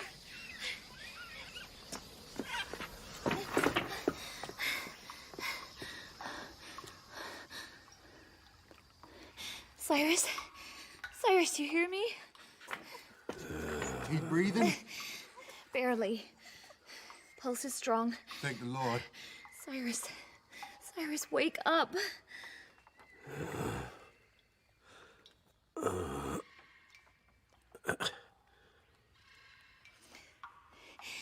Dip this handkerchief in that puddle, please. How'd he get here, Grace? Who carried him so far? Who made that bed of grass and laid him upon it? Here. Cyrus, drink this. Grace. Neb. More? Tell me. Yes?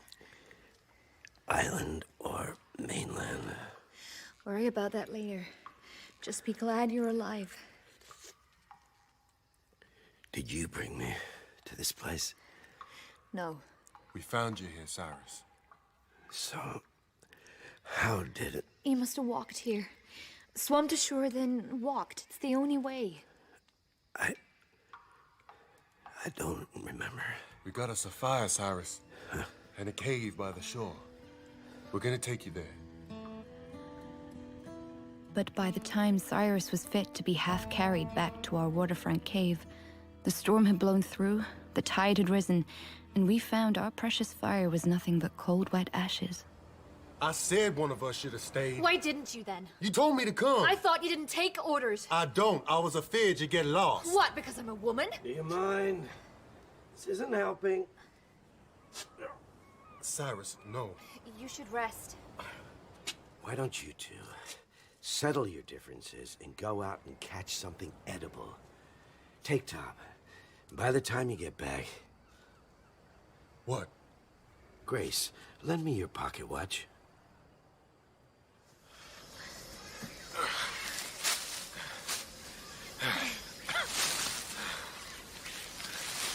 Pork? Not pork exactly, no. More Mutton? Looks a bit like a sheep. stick with pork. That's a good way to think of it. Poor beast. Not afraid of us at all. Killing it felt... Too easy? not fair. A capybara? Capybara. It's an enormous rodent. We're gonna eat a big rat? More like a guinea pig. Roasted on a spit, it'll taste fine, I'm sure. Wait a minute, Gracie. How can we roast it? Look, smoke. Delicious. Could do with some collard greens. Best chops I've ever eaten. Top. Gonna tell us how you lit it? I utilized the rays of the sun. You got a burning glass? I made one. Joined the glass from Grace's watch with a glass from my own.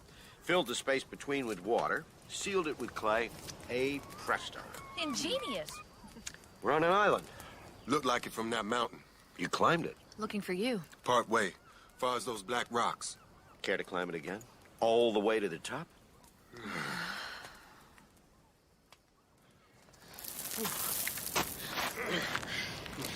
These rocks were once molten lava. We're on a volcano. Better hope it stays quiet. What's Cyrus picking up? Stones, I guess. I ain't seen nothing worth stooping for. What a view! We are indeed on an island, with no sign whatsoever of the hand of man. Or woman. Oh, I'd kill for a smoke. No man-made tracks. No fire, save our own. No human habitation of any kind. Just blue, blue water. Clear to the edge of the world. An insignificant little isle set in an obscure stretch of ocean. That does not bode well for rescue. No. We may be castaways here for many months. Years, even. If that is to be our lot, then let us not be castaways. Let us be colonists. Yes. Whoa. What a fine idea. We shall make our island a little America. I ain't so sure I feel the same way about this as you do. Through our labor and ingenuity, we shall civilize this isle. Build dwellings, roads, towns, found industries. How the hell do we do that? See these minerals I picked up? Clay, iron ore, lime, coal. They are the very building blocks of civilization. Along with slavery and poverty. When we are finally rescued, whenever that glad day comes, we shall offer our little island, ordered, civilized, to our government as the... How many states are there now? Last count? 36 with Nevada. As the 37th state of the Union. What should we name it? Nova... Insula... Lincoln? What was that, Neb? If you gotta call it something. This hell, this Eden, whichever it turns out to be, call it Lincoln Island. After Honest Abe, who cares so much for my people. Looking back, I consider that bright spring day the day we three castaways, colonists, descended from the mountain to be the real beginning of our life on Lincoln Island. In the weeks and months, the years that followed, we rolled up our sleeves and got to work. First, we found a new home, a deep cave beside a freshwater lake, more than a mile inland, so not subject to the vicissitudes of the ocean. We named it Granite House. Neb noticed a strip of metal on Top's collar and honed it upon a stone to razor sharpness. We used it to cut branches from which we fashioned bows and arrows, and though I say so myself, I became a damn good shot. We made tools and utensils. We dug clay, molded it, fired it, so made bowls from which to eat, vessels to hold water. Later bricks, with which we improved and secured our humble dwelling. One day, after some setback or other, Cyrus picked up a lump of chalk and wrote upon the wall of our cave a list of all those items he felt we required, not merely to survive on Lincoln Island. We had accomplished that already, but to construct for ourselves some kind of civilization. 6 categories: tools, weapons, instruments, clothing, utensils, books. Under the heading tools, let's say axes, mattocks, planes, adzes, chisels, files, hammers.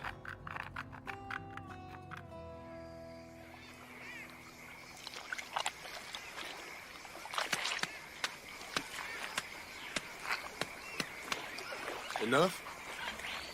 Another dozen. We'll fire them tonight. Tomorrow we'll build that wall. How's the brick making going? Almost done. What you sought us for supper, Gracie? Brace of frigate birds. Tastier than grouse. Go away, Top. They're not for you. Want me to pluck them and draw them? I'll do it. You and Cyrus finish those bricks. I've been thinking. We should make a boat. Where would we sail her? We're surrounded by empty ocean. We could circumnavigate our island for a start. Take a look at the coastline from close up. It'd mean a deal of extra work.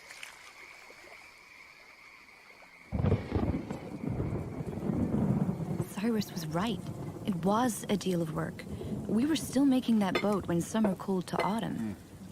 We finally got it finished the day before Thanksgiving, when we sat down to a feast, at which something very strange happened. Reckon the war has ended yet? I believe it has.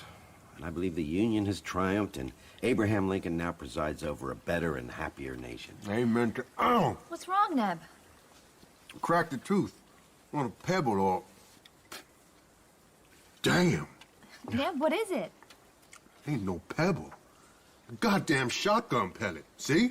That's not possible. In the peccary, maybe? Must have been. What age was the animal? I picked out a young one, still suckling. 3 months at the most. Then a pellet in the animal is simply not possible. You already said that, Cyrus, yet... Neb's right. It is a shotgun pellet. Poor creature must have been winged, but not killed. But that would mean that in the last 3 months... Someone, not us, has fired a shotgun on Lincoln Island. Question is, was the shooter already here when we came, or did he arrive later? Did he, they, land on the island voluntarily? Or were they shipwrecked like us? Are they friendly or... Pirates. Slavers. Have they left, or are they here still? Surely there can be no one on Lincoln Island save ourselves. It's not so vast. If we had company, well, that would be amazing. More amazing than a peccary being born with a bullet in its flank? Until we know we are secure, we must be on full alert at all times. Tomorrow, when we launch our little boat and sail around the island, we must look out for anything untoward.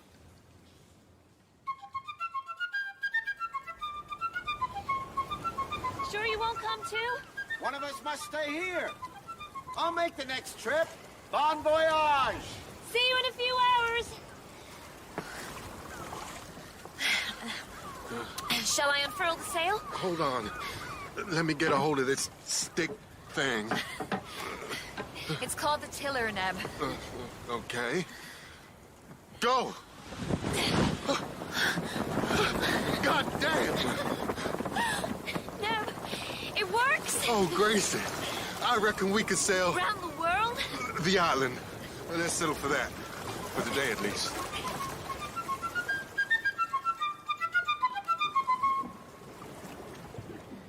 It'll be dark soon. Cyrus will be worried. We'll explain Lincoln Island was a lot bigger than we thought. It's not the size. It's all the little bays and coves. I reckon this one's my favorite. Calm, sheltered, not far from home. We should come here to swim. Neb, what's that on the beach? There, half buried in the sand. Big square rock? Steer closer. Hey! That sure ain't no rock. We need to fetch Cyrus.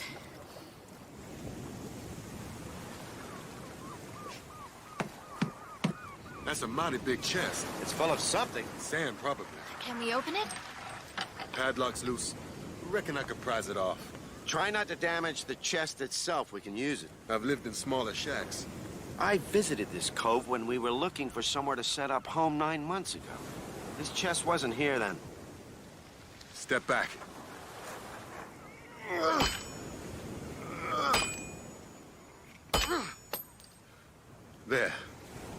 looks watertight. Cyrus, want to take first look?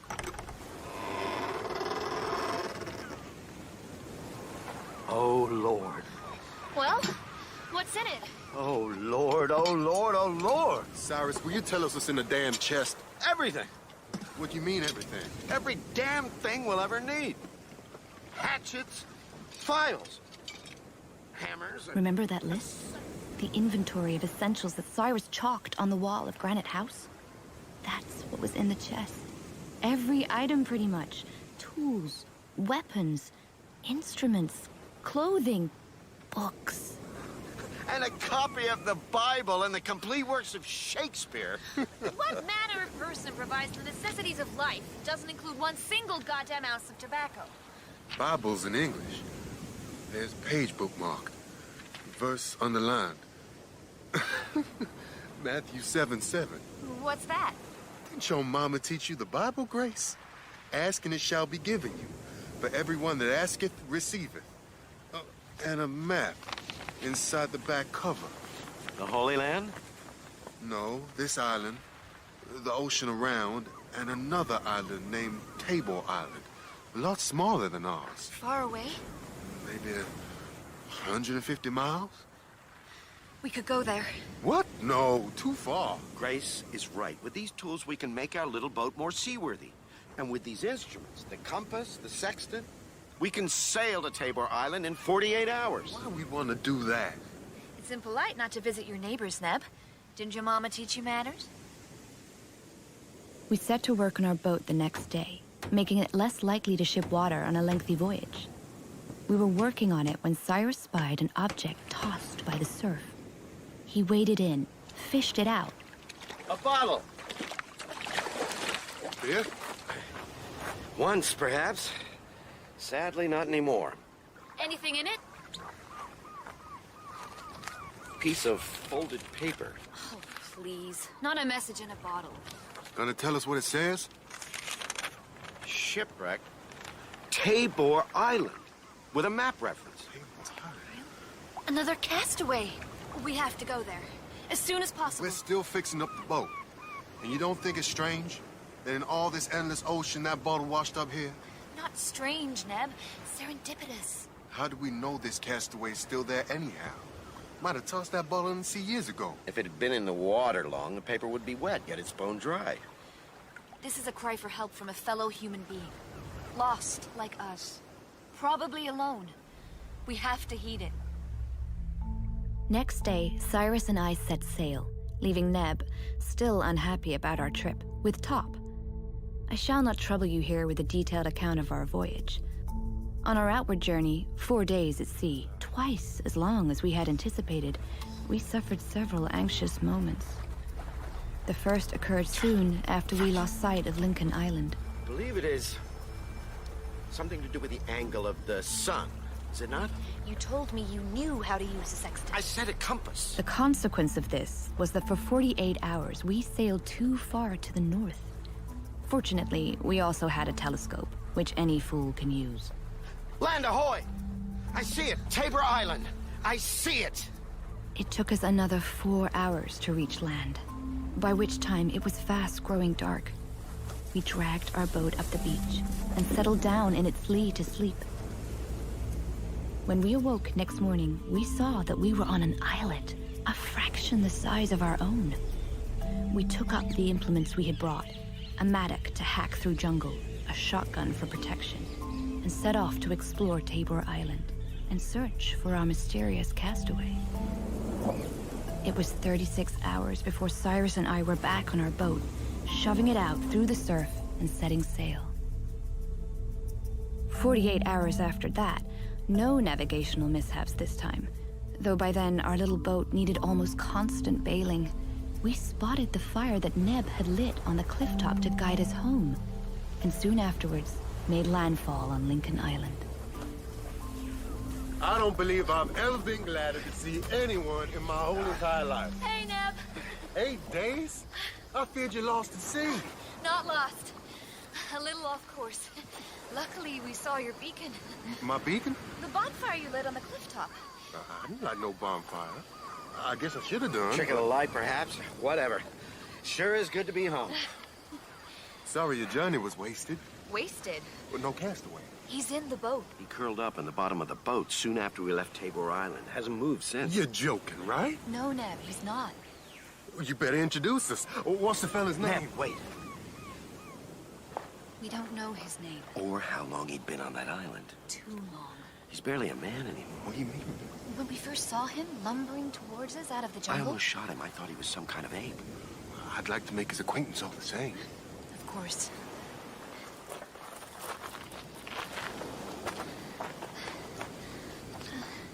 Sir, we are on dry land at last, safe from the fickle humors of the sea.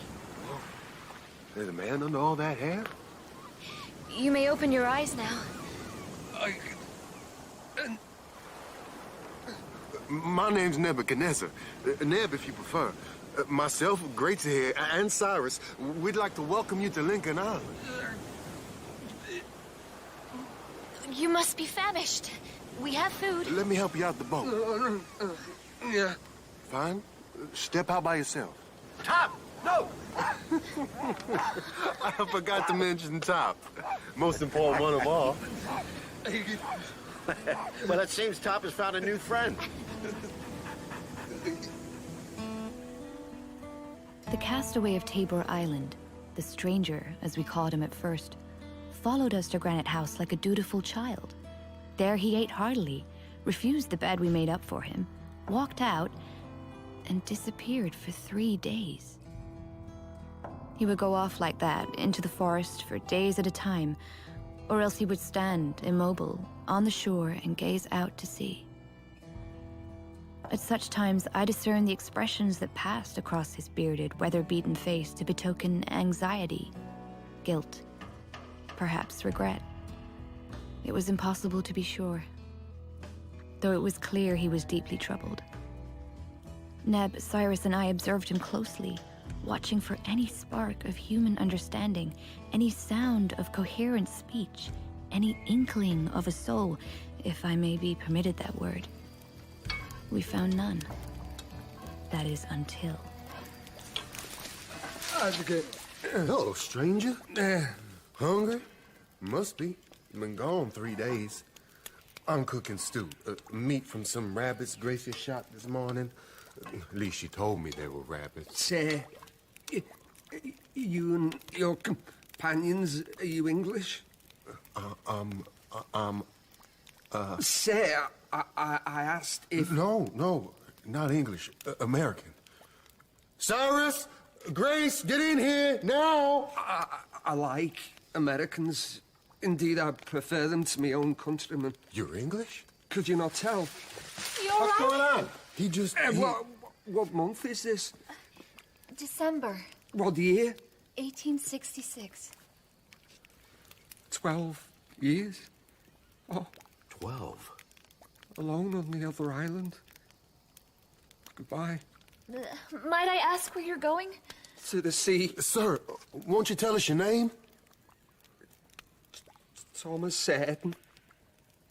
Tom, if you prefer. Could he speak all along? I believe his years of solitude robbed him of the faculty of speech, which he regained in our company. Don't you see the problem here? What problem? That message in the bottle that sent you to him. Shipwrecked. Tabor Island. Who wrote it? Tom! We wish to ask you something. To quit your company. No. We are all equal here, Tom. You are among friends. I deserve no friends. We want to ask you about a message we found in a bottle. Castaway. Tabor Island. What'd I say? Those were the first kind words I've heard in a very long time. Not since my mother. Oh, Tom, what brought you to this pass? You wish to hear my story? We surely do. If you wish to tell. There was a boy, long ago, 13, stole a ragged old apron. Birthday gift for his ma. got caught, transported to Australia. In that pitiless land, he fell in with a pitiless crowd. Brutal men. And in time, the boy became their leader. Boy stole a boat, big boat, bringing convicts, took to the high seas, became a pirate, boarded ships, merchant ships, marooned their crews, or the boy could never wash off the reek, Roman gunpowder and blood. The boy sailed from Australia to Patagonia, all over the seas that lay between, grew to manhood, though in his ruthlessness, his brutality, he became less than a man, a devil, a wild beast. He prospered in his infamy, yet always deep within there burned some small, guttering candle flame of simple decency. One day, overcome by remorse for his misdeeds, he decided to quit. His band of cutthroats forbade it.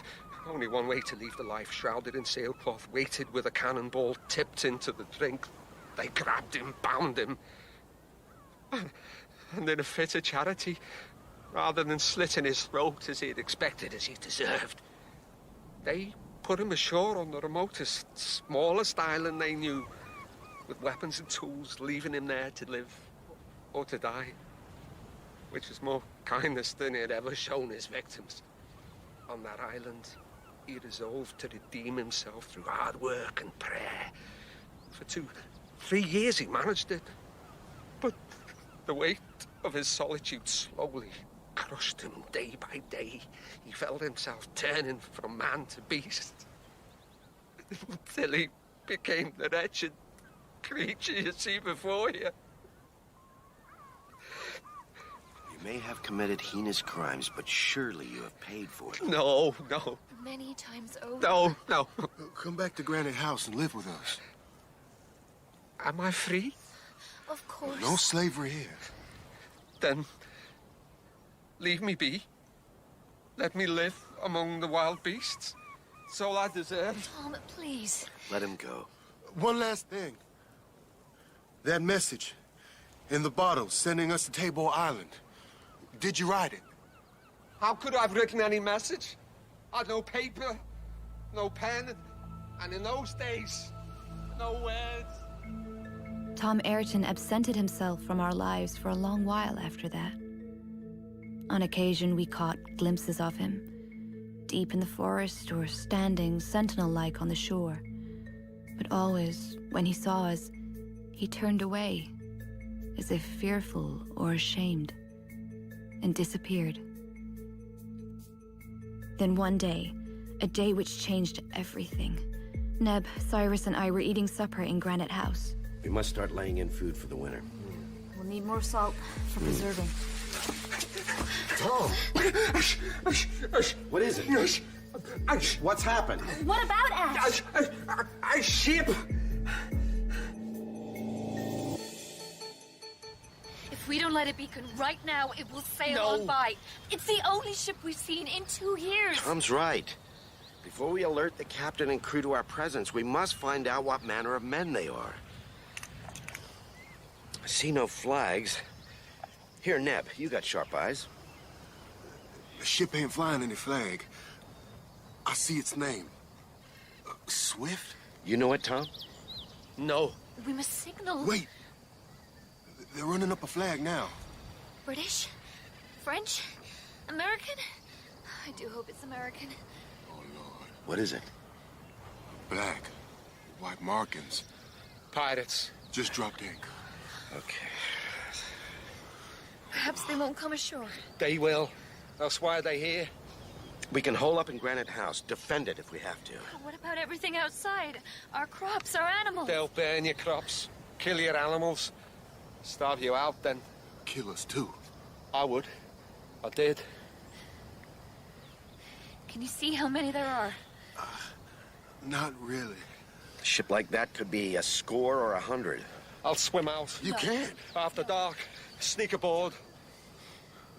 All right, but be careful, Tom. We are but 5 against a whole crew of cutthroats. We can't afford to lose you. We almost did lose him. That night, Tom swam out to the ship. As he clambered aboard, he heard the sounds of men carousing, quarreling, talking. He prowled the deck, silent as a cat, counting the crew. He was about to slip back over the side when one of the pirates spotted him, grabbed him, hollered for help. How'd you get away from him? The fella had a pistol stuck in his belt. I snatched it out, shot him, leapt overboard. A few of them took pot shots at me, too drunk to shoot straight. Now they know we're here. They'd have found out soon enough. Captain's sending a party ashore in the morning. He's a cutthroat, name of Bob Harvey.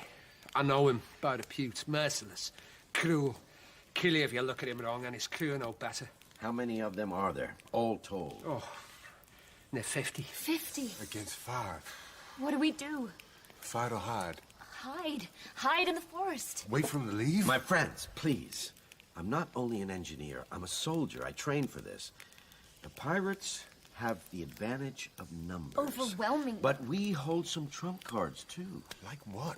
Surprise. They've seen Tom, yes, but they don't know how many we are, or what we're capable of. Also, we have our secret weapon. What's that? You, Grace. As fine a shot with a rifle as any man I've ever seen. Next morning, from first light, in places of concealment on the cliffs, we kept watch on the Swift. After a couple of hours, we saw a dinghy put out. 6? Yeah, I can see their faces. They look good. Murderous. All over. I raised my rifle, drew a bead on the man standing in the prow, waited till the dinghy came within range. Shot, Grace. That's it. Yes. Take that. Yes. That's some shooting, Gracie. 6 down, 44 to go. Neb, how they taking this on the Swift? A lot of shouting and running around. They're weighing the anchor. We've scared them off. Oh, no. Oh, no. Oh, no. What's happening? Are they fleeing? The ship is coming into shore. I can see the pirates assembling on deck. Yes. We have to get out of here, now. Go back to Granite House. What the hell? What just happened? The magazine must have blown up. When the smoke cleared, the Swift wasn't there anymore. The bay where it had been was littered with debris. Masts, planks, spars, boxes, barrels, tatters of sailcloth. And bodies. A great many bodies. It was clear that not a single pirate had survived. Later, when the tide was full out, we went on to the beach to see what we might salvage. Box of carpenter's tools. Rusty. I'll put it with the rest. Barrel of rum, anyone? Why not? For those cold winter nights. It wasn't the magazine. What's that, Tom? Gunpowder's here. In copper-lined kegs. So what did this? What blew the vessel up?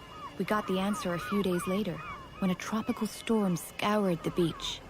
Every item we hadn't already salvaged was washed out to sea, apart from a large iron tube. It didn't look like anything very much to me, but Cyrus knew what it was. A torpedo, or part of one. I don't know what that is. A kind of mine, naval mine, employed to sink ships. We used them. I believe the Confederates did too. I've never seen one quite like this. But I can say for certain, this is what caused the great explosion we saw. This sank the Swift. And killed the pirates. It saved our hides. Though how it got here, I have no idea. This clinches it, doesn't it? There's an unseen presence on this island, watching over us as a shepherd watches over his flock. Or as our Lord in heaven watches over us poor sinners here below. Because whoever he is, he sure do move in mysterious ways. And where the hell is he hiding? Over the months that followed, we searched Lincoln Island high and low for our benign deity. In caves along the coast, in the depths of the forest, on the slopes of the volcano which we christened Mount Franklin, that dominated the center of our island, and that seemed increasingly volatile. Sounds like old Benjamin ain't himself today. Touch of indigestion. Let's hope it's nothing more. Finding our unseen helper became an obsession, yet all our searches revealed nothing. One day, in late spring, Neb and I found Tom unconscious in the throes of a fiery fever. We carried him back to Granite House to better care for him there. So cold. So new house. Cold. Gracie, let me take over for a while. You've been nursing him 20 hours straight. Thanks, Neb, I'm fine. He's still holding on? Barely. I'm trying to keep him cool, but he's burning up. If he has another fit of the shakes, I fear it'll be his last. You said he needs quinine? It's the only certain thing that will save him. I found this outside. What's in the bottle? The label says sulfate of quinine. Our guardian angel again. Tastes bitter. It's quinine, all right. There was something else in the box. Yeah? A map. Our map directed us to a cave in the cliffs, near the spot where we first made landfall on Lincoln Island. An unremarkable little cave we'd reconnoitered before, but believed to be perpetually flooded. However, at low tide, the water level dropped, just enough to let us enter. In the darkness at the rear of the cave, we discovered a crack in the rock. We had to duck our heads and turn sideways to pass through it. But when we emerged...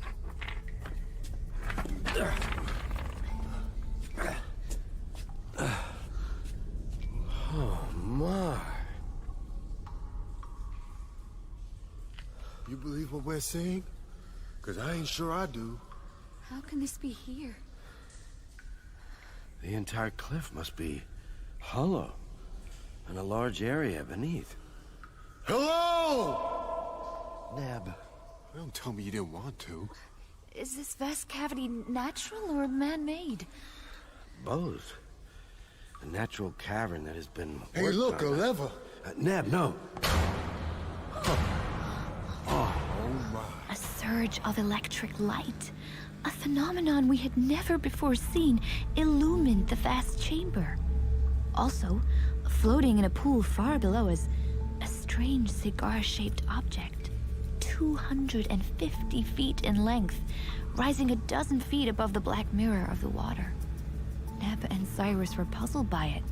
Some kind of ship? But I had read the newspaper reports, and the book that followed sometime later. I had seen the fantastical illustrations, which I now saw were pretty accurate.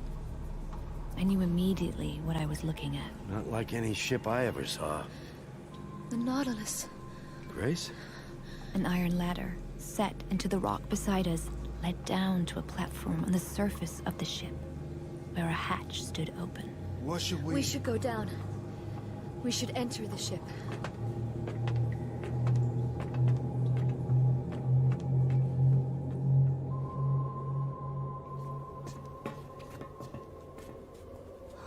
What kind of crazy boat is this?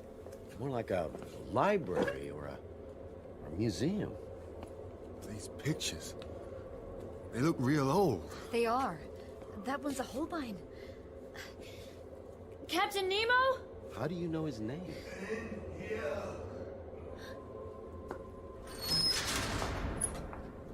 I recalled the heroic descriptions I had read of this man. The towering height and powerful physique. The far-seeing eyes set in a magnificent leonine head. Someone who had observed him said he was the most admirable specimen of humanity I have ever seen. Miss Spilett. Captain Harding. Nebuchadnezzar. Forgive me, I don't know your last name. Me neither. Now, all that was gone. Apart from the eyes, dark and piercing as ever. For before us, lying upon a chaise longue, we beheld the disease-ravaged shipwreck of a man. We meet at last. We took the map as a summons, Captain Nemo, so of course we came. Sit, please. Nemo, is not my real name. There's a surprise. So what is your name? I have no reason now not to tell you. I am Prince Dakar, son of the Raja of Bundelkhand. A real live prince? You're Indian? To the very core of my being. Indian in my longing to restore my country to its people. Indian also in my futile desire for revenge. Revenge for what? When I was a young man, I led an uprising to drive out the British who were plundering my land. My insurgency was succeeding, so the British brought in troops from elsewhere in great numbers and crushed it with a brutality that I cannot describe. No need. They hunted me like an animal, put a price on my head, a high price. When they failed to capture me and could find no one to betray me, they took my family instead. My mother, father, my beloved wife, my 2 infant sons, and killed them all. Oh, Lord. You understand now why I built the Nautilus. Turned away from the world of men and vanished beneath the waves forever. I sure do. And sank ships. British ships. Can you blame me for that? Also those vessels that attacked me first. If you despise humanity so much, why did you help us? Quite by chance. I witnessed your arrival on this island. I was diving offshore, walking on the seabed in my heavy suit. I looked up from beneath the waves and saw a balloon, what was left of it, falling out of the sky. I did not plan to intercede. I felt your fate should reside in your own hands. But when Captain Harding, sir, when you leapt from the balloon, willingly, to save your fellows, an act of great courage and self-sacrifice. Hear, hear. Anyone would have done it. How could I not save you? From that moment on, I took an interest in your fate. And the more I observed you, the more I came to see your innate decency, your fellowship, your energy and inventiveness, most of all, your unquenchable hope. In the face of every adversity. A very American trait, an Indian one too. You reminded me of myself when I was young, before my life was scarred by violence and loss.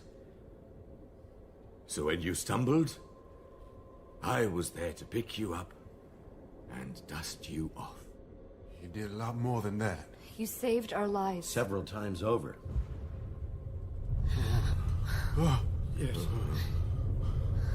It sounds like you might have to save us again. You may be right. Our volcano has fulminated before, but never like this. I believe this may be special. If you truly believed I saved you, would you do something for me? Name it. Anything. Unless you are willfully blind, you can see that I'm dying. Surely not. Yes, from an implacable malignancy. I shall not be alive in the morning. So soon? There must be something. I am far beyond help. The finest doctors in the world could not save me now. Surely Stop, please. You cannot see the effort this is for me. My powers are failing fast. You must let me finish. My wish was always that I should die aboard this great ship in the open ocean. But alas, a rockfall caused by the recent eruptions has trapped the Nautilus here in this cavern. Therefore, I wish you to stay aboard till morning, then scuttle this vessel. Sink it? To the bottom of this underground lake. You still in it? Of course. What if you're... I promised you. I shall be dead by then. How do we scuttle it? Here. I have written instructions. All these priceless treasures, the books, the paintings. They will perish with me. How can they not? But I have two gifts for you. For all of you. This, which I believe you will put to good use. Thanks. What's in it? A fortune. A very large fortune. You're right. Pearls that I gathered under the sea. And diamonds that have been in my family for generations. So, for me, from a time when I almost believed in happiness. That's incredibly Now generous. go! Please. Not yet. There's so much more. Leave me! You may roam freely around the Nautilus, but do not enter my quarters. Tomorrow, at dawn. We know what we must do.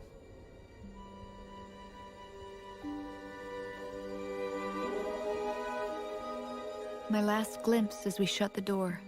Captain Nemo, Prince Dakar, lying back exhausted upon the divan as he prepared for death. For the next 12 hours, Neb, Cyrus, and I explored that singular vessel, until at last the time came to fulfill our promise. Neb commended Nemo's soul to God. Cyrus opened the valves.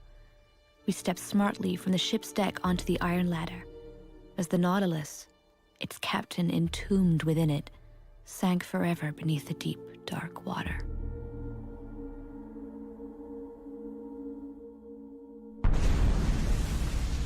Two days later, Mount Franklin finally stopped bellyaching and erupted, hurling great lumps of rock into the sea, sending a vast column of smoke and ash many thousands of feet into the air. Within minutes, the spot where Lincoln Island had been, our home, our prison for the last 4 years, was covered entirely by the Pacific Ocean. Fortunately, by that time, Neb, Cyrus, Tom, and I, with Top, of course, were afloat in Captain Nemo's other gift, a fine, two-masted ketch, far better equipped than our own leaky little tub. Past the spyglass. I'll set a course due east. What? No. We hit the coast of South America. So? So how do we get home? That won't be a problem. Past the spyglass! Maybe not for you.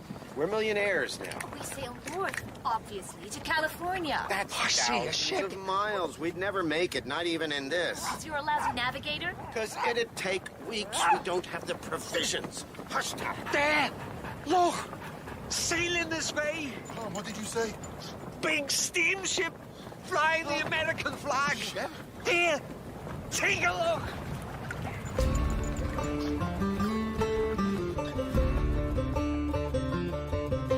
In the Mysterious Island by Jules Verne. Grace was played by Carrie Gooderson. Cyrus by Nathan Osgood. Neb, Taylor Kovacevic Ibong. Tom, Rupert Holiday Evans. And Captain Nemo by Saga Aria. The Mysterious Island was dramatized by Gregory Evans, and the director was Mark Beebe.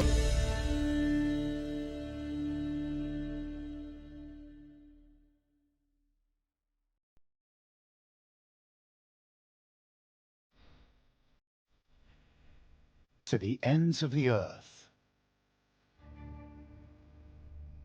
The Man Who Would Be King. Adapted from Rudyard Kipling's story by Mike Walker.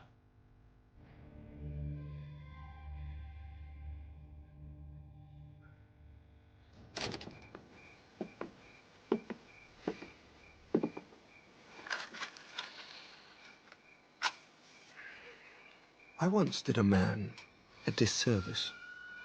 A damn fool thing to do for some men. It gives them a handle onto your life. So they think you have opened an account in their name, which they may draw on infinitely. There he is, Peachy. I told you to be here. He's You see, they were men between. Not of India, not of England, but somehow different. Dangerous men. So that's him, is it, Danny boy? That's the fella. I could have turned them away, but I didn't. Tell you, Beachy, what did I say? Because of what? You said he was a man who smoked a good cigar, and he weren't tight with a whiskey and water neither. That's what you said, Dan Draven. Aye. A man what said, look me up if you're ever in the district. Did I say that? Something of the kind, I recall. Then you better come on up, I suppose. I was just putting the paper to bed. Tired, was it? Shove a bung in it, Peachy. He means he was finishing up ready for printing, him being in the way of a journalist, see? Well, as long as he can afford a cigar. I am actually quite busy. The paper... I mind if we sit down?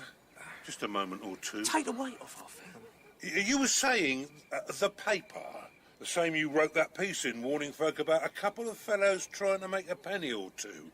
Confidence men, I believe you was calling them. I just report the news. Nah, if you'll excuse me. I think you was reporting that little chat we had a few months back when we was both in the same carriage and the same train. That private conversation. Just half hour and a little advice. Nothing untoward, like, seeing as we're all on the square here, eh? Well, you get all sorts in the Masons, it seems. And you knew it then. Which didn't stop you writing that piece in the paper that labelled your brother Masons as... Confidence men. A whiskey, then. A cigar. Yeah. Oh, very nice. Very nice indeed. Go on, Lucifer. Here you are.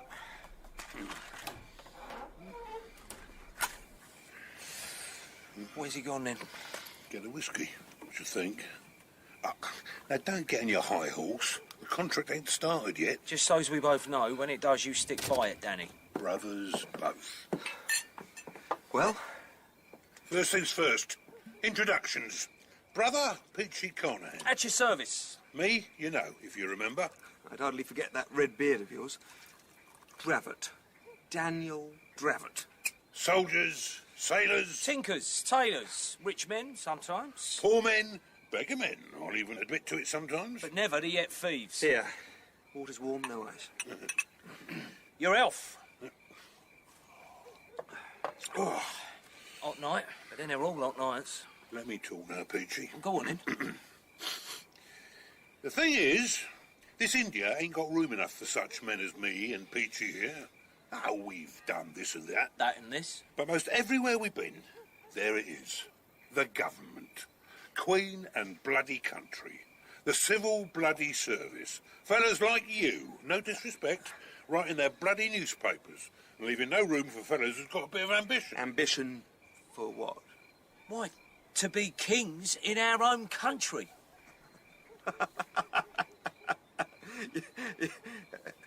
You're serious, aren't you? We're either serious, or mad, or drunk. And we ain't drunk, because we signed a contract. No more booze once we set out. And we plainly ain't mad, so... Set out? For our kingdom. In the Hindu Kush, top right-hand corner of Afghanistan. They call it Kafiristan, land of the... Unbelievers. They worship idols there. Decent Muslims hate them. Would like to wipe them off the face of the earth. Only they can't. Too many mountains. And these fellas are fierce fighters. And the women, they say, are beautiful beyond measure. I think you are drunk and mad. Who says? It's what I heard when I was there with Roberts and his army back in 1880. Escape at the skin of our teeth, we did. We ran. The great British army got its arse kicked.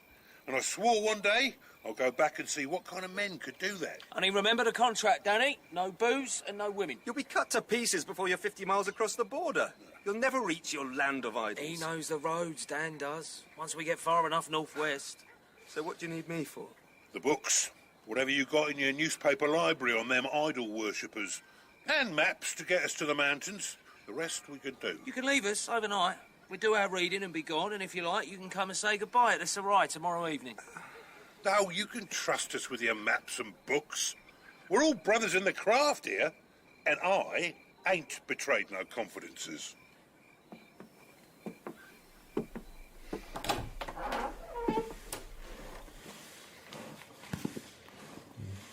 He was right. I had betrayed a confidence and published a warning about them in the paper. Maybe I owed them something for it. Maybe I was just curious. This story looked like being a sight more interesting than my usual diet of soirees, promotions, marriages and tea parties. Oh, I was content enough. The paper had given me a job, a home, something I'd never really had before. But...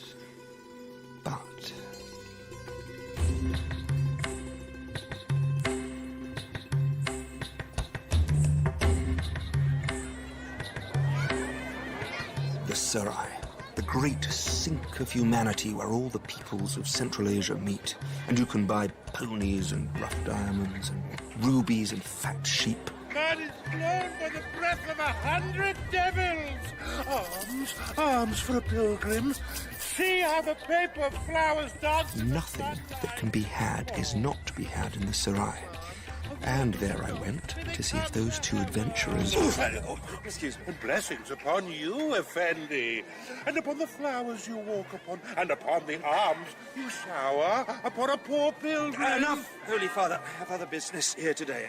Take this, and blessings on your... Blessings be showered upon you, Psalm of Psalms, an editor of the Bungalow Weekly Journal. You?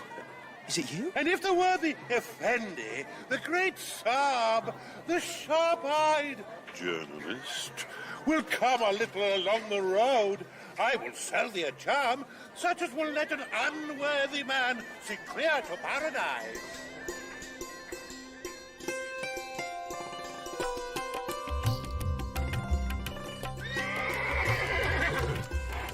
What do you think about that, then?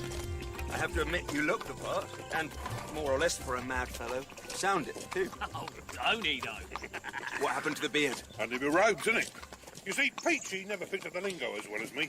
I've been knocking about for 14 years, and I've always had a good ear. That's why Mr. Carnahan is the mule driver. You got it, mister. I'm the one does the heavy lifting round here. You're selling trinkets. Can't see paper flowers and charms doing you much good. Charms nothing. Whoa! Voila. 20 Martini Henrys. Best rifle available today. There's nothing the hill folk wouldn't give for one of them, trust me. It'd certainly cut your throats for 20, trust me. Well, that's the chance we take, isn't it, Danny boy? It is, Peachy. Not a chance I'd take. No, you wouldn't, would you? You're a decent enough cove and give us a space for a night. But I don't reckon you've got any darkness in your soul yet. Maybe it'll come with time. Maybe not. It's what drives a man on in this world. Makes him take chances others wouldn't. And if they don't come right, the chances? Oh, that's the thing of it, ain't it just? Putting your last guinea on a turn of pitch and toss. Win or lose. Having the guts to do that. Help! Did you find what you needed in the books? Devils and idols. Some say a bit of the old square and all. You say what? Not us. United Service Institute report, 1878. A survivor of the First Afghan War, a Mason, lost in the mountains. He passed on his beliefs to this tribe, and they become Holy Writ. That's what it says. And what if what it says is a load of rubbish? Then I say thank the Lord for the Martini Henry, and we'll shoot our way out. Hey, Danny boy. It's not your priest who's mad, it's you. It's both of you. It ain't you needs to worry then, is it? Because it ain't you taking a chance, is it? You don't think we'll pass muster? You look well enough. And you at least, Mr. Dravett, sound it. So, you wish us luck then? God knows what I should wish you. Then I'll tell you what. We'll shake hands and be on our way. Oh, wait, here. Have this. A watch charm. It's a compass. You might need it. Oh. Engraved with the sign of the square. One Mason to another, eh? Keep us on the straight and narrow. You can return it when you're done. When we're done, we'll be kings. And you can write our story, eh? Because a man without a story ain't nothing at all in this world. Up. Goodbye, Mr. Carnahan. Mr. Dravett. Oh, and we left a copy of our contract for you to look after. What am I supposed to do with it? Get aboard.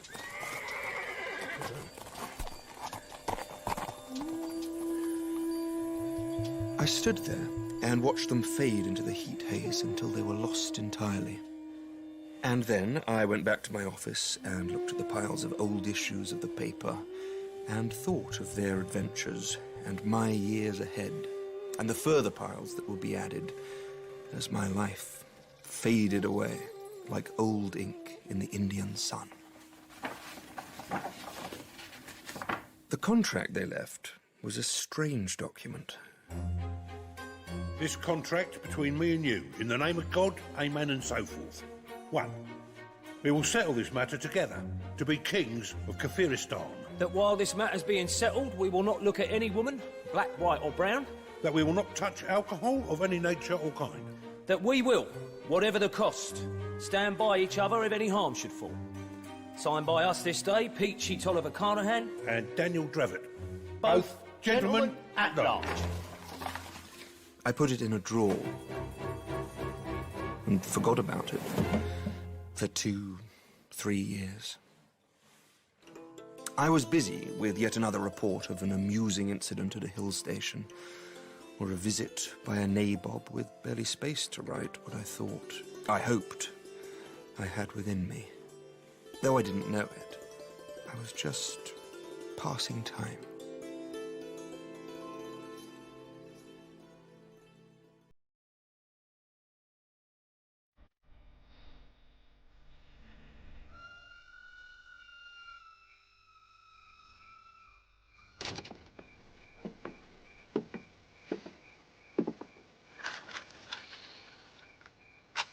And then, out of the darkness came a stone. Who would throw a small compass, a Masonic charm from a pocket watch. My charm. Can you give me a drink? For the Lord's sake, give me a drink! Who are you? Show yourself. Come out of the dark. Where did you get this? From out of the night shuffled a beggar. One of the meanest I've ever seen, and I've seen a few. Crippled, shaking with fever, hugging a filthy sack to his chest. Who are you? What do you want? Have a care. Have a stout stick here. There's nothing for you to... Don't you know me? I know you'd best be on your way. Here, a rupee. I've come back. And I was the king of Kafiristan. Me and Danny Dravett, kings we was. And we settled it here on your veranda with your books and maps. And I and Peachy Tolliver Carnahan, and you were sitting here ever since. Now you give me whiskey, if you have any mercy in your soul. You can't be. Whiskey! Whiskey, man. Yes, of course. Come on, come up. I'll help you. Come up. When we was kings. When we was kings. You make it a large one, if you don't mind. Is it really you? True as gospel. And kings we were. With crowns upon our head, me and Dravett. Poor Dan, who wouldn't never take no advice, not though I begged him. You got across the border, through the pass then? Take your time. Tell me. On your hand, that scar, diamond-shaped. What does it mean? That'll come later. For now, listen, if that's what you want. In that moment, I could have called for a doctor, had him admitted to hospital. God knows he needed it. But he had something I wanted badly. So I said, tell me your story, Mr. Carnahan. Well, we went through the Great Pass, and then we turned north. Whoa! Right. Get them Mohammedan duds off you now, Peachy, and cut your beard. What? Off? No. Cut it like a mad hedge. Like a devil worshipper might wear it, but not never like a respectable Muslim. They don't speak to Muslims in the mountains. They cut their throats. Hey, and that old army jacket you got in your pack. Put it on? Put it on. Any medals you nicked and all. We'll be looking mad as a bunch of hyenas, Daddy. And to my reckoning, that'll do just about right, Peachy.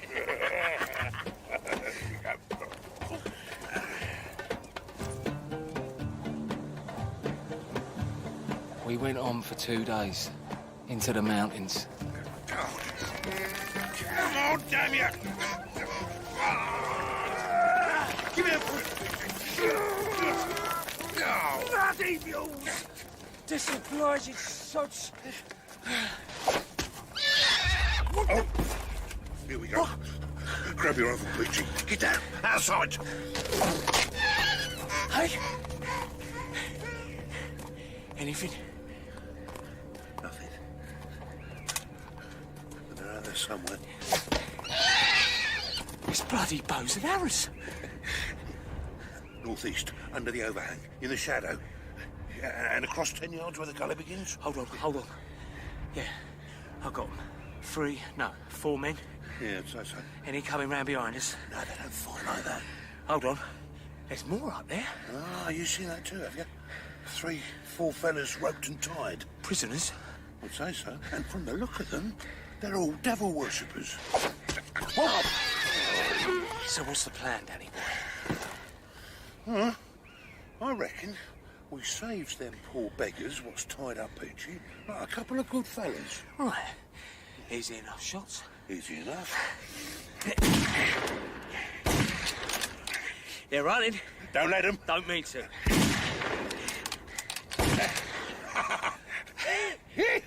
4 bullets, 4 men down. Yeah. I tell you, Danny boy, we are deaf on legs, you and me, pure deaf on legs. So, let's go receive the grateful thanks of them what we saved from slavery or worse. This is the beginning of the business. But keep your eyes skinned. And one in the breach, Peachy. Oh, yes, Danny. You rescued the prisoners? That we did. Untied them. Had to sort one fella out. He must have reckoned we really was devils come to take his soul.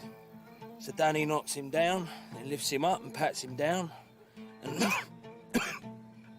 I gives him a drink of water.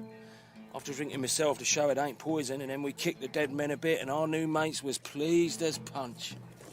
And we walked them down the mountain to our dead mules. Smadostano desan nakuna tagawari. Mustazan gwagwari. A musta sinaworo. Shidasina kuna hawatni.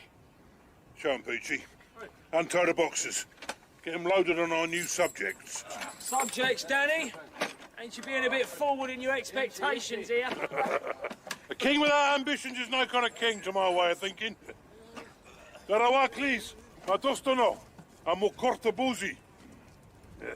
Take us home. The son of man goes forth to war, a golden crown to gain. His blood-red banner streams afar, who follows in his train. Have a care, mate. You're bringing avalanche down on us. We are the avalanche, Peachy, so we are. It was different when we got to the village. No more singing then. We walked through, silent like, not a sound, not a soul to be seen. Only we knowed they was there, looking at us. All or nothing now, Peachy. Stand straight. Remember, he was a soldier of the Queen. Before we got cashiered. True. Zwanano, Sando Kona, La Decree. What'd you make of that there temple, then? Well, I'd say it was a temple. And then there folk coming out of it? Priests. I could smell a priest from a mile away, always could. And the big fella with the big old gun? Now, that is a big old gun. Nah, Peachy. It's a big old gun. Muzzle loader. Waterloo vintage, I'd say. Dan. Definitely Waterloo. Right. When I'm talking to this fine gent, you get your rifle and half a dozen shells, right? You're not thinking of You'll find out what I'm thinking now. Here we go. Peachy. All right, Chief. Tadador, halgo masharir. Zededia, nakani stapaboa. Now, to cut a long story short, or make a confusing one plain, since Danny had the lingo almost like a native and I picked it up pretty soon, matter of survival, you could say, and since I'm sitting on your veranda drinking your whiskey, then between friends like, I'll just say, we was able to talk to the chief easy enough man to man. There weren't no space between us. We understood each other, d'you see? No illusions. No lies? All the people like us is we, and everyone else is they. I am not like you, Mr. Carnahan. Ain't you, Mr. Kipling? Living over the office, is you? Not got a real home to go back to? Danny used to call it being a cold earth wanderer. Oh, I ain't a fool. I can see what I see. You ain't so different to me and Dan. All of us is trying to get by in this world with no one to help us but ourselves. Another whiskey. Go on. So, as to say, we understood each other, the chief and us. And he says... Why have you come here? Why are my people carrying your load? You have neither mules nor camels. Neither is we believers in the word of the prophet, as I hope you can see. I see 2 men. I see no more. Ask your people. These same people that we saved from slavery, or worse, this very morning. Ask them who we are, and you will see we are friends. He did, and they told him straight. Oh, Chief of Men. Peachy, you ready? Tell your priests we mean you no harm. Observe, by the well there, beyond the farthest end of the village. How many arrows' flight? 4. And do your keen eyes see the pots there? 3. Blimey, it's a bit of a reach. 3 pots, 3 shells, rapid, Peachy. You was always boasting about your accuracy on the range. Let's see it now. Go!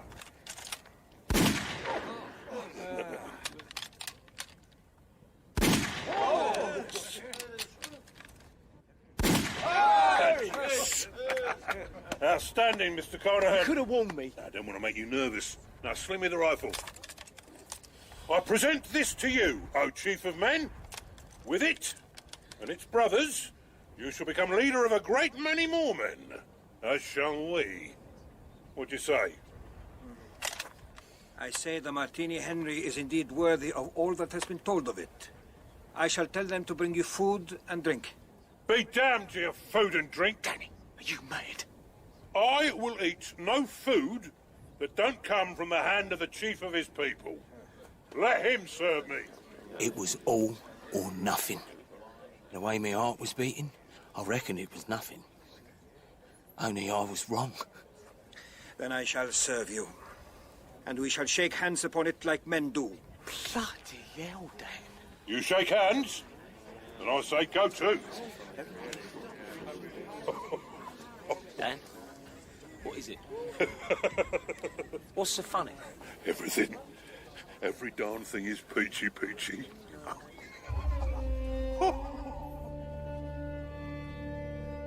Dan wouldn't say no more till evening. Older tribes seemed happy enough to have us around, and they gave us a decent hut to use. Well, come on, Danny boy. Out with it. You've been grinning like a cove with the winner's ticket for the derby in his hatband ever since we got here. No, Peachy. Ever since I shook his hand and got a look at what them priests was wearing. Robes. And aprons. What, they do the cooking? I mean, I ain't seen a woman under 80 since we got here, but that's a bit severe, isn't it? Shake my hand, Peachy. What? My hand. Like we was meeting for the first time. All right. Well? Well, what? The handshake. We're both Masons, right? So when we shake, we use the old grip, so as we know, right? Right. And that, my friend, is the very same grip what our new brother, the chief out there, give me when we shook. Just like them aprons the priest is wearing his Masonic aprons. The old book was right then. Looks like it. So they won't shoot us? More than that, Peachy. I want more than that. Our chief, our brother in the craft, Timuk, is a big man in these mountains. He has ambitions. So why can't we just settle down and... We ain't kings yet. Brother, welcome. Twice welcome. Shake his hand, the old way, Peachy. Brother Daniel, you say you can solve these problems between us and the sons of the goat who despoil the valley. I can, Timuk. Are they also followers of the craft? As are all in these mountain ranges. Then I say there will be peace. What's come between you? A girl was taken by our people. Is she married yet? Not yet. then she will be returned.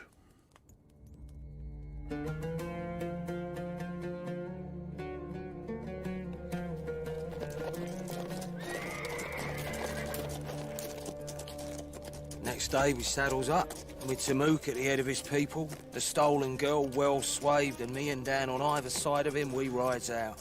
And believe me, nothing happens in them mountains that everyone don't know. And the Sons of the Goat was waiting for us at the high pass, swords glittering and murder in their eyes. But Danny Draver, he just rides up, slips off his mule, and walks forward with a sword in one hand and a Martini Henry in the other. I am Daniel. I've come amongst you to settle a dispute by the laws of the Brotherhood. I reckon they must have thought either we was stark raving mad or he was what he said he was. Thing was, which way would it go? He hands me the rifle and... I am Daniel. Listen to me, and let any who disagree hold out his fist like so. There's a pause. The crowd opens, and this mountain steps forward and sticks his fist in Danny's face. And Danny cuts it off. He is not worthy. Take him away. They didn't like that. But they respected a man with balls of pure iron. You are the chief man here. Picked him out easy enough.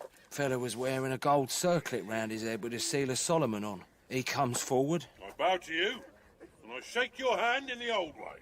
Gave him face, gave him grace, made him look like the bee's knees to his tribe, and then gave him the girl back. I draw this line in the sand between your two villages. Let not the people stray across it, and let them listen well to the wisdom of Brother Peachy here, who will... What?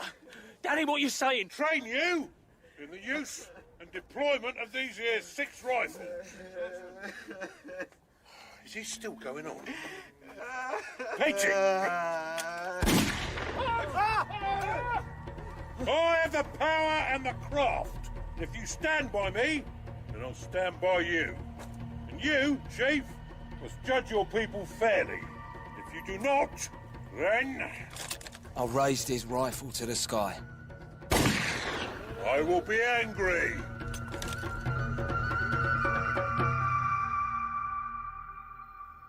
By sheer guts, by standing there, by making them believe in him. Dan Dravert. Oh, the masonry helped. But it was him what did it. Where did that come from? That infernal cheek. Dan always reckoned he learnt it right here in India. After all, how'd a few raggedy pirates arrive out of nowhere and steal a bloody great country like this one?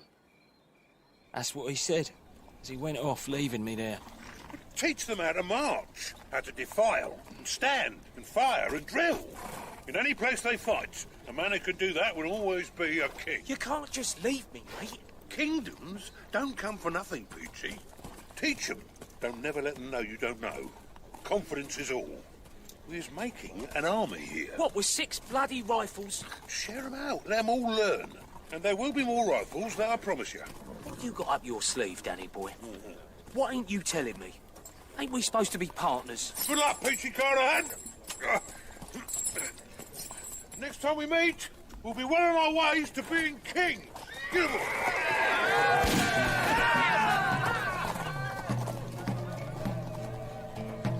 Maybe what I should have done was head out on my mule for the way home. But I didn't. I meant to be a king. Who wouldn't? Who wouldn't?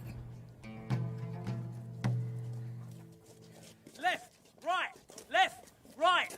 No, not that way. This way. That's he. Right, now, stop. What the reggie? Stop. God, you lot is useless. God help us. All right. Right. Raise. Porta yekra. Wagora. Right, now this, into here. In. See? Now, bang! Nukhan Barabaka. Ordas Wakra. Load, point, And... No, not that way! No, not me! No! Didn't take me long to pick up the lingo pretty good. After all, I was saving my life. Good. Now, turn. That's it, boys. That's it, me buckos. And halt. And present. And load. And aim. And fire! And reload. Bloody hell, what's that? Strangers. They come, Mr. Peachy. From where? Different valley. Strangers. Right. Looks like we get to show them what we can do sooner than I reckoned. Reload! Reload, lads. Quickly now. Move it! Form a line. Ready your rifles. Aim. Pick a target. There must have been a couple of hundred of them along the ridge, standing against the sky. Desperate band they was too. Hardly one who didn't have blood marked on his forehead. Steady, lads. Steady. Steady. Then one fella steps out. We are come from Daddy. We greet you, PC Carmen. Daddy tells us, go enter the kingdom and PC will train you in the wisdom of the Martini Henry. Daddy? You're from Daddy? What in the blood? The mark of Daddy, huh? Bloody hell. Well, we better get to it then, haven't we? Lads, what I taught you is gonna teach these fellas. We're all brothers now in the kingdom, I reckon. And so it goes.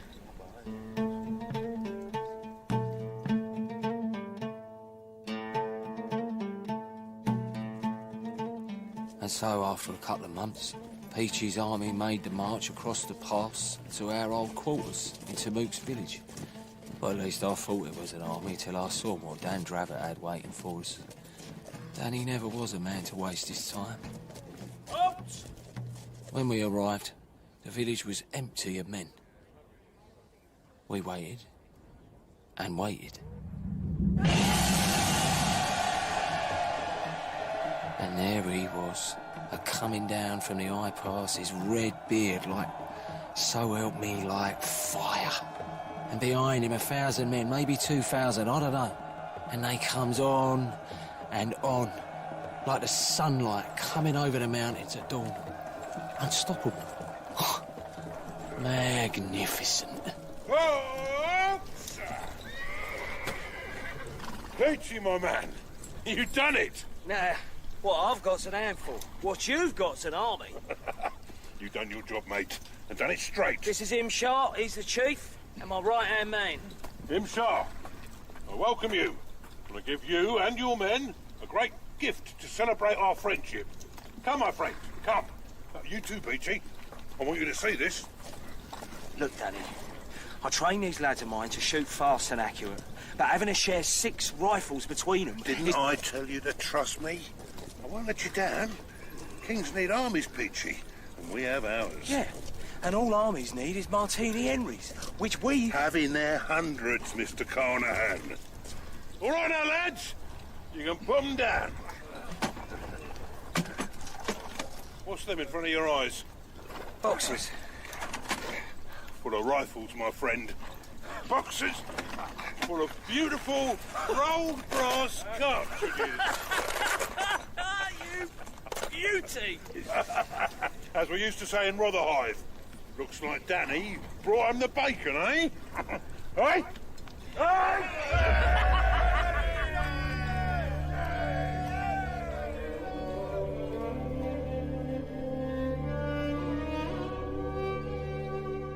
This time I was housed in the temple. Old and solid. Must have gone back thousands of years. And I was better able to talk with Tamook. While outside, Danny and his priests, they were his priests now, set up some business for the evening. It is good to see you back, friend Peachy. Aye. It seems to me, Tamook, Danny's made some changes round here. Change? What is change? Your people have sent 2 great armies within the memory of my grandfather. Thousands of men and mules and great guns. Where are they, all those thousands? What do you see? I see the mountains. You see the mountains. And man is no more than the shadow of a lizard running across a rock at midday. And kings? Kings are what men believe them to be. And belief is as solid as the mountain peaks or as frail as the mists that are burnt off them by the morning sun. They are here and not here. Well, I say Danny and me's pretty much here. So you are. And the guns is pretty much here. Where'd they come from? The Emir's workshops in Kabul. Bought with gold from the temple. Gold? You got gold? Yes. Now, rest, eat. What's he got plans, Timuk? Who knows that, friend Peachy? If not you.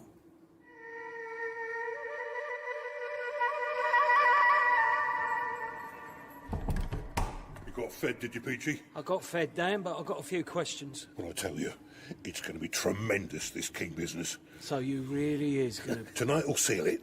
For both of us. Look, Peachy, I've been out these past 2 months with Timuk's boys. He comes into a village, lines up the priests and the chief and the elders and, well, business is soon settled. You mean you shoot a few, Danny? Only those as is truculent, and word spreads even in this place. They come into line when they sees we're serious men with serious arms. It's a bit of a thing. No. They're killing dozens of each other through tribal disputes every month. All we're doing is bringing them the benefits of the British way of thinking. Power and peace, Peachy. Well, they don't get much of a choice. Not against the old Martini, Henry. Who does in this world? Besides, we've done the persuading. Now we're getting to the benefits. The craft's the trick, believe me.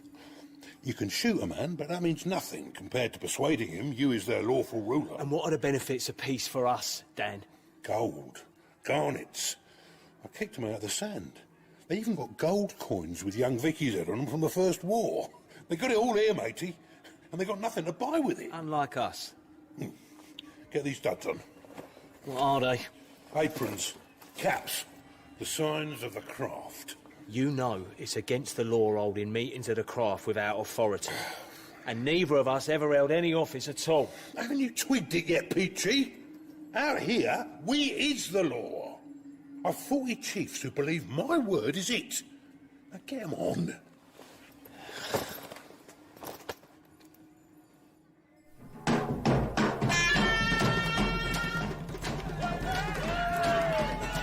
It was quite a show Dan Dravert put on that night. He comes out in his apron and regalia, walks forward and stands between these great fires a-burning. And the priests start up with a chanting and holding up a sacred banner with a sign of Solomon on it. And then Dan goes mad, rips off his jacket and his shirt and stands there in the flames. His chest pale and tattooed on it the self-same seal of Solomon the King. By virtue of the authority vested in me by my own hand, I declare myself Grand Master of all Freemasonry in Kathiristan, in this Master Lodge of the country, and King of Kathiristan, equally with Peachy, by virtue of this crown I place upon my own head, and this crown I place upon the head of Peachy Carnahan. Step forward, Brother Carnahan, and be a king.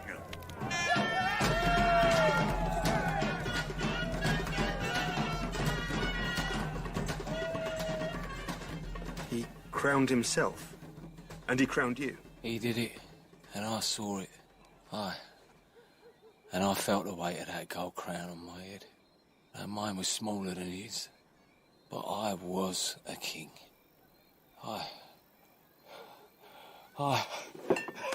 Wake up, man. Go on. Here. Have another.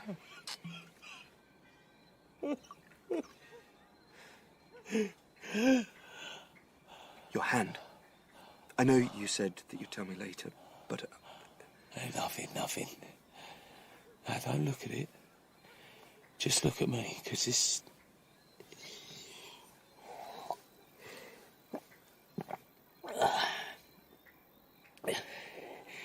When we was kings, what was it Timok said? King is like the mountain peak. And I tell you one thing. There's only one way you can go from the peak. Now, for a year or more, it was good. Me and Dan had our own kingdoms to run.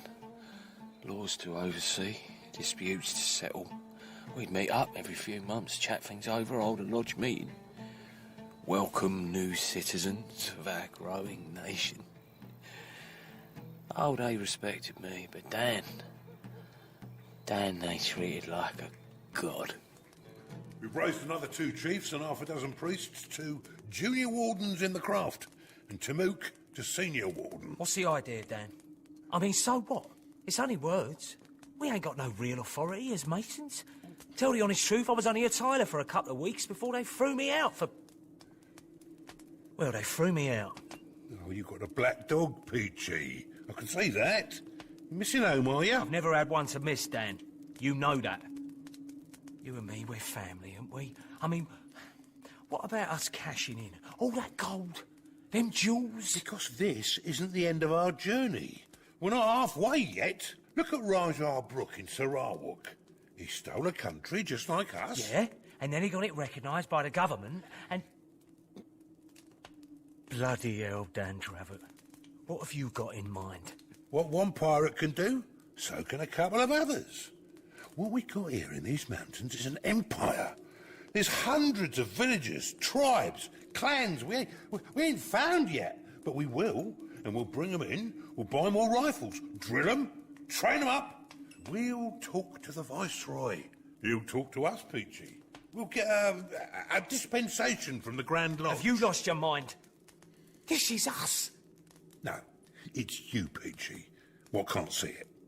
These mountains have made you see small, while Danny Dravett sees the whole world. I've done all I could. Probably more than I should. Don't get me wrong. You're a king and all. Couldn't have done it without you. But after this winter, I'll be sending messages to some of them clever types I need. Smarter men than us, mate. But we'll use them to make this thing of ours. I wish you was joking, Dan. But I see that you ain't. What's Timok say about it? You won't have nothing to say about it. This is my decision. That, and I reckon with the snows coming, I'll be taking a wife. Fella needs a wife in the winter. There are some beautiful women here, when you get the chance to see them. I'd advise you to do the same. What about the contract? No booze, no women, each for the other. This ain't a woman, it's a wife. A queen to found a dynasty. Even if it weren't again the contract, it's too early, too soon. Too big a chance they won't stand for it. They'll stand for the king, or they'll be shot down for the king. Trust me, Peachy. But I didn't know if I did. We'd stuck to that contract. No booze, no women, being straight with each other, and now... I talked to Timok about it. I had to. Your flocks have multiplied, Timok. Many good things have come since you came to us. Snows will be coming soon. As they have, these ages. Fires will be lit, and the people will stay in their homes. As you say. It's our second winter. Yes. And, And? This idea of Dan's, of the king's. Yes. To take a wife. You are worried? Are you, Timok? I'm a friend. So a straight answer. How should the daughters of men marry God? Or devil? He's a king, Timok, not a god. From the times before time, our kings have been gods. Why else should we give them our loyalty? What use is a sword without a keen blade? What use is a king who cannot walk with the gods as an equal, on behalf of the people? Friend Peachy, make him give this up, for nothing good will come of it. That wind comes from the peaks where the gods dwell. I've said it before, Tamuk, he's not a god. I don't believe in gods. But the gods, Peachy Connor, the gods believe in us, and they play with us as children throw knuckle bones.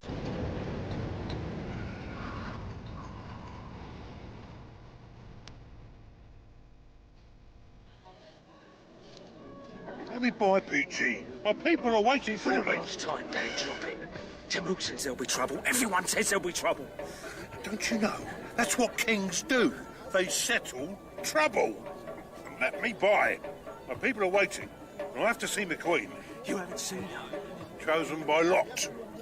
They tell me she's a beauty, Peachy. You're a fool if you don't get a wife too. Call up the chiefs. Call up the priests. The king wishes to see his bride. Bring her up. Bring her up. They brought her up, and she was beautiful. In silks and silver and gold. Her hair shining in the firelight. A bride fit for a king who was a god. But she looked like she believed she was to be joined to death himself. She'll do.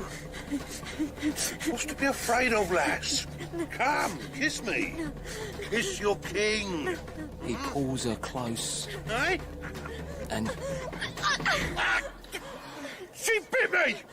She bit me! I'm bleeding, goddammit! I'm bleeding! There are moments when everything changes and you can feel the whole world turn. God help me, but I could feel it then. Peachy! Friend, take him. Get him out of here, now! Hurry! My men will hold them, but only for so long. Go! If you wish to live, go! Get out of the way! Move it! Get out of it! She bit me, Peachy! We have to get out of here. Hurry! I'm a king! Tamuk will hold him back! I'm a bloody king! I can't! I won't! I'm king! I'm king!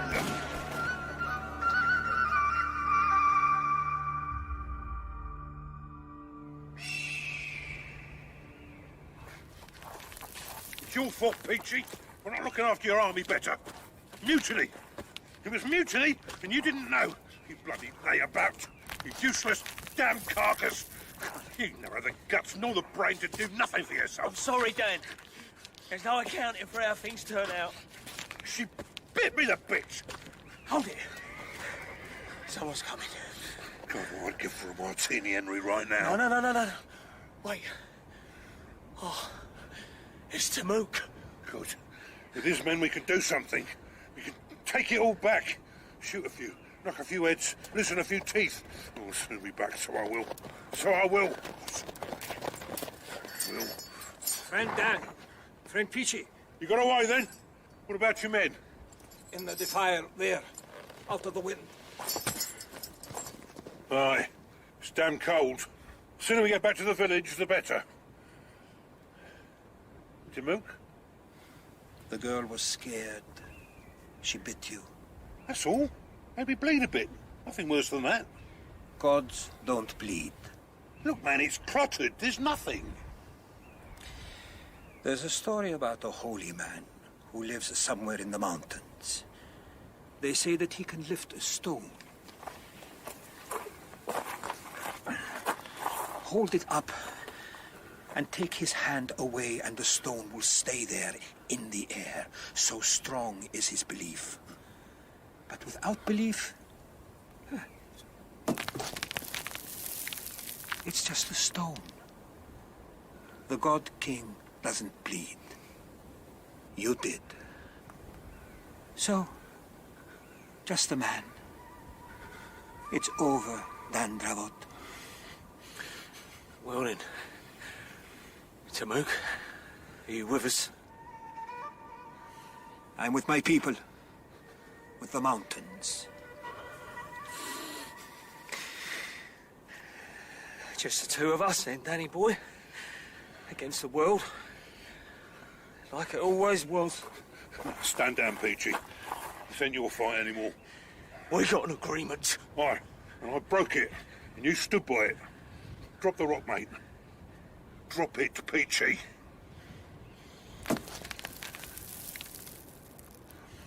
Tamook? For old time's sake, then. I don't fancy being torn apart by all lads. A man deserves a good death. I owe you that much. Well and all, we had a damn fine run for our money, and now it's time to pay for the ticket. After all them Martini Henrys, it still comes down to a sword. I hope the blade's good and sharp, Timok. Sharp enough. And you'll go back? I will go back, and things will be as they were. As they should be. But perhaps sometimes round the fire at night, stories will be told about the man who would be king. Well, shake me hand. No hard feelings, Peachy, Tolliver Conan. It's wrong, Dan. We should be together. No, mate. This is on me. All right, let's do this. No one will say Danny Dravett couldn't die like a king. The Son of Man goes forth to war, golden crown to gain, his blood red.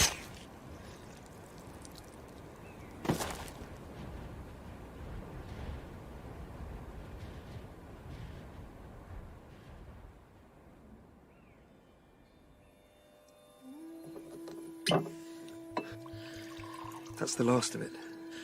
Well and all. It's the last of Peachy Tolliver Carney. What happened to you? To your hands? They crucified me. Used wooden pegs. Let me hang from a tree, howling for 3 days. Tamook said it was all he could do for me. Then he turned me loose in the snows and told me to go home. Took us a year to get back. And then we realised we had no home to go to. No one stopped you on the road? Nah. Danny knew the way. He knew all the tricks. Always did. Come on, Peachy. It's a big thing we're doing over here. But Dan was dead.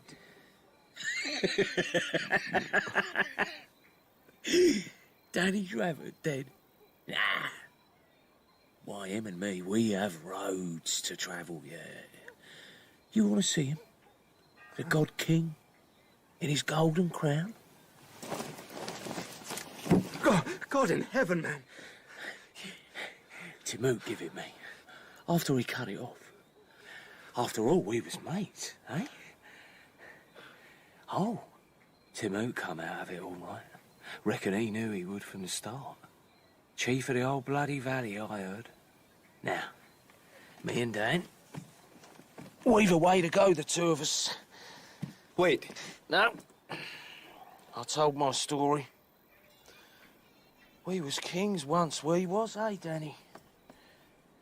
The Son of Man goes forth to war, a golden crown to gain. His blood-red banner streams afar, who follows in his train.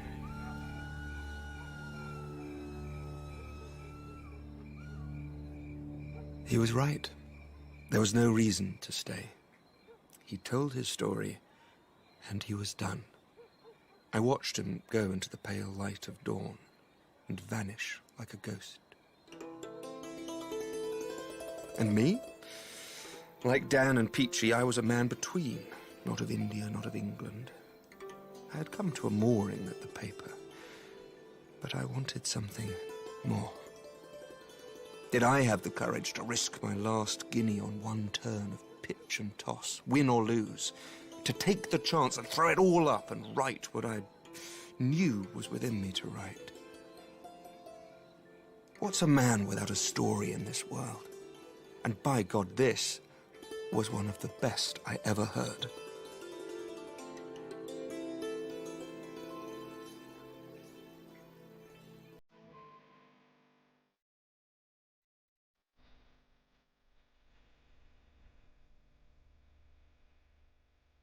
In The Man Who Would Be King, adapted from Rudyard Kipling's story by Mike Walker, Kipling was played by Blake Ritson. Daniel Dravett was played by Richard Ridings, and Peachy Carnahan by Samuel James. Timuk was played by Peter Polycarpou, and other parts by Joseph Eyre, Stephen Hogan, Lauren Cornelius, Ryan Early, John Lightbody, and Ryan Whittle. The director was Abigail Le Fleming.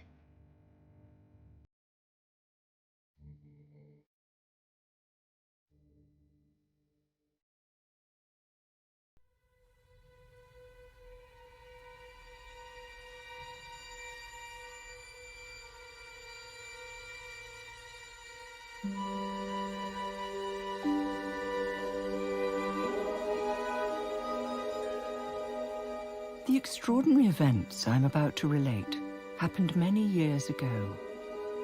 I was 25, happily unmarried. My father, Professor Pierre Aronnax of the Museum of Natural History in Paris, had left me in New York, cataloguing his specimens, while he went off gathering more in Nebraska. In that moment, the world, what little I knew of it then, seemed peaceful. Then, quite literally, out of the blue, a gigantic thing began appearing in the oceans of the world. Spindle-shaped, sometimes dark, sometimes glowing with an eerie light, far larger and faster than any fish ever seen. It excited curiosity, speculation, and fear. When on a summer's day, 100 miles off the coast of Ireland, it attacked the SS Scotia, a ship of the Cunard Line, gouging a great gash in the vessel's iron hull. More attacks followed in the Atlantic and the world's other oceans, and so the fear grew. Surely you're not admitting you were wrong, Father? I did not say I was wrong.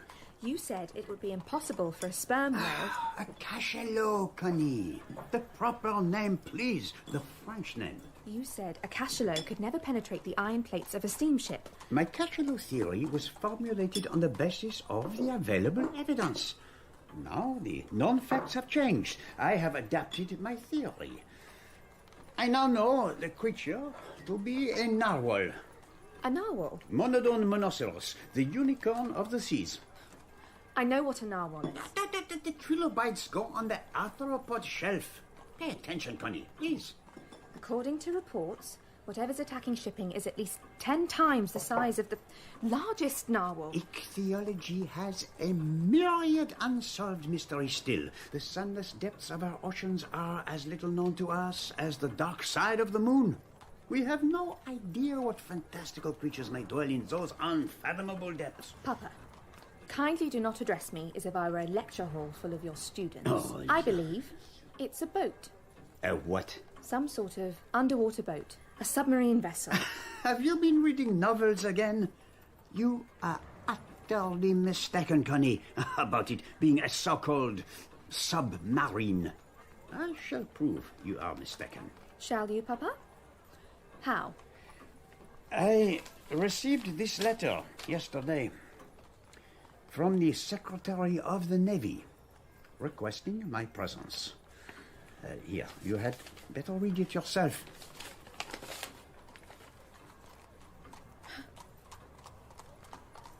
Shall you go? I most certainly shall. It is an honor to be asked. But why you? I beg your pardon? No, Papa. I meant, aren't there any American marine biologists who can hunt this creature? My treatise, Mysteries of the Great Ocean Depths, has lately been published here to considerable acclaim. Of course. I know that, Pack my trunks, Connie, for a long voyage, perhaps as long as half a year. Take me with you. Don't be absurd. You're a girl. A woman. Precisely.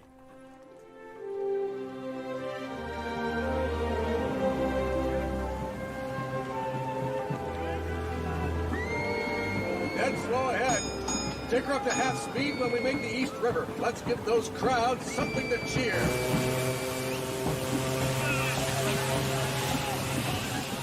Captain Farragut. Monsieur Aronnax. Professor Aronnax. Welcome aboard the USS Abraham Lincoln, Professor. I'm happy to be here, Captain. I saw you on the dock when we were casting off. I wasn't sure you'd make it. I was waiting for my daughter to come and bid me goodbye. She had something more important to do. Fine ship, Captain. Abe Lincoln is the fastest frigate in the Union Navy. Top speed at 18 knots. We'll need it if we are to catch this giant cetacean. Oh, we'll catch it. No ship's better equipped for the task. We've got every whaling weapon known to man, from concrete rockets to a deck-mounted harpoon gun. And the famous Canadian whaler Ned Land is on board. Like to meet him, Professor? Very much, but first I should like to go to my cabin and unpack.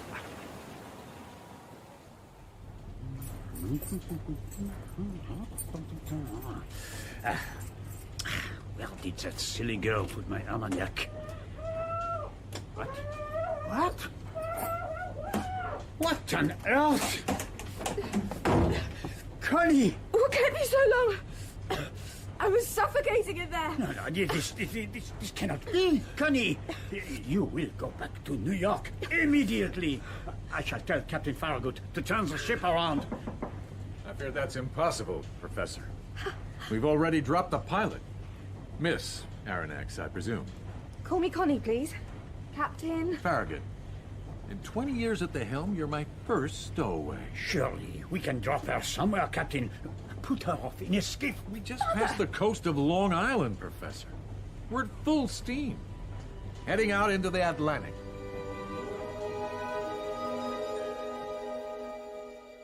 What can I tell you about Ned Land, the Prince of Harpooners? Physically, he was exactly as you'd expect. Tall, lithe, muscular, perhaps 40 years of age, which seemed ancient to me then. An uncomplicated fellow, or so I thought.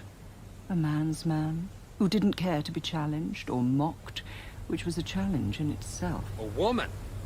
The captain said you had remarkable eyesight. What the hell's a woman doing on board? If I'm honest, Ned Land frightened me then. I sensed his distrust. He distrusted all womankind. His tightly coiled violence. Of course, at that first encounter, I didn't see the darkness that lay beneath. So, not uncomplicated at all. We shall patrol the sea lanes where it has previously appeared and hope it finds us. Hope is not a very scientific quality. You think a narwhal, Professor? Well, what other marine creature has an appendage that could penetrate the hull of a ship? An iron ship. Plates as thick as my hand. Your point, Mr. Land. I've known a narwhal's tusk pierce a wooden hull. Plate iron? It wouldn't leave a dent. Exactly. Therefore, I believe it's a vessel that can sail beneath... Connie, please. Try not to look foolish. Very likely, this is a monster from the lower depths, where pressures reach 100 atmospheres or more. Therefore, the creature's very structure would have evolved to resist such immense pressures. So we watched and talked, and in time Ned Land thawed a little. I found him less intimidating, and the Abraham Lincoln sailed on, patrolling the oceans of the world from the Arctic to the equator and beyond. We saw porpoises and razorbacks and cachalot and... I see it! I see it! On the starboard bow! Ah, that's a bowhead whale! Alina mysticetus, an inoffensive animal. Keep looking! Days turned to weeks. Weeks became months. Nothing. The crew became... mutinous is too strong a word. Surly. Careless. Finally, 200 miles off the coast of Japan...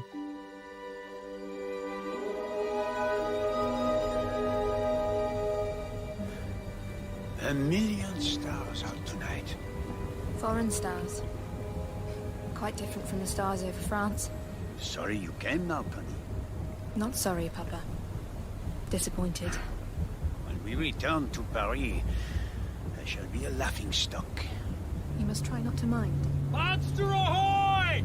There she is! Our creature! Off the starboard bow!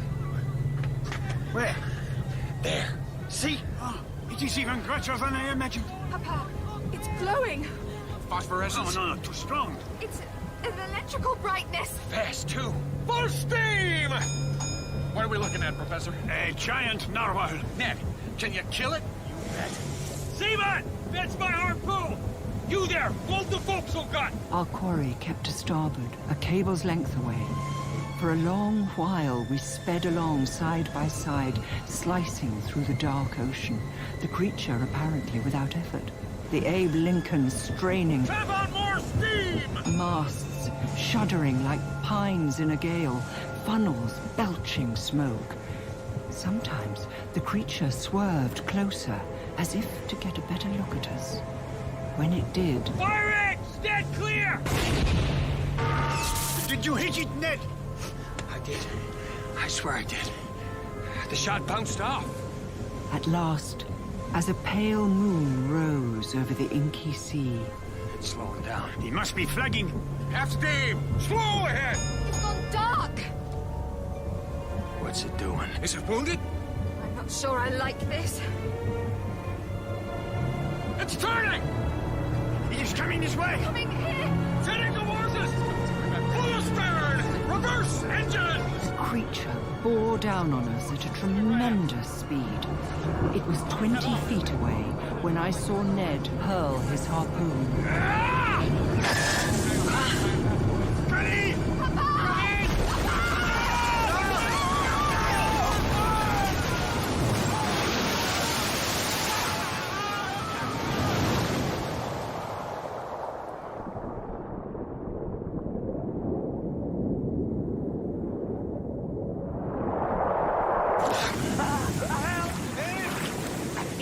Somebody help me! Help me, please! All right, Papa. I've got you.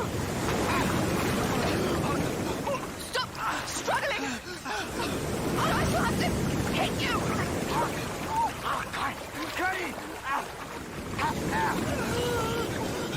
Lie back.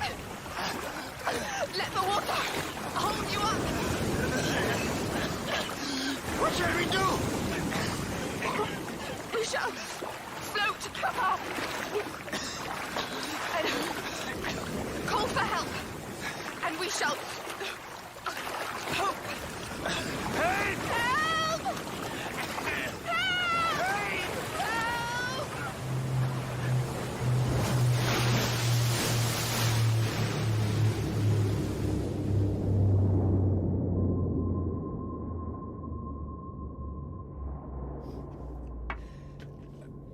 Help!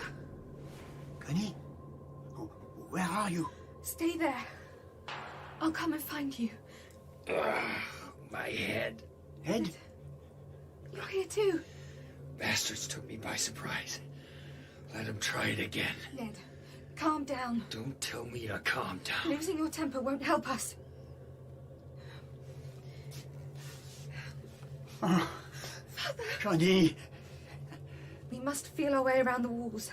Get a sense of how big this chamber is. Look for a door.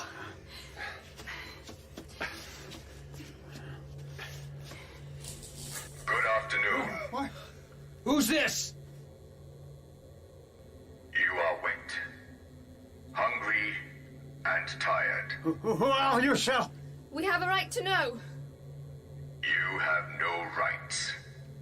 You lost them when you attacked my ship. But I will answer, Professor Aronnax. How do you know who I am? I am Nemo, captain of this vessel. You, your daughter Connie, and Ned Land... How the hell do you know all this? ...will find dry clothes on the other side of that door.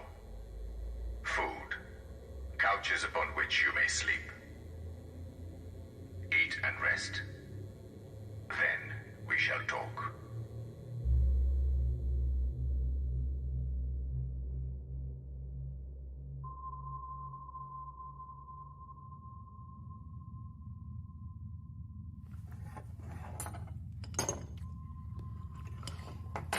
What an extraordinary room. I have dined in grand hotels that were shabby compared to this. These victuals. It's tasty enough, but what the hell are they? It's all from the sea. Don't you agree, Father? Yeah, you are right. Plants, aquatic plants, fish, mollusks. I believe this dish is made from the sea cucumber, an echinoderm from the class Holothuridae. Give me red meat any day. When we had eaten our fill, a great exhaustion overcame us, and we fell into a deep sleep. We must have been out for several hours. My father woke first. Professor Aronnax, at last. Captain Nemo. Connie. Ned, wake up! You ate well? Queer food. And no beer. Yes. Thank you, Captain. You're well rested. We are. I have been pondering what I should do with you. I believed I had cut myself off from humankind. Yet here before me, unbidden, are 3 sorry specimens of it. We didn't choose to be here. You didn't choose to sail on the Abraham Lincoln. You didn't choose to pursue me across the 7 seas. Mr. Land didn't choose to fire on my vessel. We believed that your vessel was a narwhal. If you had known you were hunting a ship, would it have stayed your hand? Why should I not put you back where I found you, on the hull of my ship, then sink beneath the waves and forget you were ever there? That would be barbarous. No civilized man would do such a thing. You believe I am civilized, Miss Aronnax? No. I have turned my back on civilization. Yet I am not a murderer. You will remain on my ship, free to come and go as you please. Free to see and to study everything. But never to leave. Correct. What?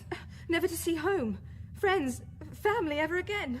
You will not find that as painful as you expect. Free as a convict is free to move around in his cell? I'll never agree to that. Not ever. Your agreement is immaterial, Mr. Land. I am telling you what must happen if you wish to live. You abuse your power, Captain. This is cruelty. No, this is clemency. You attacked me. You will find the Nautilus, that is the name of this singular vessel, more congenial than you imagine. Not a prison, but a treasury. I know your magnum opus, Professor. Mysteries of the great ocean depths.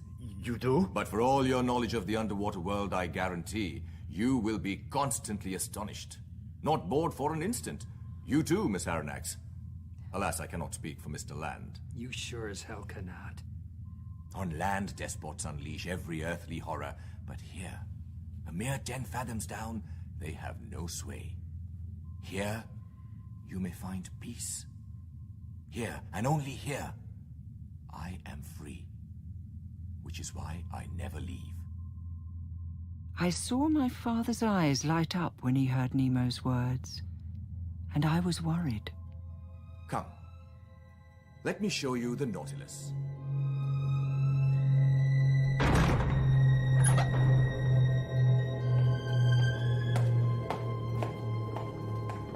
I have sailed on great ocean liners, less luxurious and well-appointed than the Nautilus.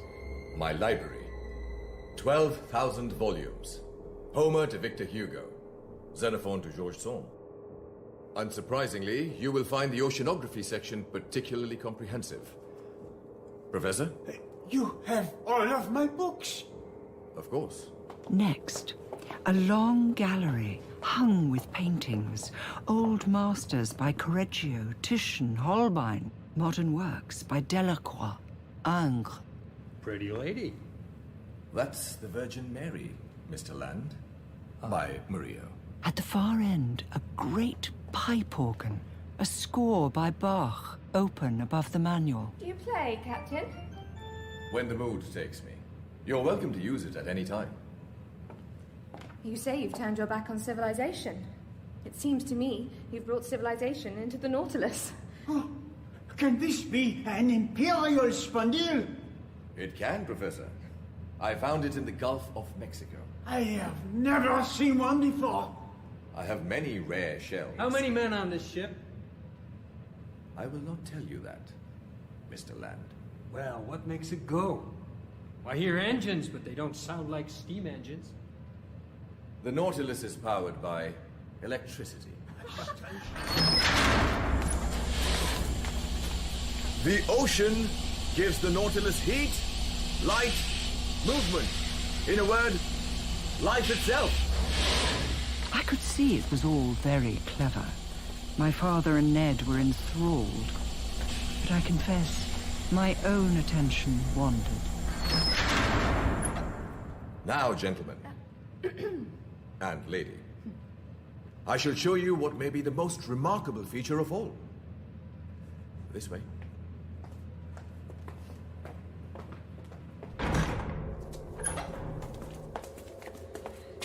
We need to know what we're up against. How many men Nemo has at his command? From what we've seen so far, it could be 10 or 100. Exactly. So we need What are you whispering about? the size of the crew. You're not contemplating escape. On that or seizing the ship. This vessel is a marvel. We are fortunate to be aboard. In here, please. We are presently cruising at a depth of 25 fathoms. The water outside is warm and teeming with fish, and a host of other marine creatures. How would we know that? When we can't see it. Wait.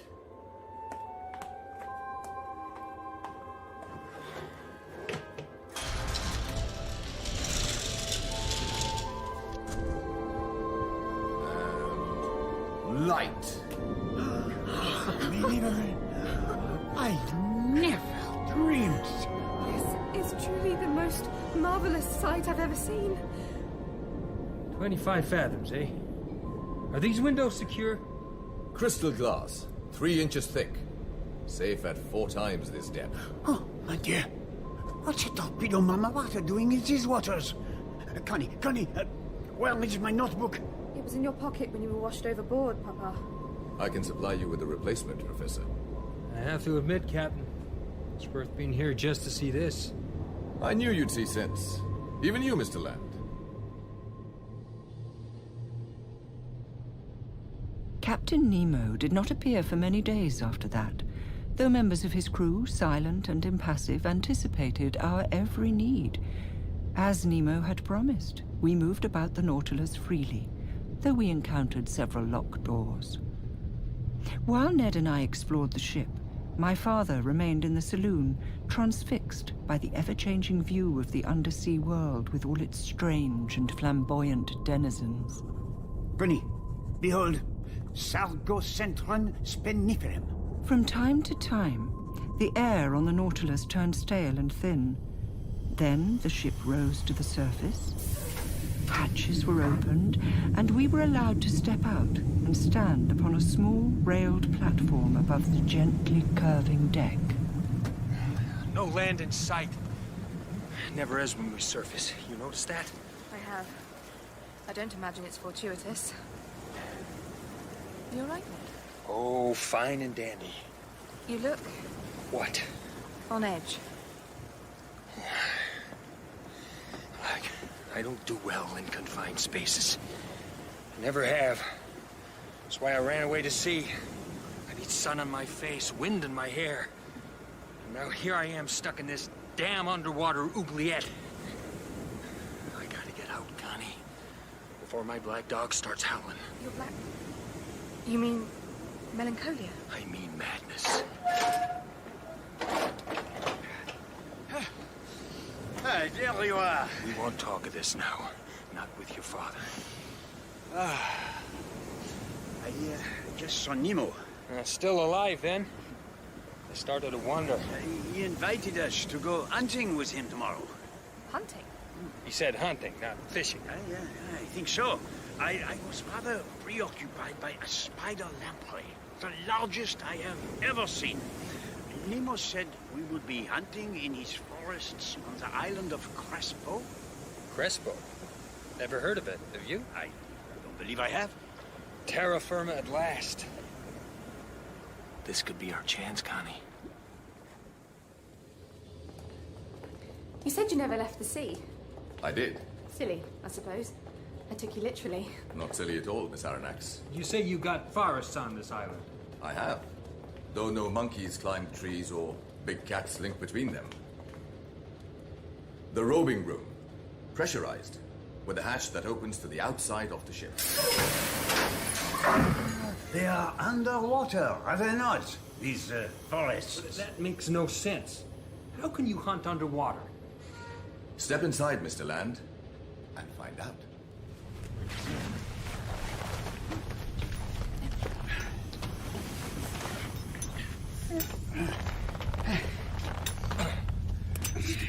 There. Can you move freely? I can move. I wouldn't say freely. You'll find it far easier in the water. The suit won't feel heavy at all. Professor? Booted and spurred, I think. Excellent. And finally, the helmets. Ned, you're not in your suit. You're not getting me in one of those. You must wear a diving suit to leave the ship. So if you want to come on this hunt... I'll pass, thank you. Ned, are you scared? I don't want to talk about it. I'm just not coming. What do we hunt with, Captain? Harpoons? Rifles. Like this one. Here. How is that gonna work? Even if you could get gunpowder to ignite underwater... These guns, powered by compressed air, fire glass balls that hold an electrical charge. Miniature Leyden jars, if you like. The ball has only to touch its target. The creature, no matter how large, drops dead. I'll bring you back something tasty, Ned.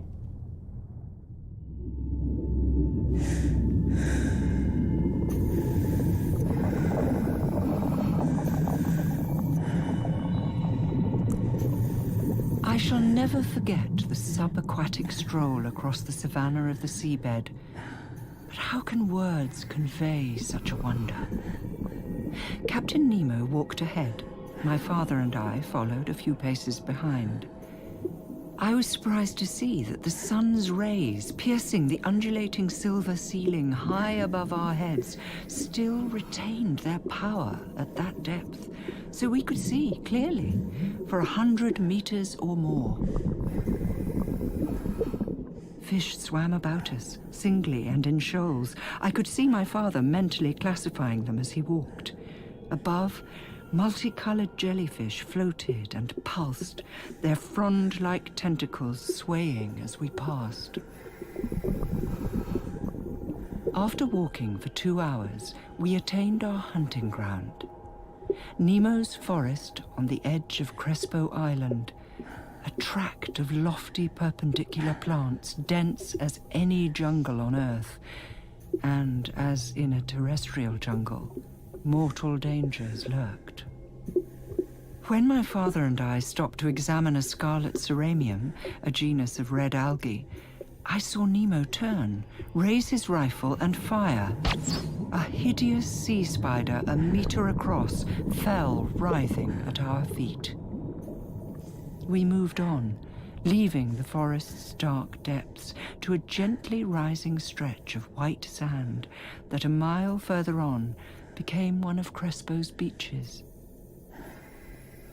I was looking up at the shadows of seabirds skimming the ocean's surface far above when Nemo grabbed me and pushed me down into the sand. Before I could protest, I saw 2 monstrous man-eating sharks swimming towards us. As they passed, inches overhead, I glimpsed their tarnished silver bellies, their dead eyes, their open maws with rows of razor teeth. Felt the glacial brush of their fins. It seemed a good time to head back to the Nautilus, where we ate heartily and slept for over 24 hours.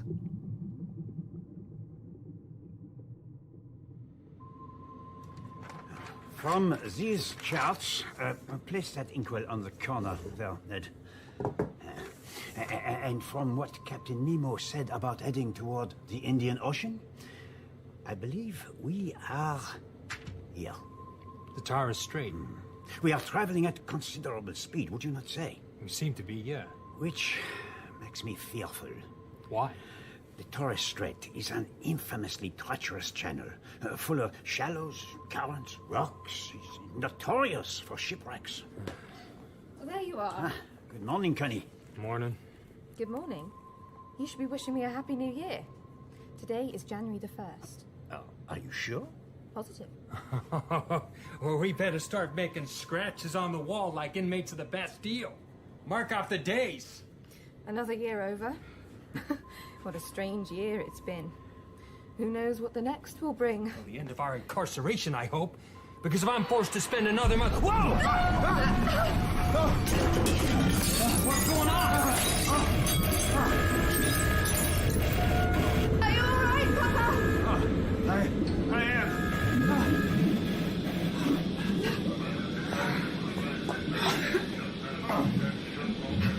What just happened? Must have hit something.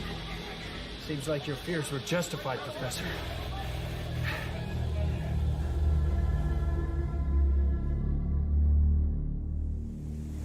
Good, good. Now dive down and check the screw. An accident, Captain. Incident, Professor. I thought so, Connie. We've run aground. Dear me. Well, let's hope you can lift your precious ship off that sandbar, or it's just so much scrap metal. I'd really rather you stayed below. And miss all the excitement. That your entire crew down there? Nice try, Mr. Land. The currents may be strong here, Captain, but the tides are not. The Nautilus won't move easily. There'll be a full moon on the 6th, so the tide will be in flood. It will lift the Nautilus then. That's almost a week away. Do you have somewhere else to be, Miss Aronnax? I should dearly like to be somewhere else. For a few hours at least. Oh.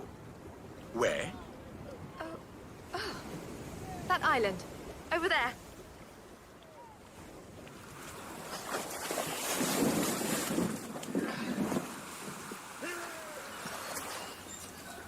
I am amazed. Nemo agreed. A tiny island set in the midst of a torrent. Why would he not? Freedom! For a while, at least. We'll see about that. What do you mean? Here, take a rifle. Wait. Ned, where could we go but back to the Nautilus? Coconuts and breadfruit. There, look, parrots. City scenes. A highly intelligent species of bird. Stop! Blast. Grub that's not fishy. They say parrots taste like pheasant. Who says? People who've never tasted pheasant.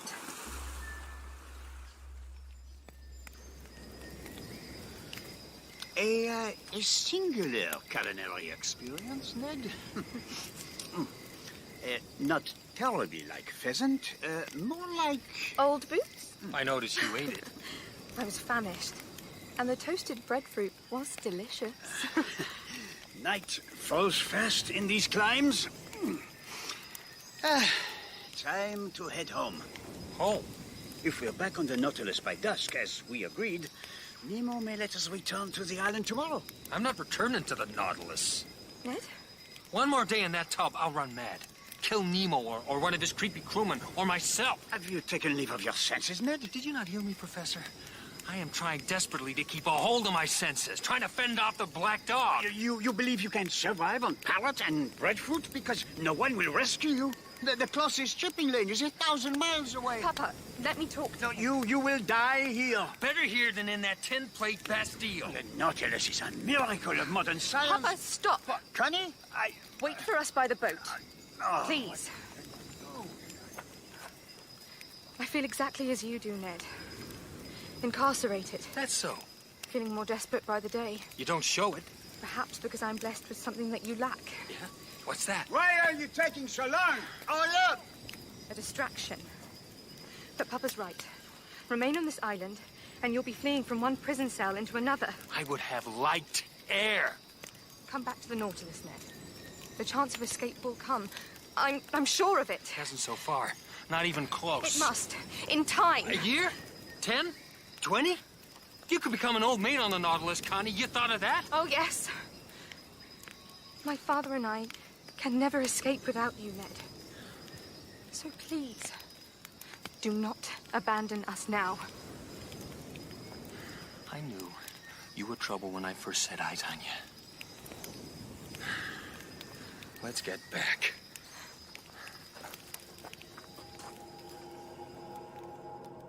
But I fear when Ned returned to the Nautilus, his black dog came too, and it was even hungrier than before. 5 days later, the ship was refloated on the full moon tide, and we resumed our travels. Our enigmatic captain disappeared for a long time after that. One morning, in early spring, Ned, my father, and I all awoke with blinding headaches after a morbid sleep full of troubling dreams. We suspected our supper the night before had been laced with a powerful narcotic. For a while afterwards, Nemo's black-clad crew, usually impassive and unreadable as the fish my father observed through the viewing windows, seemed edgy and excitable. Something happened. Something Nemo didn't want us to witness. If we were drugged beforehand, it must have been planned. It must have been big, too. Else why would he need us unconscious? Could have just locked us in our rooms like he's done before. He claims he's turned his back on human society. He obviously has. My apologies, Professor. Captain! I should have opened the panels before.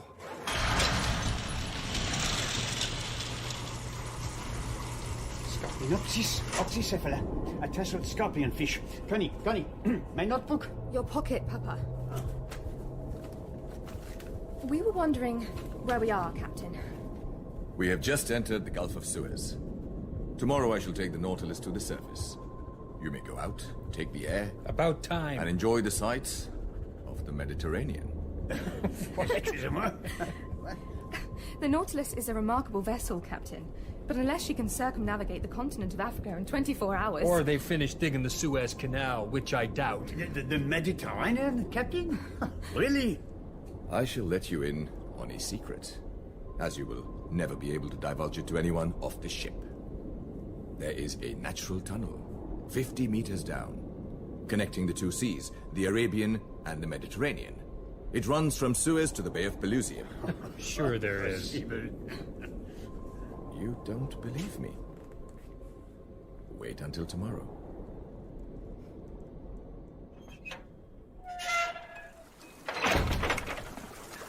Are we really in the Mediterranean? We are. The Mare Nostrum, as the Romans called it.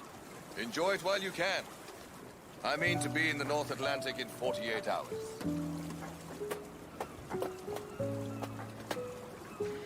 We must get up this tug while we're still in the Med.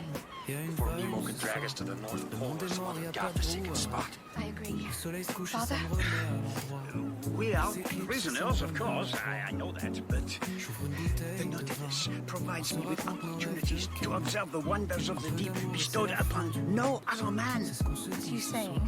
I should like a few more months, a few more 1,000 leagues to complete my studies. If Nemo offered you your freedom today, I would decline. You arrogant, selfish old man. How dare you speak to me like that? I am a member of the Academy. You are surely the worst father in the world. Connie! You may care nothing for me, but think of your daughter, who is more devoted to you than you could ever deserve. Defend me here. Would you condemn her to this undersea prison hulk for the rest of her life? Is Ned right? Would you sacrifice my freedom, my happiness, my life, on the altar of your research?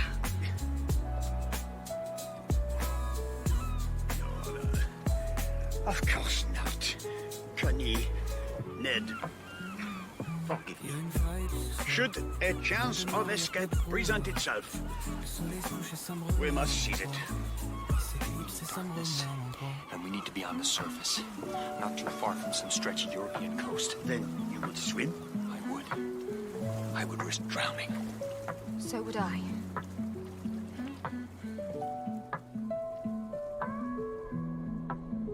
And those odd-looking fellows are gobies, of the family Gobiidae. They were mentioned by Aristotle. Am I truly a bad father? Oh, Papa. Don't heed Ned. He fears for his sanity cooped up in here. It makes him angry. Since the day your mother died, do you remember your mother, Connie? Well, Falling hair, a bosom, a set. Not really a person.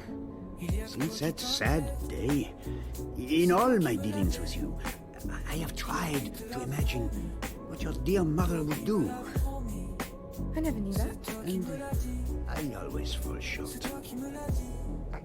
You never answered my question. I think you're the perfect father. Why, thank you, my dear.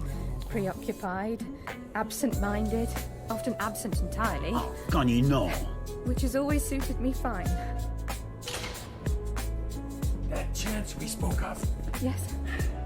It may be upon us very soon. If Nemo keeps his course, we pass within a half-mile of the island of Santorini an hour after dark. We need to persuade him to take the Nautilus to the surface.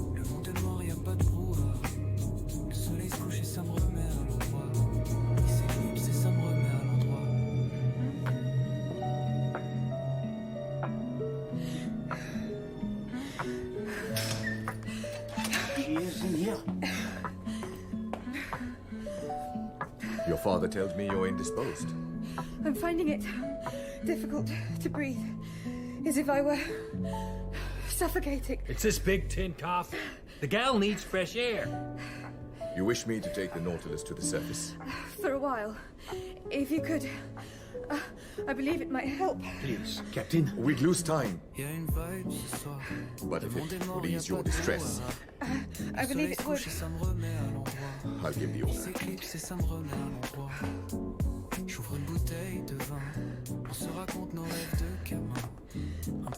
Of course, you may merely be suffering from the heat.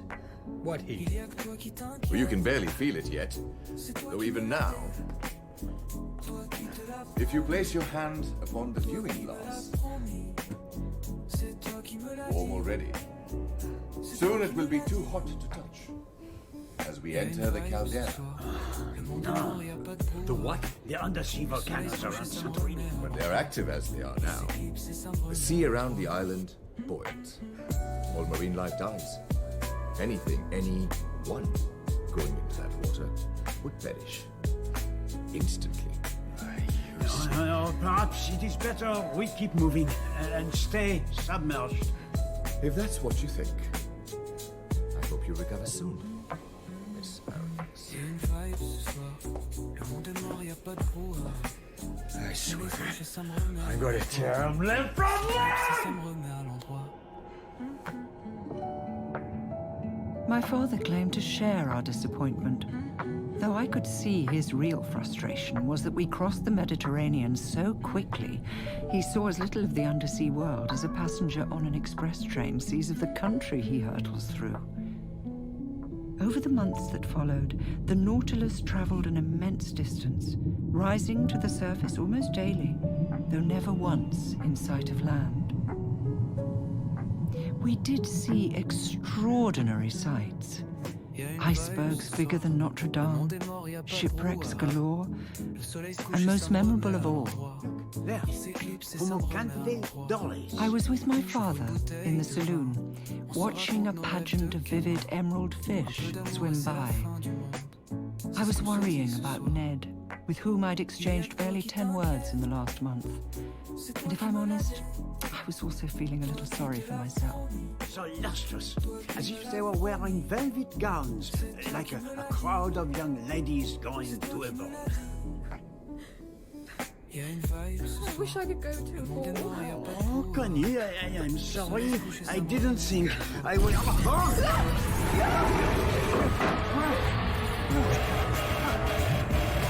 that door! Close all doors! A little shaken, but I'm fine. What did we hit? A whale? Oh, a whale would swim away. Well, whatever this is.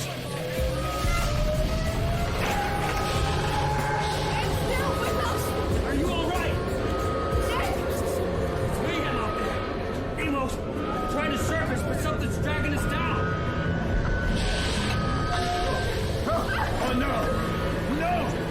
What the hell is it, Professor? It is far larger and stronger than I ever thought possible. What? Papa!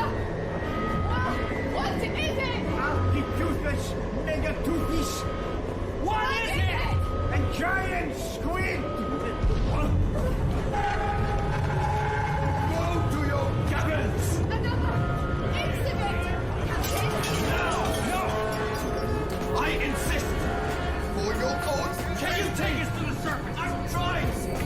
But I fear the creature is implacable. He just wants to go home to the ocean depths. Take us with it! Get us as close to the surface as you can, Captain. Get me a harpoon and I'll see you on deck. What will you do? I shall kill it.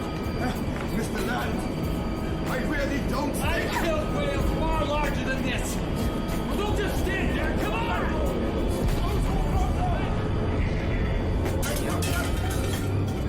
My father and I watched, spellbound, as the Nautilus rose and fell, until at last a great dark cloud obscured our view. We held our breath as the cloud turned from black to red. He's done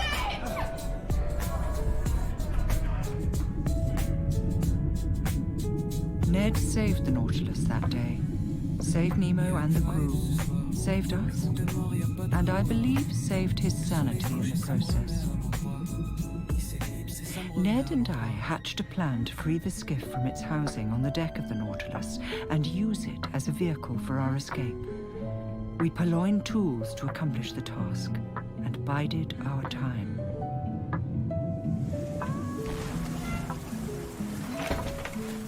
I had explosions. That's a warship firing on us.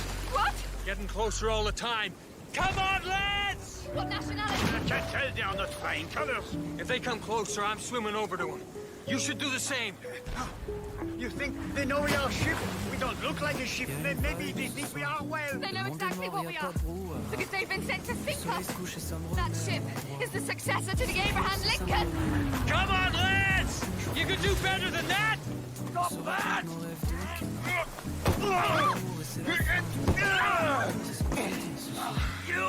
You do not want to fight me, Mr. Land.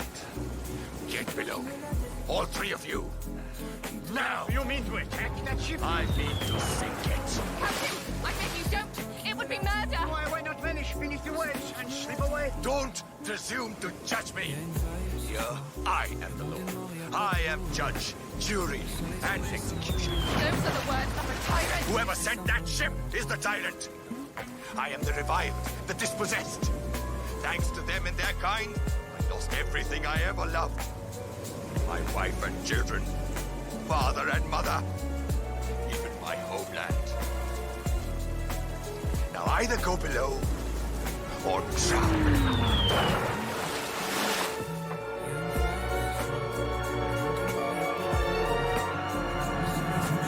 Ned, my father and I kept company in the saloon.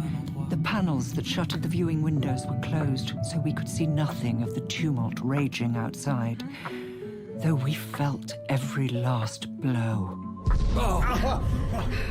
He said he lost his homeland. What land might that be? Can't tell. He said he lost his family, too. That explains all the hate. That was too close. That's what happened when he drugged us. He sank another ship. We're speeding up. What the hell?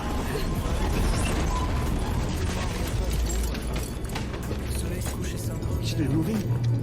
I can't tell.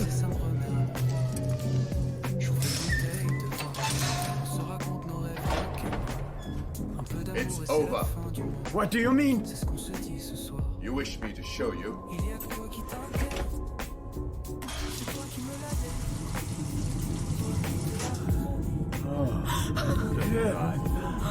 A mere 10 meters beyond the glass, a great mass of wood and iron, rope and sailcloth that had lately been a ship descended slowly into the depths. The Nautilus followed it down as if eager to dwell upon its final agonies. So we saw everything. The gash in its hull, like a fatal wound. The splintering masts and billowing sails, the rows of useless cannon. Most terrible of all, a sight forever graven in my memory.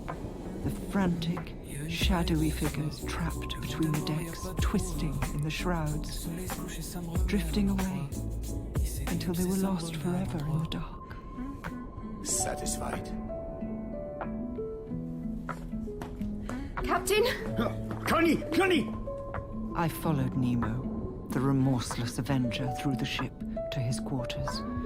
As his door slowly closed, I saw him fall to his knees before a portrait of a woman holding 2 small children, stretch out his arms to them, and weep.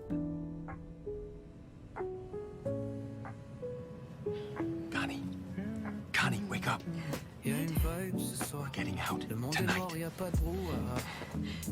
How? In the skiff. When the Nautilus rises for air. We'll be caught. No. Nemo hasn't left his quarters in days. Not since the sinking. There's never anyone on watch. How far from land will we be? 20 miles, maybe. I saw through the fog last night. We've hardly moved since then. What land is it? I don't know. I don't care. The weather? Strong winds, rough seas, but I've rowed in worse. You'll prepare your father. Of course. Will he come? Gladly. Papa views Nemo very differently since he sacked that ship. He's as desperate to get away as we are. I'll be waiting on deck as soon as we surface. Connie, one more thing. Yes. If Nemo or any of his crew tries to stop me, I mean a fight. To the death if I have to. I'll fight with you. My father, too. If we die, Ned, we die together.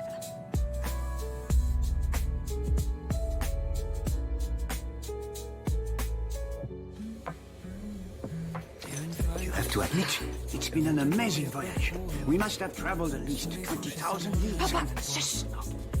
Think of all we saw, all we experienced. The abundant oceans, the giant squid, our underwater walk.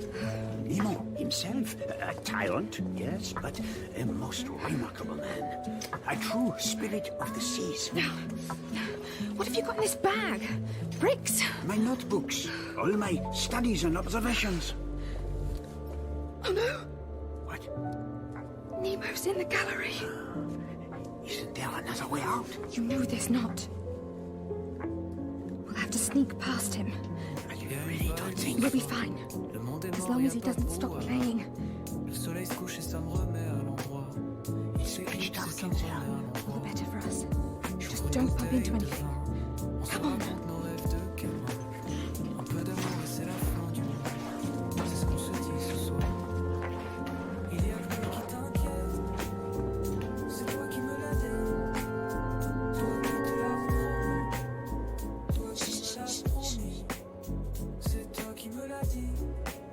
Oh God, enough!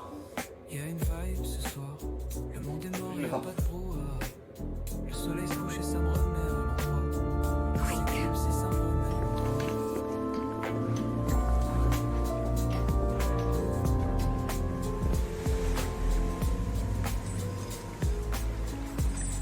Ned! I thought you were never coming! Need a hand with that? No! I got the boat free. I just need to cut these cables! There is something happening down there. What kind of something? The crew are leaving their quarters. They sounded agitated. They know we're escaping! I don't see how. They are saying something. I got it free! Shut us out. What's that? Oh no. The maelstrom. That's the great whirlpool. We can go now! Nemo is taking us into it. Oh God! I see it! There! Get in, quick! No, no, Ned. This ship is useless now. We need to stay with the Nautilus.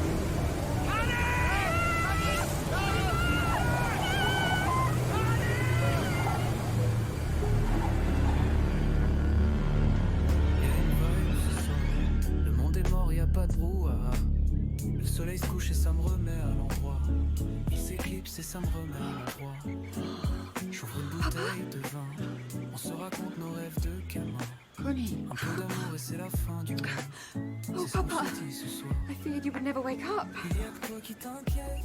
Where are we? The Viking Islands, off the coast of... Norway. Yes.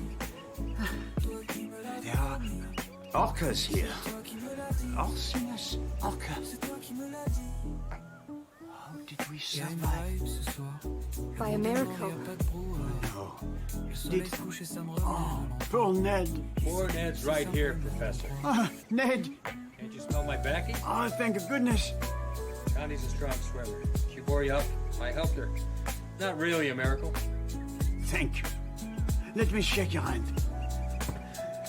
I'm sorry. I think your wrist may be broken. We all got knocked about. You most of all. You struck your head, Papa. You've been unconscious for 2 days. Happened to the Nautilus. You don't rightly know. Not for certain. I watched it go down into the maelstrom. I've been talking to the islanders. Ships go in, they say, but no one's ever seen one.